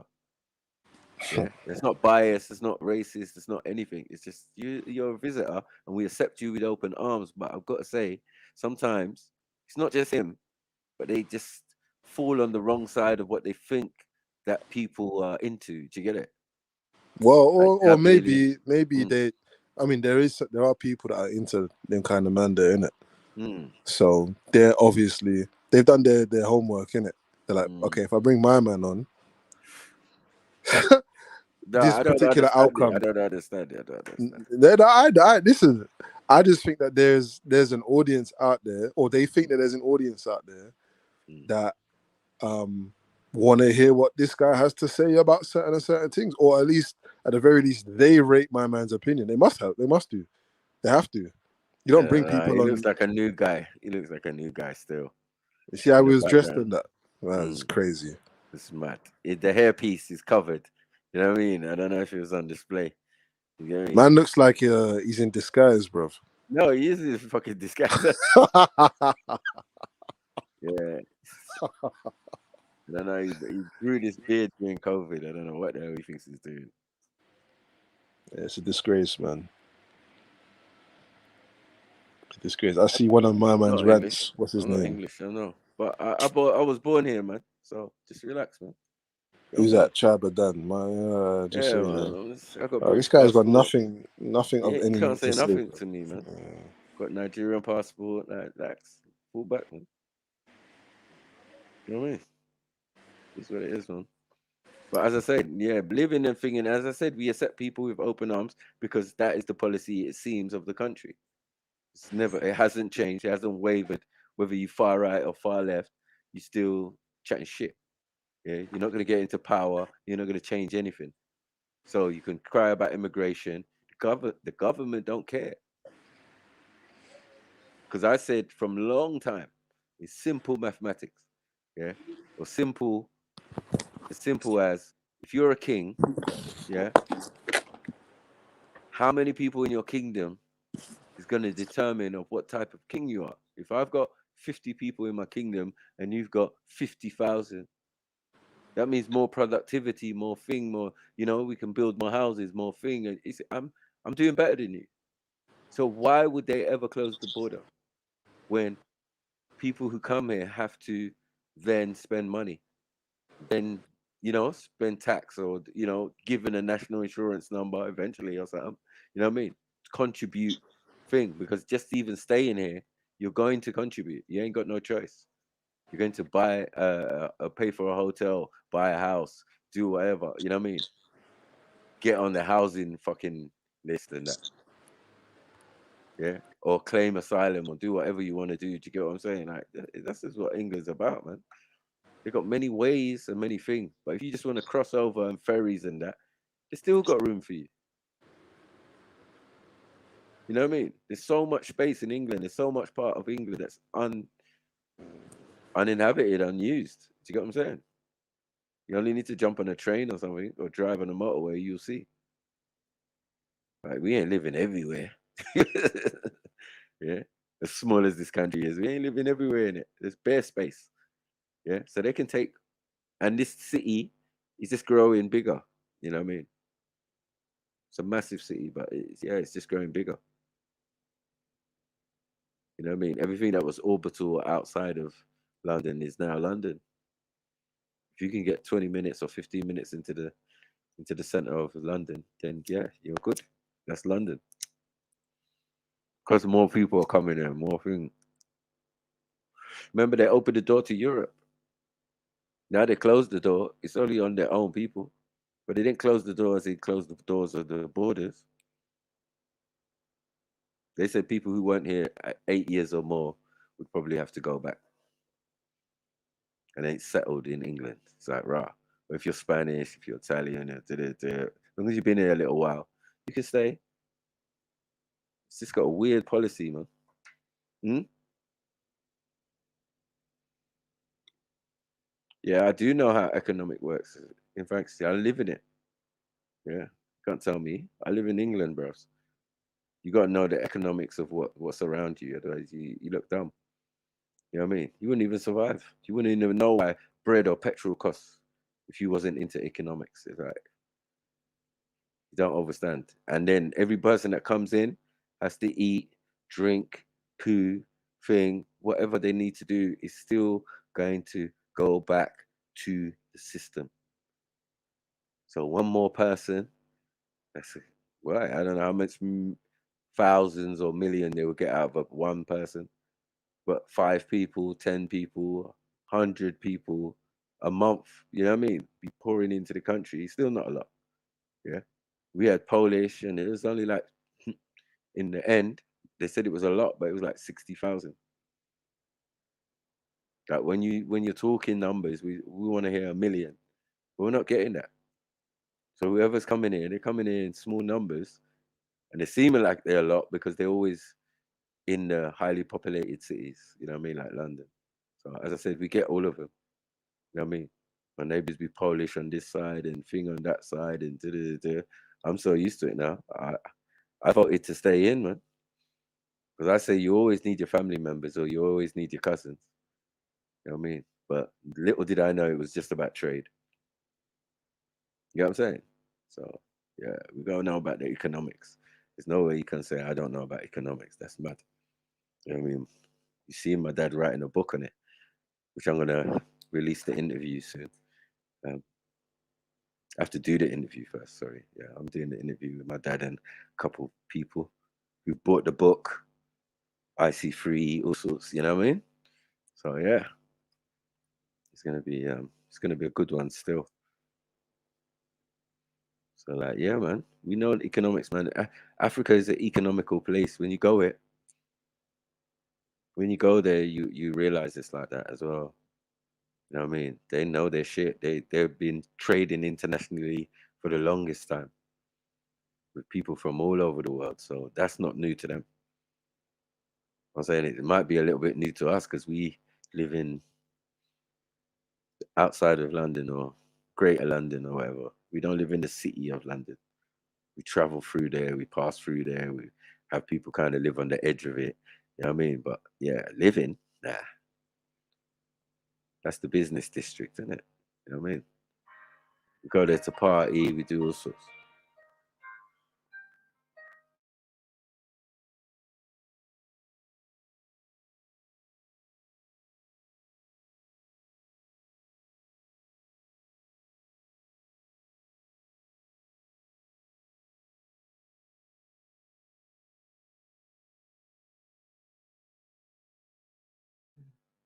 Yo. So yeah, let me see the last little piece of this thing. It's being cheat. Like if you're constant, it's not like I left at the first cheat. Like I didn't just be like, "Yo, bye, peace out, thanks, this is fantastic." Not at all. It took a lot for me to get to that point. To what I did not want to be a single parent again. How did you at all. find out about the cheating? He had a whole relationship with her. My son was. She phoned him, and I answered, and we were. And she I was having crying. a whole affair. Yeah, and she was crying down the phone, saying, "Oh, he told me that you two weren't together," and yeah. Anyway, I won't go too deep into it, but And what did he say about it? he tried to deny it, obviously. But we've And been so together. you took her word over his. She provided me with enough evidence to prove that her truth to it, and then eventually he was sending flowers. Did you ask him why he cheated? He just says every vagina, like it's just a different vagina. That was his response. Do you believe him? Yeah, So 100%. you don't think it was actually emotional? No. I think with he's like so opposite to me. He's like the opposite, and he's so pragmatic, so logical, so like we see the world. Isn't that what attracted you to him? No, he's really funny. No, I'm joking. He's really tall as well. No, I'm joking. I was 8. You're giving it away. It's right. You're giving it away. No, What the hell? So, what's Banksy doing? Just grinning like a Cheshire cat. Actually, to be fair, to be fair, when I met him, I was at war in Iraq, and it was fucking 50 degrees. And then I think it was more the fact that we were both in the military, and so when you're both in the military, you have an understanding of being away for like there was a lot of things that went into me. This is a switch bike.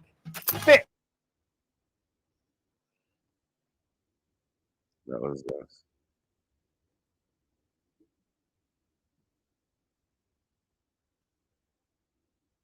I didn't even see all of that. I only just jumped on the it stream wasn't even about long. 10 minutes It ago. wasn't even long. It wasn't even long. 10 minutes. Yeah. But that girl was a soldier, yeah? Yeah. How Look come at Big them Dog. lot never tried to invite any of like you lot on? No, that's what I'm saying. Like, not that man's like upset or anything. It's just like, oh man would have gone. But I'm saying you could have brought Callum. You could have brought anyone. You didn't have to be the man then, but show that you're really about what you say. And big bro, someone like Gabs, anybody, yeah, man. someone. You get me? Yeah, medicine man would have been perfect up in there. You know what I'm saying? No, but you're just doing your own thing. It's all right. It's cool. What are you talking about? Oh no, you're getting big up, BB man. I mean, you're getting it trouble, Dan, man. Why are you getting slapped up again, man? Bibi speaks Flemish. Did you know that? Huh? I said Bibi speaks Flemish. No, a disgusting language, man. Yeah. It's really like Frenchish German kind of, or Dutch. It's horrible, man. Something. Dutch, Yeah, it's more weird. Dutch. Yeah, it's more Dutch. Yeah, it is what it is. Dutch is not even nice either. Hello, hello. It's moustache language, man. You have to have a moustache to speak that shit. Oh, hey, Bibi, you got a moustache? He's got a whole beard and that. Big up, Bibi. Yeah, man. Where's Shifra at? Shifra's been on mute for a while still. I don't know what happened. And the girls ain't turned up there. Nah. No, the ladies was in the chat, but I don't know. Okay. They didn't want to jump on. I think who was on? Yeah. Maybe they didn't want no violence. Yeah, that's an L for the military still. Can't lie. Can't lie, man. Military. This is serious.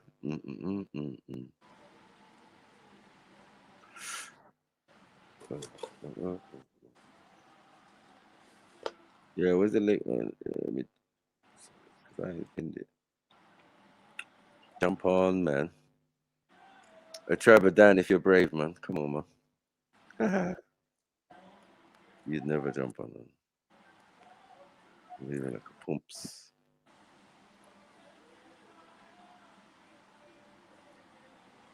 Moving like a pum pum. There's a there's a podcast called DMC Podcast, Yeah. or DMC Show or whatever. If you YouTube it, Google it or whatever, you'll see it.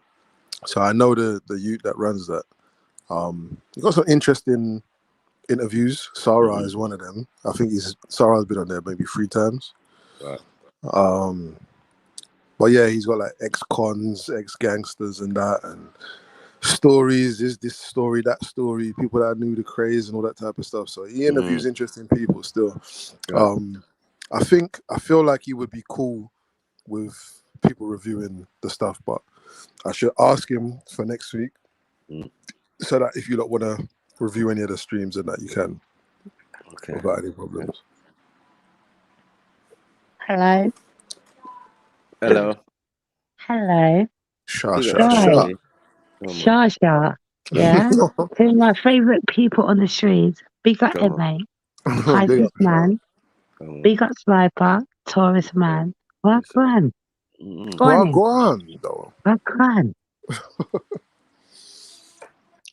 Very, very welcome voice, man. Welcome voice. Wagwan. I've been like, listen, because I don't really. My brother's a Pisces, but like you're one of these evolved Pisces, right? Look at that. She knows. Go on. You better get to know a rock with the rhythm and go with the flow. What's going on with me? So yeah, man, I'm all right. I'm all right. How's the wife being, man? She's all right. Yeah, she's cool. She's at her mum's and that. Okay. Oh no! And every time she's away, you know what, Emma? Problems. You don't even know what Emma is like. Emma is naughty. Last time she went on holiday, blood, the yard was a mess. You get me? It was like, and you turned on your camera as well. You was like, I know, no shame, man. It's because of you lot, innit? I said, then I thought, let me not ever do that again with these. Big old wifey. Big old wifey. Go watch back the stream, blood. She would have been mad. No, but I've got to put some questions on Emma because I've been, Emma, I'm sure to go on live. Yeah. and word boss. Yeah. Go on. Hello? Yeah. Me a world boss, yep. Say again? Me a world boss. Yeah. Khan's begging your love. You left Khan out. So where's Khan? Where's Khan? Khan's in the chat.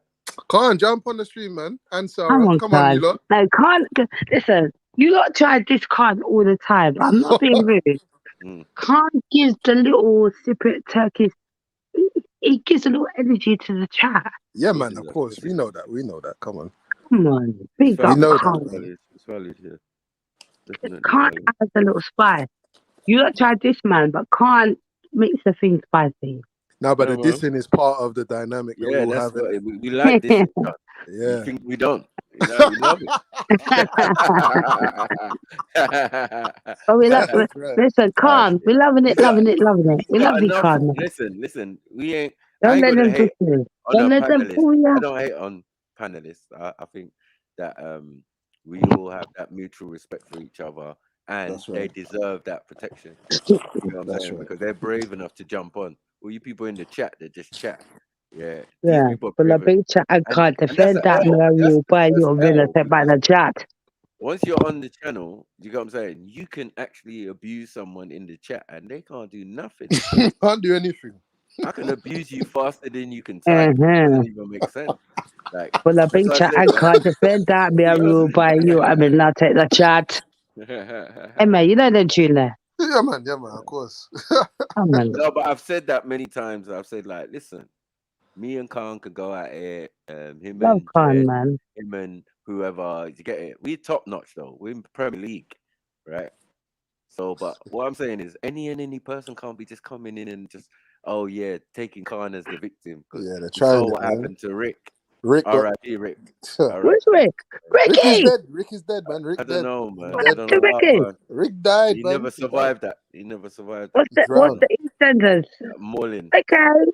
Nah, he got drowned, man. He got drowned. We Yeah, watched it it happen. was mad. It was mad. Yeah. It's mad. It's mad. Man's bubbles. No, was but was like, listen, I'm not gonna lie. I've been preying at the thing. I've been preying it up from COVID, and you lot this Khan, but nah, man, Khan a bad man, you know. Yeah, we know, man. We know. Bad Come for on, his man. little Turkish self, man. You know, yeah. You need all those warriors. I told, man. When I come, I told brother Kale, when I come with my army and I got Turkish Where's man, Kel? I love Kel, man. I drop this I got all sorts of man unsynchronized in chat my all the rank. time. Yeah, but he's gonna be synchronized with Bear, like Shakaraz and that. Like it's just mad. His army and my army is different. Nah. Big up, I big up. got goons. I got everyone. I got Polish man. You get me? Yeah, I got Bear. Like who's got the better army? It's just like, as I said, the strength. No, but I like Kel, man. Yeah, People diss him. I'm just saying. Yeah, but no, he's got some mad ideas. Like, let's get yeah, that but I like this unsynchronized code of conduct. Like rubbish, like you're moving on. And he's Like brought some one-liners. No, but Sniper, in a He's real dropped some life, one-liners. Yeah, he I dropped say some to my one-liners that are eternal now. Everyone Yeah, knows about man. unsynchronized. So Unsynchronized. Yeah. What's the But other in one? a real life, I say to my brethren, "No, you're moving unsynchronized, you know." Yeah, man. Yeah, it does the way it Emma, does. you know you dropped that. It can Yeah, be used. So Kel, big up, Kel. In the unsynchronized behaviors, it's normal now. It's just like Yeah. part of the lingo. But And I've said about I said to Kel, Kel, I said, you Yeah. did that, Kel, though. Big yourself Yeah, up. the unsynchronized come like Wagwan. You get it? What's the other one? Method Code of acting. conduct. Nah, method acting. Ice woman. Yeah. Ice baby. Yeah, method acting. Man. Yeah, method acting. So, Sniper, so can I ask Emma some questions? Rotted. Yeah, I mean, sure. Don't be scared. Emma, you're passing. You had a drink today, innit, Sha? No. Lying. Go on, true. Emma. So are you traveling this year? This year, nah, I doubt it. Why? There's too many things on the horizon. Cool. So I don't want to get into like the intricate of your business. Like I'm not trying to get into like exposure online. Right. Hey, sorry? Sniper. Yeah. Nah, you might have to kick her off, bro. Yeah, No, I said I'm not trying. I'm not trying. You're not trying to what? I'm not trying to expose his like what he's doing. But I just find MA interesting. Do you know what I mean? Okay. Because he's willing to explore the land, right? He's willing to explore the world. Do you know what I mean? So you're in London now, right? Yeah. How's it been? How has it been being in London? Yeah. What, since I come back? Yeah. It's rubbish, man. It's rubbish. It's very rubbish. You know what? Okay. How long you been back? Since October. No, since September. Okay. Since why is it Carnival rubbish? Monday. I come back on Carnival Monday. Why is it rubbish? Man, you see the thing about London is, yeah, when you go places where the authentic cultures that London's trying to replicate actually been are, there. and then you come back to the London version of it, it just don't hit the same way, man. And I always knew that. Okay. So how long you been traveling for? I don't want to get into that. What I'm trying to say is, I kind of felt the same like you. That I was like, nah, man. Like I would go, come back, gather my resources, go back again. Yeah. But then there's a beauty in the London summer. It's a trick, see? That there. So this is my first summer in London for 3 years, yeah. Yeah. So I had it last year, and it was like lightweight. But God, talk to me. Nah, it's London in the summer is always kind of cool, isn't it? But it's a trick, man. Like There's other places where it's summer all the time, man. Yeah, I get that. I've Right. been And I living that, think right? it depends what age you are and what interests you have in it. Like No, I get there's that, babe. nothing really new for me to do in London other than Okay. develop new relationships, conversations, projects, this type of stuff. Like I don't mind going out every now and again, but really I'm just Okay. going over old Let's ground. let's unwrap this package, right? Yeah. So I hear what you're saying. Yeah. Hear you. I feel you. I hear you. Yeah. But I would like that. Big up, Zelini. Big up. I don't know where you Big up, are. Zelini. I don't know who you are. I will Hey, find mate, you. I hear you, Yeah. right? Yeah, go on. So the last 7 years, I've been around the world, and And I'm Shall I Be Stansted. You get me? You know the tune there? Yeah, man. So I've been doing this thing. So last year I had a little taster, come back to London. I was like, oh, I didn't really look at London in the right way. So I had a little taster, and then where I've been around the world, a couple of brethren that I knew from Asia, from Africa, then I come and I organised all these things, and we go out and we had fun. So now I'm like, oh, that was like first level. But then now I'm on 2.0. And I'm like, what? Like there's bare venues, things going on in London that I didn't even know about. You get it? Yeah? So Sorry, is this a private conversation or a conversation for a stream? Like, no, I'm saying to sorry, man. babe, what I'm saying to MA is that Yeah, that even though he thinks, oh, like London's a little soft cocky thing, London is nice in the summer. Is that what you think London is, Emmy? A soft cocky too? Nah. Well, I don't endorse none of them talk there. Soft cocky, man. No, Come on, Delini. let's go. Yo, big up Shay. Well, go on, sis. Big up Delini, man. So I'm trying to say to MA, because he's a world boss like me. Yeah. Yeah. So he's like, oh, London's soft, but London is it's nice. You're trying to pretend you ain't had a drink today as well. Back, man. I'm lean and a bit tipsy, but yeah.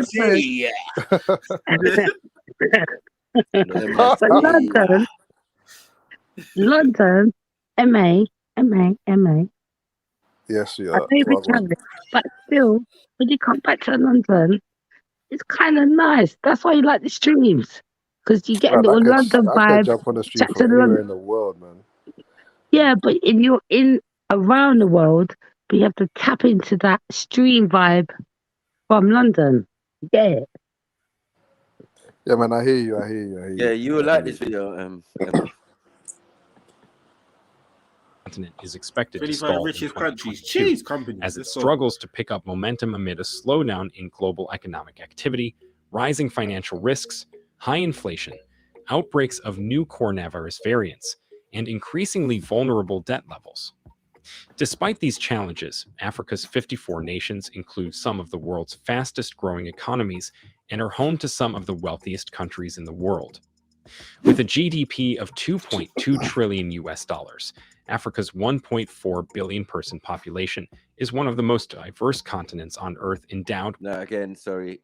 If the whole continent makes Boring. $2.2 trillion, Boring. right? I'm just saying the whole. Listen, I'll put you in the back. You know, are you dumb? You ain't gonna disturb me. Are you stupid or something? What's wrong with that? Boring. You know who I am. Hello. Sorry, my cousin was calling me. Delini. So London in summer is it not lit?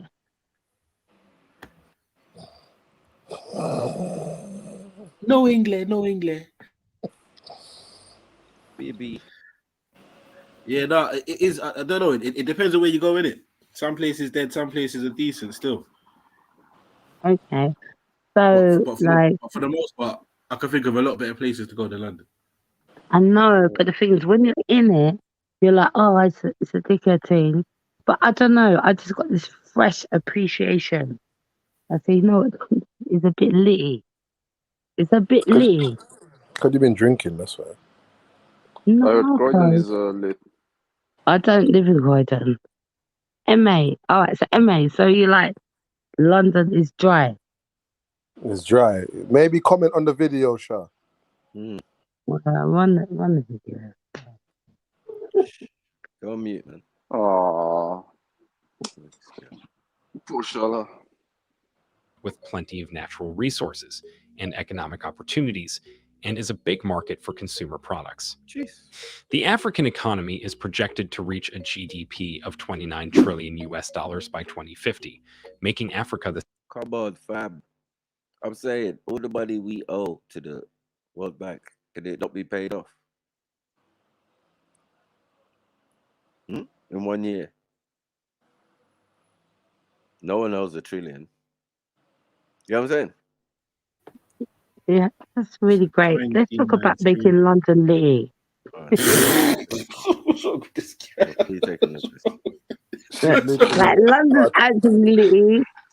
And You got a target on your head, sis. Shut your mouth. You gotta chill out, Shay, man. You got you gotta go with the get me the rhythm of the show. Like you got that Tenant Strongbow, whatever it is, that's in that. She said, yeah. Let's talk about making London lead. We'll get to London another time, man. You get me? Let's talk about Africa, man. Who's that, Bibi? Yes. Well, go on, man. Oh shit. Africanish. Yes. Africanish, brother.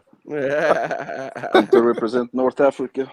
Come on. North Africa. I've never heard Big you up before, Bibi, man. Big up Bibi and the Chainsmokers Alliance, man. Big them up, man. You get me? They're real ones. Salute with smoking Mo, bro. Salute with them, man. Yeah, man. Rothmans. You know. Man smoking Windsor, Belgium. Listen, Angelini, I didn't just come down to get roasted, you know. Charles Say that again? was chatting in the back, you know. I didn't came to get roasted. Who are you? Came to get roasted. Pause. What? I said I didn't came. Anyway, let's move on. Yeah, let's move on. Let's move forward. Let's move forward, bro. Yeah, okay. Hey, big up. Yeah, I know Morocco's gonna be in this thing. The second fastest growing economy in the world after Asia. All these impressive numbers do bring a lot of questions to mind, with the biggest of them being, what are the richest companies in Africa? Jeez. The African economy is a mix of trade, agriculture, and natural resources. All these come together to create an interesting mix of businesses spread across its 54 countries. As the African economy grows, some African companies have seen their value grow steadily over time, thereby ranking as the most valued in Africa. Bro, African Zellini. That's mad. You're right. I see it. He looks more like my brother than me still. But yeah, still. Yeah, what's going on? He's LaQuisha over here. Companies that dominate Africa's business landscape are flourishing, mostly driven by excellent strategy, top management, and well-placed investing.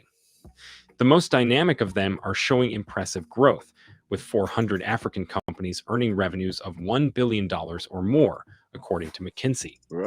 Nearly 700 companies report revenues above $500 million. Although these companies took a hit. Well, there is uproar in the life insurance industry about a little-known £2.50 a week policy, and that's because thousands of UK parents hit from global shocks such as the COVID-19 pandemic, they have succeeded to maintain a favorable environment for their businesses. The years 2021 and 2022 have seen a significant rebound for most African companies, as evidenced by the turnover of the Algerian giant Sonatrach, which in 2021 soared by up to 70%. While there are several ways to compare the wealth of companies, one of the best methods is to evaluate each company's market capitalization, which is the total value of all a company's shares of stock. In this video, we are going to look at the richest companies in Africa by market capitalization according to data provided by African Business Magazine. All right, cool. With that, let's go ahead and explore the 25 richest companies in Africa, what they do, and how much they are valued. Before we get started, you can help our channel grow by liking this video. Updates. Shut up, man. Starting from based in the UK, Airtel Africa provides telecommunications and mobile money services. Nigeria, Airtel mud. I swear. Airtel Africa, Nigeria. Based in the UK, Airtel Africa provides telecommunications. Based in the UK. Hey, when I went out there, I got my phone on Airtel, fam. Picked up my chip. You get me? Put it in my phone and credit and all sorts. What's going on? You know what I mean? Could use my iPhone normal. Like, rah, this is mad. This is mad. What is going on in the world? Okay. Well, Nigeria. Communications and mobile money services. The company was founded by Sunil Bharti Mittal and currently operates in Nigeria, East Africa, and Central Africa.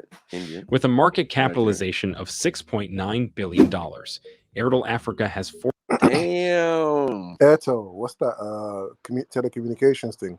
Yeah, it was just a phone chip when I was out there.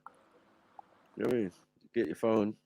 There's different Airtel, some other one. You can get bare different networks. You get me? Man was opening up phone shops and all sorts. I was like, right, this Africa. What the fuck? Some of these companies, some of these companies are slyly got all white boards and that. You know. I know. You have to Like, check out, but still, that Angel man, he didn't look Nigerian. I tell you that. And we ain't judging, but I'm just saying. 14 branches operating across 14 African countries, with Airtel Nigeria being its most profitable unit due to its cheap data plans in Nigeria. As of March 2019, Airtel had over 99 million subscribers on the continent. 24. Bidcorp South Africa. Wait, 99 million subscribers? Like, what kind of numbers is this? Who's this? Who's Bidcorp? Look at these motherfuckers. Kazi. How can you have 99 million subscribers? Like, what is that? Who's got that on YouTube? Huh? Who's got that? No, I'm saying the Airtel, they have 99 million subscribers. I'm like, that's a lot of people. Do you know what I'm saying? It's 1/3 of Nigeria. It's like UK. Well, hold on, UK. It's about 3/4 of the UK. 3/4 of the UK. It's like a BT thing. No, that's more people than there's in the UK. How many people? Yeah, there's 63 in the UK. That's 99 million. No, there's more than that. There's I swear it was 124 or something like that. In the UK, bruv. No. Yeah. Huh? No. I swear I looked like. Maybe I'm thinking of England, innit? Maybe I haven't factored in Scotland, but I don't think it is, cuz. No, it is because I looked last time and I said Ireland's 63, got like and they said, "Oh, that's just England." So I think it's at 124 or something like that. I don't think so. I did see that as well. I don't think so. Fair, but yeah. Trust me. No, we were looking at it the other day. Because Germany is the most populous. No, but there's 67 million people in the UK. What the hell are you talking about? In the whole of the UK? Yeah. Bruv, in the whole of the UK, bruv. Hold on. There's only a couple in Ireland. Because I swear it's like England's like 63 or something like that. Or 62, around that. It says the whole of the UK here. 67.33 million. I concede. So I'm saying, like, the numbers are way different. The man that got that in subscribers, and man ain't even got most of the country. Let's be honest. Because only in the major cities are you going to find these Airtels and all of that. And there's a lot of major cities, but yeah, some of them are huge though. You know what I mean? Not everybody's dealing with that. There's other networks there. There's BB still running. BB phones, all different types of ones from Japan and all of that. Because they get their stuff direct, innit? Like, they don't have to come via England to get electricals. They can just deal with them direct.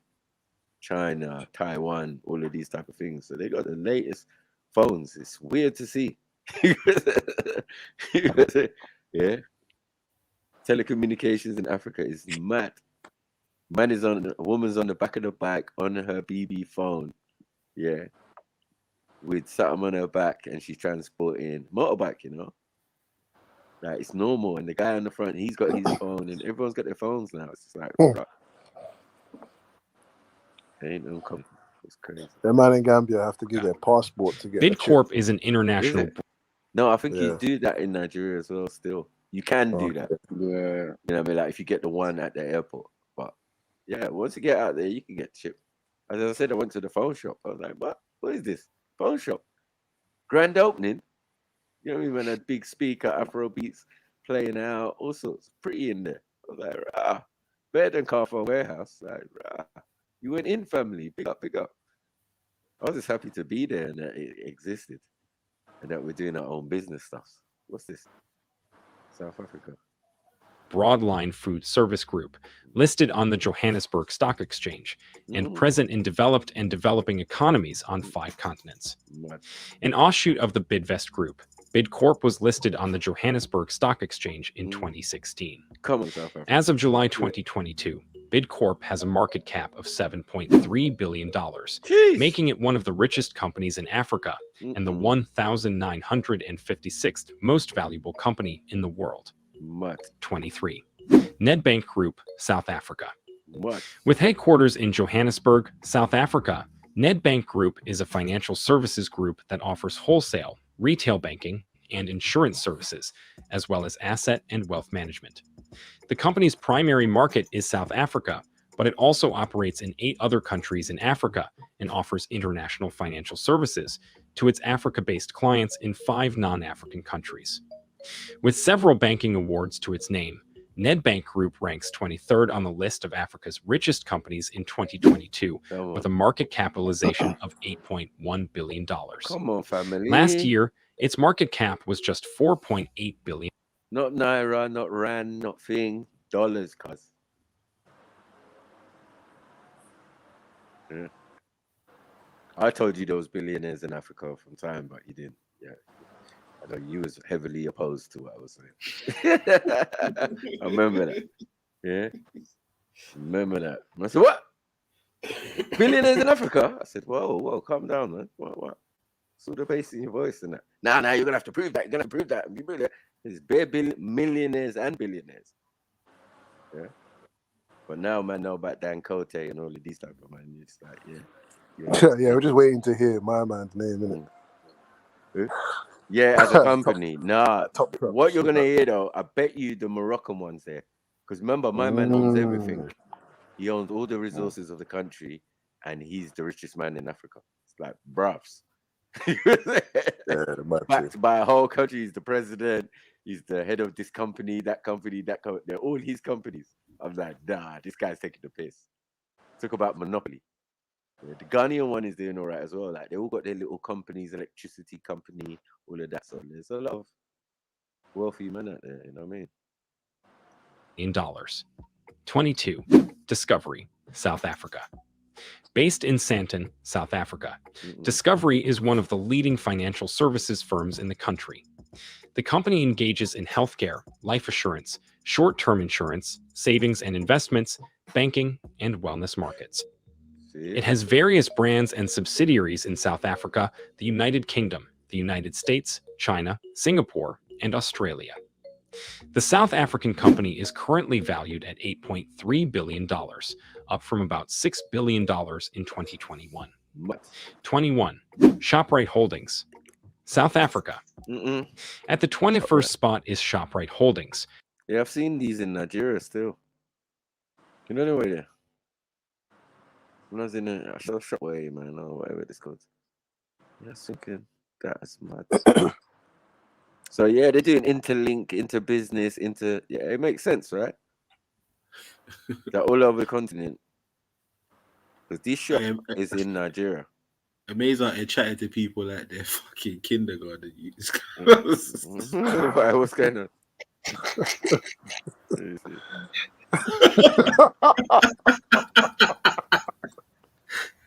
Hey. There's no response as well, you know. I can say what I want. I can say what I want, bro. You don't even know you're talking to her right now, bro.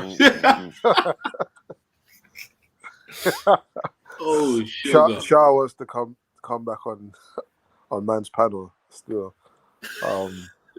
But I said, yeah, you gotta ask Sniper nicely. If you ask nicely,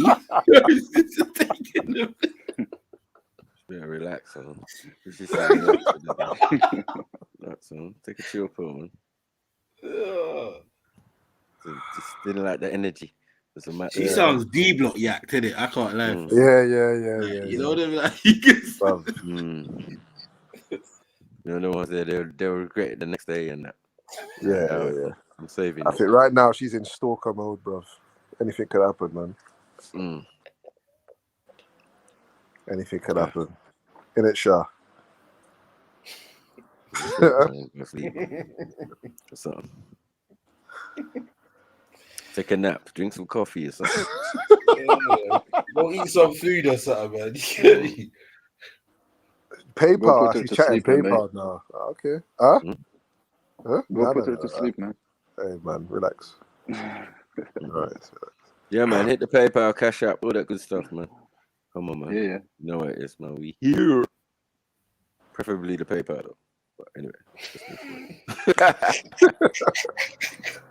Black economics, yeah. You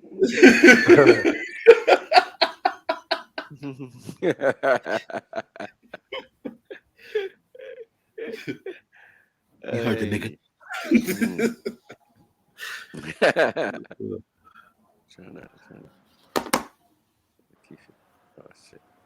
Operating more than 2,943 stores across the continent and a subsidiary of the ShopRite Group, which is South Africa's biggest private sector employer. Over the years, ShopRite has got Krispy Kremes in there, like allow it, man. We've got proper supermarkets and malls and that in Nigeria. And that. It's mad. It's crazy. No, it's crazy. It's just like the world has changed, even in Africa, but it's like Africa's biggest secret that just getting on with it. And even stealing ideas, you know what I mean? Like, man's got their own chicken shop and it looks kind of bait. That's like, I swear we got one of them in the ends. But anyway, let me leave that alone. At least it's a chain. Oh, you sell jollof rice in here. Matty. And the boiler chicken. I don't know how that's going to go down. Right, the biggest supermarkets in Gambia are owned by Indians, bro. Right. There's two of them. Yeah, there's Indian man in there, and they look like they're whipping the Gambians in there, bro. Look like it. Not that they are doing that, but yeah. I had to ask them, are you all right? That look. Yeah. Yeah, like proper subordinate, like scared to do anything. Like if they did my change wrong, they're like, oh, sorry. I'm like, chill, man. Right, man. What? I'll slap up these Indians, bro. They look, hey, you don't know. Yeah, I know. You don't know me. You don't know London, bro. Yeah. Them man have fled from London. Yeah, they fled. In Gambia. Yeah, man. Yeah, try to hide. Got kicked out of Kenya or something. Like, stop it. In Uganda, you got turfed by Idi. Yeah, Idi shot at you. You ran. Yeah. Make you shit in your pants. Like, stop it. You don't fuck it. You don't fuck it. Yeah, don't play with us, Don't play with us. Africans are military, But it's pretty business. Now, this is business side. I'm not saying about road stuff, gangs, all of that. We haven't even got into that because it could go mad. You get me? Like in some of the slums and things, the things that are going on is mad. Yeah, you're gonna think you're in South America or something.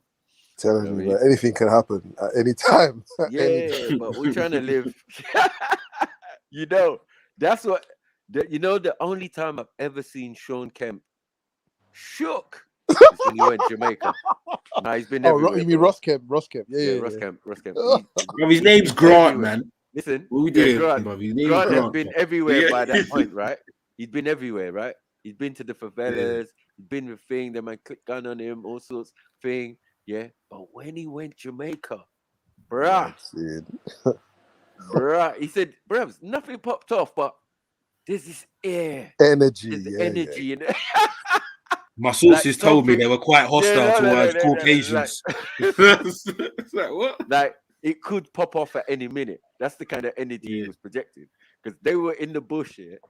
And he was talking to one man. Yeah, I see it. He started rustling at that. They all hide Yeah, I see it. The guns came up quick. I see it still. Yeah, and the man is just passing through, like, oh shit. As I was stuck in the bush, frozen with fear, the smell of jerk chicken was filling the air. Like, it's just fuckery. Like, right, like loud talking like that, innit? Like, loud. Mad. Don't go back to Jamaica. Don't go back. You know what I mean? Yeah, he was shook.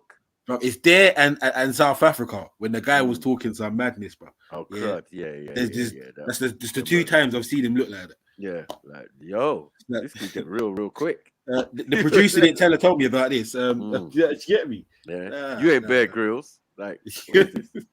You fake military, fake ex-military. You know, because he's locked. You see, because the South Africa one, he was locked in the prison, fam. So if they wanted to flip it on him, they might have some guards around in it, but the way it was set up, it could have just gone left so easily. Easy. You get me? But shout out, Grant, man. Yeah, man, that was jokes though. But Jamaica and I was just it's just like someone snapped a twig or something, and it was just peak. The way everyone just and the way the woman explained how the garrisons work. Like, blood, we're beefing with them, man. They're up there. You know what I'm saying? Like, up where? Up there, man. What, on the same road? Yeah, man. Yeah, them from down the road there. Yeah, they're from mine out, blood. They'll end up victims and that. You get me? And all sorts. Like, yeah, we had a couple shoot out, a couple did it there, a couple people get killed. It was like, rah. You ain't got nothing to say, Ross. Just this is better than any EastEnders you ever. Where's Phil now? Where's Piggy when you need her? Big up, Card, man. Hey, let's show her back on, man. Yeah. And then if she can find the link, cuz. Shah, you too drunk to find the link? I love it. What happened to you? Bruv, go backwards on your browser, man. You was on a minute ago. I was about to call her Lady D Block for a second. I can't let. These lot they're talking about 12 years of Shah. Shawshank Redemption. She said, yeah, I hear all that about the money and that, but back to London, innit? Like what? What are they about? Yeah, we don't want to talk about that shit, man. What in the Just Shalavi things is going on there, man? What? All right, let's go. Has made it to the list of richest companies in Africa. Last year, it raked in over $10.7 billion in revenue with a market capitalization of $6.2 billion. In 2022, the company's market cap stands at a whopping $9.5 billion, making it one of the most valued companies on the continent. Next up, 20. Anglo Gold Ashanti. South Africa. Anglo Gold Ashanti is one of Africa's leading gold mining companies. It has a diverse operations, projects, and exploration activities across 9 countries on 4 continents. Anglo Gold's primary product is gold, but the company also produces silver and sulfuric acid with a project underway in Colombia that will see the company produce both gold and copper. Anglo Gold has produced 2.5 million ounces of gold in 2021 and employs an average of more than 34,000 people. Its market capitalization stands at $10 billion, up from $9 billion in 2021. 19. Attijari Wafa Bank, Morocco. Hey, you got an account there, Bibi. Uh-oh. I knew you lot would be involved. Sooner I would like to make a withdrawal. I actually do. Got no money in it, but I do have it. Well, you got one, yeah? Yeah. Nah. Nah, for real. But yeah, no, Mrs. Sarah's right, and I think you probably 90% white people owned business. Agwan.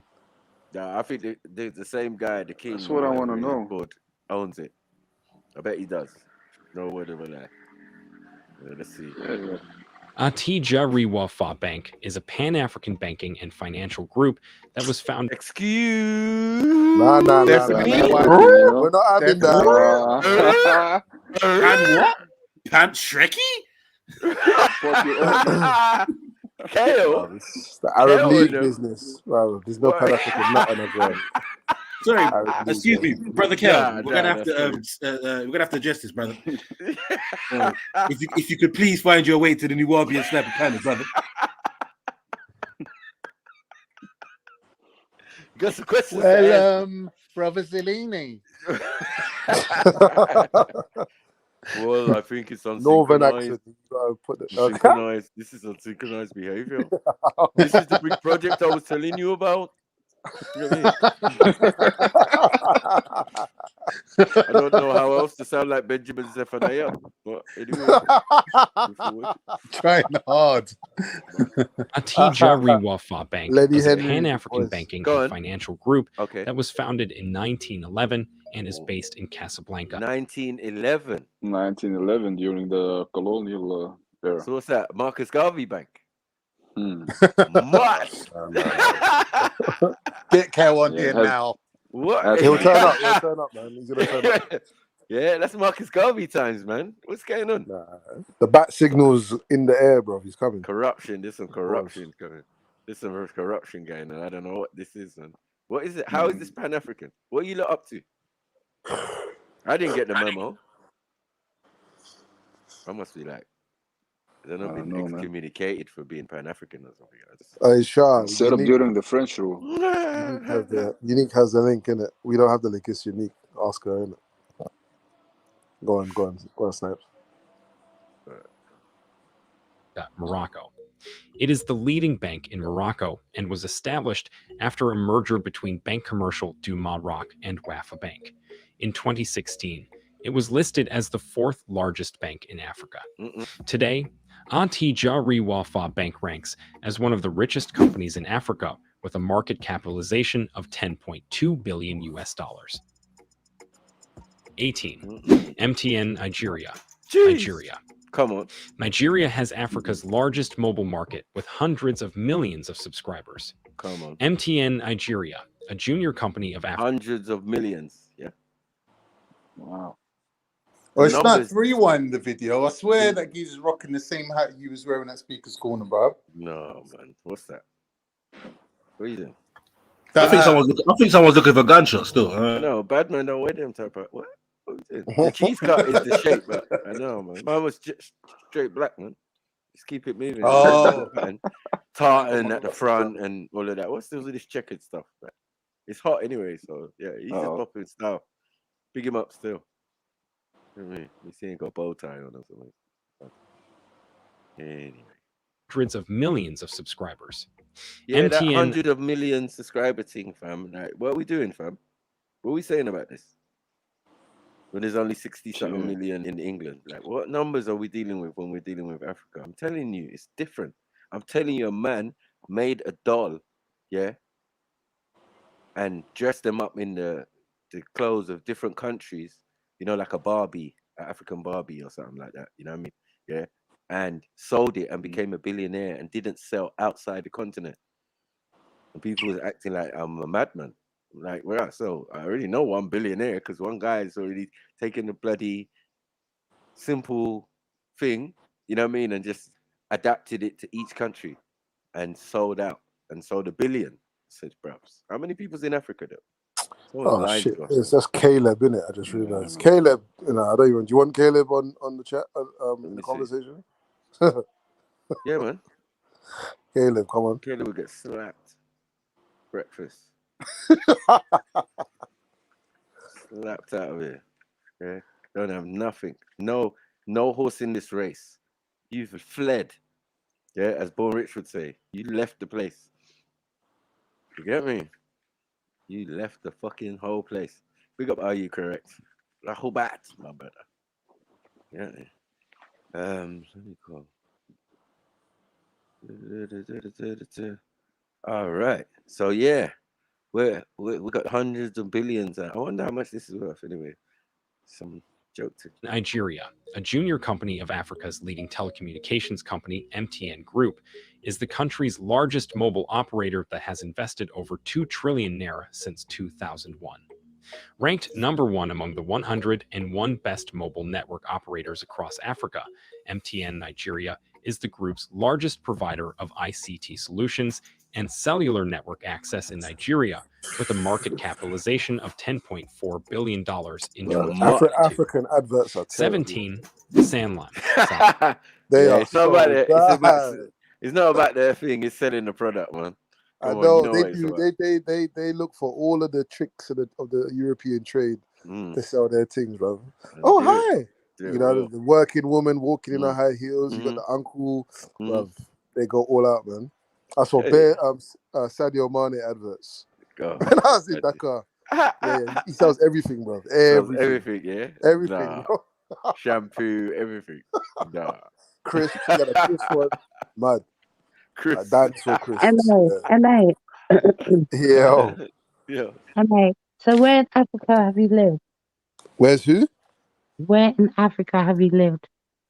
Me, I've never lived in Africa. I stayed for 4 months at a time, a couple of times, but in the same region. So Senegambia. Yeah. Yeah, that's it, innit? Oh, cool. So you're learning Turkish, right? What? Are you learning Turkish? Oh my God, you're doing a stalker thing for real, isn't it? No, Oh but my listen. God. Hey, Khan. Do you remember the other day when I was at work, yeah? Hey, Khan. Is Khan there? I think so. I don't even know what's going on. Are you learning Turkish? No, man. I was at work. There was a Turkish book on the table. You sound like you, isn't it? And I was just chatting shit. And obviously Shah was in the background taking notes. Mad. Big up Shah, man.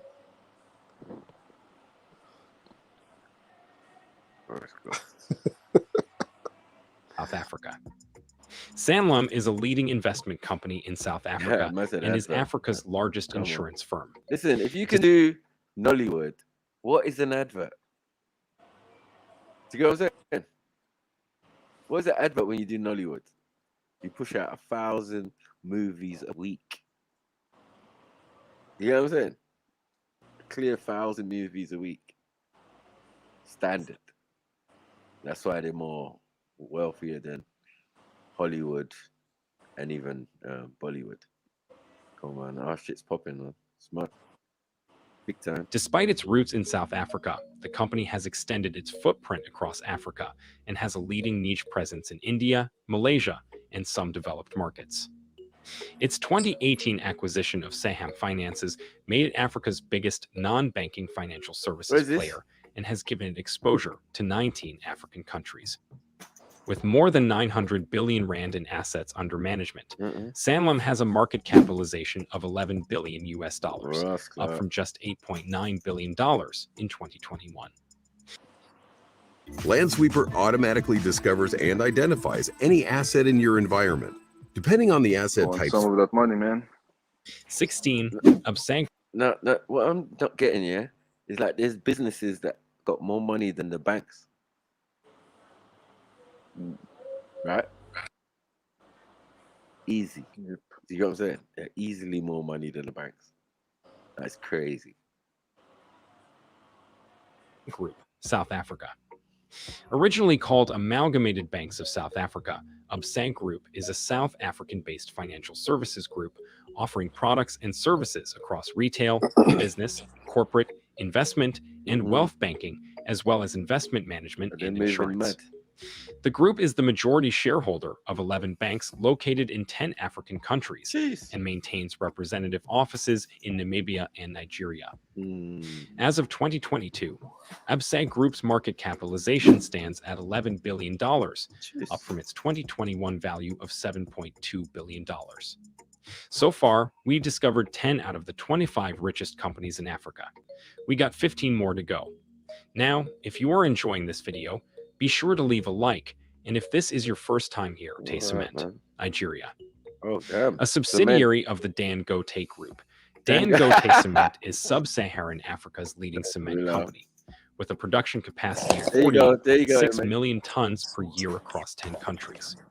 Together, these operations make the company the largest cement producer in Sub-Saharan Africa.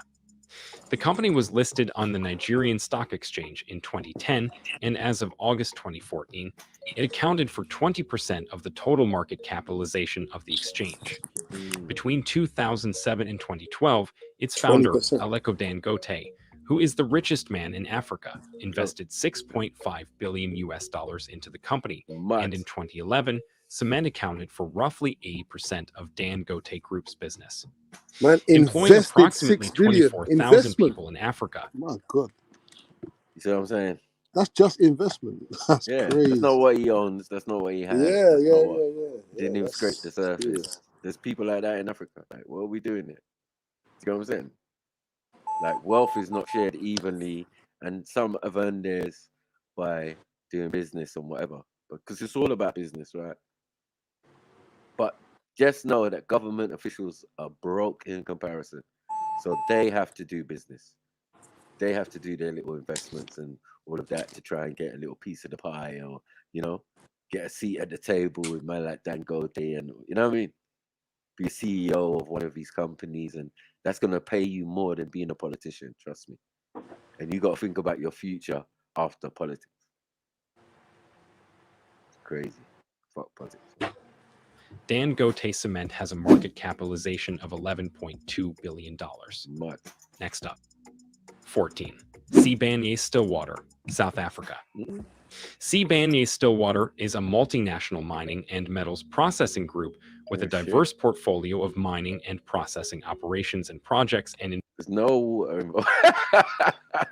what's this? That name is just like, it's not what it is, isn't it? Still mad. Stealing more like stealing gold investments across 5 continents. Originally founded as the Stillwater Mining Company, the group is also one of the foremost global PGM auto catalytic recyclers and has interests in leading mine tailings retreatment operations. Its acquisition in 2017, which was the largest PGM transaction globally in over a decade, saw the company's name change to Sibanye-Stillwater. The company has established itself as one of the world's largest primary producers of platinum, palladium, and rhodium, and is also a top-tier gold producer. Its market capitalization in 2022 stands at platinum, my G. Levels to this. And when I say Africans have got everything, I don't lie, man. You get me? Like, what are we doing here? We're holding all the cards. You know what I mean? These Europeans got investments, they've got companies, but we got companies of our own. $11.5 billion, down from $13 billion the previous year. 13.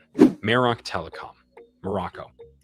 With an employment capacity of more than 11,000, Maroc Telecom is the largest telecommunications company in Morocco with 220 offices spread across the country.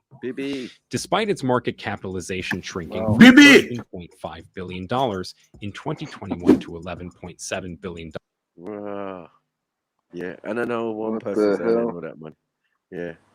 You don't know about that one, no? Definitely. What you do? We all know. You got a friendship from them. Baby Moroccan. You half Moroccan? Yes. Yes. Your accent's joke, man. Man's full of Moroccan. No, my accent, man.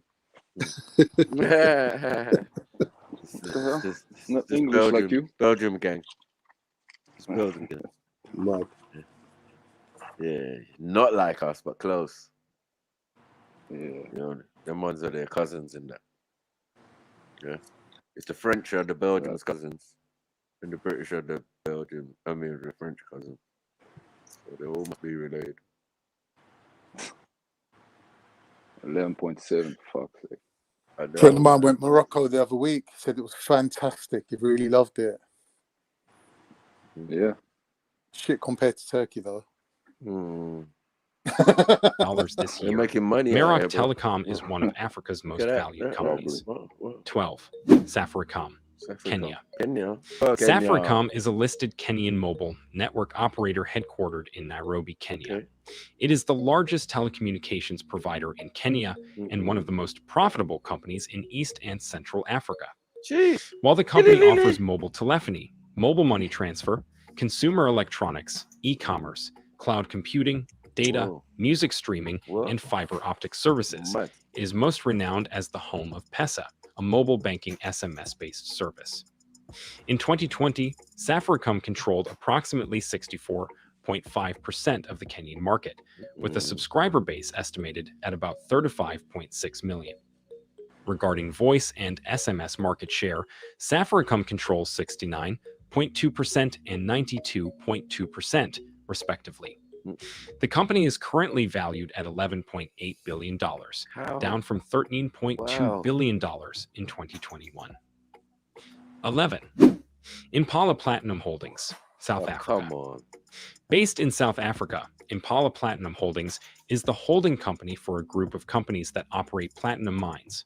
Beyond platinum, the company mines, produces, and markets other platinum group metals, or PGMs, including palladium, rhodium, nickel, copper, and cobalt. Its most significant mine is the Impala mine in the northwestern province of South Africa, which happens to be the world's largest producer of platinum and PGM. Supplying approximately 25% of global platinum output, Impala Platinum Holdings has a current market capitalization of $13 billion. Yeah, damn. 10. Goldfields, South Africa. Wow, this is occupying crazy. the 10th South position Africa's is just getting Goldfields. mullet. Yeah, South Africa is getting mullet, fam. But it's still not a smidgen. It's a smidgen. The landmass we're talking about is huge. You're making little potholes in it. Digging out whatever you're digging out, it's still not going to affect nothing. Get it? Like, bro. And these Africans have become very efficient at taking other people's ideas because they're mainly the workers, the engineers, all of that. Do you get what I'm saying? And then building their own ones because somebody's wealthy enough to do it. And then boom, there you go. Bob's your Uncle, Fanny's your auntie, South African Springbok electricity. There you go. I'm out. One of the world's largest gold mining firms with headquarters in Johannesburg, South Africa. With over 10,000 employees, Goldfields has total attributable annual gold equivalent production of 2.3 million ounces, attributable gold equivalent mineral reserves of 48.6 million ounces, and mineral resources of 111.8 million ounces. In 2019, Goldfield was the world's 8th largest producer of gold. Today, it has a market cap of $13.9 billion, up from $8.2 billion last year. 9. Kumba Iron Ore, South Africa. The Big Muslim Variety Show is back, and it's bigger and better. These companies are like mosquito on Africa. You get me? But it's going to affect sooner or later, man. Like, look how much they've been sucking out of Africa. What? And the largest in South Africa, Kumba Iron Ore is an iron ore mining company in South Africa, producing 42.4 metric tons of iron ore in 2019. After listing on the Johannesburg Stock Exchange in 2006 with a market capitalization of $2.1 billion, the company is now valued at $14.4 billion US in 2022. 8. Sasol, South Africa. Sasol is a chemicals and energy giant based in South Africa. Formed in 1950, the company develops and commercializes technologies, including synthetic fuels technologies, and produces different liquid fuels, chemicals, and electricity. Employing more than 30,000 people worldwide, the company has operations in 33 countries. It is also the largest corporate taxpayer in South Africa and the 7th largest coal mining firm in the world. Sasol has a market capitalization of $15.3 billion, up from $9 billion last year. From coal, you know. 7.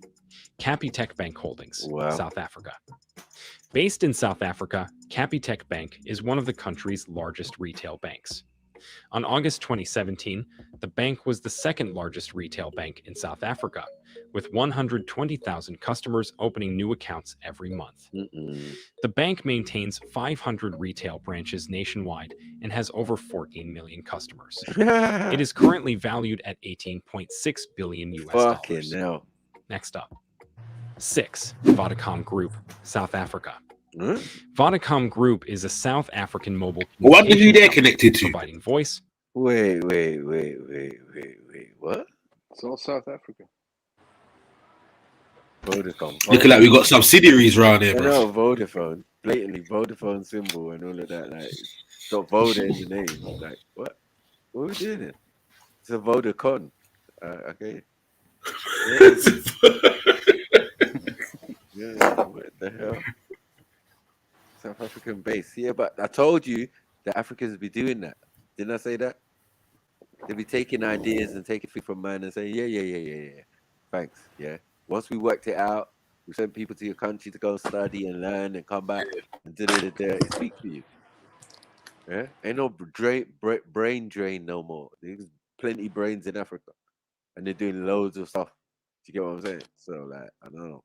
But it's all Euro as well involved as well. But there's so much stuff there. Like you can specialize in just one thing, and then they're valuing it at 13 billion. Yeah, bad thing. I'm in the wrong game. I mean, we're all in the wrong game, alright?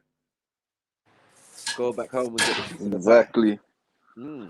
Go back home and get a piece of the pie. Find a piece of land. Say, yeah, this is mine. Yo, nigga, we're gonna pump oil here.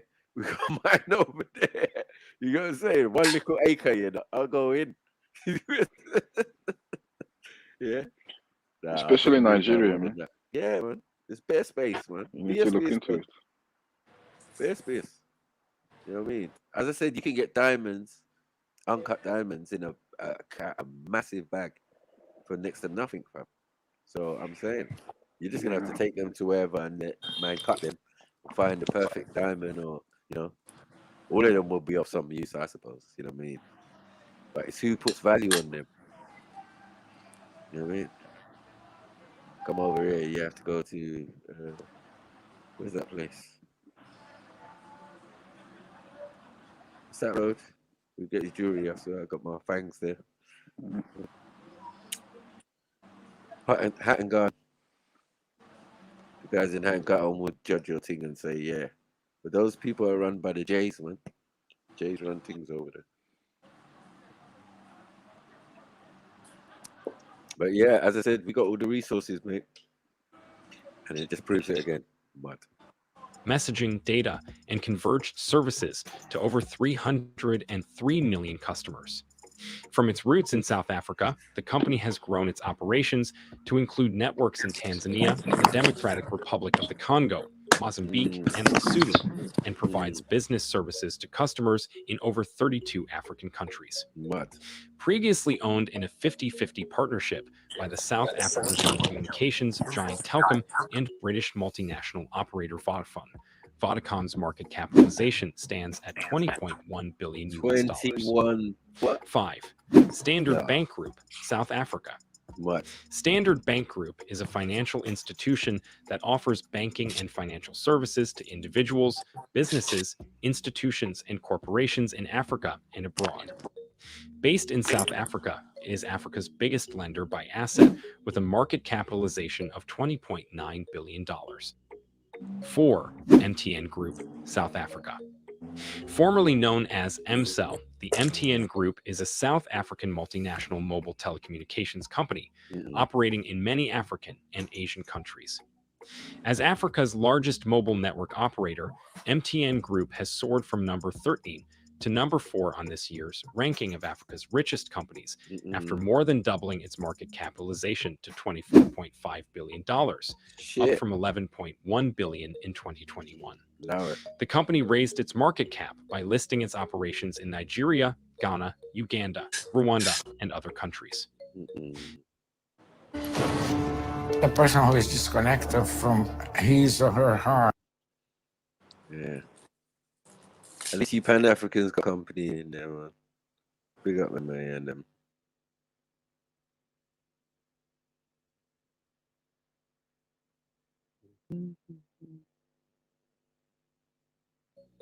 Three, First Rand, South Africa. Listed on the Johannesburg and Namibian stock exchanges, First Rand is one of the largest financial institutions in South Africa by market capitalization. In addition to South Africa, the group operates in 9 key African markets, the United Kingdom, and India, providing a fleet of banking, insurance, and investment products and services to retail, commercial, corporate, and public sector customers. named the best banking performer in South Africa in 2016 by Global Brands magazine. First Rand has a market capitalization of $29.7 billion, making it the third richest company in Africa in 2022. 2. Anglo-American Platinum, South Africa. Based in South Africa, Anglo-American Platinum is the world's largest primary producer of platinum, and it accounts for about 38% of the world's annual supply. On July 2022, the company's shares fell sharply after it reported a 43% drop in half-year profit, owing to weaker metal prices and lower production. Despite this fall, Anglo-American Platinum still made it to the list as the second richest company in Africa, with a market capitalization of $36.4 billion, down from $38.6 billion a year ago. We are down to the one but last company on the list. But before we find out which company is the richest in Africa, be sure to like this video, and if this is your first time here, South Africa. Naspers, which first emerged as an Afrikaans media conglomerate, is a global internet giant with its primary listing on the Johannesburg Stock Exchange. Since last year's ranking, Naspers' market capitalization is down more than half from $104.2 billion to just $49.6 billion in 2022. No, that's much. Yet, the company is still the most valued in Africa. The share price has fallen partly because investors are worried about China's crackdown on tech firms, including Tencent, in which Naspers took a huge stake in 2001, and which propelled Naspers to become a global giant. There you go. The 25 richest companies in Africa in 2022. That's nuts. With Africa's economy projected to reach a GDP of $29 trillion by 2050, these companies are key to Africa hitting that target. Even better, South Africa, which is home to more than half of the continent's richest companies, promises to be Africa's lead in next year's ranking of the most valued companies, not just in Africa, but in the world. If you enjoyed this video, please don't... That's why you got you take this warrior set of people and turn them LGBT, Rainbow Nation. It helps, suits the agenda.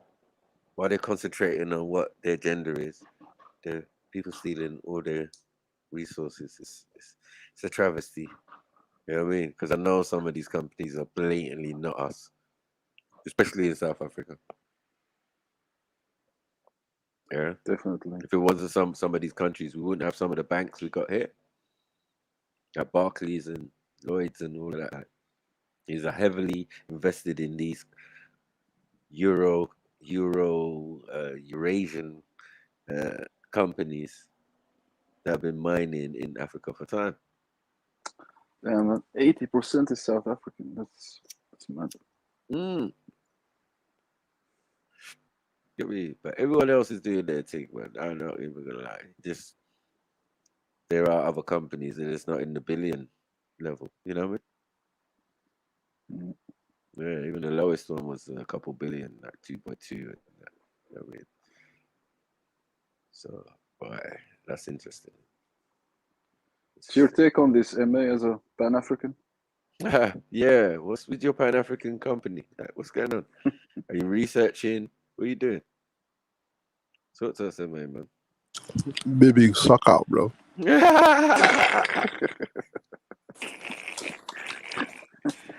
Hey, that was unnecessary. Oh, damn. Pure violence. Pure violence, man. Pure violence.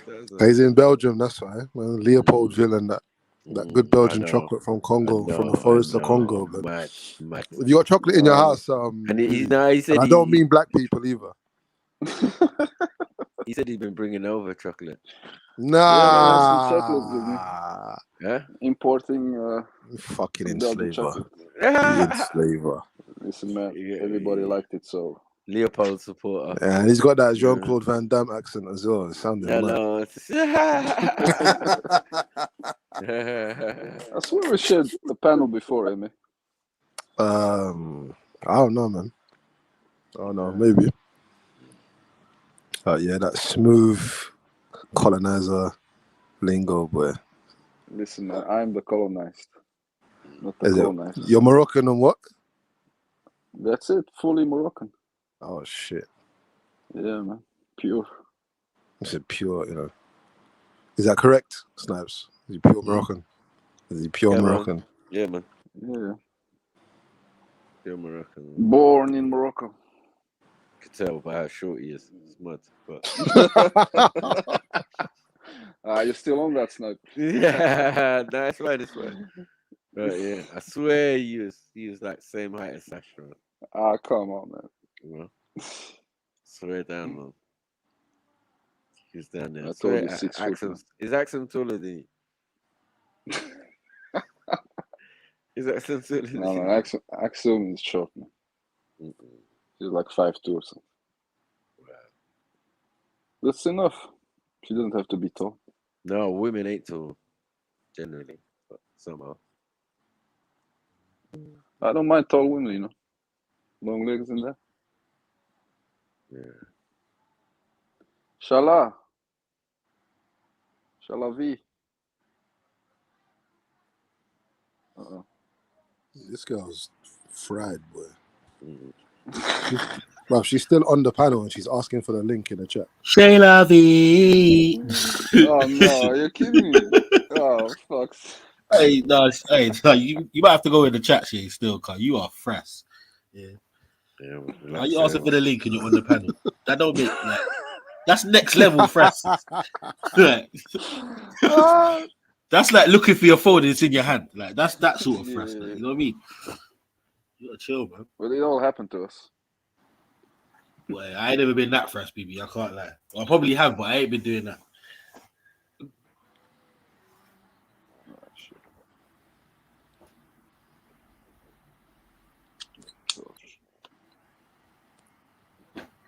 All right, let's go. Another one. Yeah, man. What are you saying, Khan? Anyway, man. What you been up to, Khan? Oh, Khan's here, yeah? Yeah, man. Just at home, innit, today. It's too hot to go out. Plus, it was raining, some mixed up English weather. I'm just waiting for the mad. There should be a storm. Usually there's a storm when it's this. I thought that rain would have cooled it down, though, bro. It was raining earlier on, fam. Obviously not. Listen, I checked the weather. You guys had 25 in London. That's not too hot. Oh, allow it, man. You don't know about the humidity around there. London heat is different, man. Oh, is it that warm in Croydon, Emslin? Nah, he's trying. I'm not in Croydon. I ain't in Croydon. Why is man mentioning Croydon? I don't know. He seems to think Croydon's some sort of joke or something. Like you won't lose your life around there in a hot. I'm not gonna lie to you, guys. Listen, man. You've been telling me I'm from Sweden for ages, so now I'm. No, but Belgium's the next level though, cause like you get me, like it's like the craziest thing that happens in Belgium is some ducks might cross the road or something. You get me? It's like headline news. Do you know what I mean? Like that's what happens over there. It's a different sort of vibe. Like, man, are getting killed West Croydon frontline, like literally yesterday. You get me? So it's a bit, I don't know. It's different. Well, have you got any black friends, baby? No, don't ask silly questions, me. There are no black people over here in Belgium. Wow. There's a reason for that. You're lying, There's a bro. very big reason for that. Wow. Romelu Lukaku, Batshuayi. There's Ghanaians and Congolese in Belgium. Even Witzel. Let's be clarified. Yeah, Witzel. Yeah, Wow, is that what you're doing, baby? Just avoiding black people. I know, like you tried to make it sound like there's none of them over there. You just don't mix with them, baby. Just admit you don't want to mix with them. Just say it, innit? Just say it. Okay, they are black people, but they're Moroccan, so yeah. Oh my god. All right. So you're from Morocco, they're from Morocco. Why wouldn't you mix? That's even more reason for you to. Mad. Yeah, no, I have. You have. Basically, all my friends. Sounds shady, bro. Sounds shady, bro. Slaves and that. Sounds shady, bro. Sounds like you need to go Croydon for a hot minute still. I ain't gonna lie. Some of my best friends are black, you know.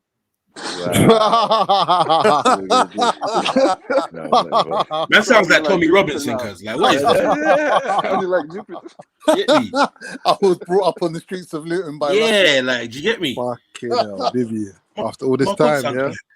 Mad. No, man. How are you gonna get away from this one, Bibs? Just like in the mid-90s, you started to see some black people coming in. And now, okay, you know the younger guys, second generation. He's Pan-African as well, yeah, it's true. Yeah. I'm Pan me, man. What? Since I was a kid, obviously. He's got Pan African Bank. He lives in the Flemish Pan side of African town. Innit? That's company why and you that. don't see no black people. And Flemish, there's a lot of racism in the Flemish part, isn't it? What are we yeah, talking that's about? true. We're in Morocco. Bro, man lives in Bruges. Yeah, you know Yeah, that. I know. We ain't listening to that. We ain't listening to that. Yeah. That's not going to do with it, man. I'm Pan African. Liège. Out here living in Liège. Don't you ever talk about Cradle? Watch your fucking mouth, baby. No, you go to Liège. You go to Liège. Liège, yeah, you got standard Chopped up. Liège, and you got the other one. Yeah. Anyway. Ah, but no black friends. Shay, you're in the chat. You don't need to the link for you're in the chat, love. She's still stay there. She's like, right. She's like, drop the link. I know, man. And you're on the panel. Right, like Popeyes. Oh my god. Click the mute button, Shaw. That would do the trick, love. You know. man. Fucking hell. I'm using my phone. I don't know what she's doing. Wait. Yeah, man. Right. See you Yeah, tomorrow, proper man. human today, though, boy. Oh, look, she's upset. She's gone. Let's go. Oh, you see what you did there, man? Fuck's sake. In the realm of African royalty, where age-old traditions and regal customs hold steadfast, there once lived a king who defied expectations and challenged the norms. This captivating tale takes us to a momentous encounter between an African king, whose name echoed with the weight of his ancestral legacy, and Queen Elizabeth II, the revered monarch of the United Kingdom. It was a meeting that would forever be etched in history, for this African king, undeterred by conventional protocol, dared to stand firm, refusing to bow in deference to Her Majesty. Embarking on a journey of cultural independence and unyielding pride, this remarkable king forged an indomitable path, leaving an indelible mark on the pages of time. This is the story of Edu-tainment Obani, the Nigerian king who chose suicide instead of bowing to the Queen of England. What? In the picturesque village of Uwolowo, nestled... So we're not for seals, man. I told you, man. Like, it's different This ones Nigeria of us, snack. bro. Yeah, we're not going out like that, bro. I didn't know Yo, Nigerians practice harikiri. some of them. You know what I mean? Like, how you gonna come in and disrespect me? Your royalty is new, relatively. Mine is thousands of years old. Like, what are we gonna do? You know what I mean? We don't bow, and it's true. It's even a tradition in my thing, but the custom is to bow to elders to get it. So I learned that way, and then later on found out. But nigga, you royal, you can't. You know, you're not supposed to do that. When my uncle comes along and meets my great auntie, and he doesn't bow, and he's just like, yeah, how are you? You good? Yeah. I'm like, what's going on? He's like, no, we don't bow. Oh, okay. Yeah, Muslims don't bow. Yeah, nah, it's mad. So, The only time you see Muslims bowing is in prayer. They only bow in prayer to Allah. Anyone else is a disrespect. Like when you watch videos of Erdogan meeting the Queen, he never bows. Even his wife don't bow or curtsy or none of that. Yeah, it's just their culture, isn't it? Yeah, and they know they're all part of the same culture. So near the verdant lands of Kogi State, Nigeria, a destined soul took its first breath in the year 1911. This blessed child, King Edu-tainment Obani, would emerge as a beacon of hope and a symbol of leadership for his people, the Igala. From an early age, it was evident that he possessed the rare qualities of wisdom, charisma, and a deep connection to his ancestral roots. As the seasons turned and the years unfurled their tapestry, the young Edu-tainment Obani gradually emerged as the heir apparent to the illustrious Ada throne. The weight of responsibility settled upon his shoulders, but he bore it with grace. You saw the horse, Khan. Yeah. What do you like? Some people in the north, some tribes are on horseback. Yeah, so we've got horses in Africa, you know. Just let you know. So horse and chariot. Yeah. Yeah. Who'd you steal them from? I don't know. No, we taught you, Franks. Horses don't come from Africa. Dedicating himself to the pursuit. But Africans come from everywhere. The Hausa are famous for the horse riding. Guided by the wisdom passed down through generations, he honed his intellect, imbibing the teachings of his forefathers, and imprinted their profound wisdom upon his very being. Under King Ada Ame Oboni's reign, the Igala Kingdom. The drone age has begun in the large-scale military online action game War Thunder. Experience completely new gameplay by piloting. Experienced a period. But you see, before the idea of colonial governments and all of that, like this is what was running, man. Man had their shit organized from a long time. Yeah.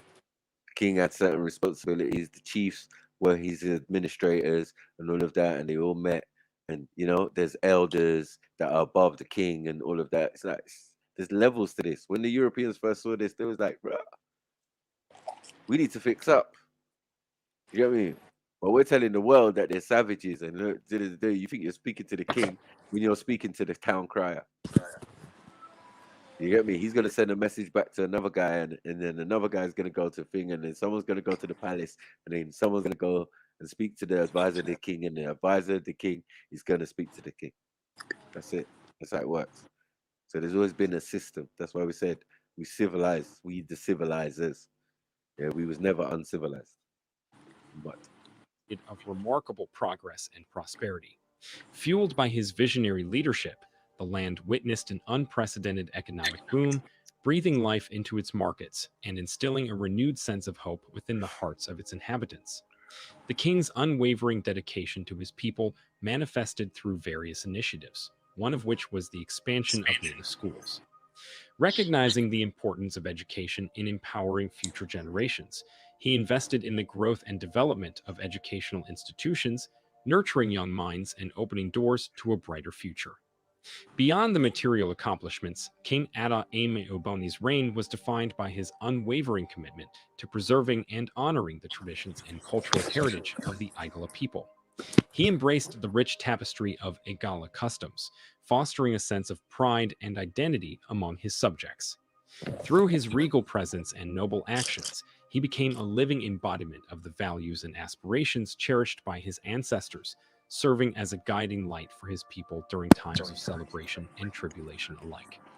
Beyond his esteemed position as an African traditional ruler, King Ada Ame Oboni possessed a power that transcended the boundaries of the earthly realm. His words held an otherworldly potency with his command. His profound ability to make accurate predictions and see the unseen was nothing short of extraordinary, leaving those who witnessed his supernatural prowess in awe. Many people were aware of his magical powers, and they marveled at this unique supernatural ability that he had. King Ada Ame Oboni wielded not only the power to govern his kingdom, but also the authority to address instances of misbehavior, disobedience, and disrespect. When faced with such challenges, he fearlessly exercised his right to pronounce judgment, and the consequences he spoke of swiftly manifested. There was no holding back his words when the situation demanded it, and the immediate realization of his pronouncements instilled a sense of awe and reverence among his subjects. As a ruler, King Ata's position came with a set of traditional requirements, some of which appeared unusual to outsiders. These unique customs were deeply rooted in the cultural fabric of Igala society. For instance, as a king, he was prohibited from laying eyes upon dead bodies, a practice believed to protect him from the negative energies associated with death. Additionally, he was expected to retain his cap in the presence of others, symbolizing his regal status and maintaining a sense of dignity. Another custom dictated that he refrain from shaking hands with women, a gesture rooted in preserving the sanctity and respect for women within the Igala community. See that? However, despite the cultural significance of these traditional requirements, some of them eventually posed challenges for King Ada. The strict adherence to these rules, while essential for preserving tradition and societal norms, created instances where interactions and protocol clashed with contemporary circumstances. These conflicts brought unforeseen problems for the king, forcing him to navigate the delicate balance between upholding his royal duties and respecting the changing dynamics of the world around him. King Ada Ame Oboni's reign stands as a testament to the intricate complexities of traditional customs and their potential clash with the evolving reality. While these rules were designed to preserve the rich heritage and honor of the Igala kingdom, they also presented the ruler with unique challenges. Through his leadership and wisdom, King Ada demonstrated the importance of adapting and finding a delicate equilibrium between upholding tradition and embracing the dynamics of the modern world. During a momentous gathering in Kaduna, where paramount traditional rulers from across Nigeria convened, the esteemed Queen of England graced the event with her presence. In this distinguished gathering, King Ada found himself facing a unique challenge. As customary protocol dictated, it was expected for all attendees to remove their caps as a sign of respect when greeting the Queen. However, for Ada, who adhered steadfastly to the traditional requirements of his kingship, this posed a dilemma. Standing resolute in his beliefs and traditions, he chose to maintain the integrity of his customs, refraining from removing his cap, even in the presence of royalty.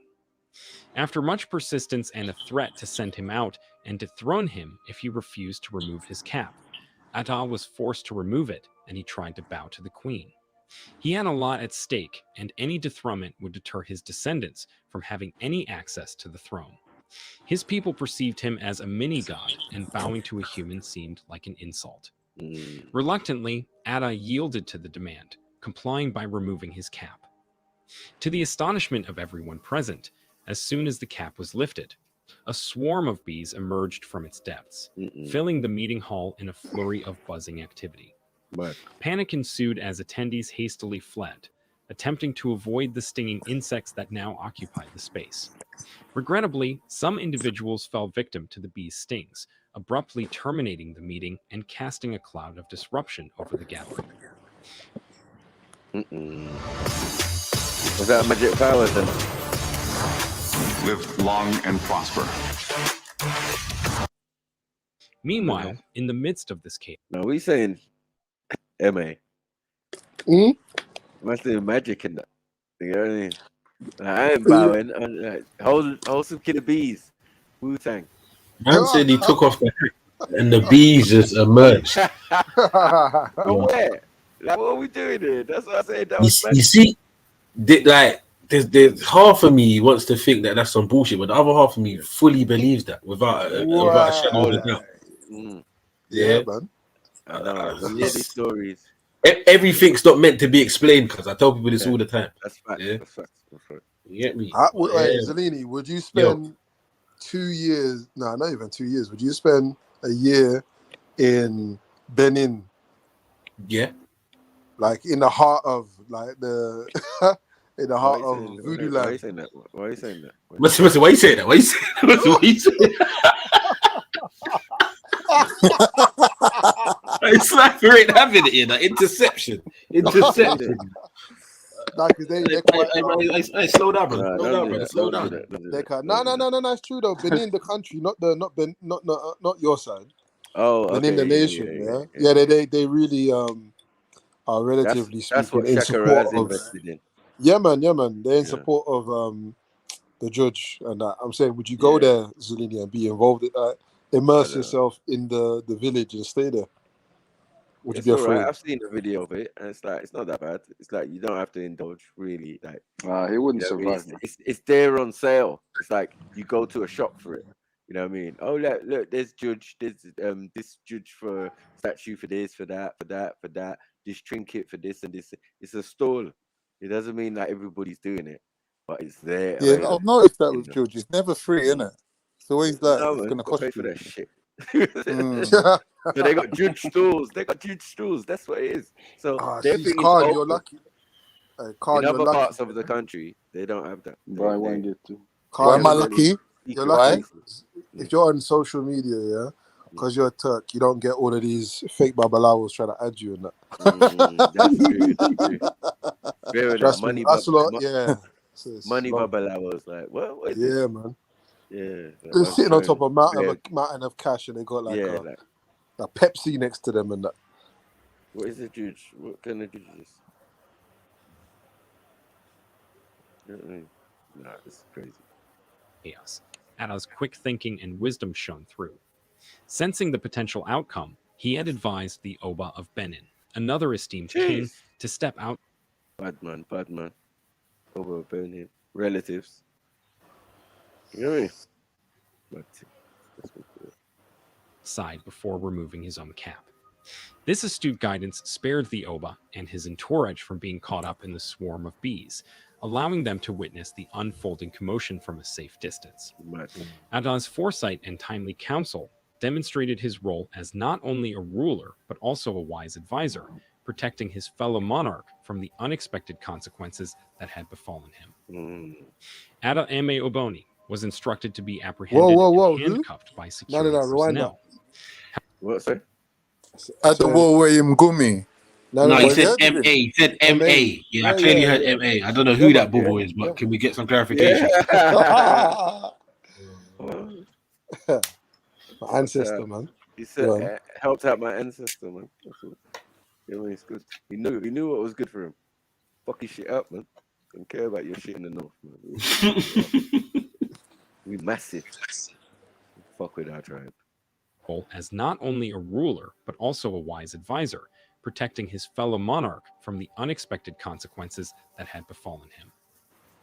Ada Eme Oboni was instructed to be apprehended and handcuffed by security personnel. Are you mad? However, to the astonishment of all, the handcuffs mysteriously slipped off his hands, defying any explanation. The uncanny incident left those present in awe, witnessing a display of an inexplicable force at play. After being apprehended, Hey, King that Ada sounds Eme mad. Oboni That sounds mad. That sounds mad. A lie? You get me? That sounds crazy. Like, yo, listen, try to put handcuffs on. Ching! Like, nah, allow it. You're just gonna have to go willingly. You get me? Like that. You know what I mean? Because you want to. I don't know. Confined to a room as per the instructions of the northern rulers. He was placed under the watchful guard of security personnel, who believed that their captive monarch would remain confined within Bro, the why were they confines dressed of like the they were room. Turkish? However, That's a bit to their much. utter astonishment, Cultural appropriation, man. Nah, fuck you. Look, what's this Turkish gums? No, we were Moors before you, so I don't know. Yeah, like, let's not go down that. Do you get me? This is You're gonna lose. You're gonna lose. Can't. Yeah, You man pull out a shisha. Pull out a shisha in his back pocket, start smoking it. You better off claiming the brother next to Elizabeth. Listen, bro. that is affairs, and affairs is a place in Morocco. Let's move forward. Africa to Africa stuff. That's normal. So these are Moroccans we're looking at, right? Some of them. Which one's BB? The really short one. BB? The one on the end. No, why is Bibi on the other side of Queen Elizabeth holding a sword? What's going on there? Ain't you supposed to be like, what's going on there, Bibi? What is going on? Where you there? at then, Mzalini? I can't see I you said over something there. dodgy here. What's going on? Thought she was Which one you saying is BB? Lord Mountbatten? Boy. Boy. Not Bibi. Nah. I wasn't born yet, man. I wasn't there. I can tell I can tell your accent's Bridget, bro. Yeah, this woman is a demon. That's what I'm saying. Them straight batting answers. I wasn't born. Hey, Shay, what are you doing? What's she doing now, bro? But I just looked and there was like two profiles. Bro, like, what is she doing? Hey, Snipes, man, it's your cool, blood. I don't know, man. It's buzzing.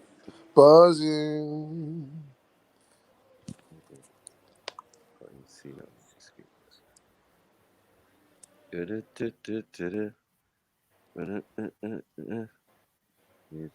I was on mute. You should get some black friends though, baby man. Wow. I have black friends, man. Is it? How many? Moroccan. Well, a couple of them. What's it called? Are they chained? Yeah. Hey, Bibi, we're not talking about your black friends online, Bibi. We're talking about the ones actually based in your country. Wow.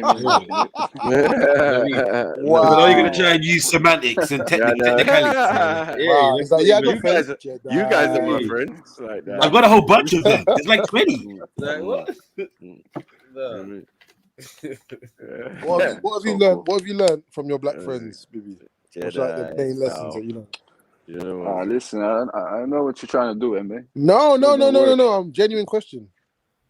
I want to see like who you are around and what kind of stuff. Like, if you got friends, you learn some stuff off them, innit? I have only Moroccan friends. I'm not gonna lie. But you know that's a lie, Khan, isn't it? You know that's just waffle. You know, Bibi's down with the SS over there, innit? Like, don't let him get shit. I'm old school. I told you. I have Wait, like Bibi, you 3 got or any 4 Turkish friends? real brethren. Huh? I heard that half of your country is Turkish anyway. No, I don't have any Turkish friends. Where did I see you at You're a far right lying, rally, bro? This guy's a Where did I liar. see you at a far right rally? Yeah, I on grew YouTube? up with a couple of Turkish. See? But yeah, we didn't really mix like that. You know? Yeah, we just kept it we kept it together, you know. Yeah, but the Turks are they don't mix either. You know, they're on their own. They talk. They don't even speak like Dutch or whatever it is. Right, man sounded like Rude Hullet and that out here. Man. Marco Frank Van Rijkaard. Basten and that. Nah. Ken Johan Cruyff. It's your new name's Johan, man. Bibi. Wow. I could eat Johan. It's more like a George Best. Johan from Belgium. Yeah, that's got a ring to it still. It's got a ring to it. Yeah, he looks more Nieskins, like- Johan Nieskins, yeah. Yeah, he's more like George Best looking. Okay. A bit, was that Charles Manson? Yeah. Oh, piss off. I was gonna say a reborn Riyad Mahrez, to be quite honest. He looks like if you bought Riyad Mahrez from Audi, like it would look like Bibi. Yeah. Riyad Mahrez. All right, Jack Black, yeah. Fuck's sake. Yeah. The That's beard's it for black. lady. I don't even know what Bibi looks like, so I don't know, man. I'm just, He looks like Jesus Just Christ African. Superstar. Do you remember? Ma. Do you remember Beppe DeMarco? Yeah, from EastEnders back in the day. yeah, with the little shitty bit goatee. Yeah. Passion of Christ. And then do you remember after that? Yeah, remember after that? Like they had some Asians, like 7 years later. Yeah, like a little family. Do you remember that? There's a little family cousin. There was a dog called Tariq. That's who Bibi looks like. Yeah. That I hated him, man. He was like acne. That's a Tariq, you know. Bro, Beppe DeMarco's hairline was mad, you know. Hey, Beppe DeMarco, you know. Baggio with no hair, with a mad hairline, man. BB Baggio, yeah. It's mad that them Italians look Pakistani. I find that mad. Who? Yeah, it makes sense. They're quite dark Italians. The whole way across, all the way across Iran and that, like they all kind of, you can get an Indian from Iran, and then go the other way. Yeah, all right though, from North India all the way across to exactly. So if you look at a southern Italian and you compare them to a northern Pakistani, the northern Italians are Germanic, I think. You get me? They're more Germanic than they're the former Yugoslavia, isn't it? Like that's a lot of them, like a lot of them. To be fair, before the Moors came, a lot of them were probably light haired, innit? Yes. Like blonde haired and all that type of shit. So yeah, probably Germanics too. And then they get run through them up a little bit. What'd you say, baby? He said they got darkened them up a little bit. Darkened up. I like that you said up and not down. Yeah, big yourself up. Yeah, man. Yeah. That Jean-Claude Van Damme accent is mad, though. Mad. Hey, can you remember a line from like any of his movies? No, not really. Yeah. You mess with me, I'm going to kill you. Put the army in there, boy. Say that, baby. What? Say, you mess with me, I'm gonna kill you. You mess with me, I'm gonna kill you. Say it like you're angry. I don't know, man. No, you have to do the Van Damme roundhouse. But kicking down. when he was doing Arnold Schwarzenegger. Remember the one where he was dancing? No. That you is always dancing in his movies. He was always dancing. He was in breakdance. Yeah, breaking. Yeah, breakdance. Yeah. Who was in that? Van Damme, man. He's in the crowd when they was in breakdance. Yeah, bro. Electric Boogaloo or yeah, exactly. Ain't yeah, no man. stopping. Bruv, he's in a leotard. Those were the days, man. Yeah, mad. All in one. Headband. Now it. What we doing? Yeah, Shaka it's kind of Khan. fruity. Shaka Khan. Shaka Khan, let me rock you, let me rock you. Yeah. Let me rock you, that's all I want to do. Go on, Khan. I lived my whole life with that tune, bro. Listen to Kari. Did you used to break dance in it, Khan, or you tried? Yeah. I used to do, Yeah, I used to for do real. knee spins, windmills, all that.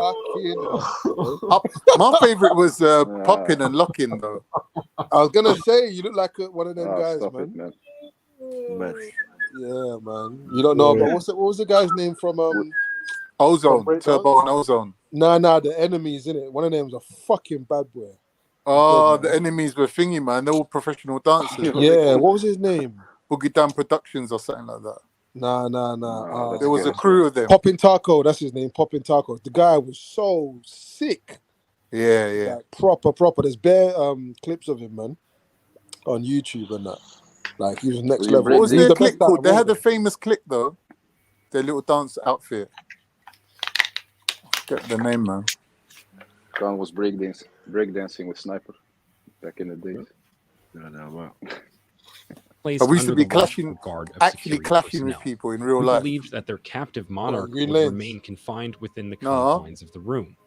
However, to their utter astonishment, it was revealed later that Ada had mysteriously vanished from the room. Oh my God! The he's security vanishing personnel now. themselves were the ones who discovered his absence. Mad. Man is escaping. Man is doing prison break. They're moving like Harlem Globetrotters with the judge. I'm not gonna lie. Just free Why dancing. is my man I'm not a even king, facing bro. them? What's he doing? I'm a king. I'm just He's out. doing some judge on the sly. The guy that facing away from them. I don't even know what this is. But He's about to do something mad. Remember what he was dealing with? Never had no uniform like this. I don't know what this is. You know what I mean? This is other shit. Yeah, but yeah, he was on some different shit.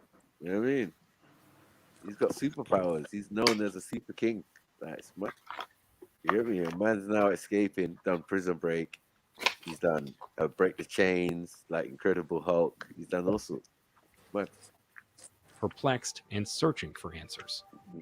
Unbeknownst to his captors, King Ada had devised a clever plan during the process of being taken into custody. As the security personnel led him towards the room, he discreetly conveyed instructions to his loyal driver, Amanabo, who would prove instrumental in his escape. Ata entrusted Amanabo with an important task: to take the car and drive back to their hometown of Ida, leaving the security personnel unaware of their departure. Although Amanabo initially hesitated, concerned about leaving his beloved Ada behind, the king insisted, assuring him of his safety and urging him to proceed without looking back until a cool breeze enveloped the car. With a mix of apprehension and trust, Amanabo reluctantly complied with Ada's instructions, setting their journey in motion from Kaduna to Ida. As they drove away, Ada remained locked within the confines of the room, his captors unaware that their captive had already eluded their grasp. Meanwhile, Amanabo navigated the roads with both anticipation and trepidation, grappling with conflicting emotions as he embarked on this extraordinary mission. He kept his gaze fixed firmly ahead, resisting the temptation to glance back, awaiting the promised signal of a cool breeze that would signify Ada's safety and well-being. The journey back to Ida was fraught with tension, as Amanabo's mind oscillated between concern for his king and the determination to fulfill his entrusted task. Finally, as if guided by an unseen force, a refreshing coolness swept through the car, validating Ada's guidance. Amanabo knew that his beloved Ada was secure, his escape a remarkable testament to the indomitable spirit and resourcefulness of a king who had defied captivity. In the annals of history, this daring escape would become a testament to King Ada Emeoboni's unwavering resolve, the loyalty of his devoted driver Amanabo, and the enigmatic powers that seemed to conspire in his favor. The people of Igala land would forever recount this remarkable tale, celebrating the cunning and bravery of their revered king, who, against all odds, managed to outwit his captors and return to his beloved kingdom. This very act of his will set in motion a series of events that will lead to his demise as he became an enemy to the northern leaders and the queen. The Osho is celebrated before farming starts, and it is the time that Ada Igala prays to God for sufficient rainfall, a bountiful harvest, and success in hunting. He performs a little sacrifice to the ancestors using a fowl in the process, and this was to find out if there will be blessings or problems in the land after the Ocho. The blood of the animal used as a sacrifice at Ocho ground now became what the enemies would use against him. Following accusations of human sacrifices during the Ocho festivals, a petition was submitted by 2 Igala individuals to the Queen and northern leaders. Without completing thorough investigations, Ada Ame was swiftly judged and deemed unfit to rule, resulting in his dethronement. Consequently, all Igala cultural festivals, including the Ocho, were immediately banned, a prohibition that lasted for nearly 63 years. That's fucking. At Sainsbury's, there are 150 fresh products. That's how the elves. That was mad. But you do magic. I weren't having it. You escaped one time. Now we're just gonna do. Hey, Bibby, was that you dancing? Cause what was that? You know I can't dance in the lean. Prohibition that lasted for nearly 63 years. Eventually, Governor Yahya Bello responded to the present Ada Igala's appeal and lifted the ban, allowing for the revival of cherished cultural traditions. Today, the reinstated festivals serve as a testament to the resilience and heritage of the Igala people. With an unwavering conviction in his righteousness and a deep belief in divine justice, Ada Ame boldly uttered his final prophetic words before his passing. He foresaw the impending consequences for those who had conspired against him, particularly the individuals behind the petition that marked the beginning of his planned dethronement. The hand that wrote the petition shall wither, he proclaimed, ensuring that the weight of their actions would bear a tangible and irreversible consequence. Furthermore, he declared that the leader of this group would experience an I extraordinary... tried to jazz it up and describe it all. This is a curse, my friend. This is a curse. Yeah? So jazz it out like, yeah. No, he said this. No. This sounds like a curse. He's cursing niggas. Yeah? And the whipper. Come on, cuz. That's extremely good English for a king. Well, I suppose kings are highly educated, but I'm saying, like, come on, wither. Is that what we're doing, yeah? Mud. Yeah? You got Jeremy Beadle. You're going to end up with Jeremy Beadle hand. Larry. That's crazy. Shrinky hand. You just shrink the hand. Like, yo. Nah. Would experience an extraordinary fate, being laid to rest not once, but 3 times. Remarkably, these prophetic pronouncements came to fruition, leaving witnesses astounded by the seemingly supernatural power behind Ata's words. The fulfillment of Ada Ame's foretelling left an indelible mark on the collective consciousness of the Igala community. It served as a testament to his unwavering faith, unwavering in his own innocence, and the ultimate triumph of truth over deceit. The events that unfolded stood as a vivid reminder of the inherent consequences of one's actions and the profound weight carried by words spoken by a revered ruler. Ata's prophetic legacy would be etched in the annals of history, serving as a powerful reminder of the intertwined forces of destiny and justice that permeate the human experience. Ada Ame, in his wisdom, proclaimed another profound prophecy amidst the turmoil caused by the Igala people's betrayal. He asserted that discord would persist among the Igala community. Listen, this is beyond Chinese bumps, bro. Did you see it?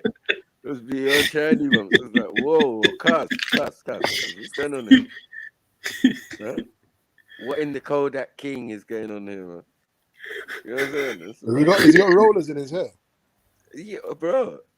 Did you say roller blades? Did you say roller blades? Yeah, maybe. I don't know. I'm not mocking, but I'm just saying. No, he said he's got a pair of Bauer skates in his head. No, allow it. You're not taking liberties. No need for crazy. Taking liberties. People's betrayal. He asserted that discord would persist among the Igala community until the reign of his own blood, his son as Ada. Additionally, he foresaw a future where all Igalis, regardless of their geographical locations, would be united once more. This declaration carried a message of hope, as it emphasized the eventual restoration of harmony and unity among the Igala people, a vision that would materialize under the leadership of Ada Ame's rightful successor. The story of King Ada Let me his quickly ask a defiance question. against false accusations, and his prophetic pronouncements leaves a lasting imprint on the history of the Igala people. His unwavering belief in his innocence and the manifestation of his prophecies showcase the intertwined forces of justice and destiny. Through his legacy, Ada Ama reminds us of the power of truth, the consequences of one's actions, and the potential for unity and harmony to be restored even in the face of adversity. His story serves as a testament to the resilience, wisdom, and enduring spirit. That one looks interesting. Let's race! Fast 10 BioRent. I can't believe it. I can't believe it. 10 Fast and Furiouses. I'm out, man. Oh yeah, I'm sick of that shit, man. You know, I've never seen even one of them. Oh man, I don't think I've seen Fast. I've seen one, the first one. Yeah, I think I've seen the first. Yeah, I see my man though. What's his name? Tyrese. I see him. Your man, yeah. Well, you seen him in real life? Yeah, in Starbucks in Gloucester Road. It's a white woman. Okay. I think The most famous person I've ever seen, I see Samuel J. I was on the bus and he was bopping down Oxford Street on his own. I was like, what? I was looking around the bus for someone to tell, but you know when you're on the bus on your own, there's just one dry person on there, not worth telling. I was like, shit, man, that's fucking Samuel J. Jackson. I see Andre 3000 in Portobello one time. I see Dizzy Rascal about a week ago. Nah, he don't count, man. He don't count. Dizzy, come on, man. He don't count, bro. Bro, for me, it counts. From he went on Sway and he done the five, what was it? The 5 Fingers of Rap. East Five London Fingers of thing. Death. The 5 Fingers No, of the Death East or London whatever. does. These East For that, London. he's rated. Just for that alone, he's rated. You know these Islam man, they're gonna rate Dizzy, man. Like, man. You hear me? You got all sorts on your end. Sounds like a youngster in Dizzy Rascal. Yeah. Big up Dizzy, you get me? He's legendary, but I don't know. Man. If I saw Dizzy, I'll just be like, alright, cool, yeah, it's Dizzy. He said. Ben's got a nice Tesla as well. I swear he won some award yesterday or the other day or something like that as well. I don't know. I see something where he's getting some big award. And all I was thinking is, what happened to his little case that he had? Yeah, I was thinking that as well. Oh, for mashing up his girl. Oh, yeah, that's mad. Allegedly. Swear down, he looks like a lizard. But anyway, He definitely does. He looks like a gecko. You're right. Still. Yeah. A crazy frog, isn't it? Attack you. And then 2 days after that, I see Ali Dawa. Oh, fuck. You should have just stopped the Dizzy Rascal car. Right? It's worse, man. I don't know what. You know when someone's driving the opposite way and then you see them drive past and you end up looking back and fuck, that was Dizzy Rascal. That was too late. The car. I don't know, maybe. I see what's his Mohammed Hijab driving past it last year or something. I was like, I'm Mohammed Hijab, yeah, bro. Looked so scared, like in his car, like so I was about to go down, man. That guy's big for no reason, man. For nothing, man.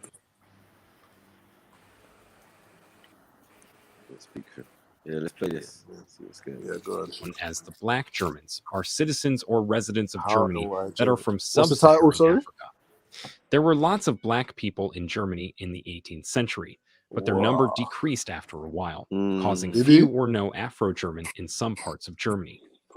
Cities such as Hamburg and Frankfurt, which were formerly centers of occupation forces following World War II and more recent immigration, have substantial Afro-German communities. With modern trade and migration, communities such as Frankfurt, Berlin, Munich, and Cologne have an increasing number of Afro-Germans. Kevin Prince Boyding and his twin brother Jerome are descendants from the Afro-Germans. I know. In this video, we are going to be talking about the erasure of African descent in Germany, and they're brothers in it. They're not twins. Yeah, they don't even look like brothers. Never heard of this. Yeah, they don't even look like brothers, innit? They're brothers, definitely brothers. One looks like the mom, one looks like the dad. That's it. Who's this chick meant to be? Afro-German? Just some random chick. Yeah, I think they just use generic images. I want to see you protesting, Bibi. Once this is done, from now on, I want to see protests from Bibi placards and Afro that, Germans, yeah, trying to help the Afro Germans and Afro and Belgians. the Afro Belgians, yeah. He Yeah, don't man. give a shit. You just side at him. I would be. I'm from Morocco, I would so be protesting in my favor. I'm an Afro-Belgian myself. So. mad. But have you got Afro though? Semantics, brother. Have Semantics. you got Afro? I used to have. Sorry, BB. Sorry, BB. What did you say? You're a what? Afro I'm an Nah, I Afro-Belgian. didn't hear properly. Yes, I said. Can you repeat it, please? Afro-Belgian. How are you Afro? I don't. Yeah. No. I don't hate him. And you're Moroccan. How can you be all this and be Yeah, Moroccan? that's the Afro part. Okay. Listen, yeah. I ain't gonna lie. I don't really. I'm not really trying to hear the. I've got 3% in it. We're going by the face test, in it. You get me? The skin test, in it. Yeah. Mm-hmm. If you walk down the road and someone says, "Oh, you black bastard," oi. or they may have the capability to say that to you. Then yeah, you pass the test. But if you don't, and you look like you're the guy that's saying that, then nah, BB. More like no. More like I think for BB, it's more like you terrorist cunt. Yes. Yeah, so like I don't know. Don't get me fucking shawarma. Hey, did you get mad when Listen. What are you, Egyptian or something? You know what I mean? Bibi, Like, did you get mad when Charlie Hebdo did their thing, bro? What is Did you get mad? No, man. I'm for freedom of expression. Okay, just checking. Hey, Mike, do you know Packington Estate in Islington? Yep. I was walking through there with some of my Greek mates from Southgate College, right? And all you can hear is, "Oi, you fucking wogs!" Wow. Sorry, what's the I said estate to my called? mate, "Listen, don't look round. Don't look round. Sorry. Just keep walking." I said to him, "Don't look round. Just keep walking." He goes, "Why? They're not talking to us." I got to him. What color do you think you are, bro? Wait. MA, now can I answer the question? Go straight ahead, bro. What? Yeah, Khan, what was the name of the estate? They're calling us wogs. No, what was the name of the estate? Packington. Whoa, okay. Wow. It's a prolific race thingy hotspot. Did them white guys name it as well? Yeah. Must have, innit? Yeah, no, you couldn't travel through. But when I was young, and my auntie lived on what's that? Mess Street. Yeah, off Mess Street. Yeah, we couldn't go London Fields way because of the Packington boys and all that. It's mad. Just racist white youths. It's a little enclave of racists. I was like, F Hackney. Like, this wouldn't happen in Tottenham. What is this? You know what I mean? I'm so unaccustomed to this fuckery. You know what I mean? East London is you see East, that's the real heart of the real heart when I of was the growing up, races, I was like, right. Yeah, it's the real core. Cousin saying, nah, Marcus, let's go this Marcus way, estate was cut through this racist one, as well. and cut through this one. Yeah, there's a few. Yeah. Like, in South, same thing. Like, you know what I mean? It's like A lot, like definitely a lot of black man Ruba in London went through some shit, but you see the East London ones, yeah, that's the core of the. You get me? Right. When you're 20 minutes from Kent, brother, it's peak, or Essex, and you have Yeah, that's true. Yeah, but even Enfield was quite racist back in the day. Yeah. But they used to be like a little hotspot for kickoffs and that with the NF. Yeah, if you go deep there, yeah. My brother and sister went to school there, and it was peak. Yeah, they changed. To be fair, if you go deep anywhere, any direction, you're gonna find them anyway. But you're gonna find loads of black folk as well. Like sometimes it takes a fresh set from another area with a different attitude because they went to a school that was borderline in their ends, fully Enfield. You know what I mean? Right, the other end. You know what I mean? Like Wolfram Cross or whatever. So they went to this school after leaving the school right at the top of our road and that where we lived. Do you get what I'm saying? Because that school was a Catholic school and it was a mess. Basically, girls was getting pregnant in the 3rd year, 4th year. My mom, is it your brother and sister? Yeah, what year she in? Oh, year above your brother. Okay, cool. Your sister just started there. We'll see about that. We'll see about that. Yeah, Somebody go die tonight. But took the whole estate. That's the joke. Most of the estate went to that school, and they took the whole estate and went up and sent them up to that school. Yeah, So when they got up there, and it's racist still, you know what I mean? And then my sister ends up beating up the top racist brother. So it's peak for my brother, who's like a year above. Do you know what I'm saying? Like, when he goes out on the street in Enfield, they have to go to Enfield town and meet up with these racists and all of that. And it's my brother and the brothers and sisters from the estate who gave the Africans, Ghanaians, and whoever type of Africans was in Edmonton kind of area that confidence to, fight for themselves and that. You know what I mean? So it changed the whole dynamic of the area. So they're like heroes, or they got legendary status because they're like smoother in Edmonton. The black folk, they're like they're chill, innit? But they can make it rain. It's mad. Because they all dancing to Tion Wayne, bro. It's mad. It's different now. Yeah. What led to their reduction? Stay tuned and learn more. Let's begin. History of Afro-Germans. God damn. Did you see that picture? What was this? Afro-German. Let's begin. History of Afro. Jets? No. No. Come up, man. What? Afro-Germans, man. We here, man. Look. Why are they wearing turbans, though? Right. You know what I'm saying? Because they're probably Algerian and that. Maybe that's what H was talking about. I don't know. No, that's our thing, man.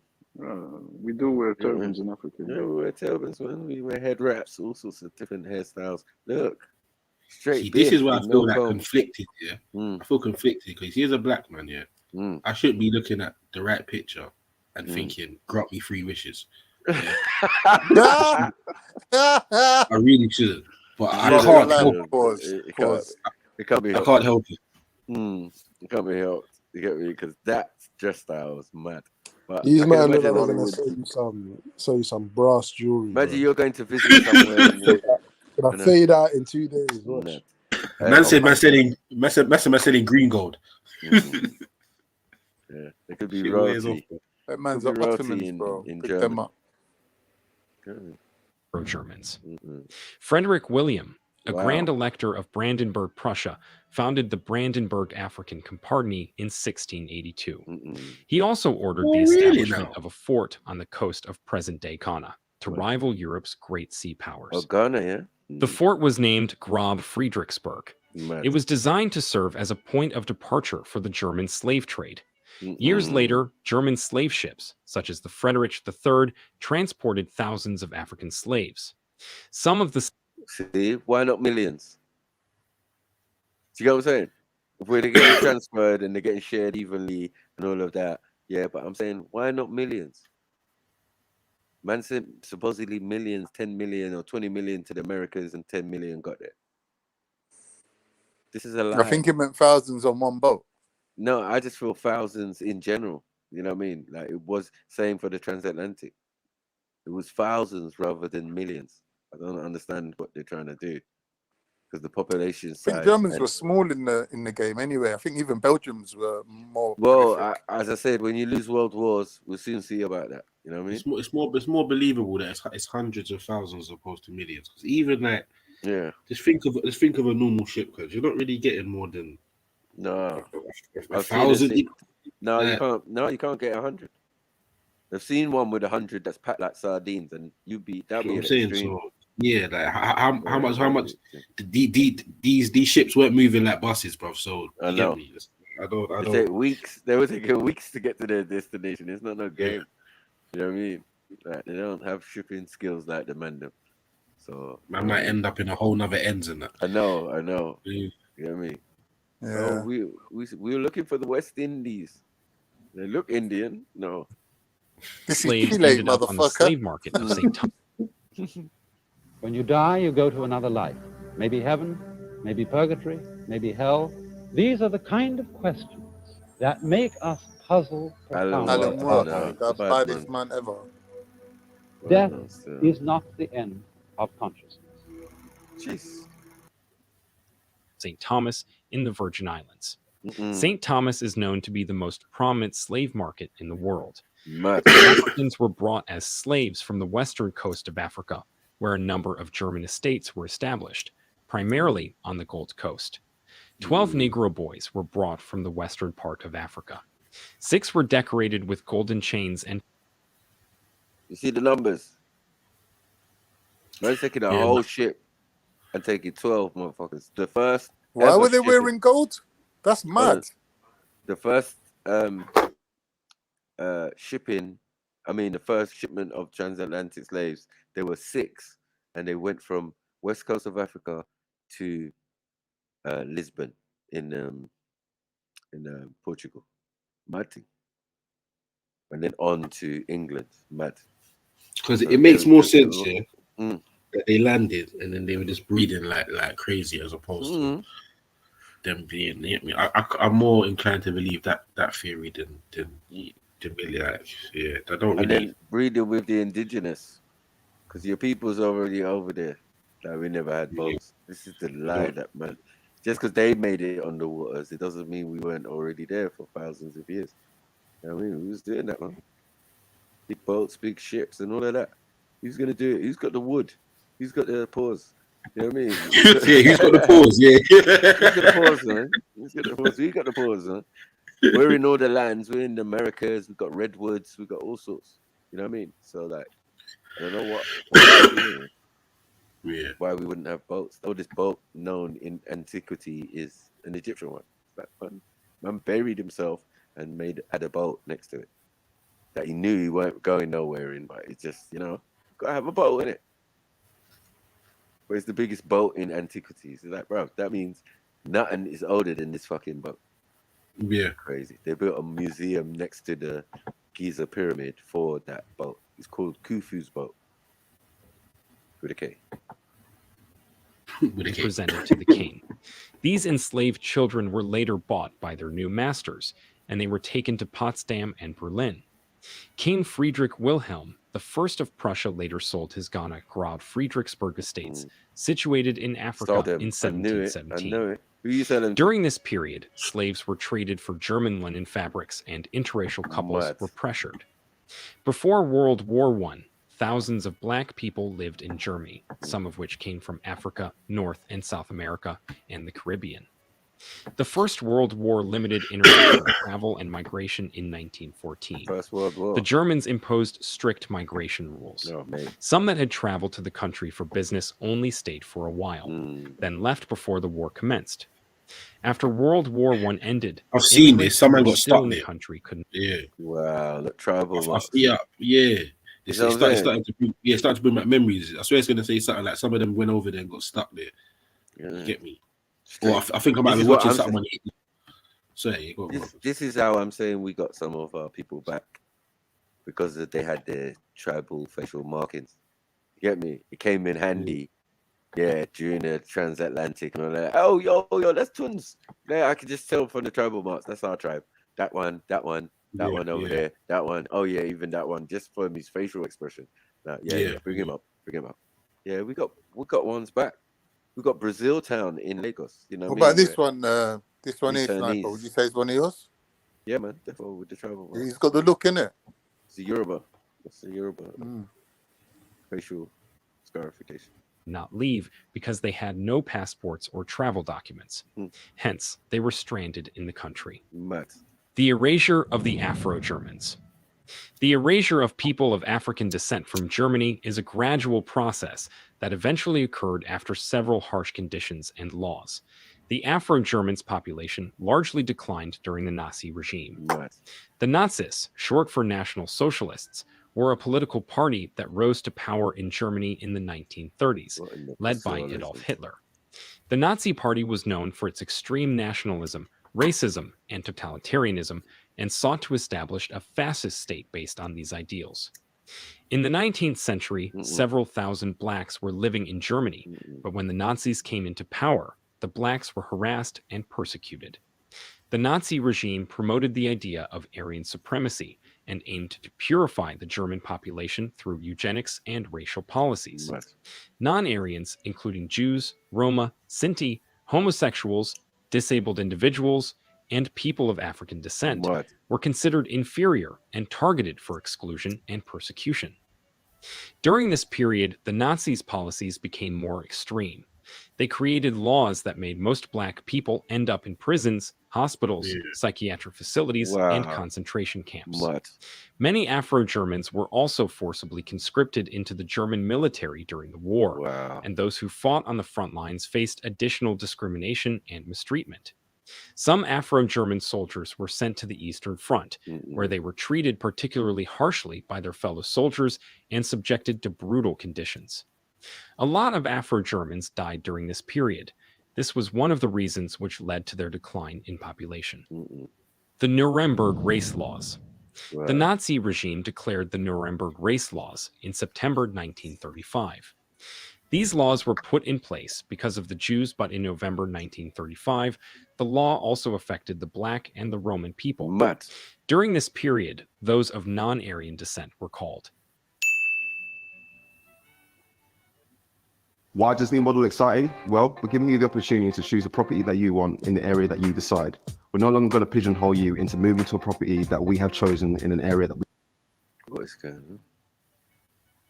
The first Nuremberg law was also known as the Reich Citizenship Law. It stated that a German citizen was of German origin or related by blood. This law was to exclude non-Aryans from political rights in Germany. The second law was for the protection of German blood and German honor. With this law, race mixing, otherwise known as race defilement, was banned. The law forbade intermarriage or sexual relations between the German or its related blood. This law aimed to prevent black people from marrying and having children with Germans. The Nuremberg race laws made it difficult for the blacks in Germany to marry or to build a future. Despite the laws against interracial couples, some blacks who were romantically engaged to the German Aryans got married, though the relationship was dangerous for both partners. The law pressured white German women to divorce their black husbands. They felt the presence of the Afro-Germans was a threat to their racial purity. Afro-Germans were popularly known as Rhineland bastards, a derogatory term used to describe people of mixed race ancestry. The detests for the African descent also made Bernhard Dernberg, the German director for colonial affairs, make a derogatory statement. He announced that some native tribes, just like some animals, must be destroyed. During this period, not only were the Africans hated, the Jews and some people who were not related to German blood were criticized. Black children were excluded from schools. They suffered a lot of criticism from their parents. They felt lonely, isolated, and excluded from society. The children wanted to be part of the German excitement, but that wasn't allowed. At first, the discrimination against school children was a local initiative, but things got worse when the Nazis took control of schooling and enforced formal bans against black students. The Nazi law completely banned Jewish children from attending German public schools. Let's stop here for a minute. Encourage us to continue making videos like this by liking this video, get notified whenever we upload interesting videos like this. Let's continue. Forced sterilization. No. This was a wicked strategy used by the Nazis to persecute black people in Germany. They forcefully sterilized the multiracial children in Rhineland. The Nazis wanted to prevent race mixing, so they forcibly sterilized the black men while seeing them as a threat to the strength and purity of the Aryan race. This sterilization was to make them unable to have children. They announced the law for the prevention of offspring with hereditary diseases in a bid to prevent race mixing in 1933. During this period, about 400,000 people were sterilized. For instance, Ferdinand Allen, who was from a black British father and a white German mother, suffered from epilepsy and was forcibly sterilized by court order on May 15, 1941. Allen was later murdered at Bernburg by the Nazis, following their T4 program. We are going to be telling you more about this T4 program shortly. A secret Gestapo coordinated the forced sterilization of multiracial children in 1930, and a total of 385 children and teenagers were forcibly sterilized. Establishment of the T4 program. The T4 program. What is so special about that? What's going on? It's so special. It's so special. Establishment of the. No, what's going on? What is going on? What's that one in the middle? Why is he looking like that? And they look disproportionate, like. Do you get what I'm saying? I don't know if it's the clothes or something. Man, he's moving mad. So, yeah, this one in the middle, he's just fucked. You know what I mean? They're just holding him up. The mad one. The triple OG, I think. But these are all mulattoes, yeah. Or something. I don't know. The T4 program. The T4 program, also known as the euthanasia program, was a Nazi policy involving the involuntary euthanasia of people with physical and mental disabilities. Wow. The program also targeted other groups deemed unworthy of life, including Afro-Germans. Wow. The T4 program had a significant impact on the decline of Afro-Germans because it allowed the forced sterilization and murder of those who were considered racially inferior. One of the victims of the T4 program is hilarious Larry Gilges, who was a black German dancer and communist activist. He was murdered by the Nazis and his body was left on the street on June 20, 1933. Gilges' murder took place during the first months of the Nazi regime. The Law for the Restoration of the Professional Civil Service. The Law for the Restoration of the Professional Civil Service was enacted in April 1933. The law provided for the removal of Jews and others deemed politically unreliable from government positions, including teaching positions in schools and universities, administrative positions, and other roles within the civil service. The law defined Jews as anyone who had at least one Jewish grandparent and also included political dissidents, homosexuals, and others deemed undesirable by the Nazi regime. African descent was greatly affected by this law because only citizens could allegedly become civil servants. Naturalized Afro-Germans lost their passports, and the working conditions became difficult, especially for those in prominent industries such as music or movies. Many Germans embraced this ideology and openly discriminated against black people on their initiative. Colleagues and bosses were reluctant to work with people whose skin color marked them as outsiders in the Nazi racial community. All these rules that were brought up by the Germans helped in the reduction and erasure of African descent from Germany. It is important to know that in the latter years, Afro-Germans have fought for their rights. They used a variety of methods to fight for their rights. They have participated in protests and demonstrations to demand their rights and challenge racial discrimination. For example, the black community in Germany organized protests against discriminatory laws and practices, such as the ban on interracial marriage in the 1920s and 1930s. In addition to protests, they have engaged in civil disobedience, such as refusing to comply with discriminatory laws or regulations. An example is Theodor Michael, a black German who refused to comply with the Nazi policy of racial segregation in public transportation during World War II. Afro-Germans have also used legal action to challenge discriminatory practices and laws. In the 1950s and 1960s, some Afro-Germans successfully challenged the German government's refusal to grant them citizenship rights. In his book, Being German and Also Black, Theodor Michael Wanja, whose father was originally from Douala in Cameroon and his mother German, recounts how his father and other Africans were kept in human zoos for ethnological expositions. That was the best most blacks could do at the time to make a living in Germany. Germans put them there, and other white people came to watch them without any shame. Up until the 1930s, there were about 400 human zoos in Germany alone. Most of these Africans were homesick. Some died because they couldn't get vaccinated or any treatment. Their cultural expressions, such as music, literature, and art, have gone a long way to challenge stereotypes and assert their identity. For example, the Afro-German jazz musician Louis Armstrong was an important cultural figure in Germany during the 1930s and 1940s. Sadly, some Afro-German... Did I know he was German? Did I know he was German? No. You see, you can never be too sure from. That's what I'm trying to say. Shit. Yeah, Matt. There you go. Yeah, coming to a town near you, Belgium. Matt. During the 1930s and 1940s. Sadly, some Afro-Germans who fought for their rights were killed for their activism. Amadeu Antonio Quioa, who was an activist, was murdered by neo-Nazis in 1992. His death sparked widespread outrage and led to the creation of the Amadeu Antonio Foundation, which works to combat racism and xenophobia in Germany.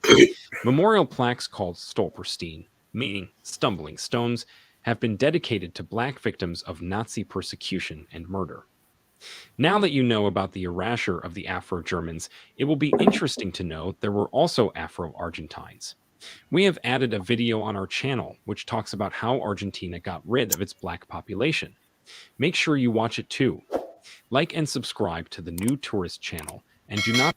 That was all right. Well, not all right for the, obviously. I posted 2 videos in the side chat, so. For their nuts getting cut off, but yeah, man. Yeah, never heard of this story. Fuck this song. Can't even see my screen. Whatever, bounced, man. Fuck Germany. Yeah, nah. As I said, look, you can see it in the coat of arms and all of that. So you know that we've been there, man. Way before any influx of slaves again. See the bullshit, always. You're just gonna mix them with the general population and say, yeah, this is their thing. But when they're saying some came there for business and all of that, like, then what are we doing? Africans can travel the globe if they have all the commodities and the ability to move about. Because this weren't plain days. These was like boat, Hindenburg and that. Hindenburg.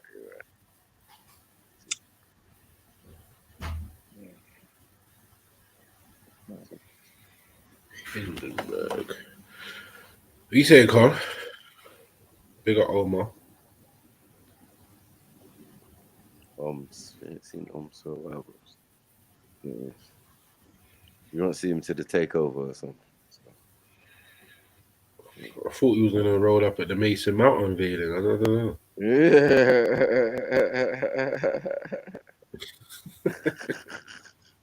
We'll leave that L for another day. Mason Mount. All right, cool. Yeah. He would have looked good at Liverpool. I think a lot of people said that. So. Yeah, he would have, man. He would have, man. But you know, you're on your own thing. Trying to figure shit out slowly but surely. You get me?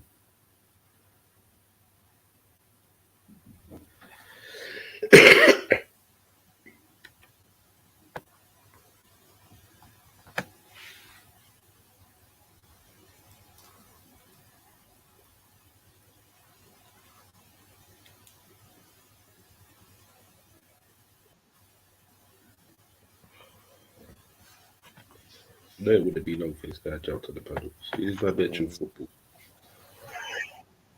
Nah, you know what it was? It was a slight tinge of disrespect, I sense.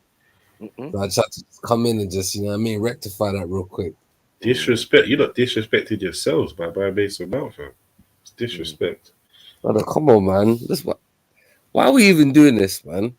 Shout out Chelsea though, innit? You get me? They offloaded Pause, you get me? Yeah, bearing their shit players. So salute to them. Let's not do that because you know my man is actually a very decent player. Oh my gosh, we do. Listen. And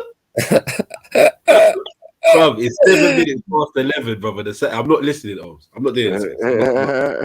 No, listen, because if this was 2 weeks ago, man will be telling me how shitty he is.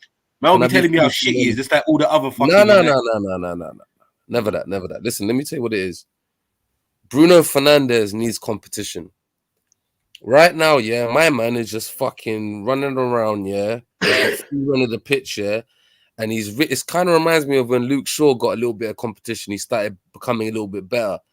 I feel as if Bruno Fernandes needs, you know what I mean? He needs a little bit of competition. Also, I would also add to that is Eriksen.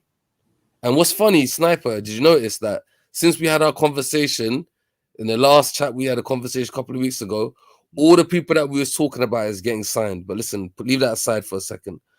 Also, Eriksen needs a little bit of competition too. You dig what I'm saying? So yeah, he slots in nicely there. Even certain times, fucking listen, he's better than Sancho. Put it that way.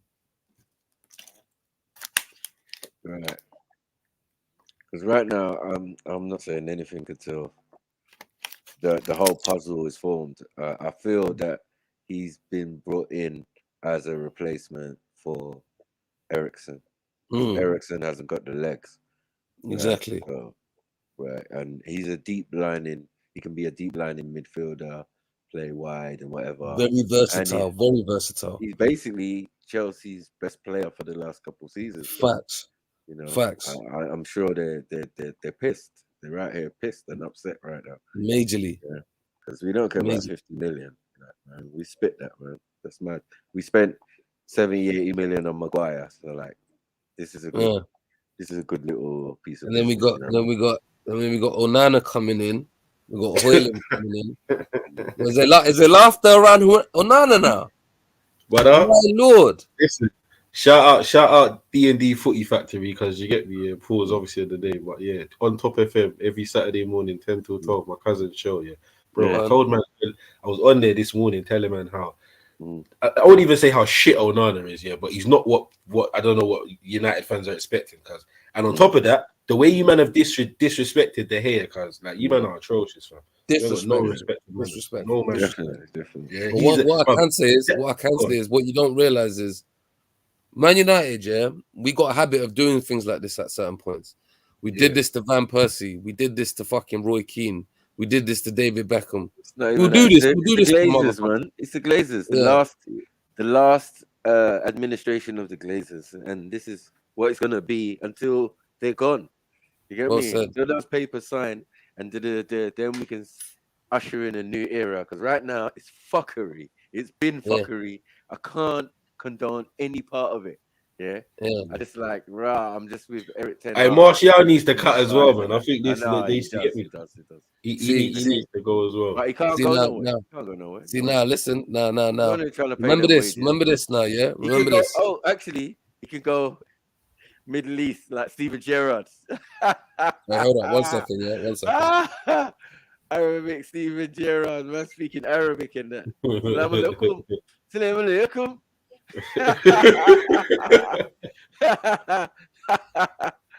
See you soon.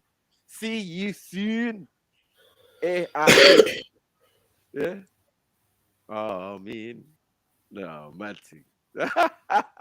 Yeah. What did you talk about that? Yeah.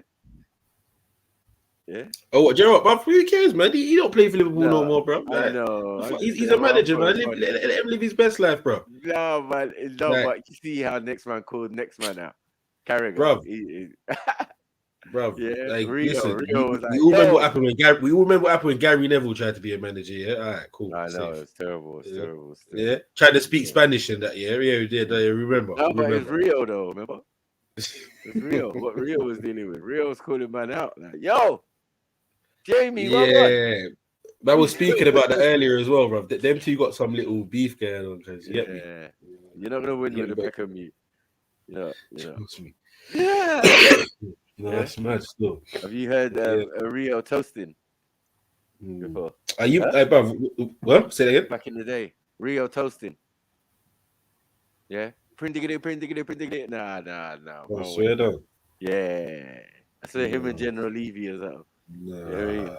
You just got gassed, grabbed the mic and like, yeah, Peckham days.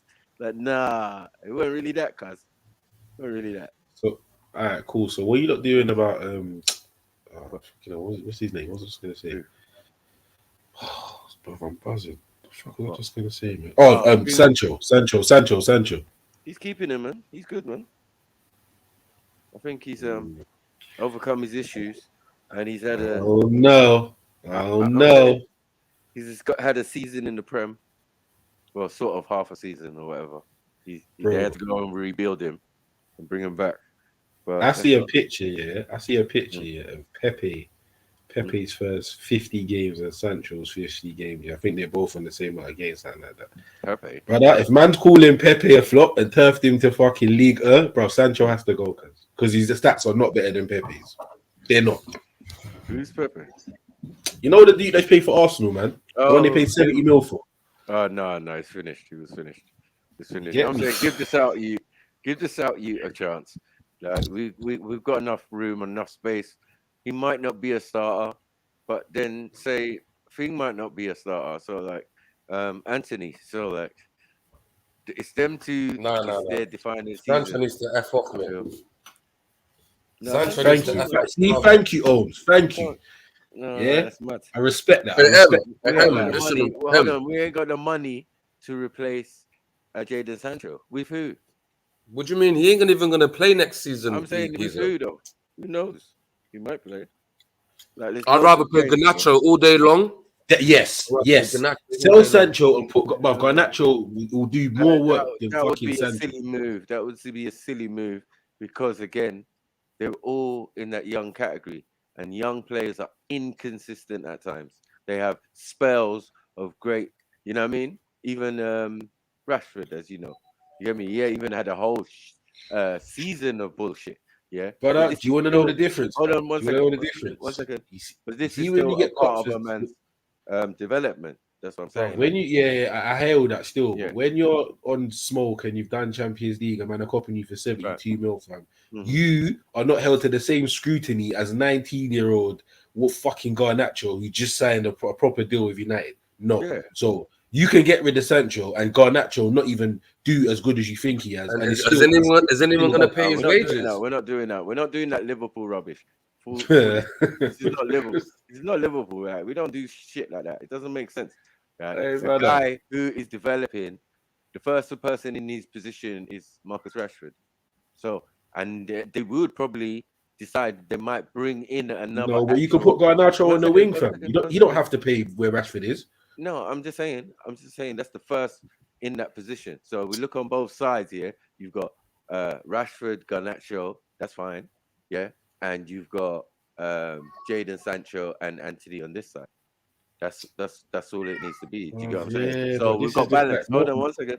We've got balance on both sides. So there's no no one's issue for fearing us. Jadon Sancho. Huh? No, you don't No have to one's fear fearing it. of Jadon. Like, bro, In the game defenders are more scared of Garnacho than they are of Jadon Sancho, fam. I don't know, man. He did get a few goals, so like we can't. Like, if you just watch how Garnacho plays, fam, he has defenders on toes. I'm not saying Sancho don't have his moments, but Sancho is like he's got to get it in the right situation, and it's like you don't do what you're supposed to do, fam. And obviously, first season syndrome, we can all say that. We could say that. I hear that, but I'm saying, right, next season when he don't turn up, as I know he's not going to, fam, what's gonna be the excuse then? No, I don't think it's gonna be an excuse. I just think it's gonna be a defining season. I don't think it's excuse time. You gotta understand, new administration is proper things.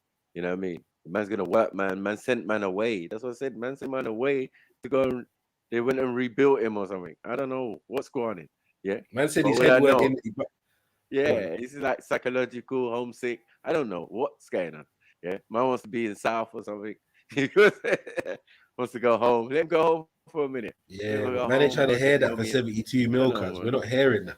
No, but because he's still young, right? Because he's still young, and these guys, yeah, like when they're at a certain age, they still need that, they need that daddy in or whatever. I don't know.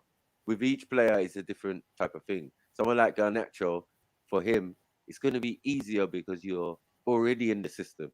Maybe at a lower level you started, but you're gradually coming into the first team. That's how it should be. But this guy is not a first teamer yet. Like, we're not doing that. We don't want to be that team acting like we're broke. We're not broke. We got talent, not much talent. So we can at least have a Garnacho and do. We used to feed the league and the lower leagues with pure players, right? You get what I'm saying? Players that didn't make the grade. Even you lot used to do it. Mellors and all sorts. Like, yeah. We tried it. You gave him a chance. That's it. He's out. See you later, blood. You know what I'm saying? Yeah. I remember when you had an all Spanish, Aspas and that. Like, how it comes. Yeah, but cuz, like, why is man talking about like 15 years ago? No one cares, cuz. Let's No, talk I'm about. just saying. Let's talk about the last 10 minutes. Let's talk about a decade at least, isn't it? No. I'm just saying how you get rid of or you try and build, because what it was the manager. Yeah, it was all different people from all different places, but mainly Spanish. Yeah. Obviously, once he left, that regime had to go. But even those players went on and became better players. It's not that they were shit. you get what I'm saying? I say Aspas, but that nigga's a legend at Celta Vigo now. Yeah. Do you get what I'm saying? Like top striker and that. There's other ones who went on to do other stuff. So I see how he was doing. Everyone's trying to do that little Dutch kind of thing. You know what I mean? Or Brazilian kind of thing, where that the basis of your youth system is from a particular part of the world, Portugal, this one, man's even doing it now. You know what I'm saying? So yeah, I want to see what Liverpool's gonna do. Still, I'm interested. Yeah, we're cool, man. We got Szoboszlai. You get me? Yeah, flipping. Who else did we bring in? Flipping McAllister. Oh yeah, Obviously, I think we need another centre back. Pause and obviously Thuram. I don't think we're gonna get him unless we sell someone. So it's a 50-50. But even if we don't, bruv, compared to the midfield man had, fam, I'm happy with that. I looked at a list of the majority of man's players here. Some man left in it, like and yeah, bruv. Last season I was seeing 30, bruv. Now I'm seeing 22, 24, 24, 24, 26. So like Klopp slowly but surely is doing what he needs to do. Because you get me. Like, we have to see the second part of what you're trying to do now. Like, you have to put that to action. You get me? So we'll see what happens. But I'm telling man straight, Liverpool are finishing in the Champions League this season. It's not even probably. I could believe that. I'm saying that the players is also that I've had time to bed in because I never judged them on the first season. Do you know what I'm saying? Some do hit the ground running, but if obviously when you're a superstar team like Man City, it looks fantastic, but it's forced on. Because in big games, it's not the case. It's not like you're scoring 6 against Man U, Liverpool, you get what I'm saying, Arsenal and all of this type of stuff. Those games you don't turn up. But them lower case teams, you're getting the numbers off that. And that's how it goes, right? Because you're a striker and that's your job, right? But with other people, you're not going to see the necessary development and thing. They might get a goal or two, but it's their contribution to the team. And you know what I mean? They was talking about your guy, Darwin Nunez and all of that. You know what I mean? Like, he's a flop, but he's not a flop for me. Well, he better come good this season, bro. Yeah, well, that's my point. So I can't. I've never judged them. I've never judged them on the first season because I know the reality of the Premier League. No joke. Yeah, but this is the thing. Yeah, you see with Nunez, what league you came from, thinking, it's gonna be. You know what I mean? And I don't think anyone thinks that. I don't think anyone thinks that. Darwin Nunez will get. At least you'll get double figures minimum in the league. Yeah, but the thing is, I feel his contribution will be more from his playmaking and his assists as opposed to his scoring. He knows because he's used to the of the Premiership. Right? Because what it is that Liverpool's attack is we know what the attack's about. Yeah, so you got everyone's gonna get more than double figures, bro. I'm telling you, next season. Yeah, all 5 of man's attackers, are going to get more than double figures in the league next season. Yeah. So you can pin this, we can stamp this show, it's 20 past 11, you get me? I'm telling you. There ain't no question. Yeah. Liverpool have got 1 game a week, but obviously we ain't because we've got Europa, but our stars can play 1 game a week until April, maybe March. Yeah, till the Europa League and the competitions actually start getting serious. Fam, man's throwing youths into the fucking Europa League and that. But try now. You're gonna see some names you never seen before and some numbers you never seen before. Yeah, you get me. But when it gets to if we get to the proper stages where we need to go, then you start seeing the real G. Other than that, them men are resting 1 game a week. That's what we're on. So, I don't think that will happen. Trust me. I do. Well, Liverpool. I think Liverpool. They'll end up playing them every game. He's what? They'll end up playing Mo Salah and them in Europe. No, because he has to for the profile. People are going to be expecting to see them. So? Yeah, I get you. You don't have trust me, bro. No, the same thing happened to us. We would listen, bro. Listen. Let me tell you what it is. Obviously, you've been dominating. You've been in the Champions League for a hot minute now. You get me? It's been a while, about 4, 5 years, 6 years since you've been in Europa League. Yeah. We're in trouble. Us man have been there. You get me? Us man have been there. Yeah. And trust me when I tell you that. When those matches come on a Thursday or whatever, you're gonna want to see your team, bruv. Yeah, you're gonna want to see your team for a week. Brother, I hear what you're saying, brother. I hear what you're saying, but again, there's entertainment, and then there's what the manager's gonna do for the betterment of the team and the club. No, that's what I'm saying. I'm saying to you, hold on. I'm saying to you, if you think Jurgen Klopp, is gonna fucking and let me not even say play. I'd say start or play for the majority of the match against teams like Astra Gogo and fucking part-time fucking electricians, bruv. You get me in East Poland because you lost your mind, fam. Yeah, you've lost your mind. The whole point of the whole point of man being in the position that man's in right now is that man can use this to an advantage, like they've been talking about. All they've been saying, one game. So if you now put them man there in, have the man playing Thursday, Sunday, when it really gets to something that we need to put in the shift, bro, they're going to be nowhere to be seen. I am telling you, as a Liverpool fan, that is not going to be the for them. I can't tell you about United. There'll be a balance between both scenarios. I don't know how things going over. I don't know how things going over there in United, because I'm telling you, over here in Liverpool, that's not what man's on for. Yeah, they ain't what man's on. But man is not looking to take an L early out. So man, big up G Chili. Always have security. Right? Salute, General. Security, like man on the bench in those games, especially at home.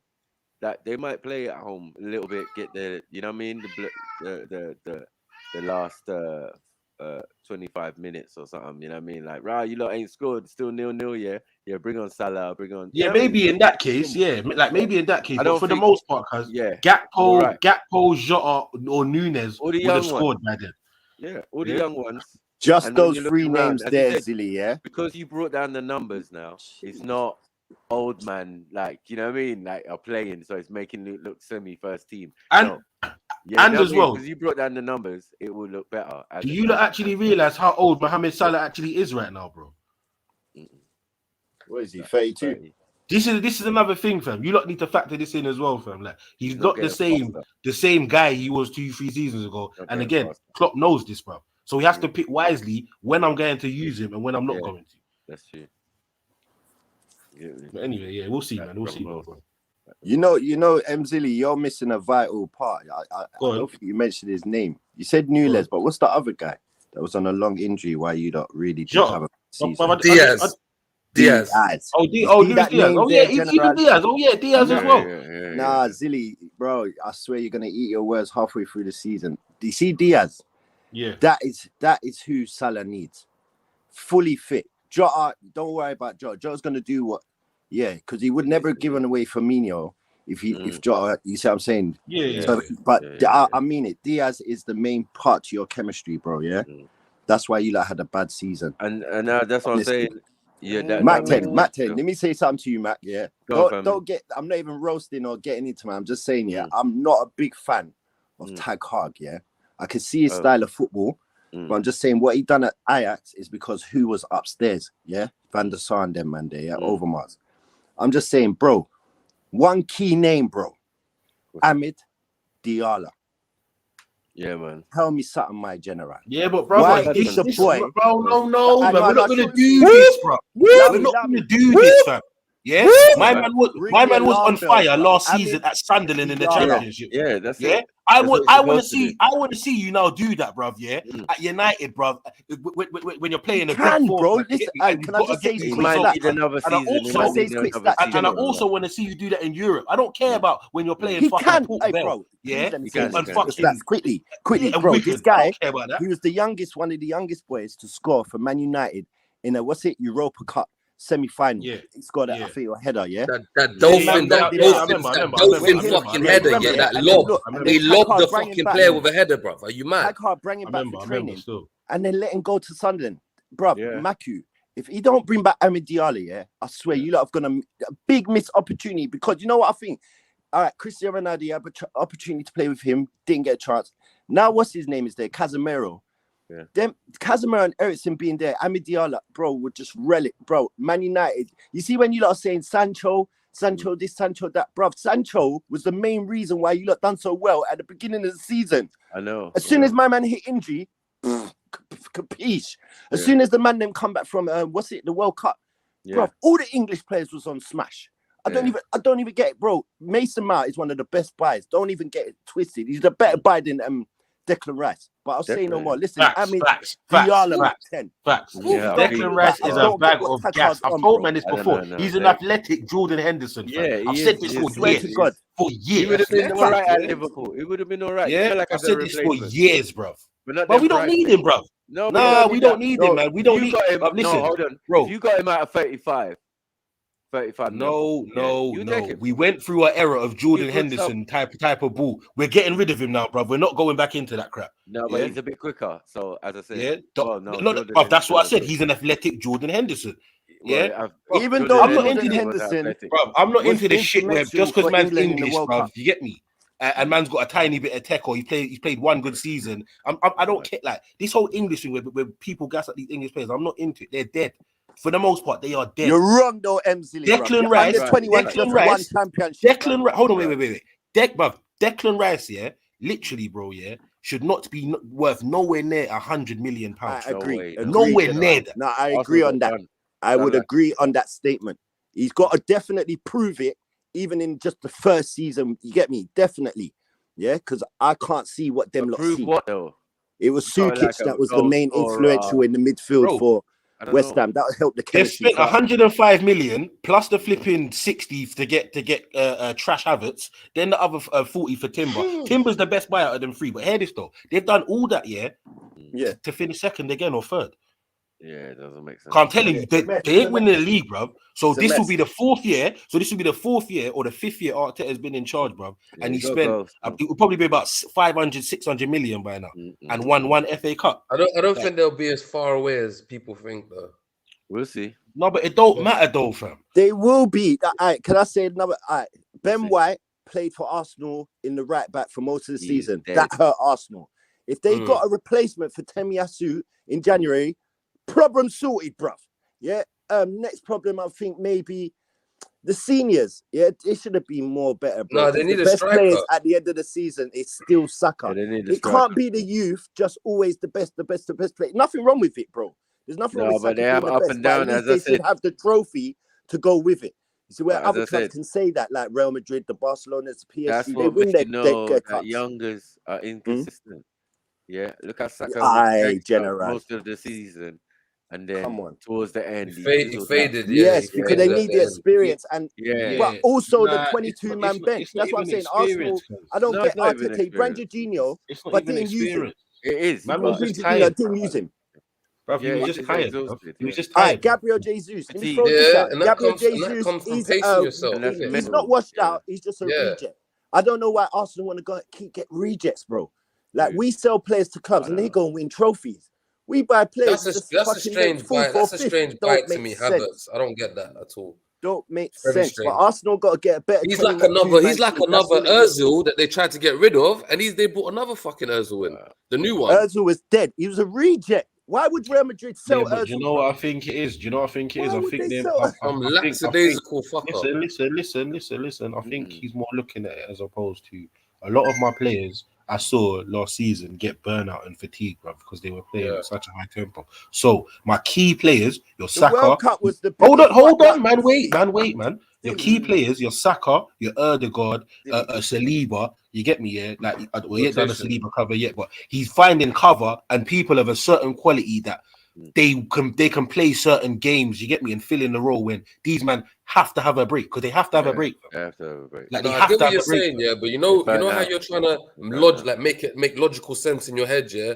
Why couldn't he put a young and up and coming, like someone who's really mobile and like a bit industrious and like this guy's fucking so it don't make sense. I don't see nobody. He's a good player. Yeah, I don't get it. He don't close no one down. I mean, what's he gonna do? Like who? Bro, what? If Arsenal get the Bayer Leverkusen Havertz, fam, none of us will be talking like this. So again, like I said, saying that we don't believe this. Hold on, wait. Hold on, man. Hold on, fam. Bruv, there's been players, fam, that have played a certain way, gone to a club, been dead, and then they've left that club and they've re-emerged as the player they once was. I'm simply saying, because Chelsea, other than the fucking Champions League final where he scored the goal or whatever, fam, it's not like Chelsea was not for him, fam. Now, I'm not saying Arsenal is, but I'm saying it possibly could be, fam. So if he does fit in at Arsenal and do what he's meant to do, and he just adds on to that already decent team, fam, they're going to be a problem, cuz. They're going to be a problem. The biggest conspiracy theory this season, bro. The biggest conspiracy theory this season was that World Cup being allowed to be done in the fucking winter, bro. Yeah, facts. It's a summer fucking games, bro. That fucked up the whole. What am I trying to say? Every league got fucked. You get me? But especially with the science in football for the players, the fatigue, bro, that fucked the whole thing. That shouldn't even. So that's the biggest fuck up. Anyway, so next season we should get to see. You get me? Back to its essence, bro. Like I'm saying next season, yeah. Teams to look out for because next season, yeah. All right, go on. Chelsea. Yep. Liverpool. Definitely. Liverpool's gonna win the league, bro. United, well, I wouldn't go that far, but United partially. Arsenal's going to be there. They're going to be round about there again. And you're just naming all the top 6 teams. No, I'm not because you forgot Tottenham and Newcastle, bro. So again, like I said, you think that Newcastle's going to fade away? Nothing. No. That's what I'm saying. Like Newcastle, it could possibly be. Remember when Leicester got into the Champions League, bro? Sorry, brother. You know, remember when Leicester got into the Champions League, yeah? When they won the league, obviously, the year before. Yeah. And then they almost got relegated in the Premier League when they tried to fly too close to the sun, so to speak. Yeah, but I got a feeling Newcastle may get another little taste of that where they try to hit Europe and they fuck up in the league. No. They're gonna do better than Arsenal, bro. What are you talking about? Arsenal get knocked out of every single cup by April. The same thing's gonna happen. You're kind of forgetting the. You're kind of forgetting the finance in that equation. The same thing's gonna happen, bro. See, I'm telling you, man. Well, you gotta understand that they're gonna be under the same restrictions. Remember, I said it on Mackie's channel, you know. Arsenal are gonna get knocked out of everything by April. Right. You need a squad, fam. That's what I'm saying. Man needs squad. Yeah, no, but Newcastle, bruv, you get me. See, like Leicester weren't spending 70 mil on quality players, bruv. The season after they got into certain competition. But to be fair, they had decent players, though. Yeah, but bruv, they weren't decent enough, fam. You get me? Yeah, remember Newcastle they had Mahrez, they had fucking Vardy. Did you just say Newcastle were decent enough, General? No. What? That's not fair, cuz. Bruv, Leicester, bro. Listen to what I'm saying. Leicester. Yeah. Nah, fucking yeah, nah, bruv, Newcastle, like they've got the money and they've got a structure set in place. Have Newcastle copped many players at the moment? Because I've not seen any. I've heard they got one player in that a lot of people was interested in. They got Tonali, yeah. Yeah. Was it a free? No, they paid 70 million for him, bruv. Oh yeah. What am I talking about? I can't understand why Arsenal didn't go and buy Firmino. Why is not Firmino at Arsenal? It's just a madness. I don't get. They're building like a Brazilian dynasty there, man. He's a good fit at Arsenal. But Liverpool don't do shit like that, bro. You get me? Like, it's only Man City and Chelsea and I don't know. You get me? You don't do stuff like that. Where is Firmino going, by the way? Is he out of contract or what? I think he's going to Barcelona. Who's that? Mad buy from Barcelona. Wow. I tell you, man. Bottom ass. But it's not a buy, it's a free transfer. Because you get me? Lord. You see what I'm saying? I'm just vexed. When I hear them thing, I'm like, Arsenal are playing games. They don't want to win nothing, bro. Arsenal are definitely in for some striker, but no one knows who it is yet.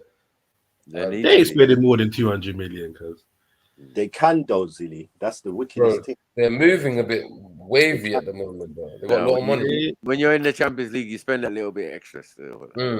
They ain't spending more, bro. You play. Man, Arsenal has spent their budget for the last 20 years in the last 3 seasons.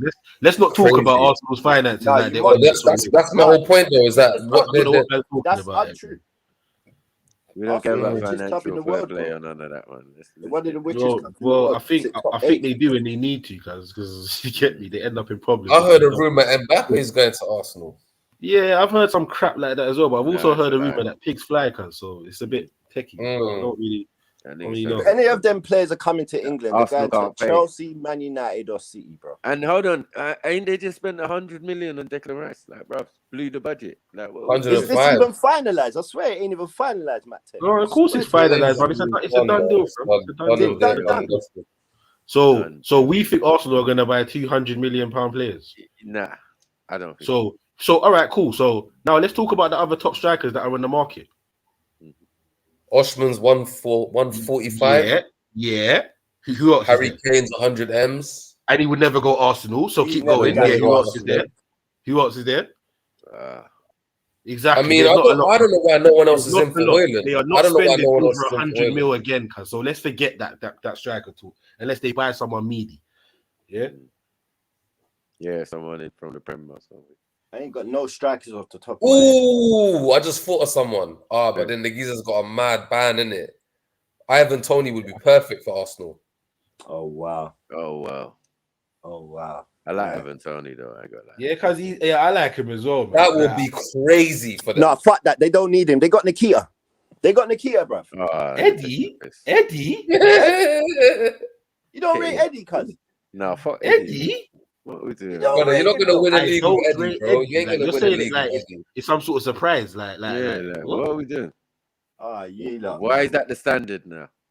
Come on, Arsenal. man. Eddie is young. You had world He doesn't class. even get a fucking run of games, boys. He doesn't even get a five. He ain't even had a 5-game run of games. That's unfair. Come on, you lot, man. I don't know what. To be fair, he was holding it up for a little piece. Yeah, like when Jesus was injured. What are you talking about? Yeah. Man, shut up, man. When, silly, bruv? Yeah, thank you. What 5 games in a row they played Nikita, bro? You don't watch football, G Chili, man. I can tell, man. Oh my god, they put Saka up front. How many times? Is he your cousin or what? What? Bro, what me? Yeah, you. The way you rating my man. I bet he's not cousin, really. Where's the badminton players at, man? Oh shit!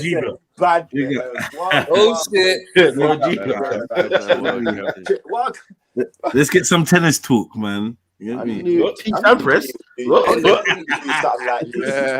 Andre Agassi. Man said table tennis. Allow it.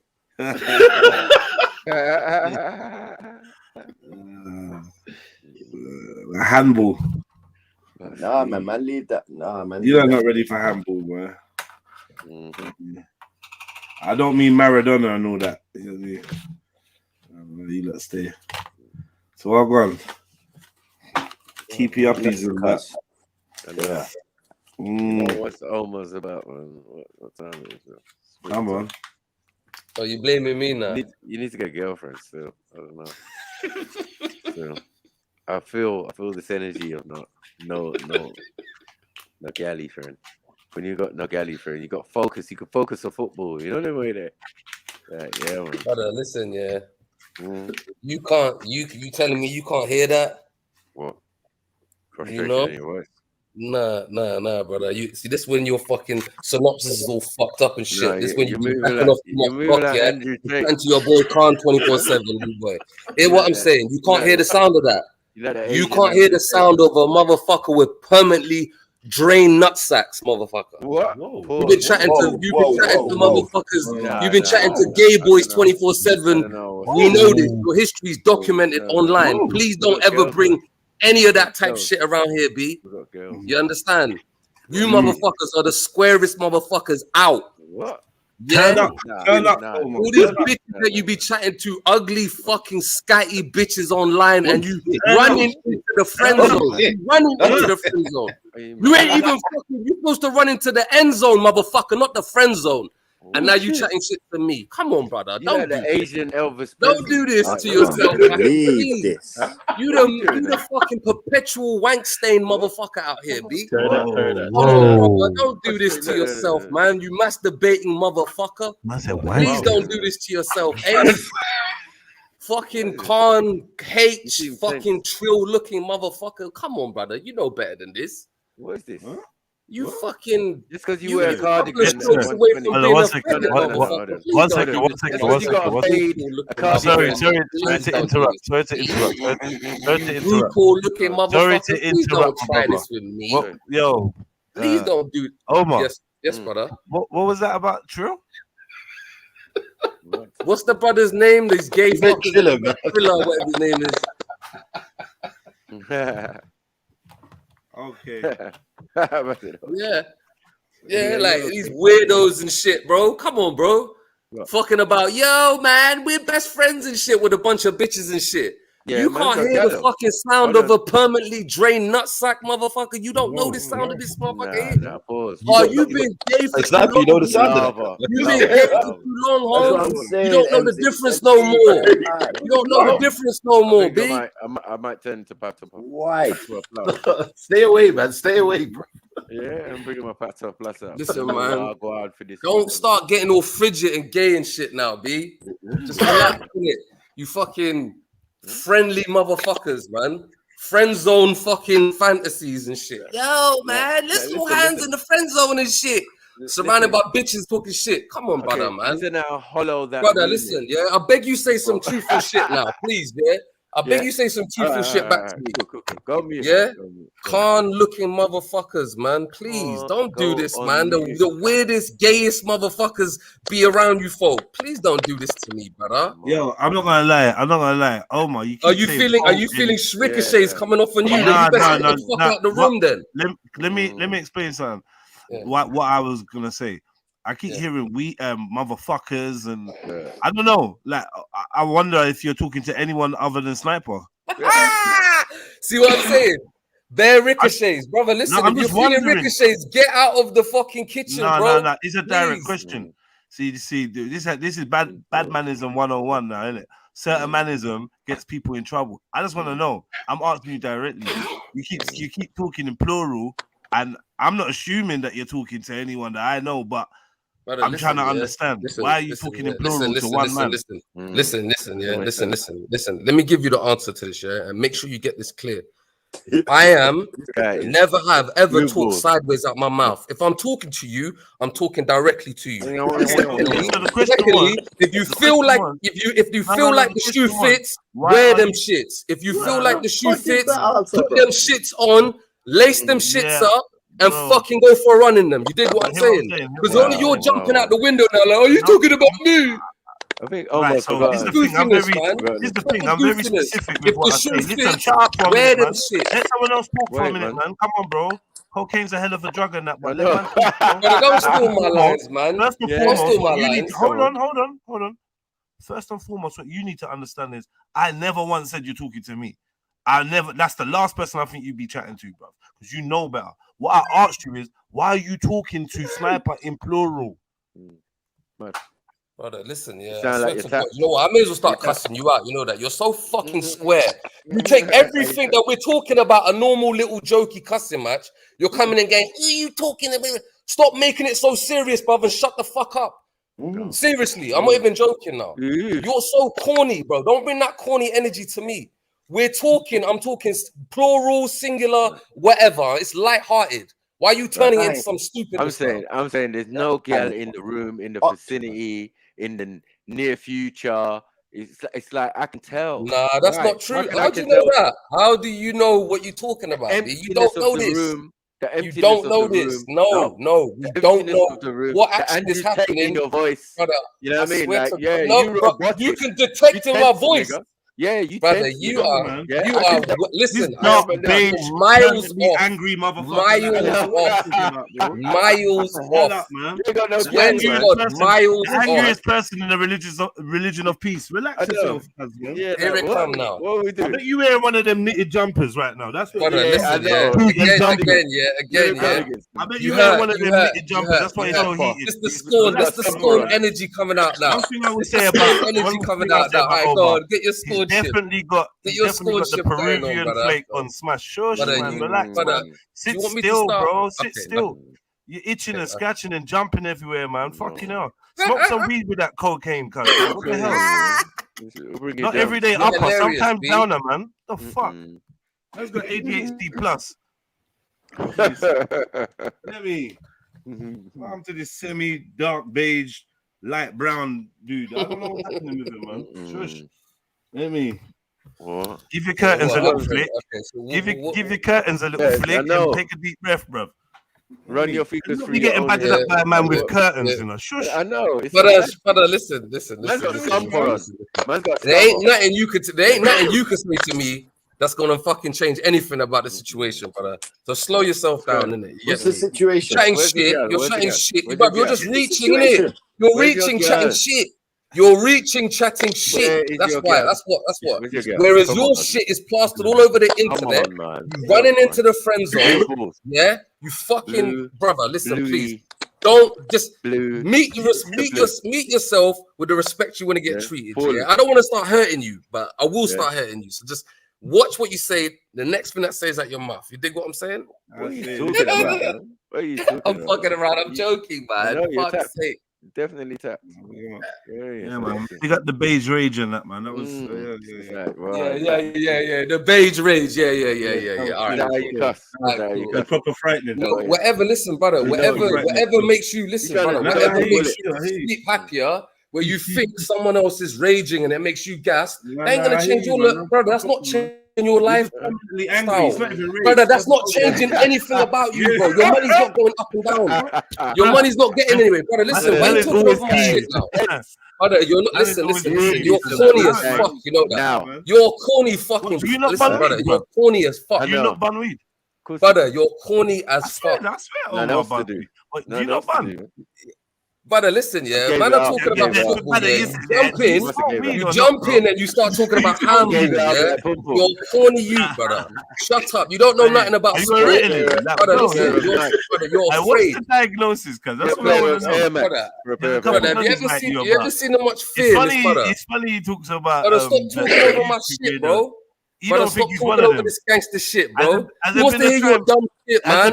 Oh my God. Has there been a time when you've jumped on and you've not been flustered? Like, what happened to you, bro, man? Take a deep breath. I keep telling you, bro. Brother. Yeah, do some color in an imaginary world. You like colors? Brother, are you in an imaginary world where you think man is flustered? Brother, are you in an imaginary world where you think man's flustered? The only reason why I'm saying this is because I know for a fact you ain't getting no pussy. You ain't getting no money and you ain't getting no pussy. So this is why I'm disgusted. I'm disgusted in you. I'm disgusted in you. Brother, listen, you need to learn from me. You need to learn from me. This brother's gone from beige to purple, bro. Relax.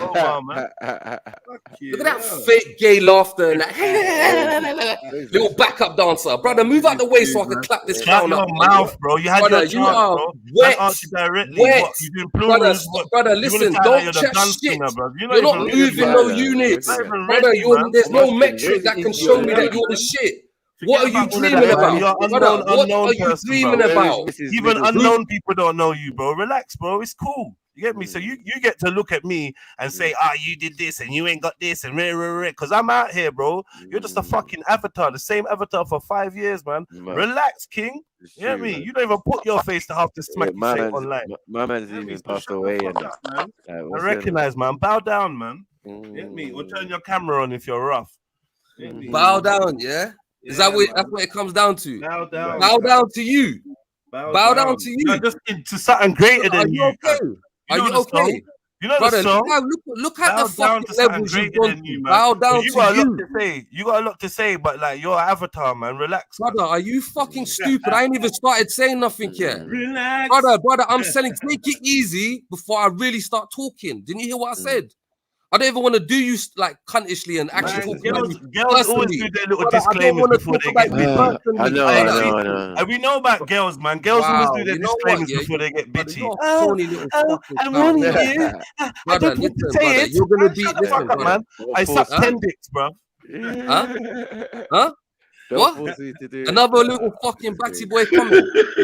Brother, you're a fucking corny son of a bitch, you know that. Brother, you ain't listen, brother. Bow down to you. What for? Explain to me why I should bow down to you. Asian supremacy. Yeah, stop fucking doing little ad libs, yeah. Slow down for a second. Certain man trying to raise up, yeah. Let my man raise up. Listen, brother, listen. Don't let. Listen. On a level, yeah. Don't let mutual people look at you like you're a clown, innit? Yeah. I know there's enough fucking dickheads here that suck dick and rare. Don't let mutual people look at you like a clown. I'm saying move aside. My man is getting up. Don't chat no ad for my step aside, innit? Okay, there you go. I ain't got a punch that can did the horse. I'm doing it away. This is what I'm saying to you. This is what I'm saying to you, brother, yeah. You're gassed, yeah. You jump on. You don't know fuck all about sports. You start talking shit. You're corny fucking dumb shit. Yo, what about handball? What do you know about badminton? All right, cool. You deaded off the conversation. Now you're chatting shit about rare, you're beige, you're this. Brother, just shut your fucking mouth when Jesus are talking. We're talking about football, yeah? You're talking jack shit. I don't even know what you're talking about. Now, do you have an answer for that? On a level. Do you have an answer for that? You don't have an answer. You're going to talk corny dumb shit, really. Oh, you know, you're beige. Oh, you got anger. Oh, brother, you don't know what you're talking about. You know my personality has been hyped from day dot, and you think this is me angry. I'm disgusted in the fact that you are coming up and trying to like tell me to bow down to you. Are you mad?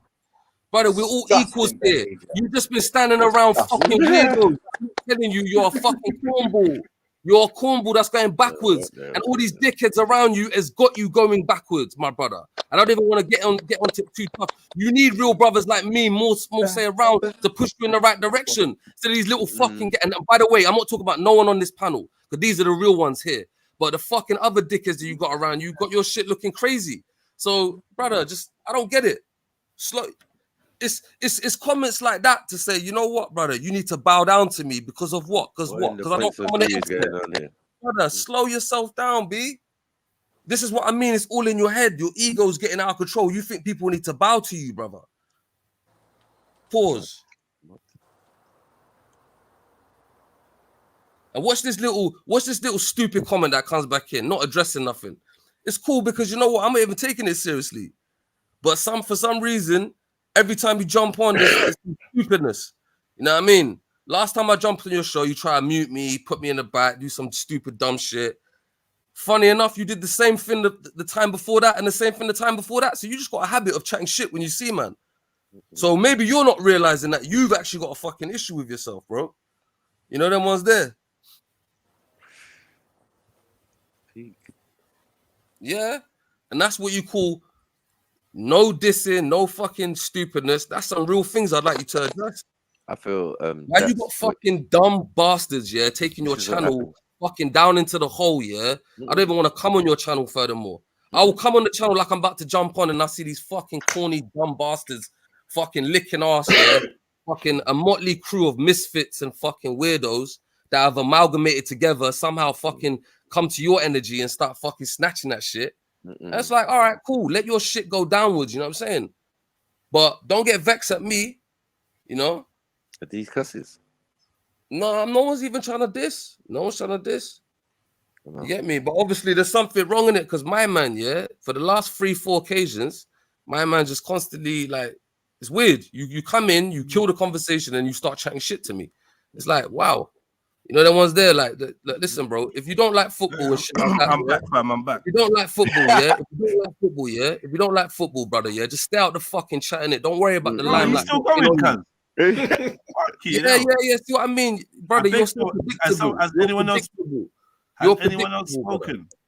Brother, no one needs to speak about nothing. I'm speaking now. No. Brother, listen. Omar, give me a minute, man. If you've been speaking this whole time, can I speak, bro? Like, what the fuck? Yeah, of course you can, my brother. Of course you can, my brother. But one thing I say to you, yeah, don't. No, brother. One thing I say to you, yeah, is don't act like I'm talking so much when you talk for a fucking living.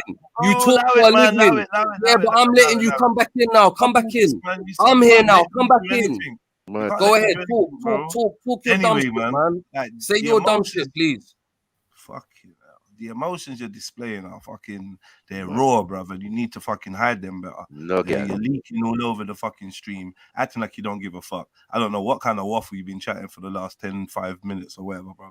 But you just said you weren't listening tonight. Just take a deep. You always got this thing as well, yeah. You know when why are you interrupting me? You know when you're rich. You know when you got money like this, yeah? All this dumb shit you're saying don't make sense. Is it that important that you express yourself? You are a fucking pagan. How the fuck are you gonna tell me something? You got songs talking about, yo, I'm a pagan, you fucking dickhead. Brother, are you alright? How the fuck are you talking about emotion for when you got songs about pagan, you fucking weirdo? Got fucking short videos with chickens, naked chickens dancing, doing fucking popping this fucking pussy and shit. I'm thinking you sick fucking cunt. About fucking leaking all over the place, you fucking weirdo. But you gotta shut your mouth about emotions leaking all over the place. You're not bad for me, you understand?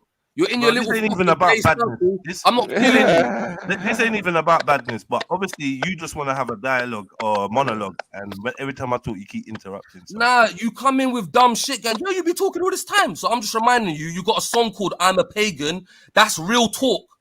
Who the fuck makes a song about I'm a pagan and talks about people of the Bible? You're not from the Bible, boy.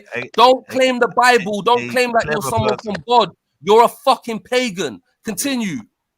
Unfortunately, if you paid attention to the video pagan, for Christianity, the dumb motherfuckers, the first scene in the video explains exactly what I mean by pagan. But obviously, like you'd rather just store some kind of thing in your chest and be carrying it around and rare. But when you're having a dissing match with Sniper, you want to say folks. You see the man that we're on here, innit? You said Trill. I asked you, what do you mean by that? Cool. Nothing to do with me. Cool. Then you kept saying plurals. So I asked you. I said, I'm not saying that you're talking about me or nothing like that. I'm not indicating that like that. I'm asking for clarification. Why are you talking in plurals? You said everyone can get out of the way or rare. Furthermore, I might as well just start dissing you. Rare. So I started going in, and here you are, emotional, leaking, bleeding. Brother, is that you? Brother, you do this and your live stream and like, what's wrong with you? I ain't talking about your live stream. All the emotions. Brother, listen, you do the same shit over and over again. Yeah, you try to win you try to win fucking arguments in the same way. It's not an argument here. You start telling people they're emotional, brother. How the fuck emotional, bro? Are you telling anyone anything when you have the same conversation every day? You are fucking Groundhog Day. You are repeat. Brother, I lost interest in your fucking bullshit. That's why I don't come to your channel. And furthermore, why are you shouting at me right now? I'm telling you, like Sniper asked you, "Rah, is this your cussing?" Because I was just cussing you. You seem like you're on something else. So if you're not emotional, explain to me what's going on, brother. Stop using that same bullet. Let me just say one thing. Let me say one thing. I don't remember. All right, look on, and you're gonna talk over me, innit? You're gonna talk over me. No, I said, well done. You fell into that. You kept quiet. Now shut the fuck up. Now listen to this, yeah. Don't tell me how to talk. This is another thing as well, yeah. I just wanted to say cussing you out. I just want to say one thing, brother. Listen, I don't know why you got all this anger in your chest, bro. You're not emotional, brother. No one's angry. No one's angry at you. Let me just say, no one's angry at you. I'm cussing you out. You're getting cussed. You got fucked. Listen, brother. Okay, let me stop. But let me say something, brother, because you're supposed to be saying funny shit if you're cousin. This is what we do. This matches. I don't know what you're doing. You just sound like you're angry and you're venting. Okay, you want to call it anger? Call it anger, and I'm venting and I'm slapping the shit out of you, man. I'm slapping the shit out of you. And fall back, man. Just like, oh, you want to play it now? Let's be friends now again. All right, let's be friends now again. Then I don't mind. However you want to get out of this, you're trying to worm your way out of it. I just want to say what I had to say, bro. Like it's taking too long. Yeah, man. Keep going and going. I don't even know. He didn't want this smoke. I wanted this smoke though. You said, "Oh, we were talking about football." Brother, stop fucking chatting boring shit, man. Shut your fucking dumb mouth up, man. I'm talking now, innit? Man.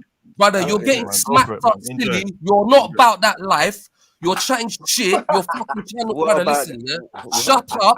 Make your little fucking listen. Go on Jedi Online and make your little fucking memes of the day, innit? That's your fucking role, yeah. Go on Jedi Online, yo. Let your anger fuel you. Let your anger and rage fuel you, man. You're the one who's got anger and rage issues, brother. You're fueled by anger and rage. You're fueled by anger and rage. That's why you know one when you see one, dickhead. Brother, listen. Who you trying to fool? Who you trying to fool? Get on and listen. Go and teach me a life lesson, you dumb cunt. Get on, get out. Listen, go and teach me a life. Listen, go and teach me a life lesson, you dumb cunt. Go and teach me a life lesson, you dumb cunt. Go and teach me a life lesson, you dumb cunt. Yeah, that's it. You know how that feel, right? Go on. Listen, brother. Go and teach me a life lesson, you dumb cunt. Just keep watching my content, man. Big up yourself, brother. Who's watching that shit? It's got like 20 views. Brother, your shit. No one's watching your shit. You're watching it. Brother, you only got Axum Queen and MJ commenting on your shit on every video. Yo, Jeds, man, you the best, man.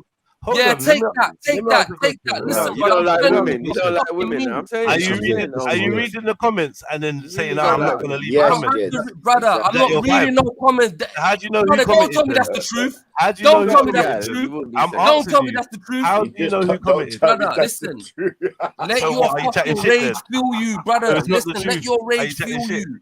Let your rage fuel you, brother. Let your rage fuel you. You dig what I'm saying? You dig what I'm saying, innit? You dig what I'm saying now? You get it? So you're the one who's got rage and you're fueled by your rage. You're so stupid. Your name is Jedi, yeah? You know you're not supposed to fuel your you're not supposed to fuel yourself with rage. As a Jedi, you should know that anger leads to hate. I'm not a Jedi, I am Jedi, and fear leads to suffering. You don't know that as a Jedi? You don't know that as a Jedi. Anger leads to hate, hate leads to fear, and fear leads to suffering. Yeah. Nah, don't worry about none of that. That's just some little fucking side joke. You dig what I'm saying?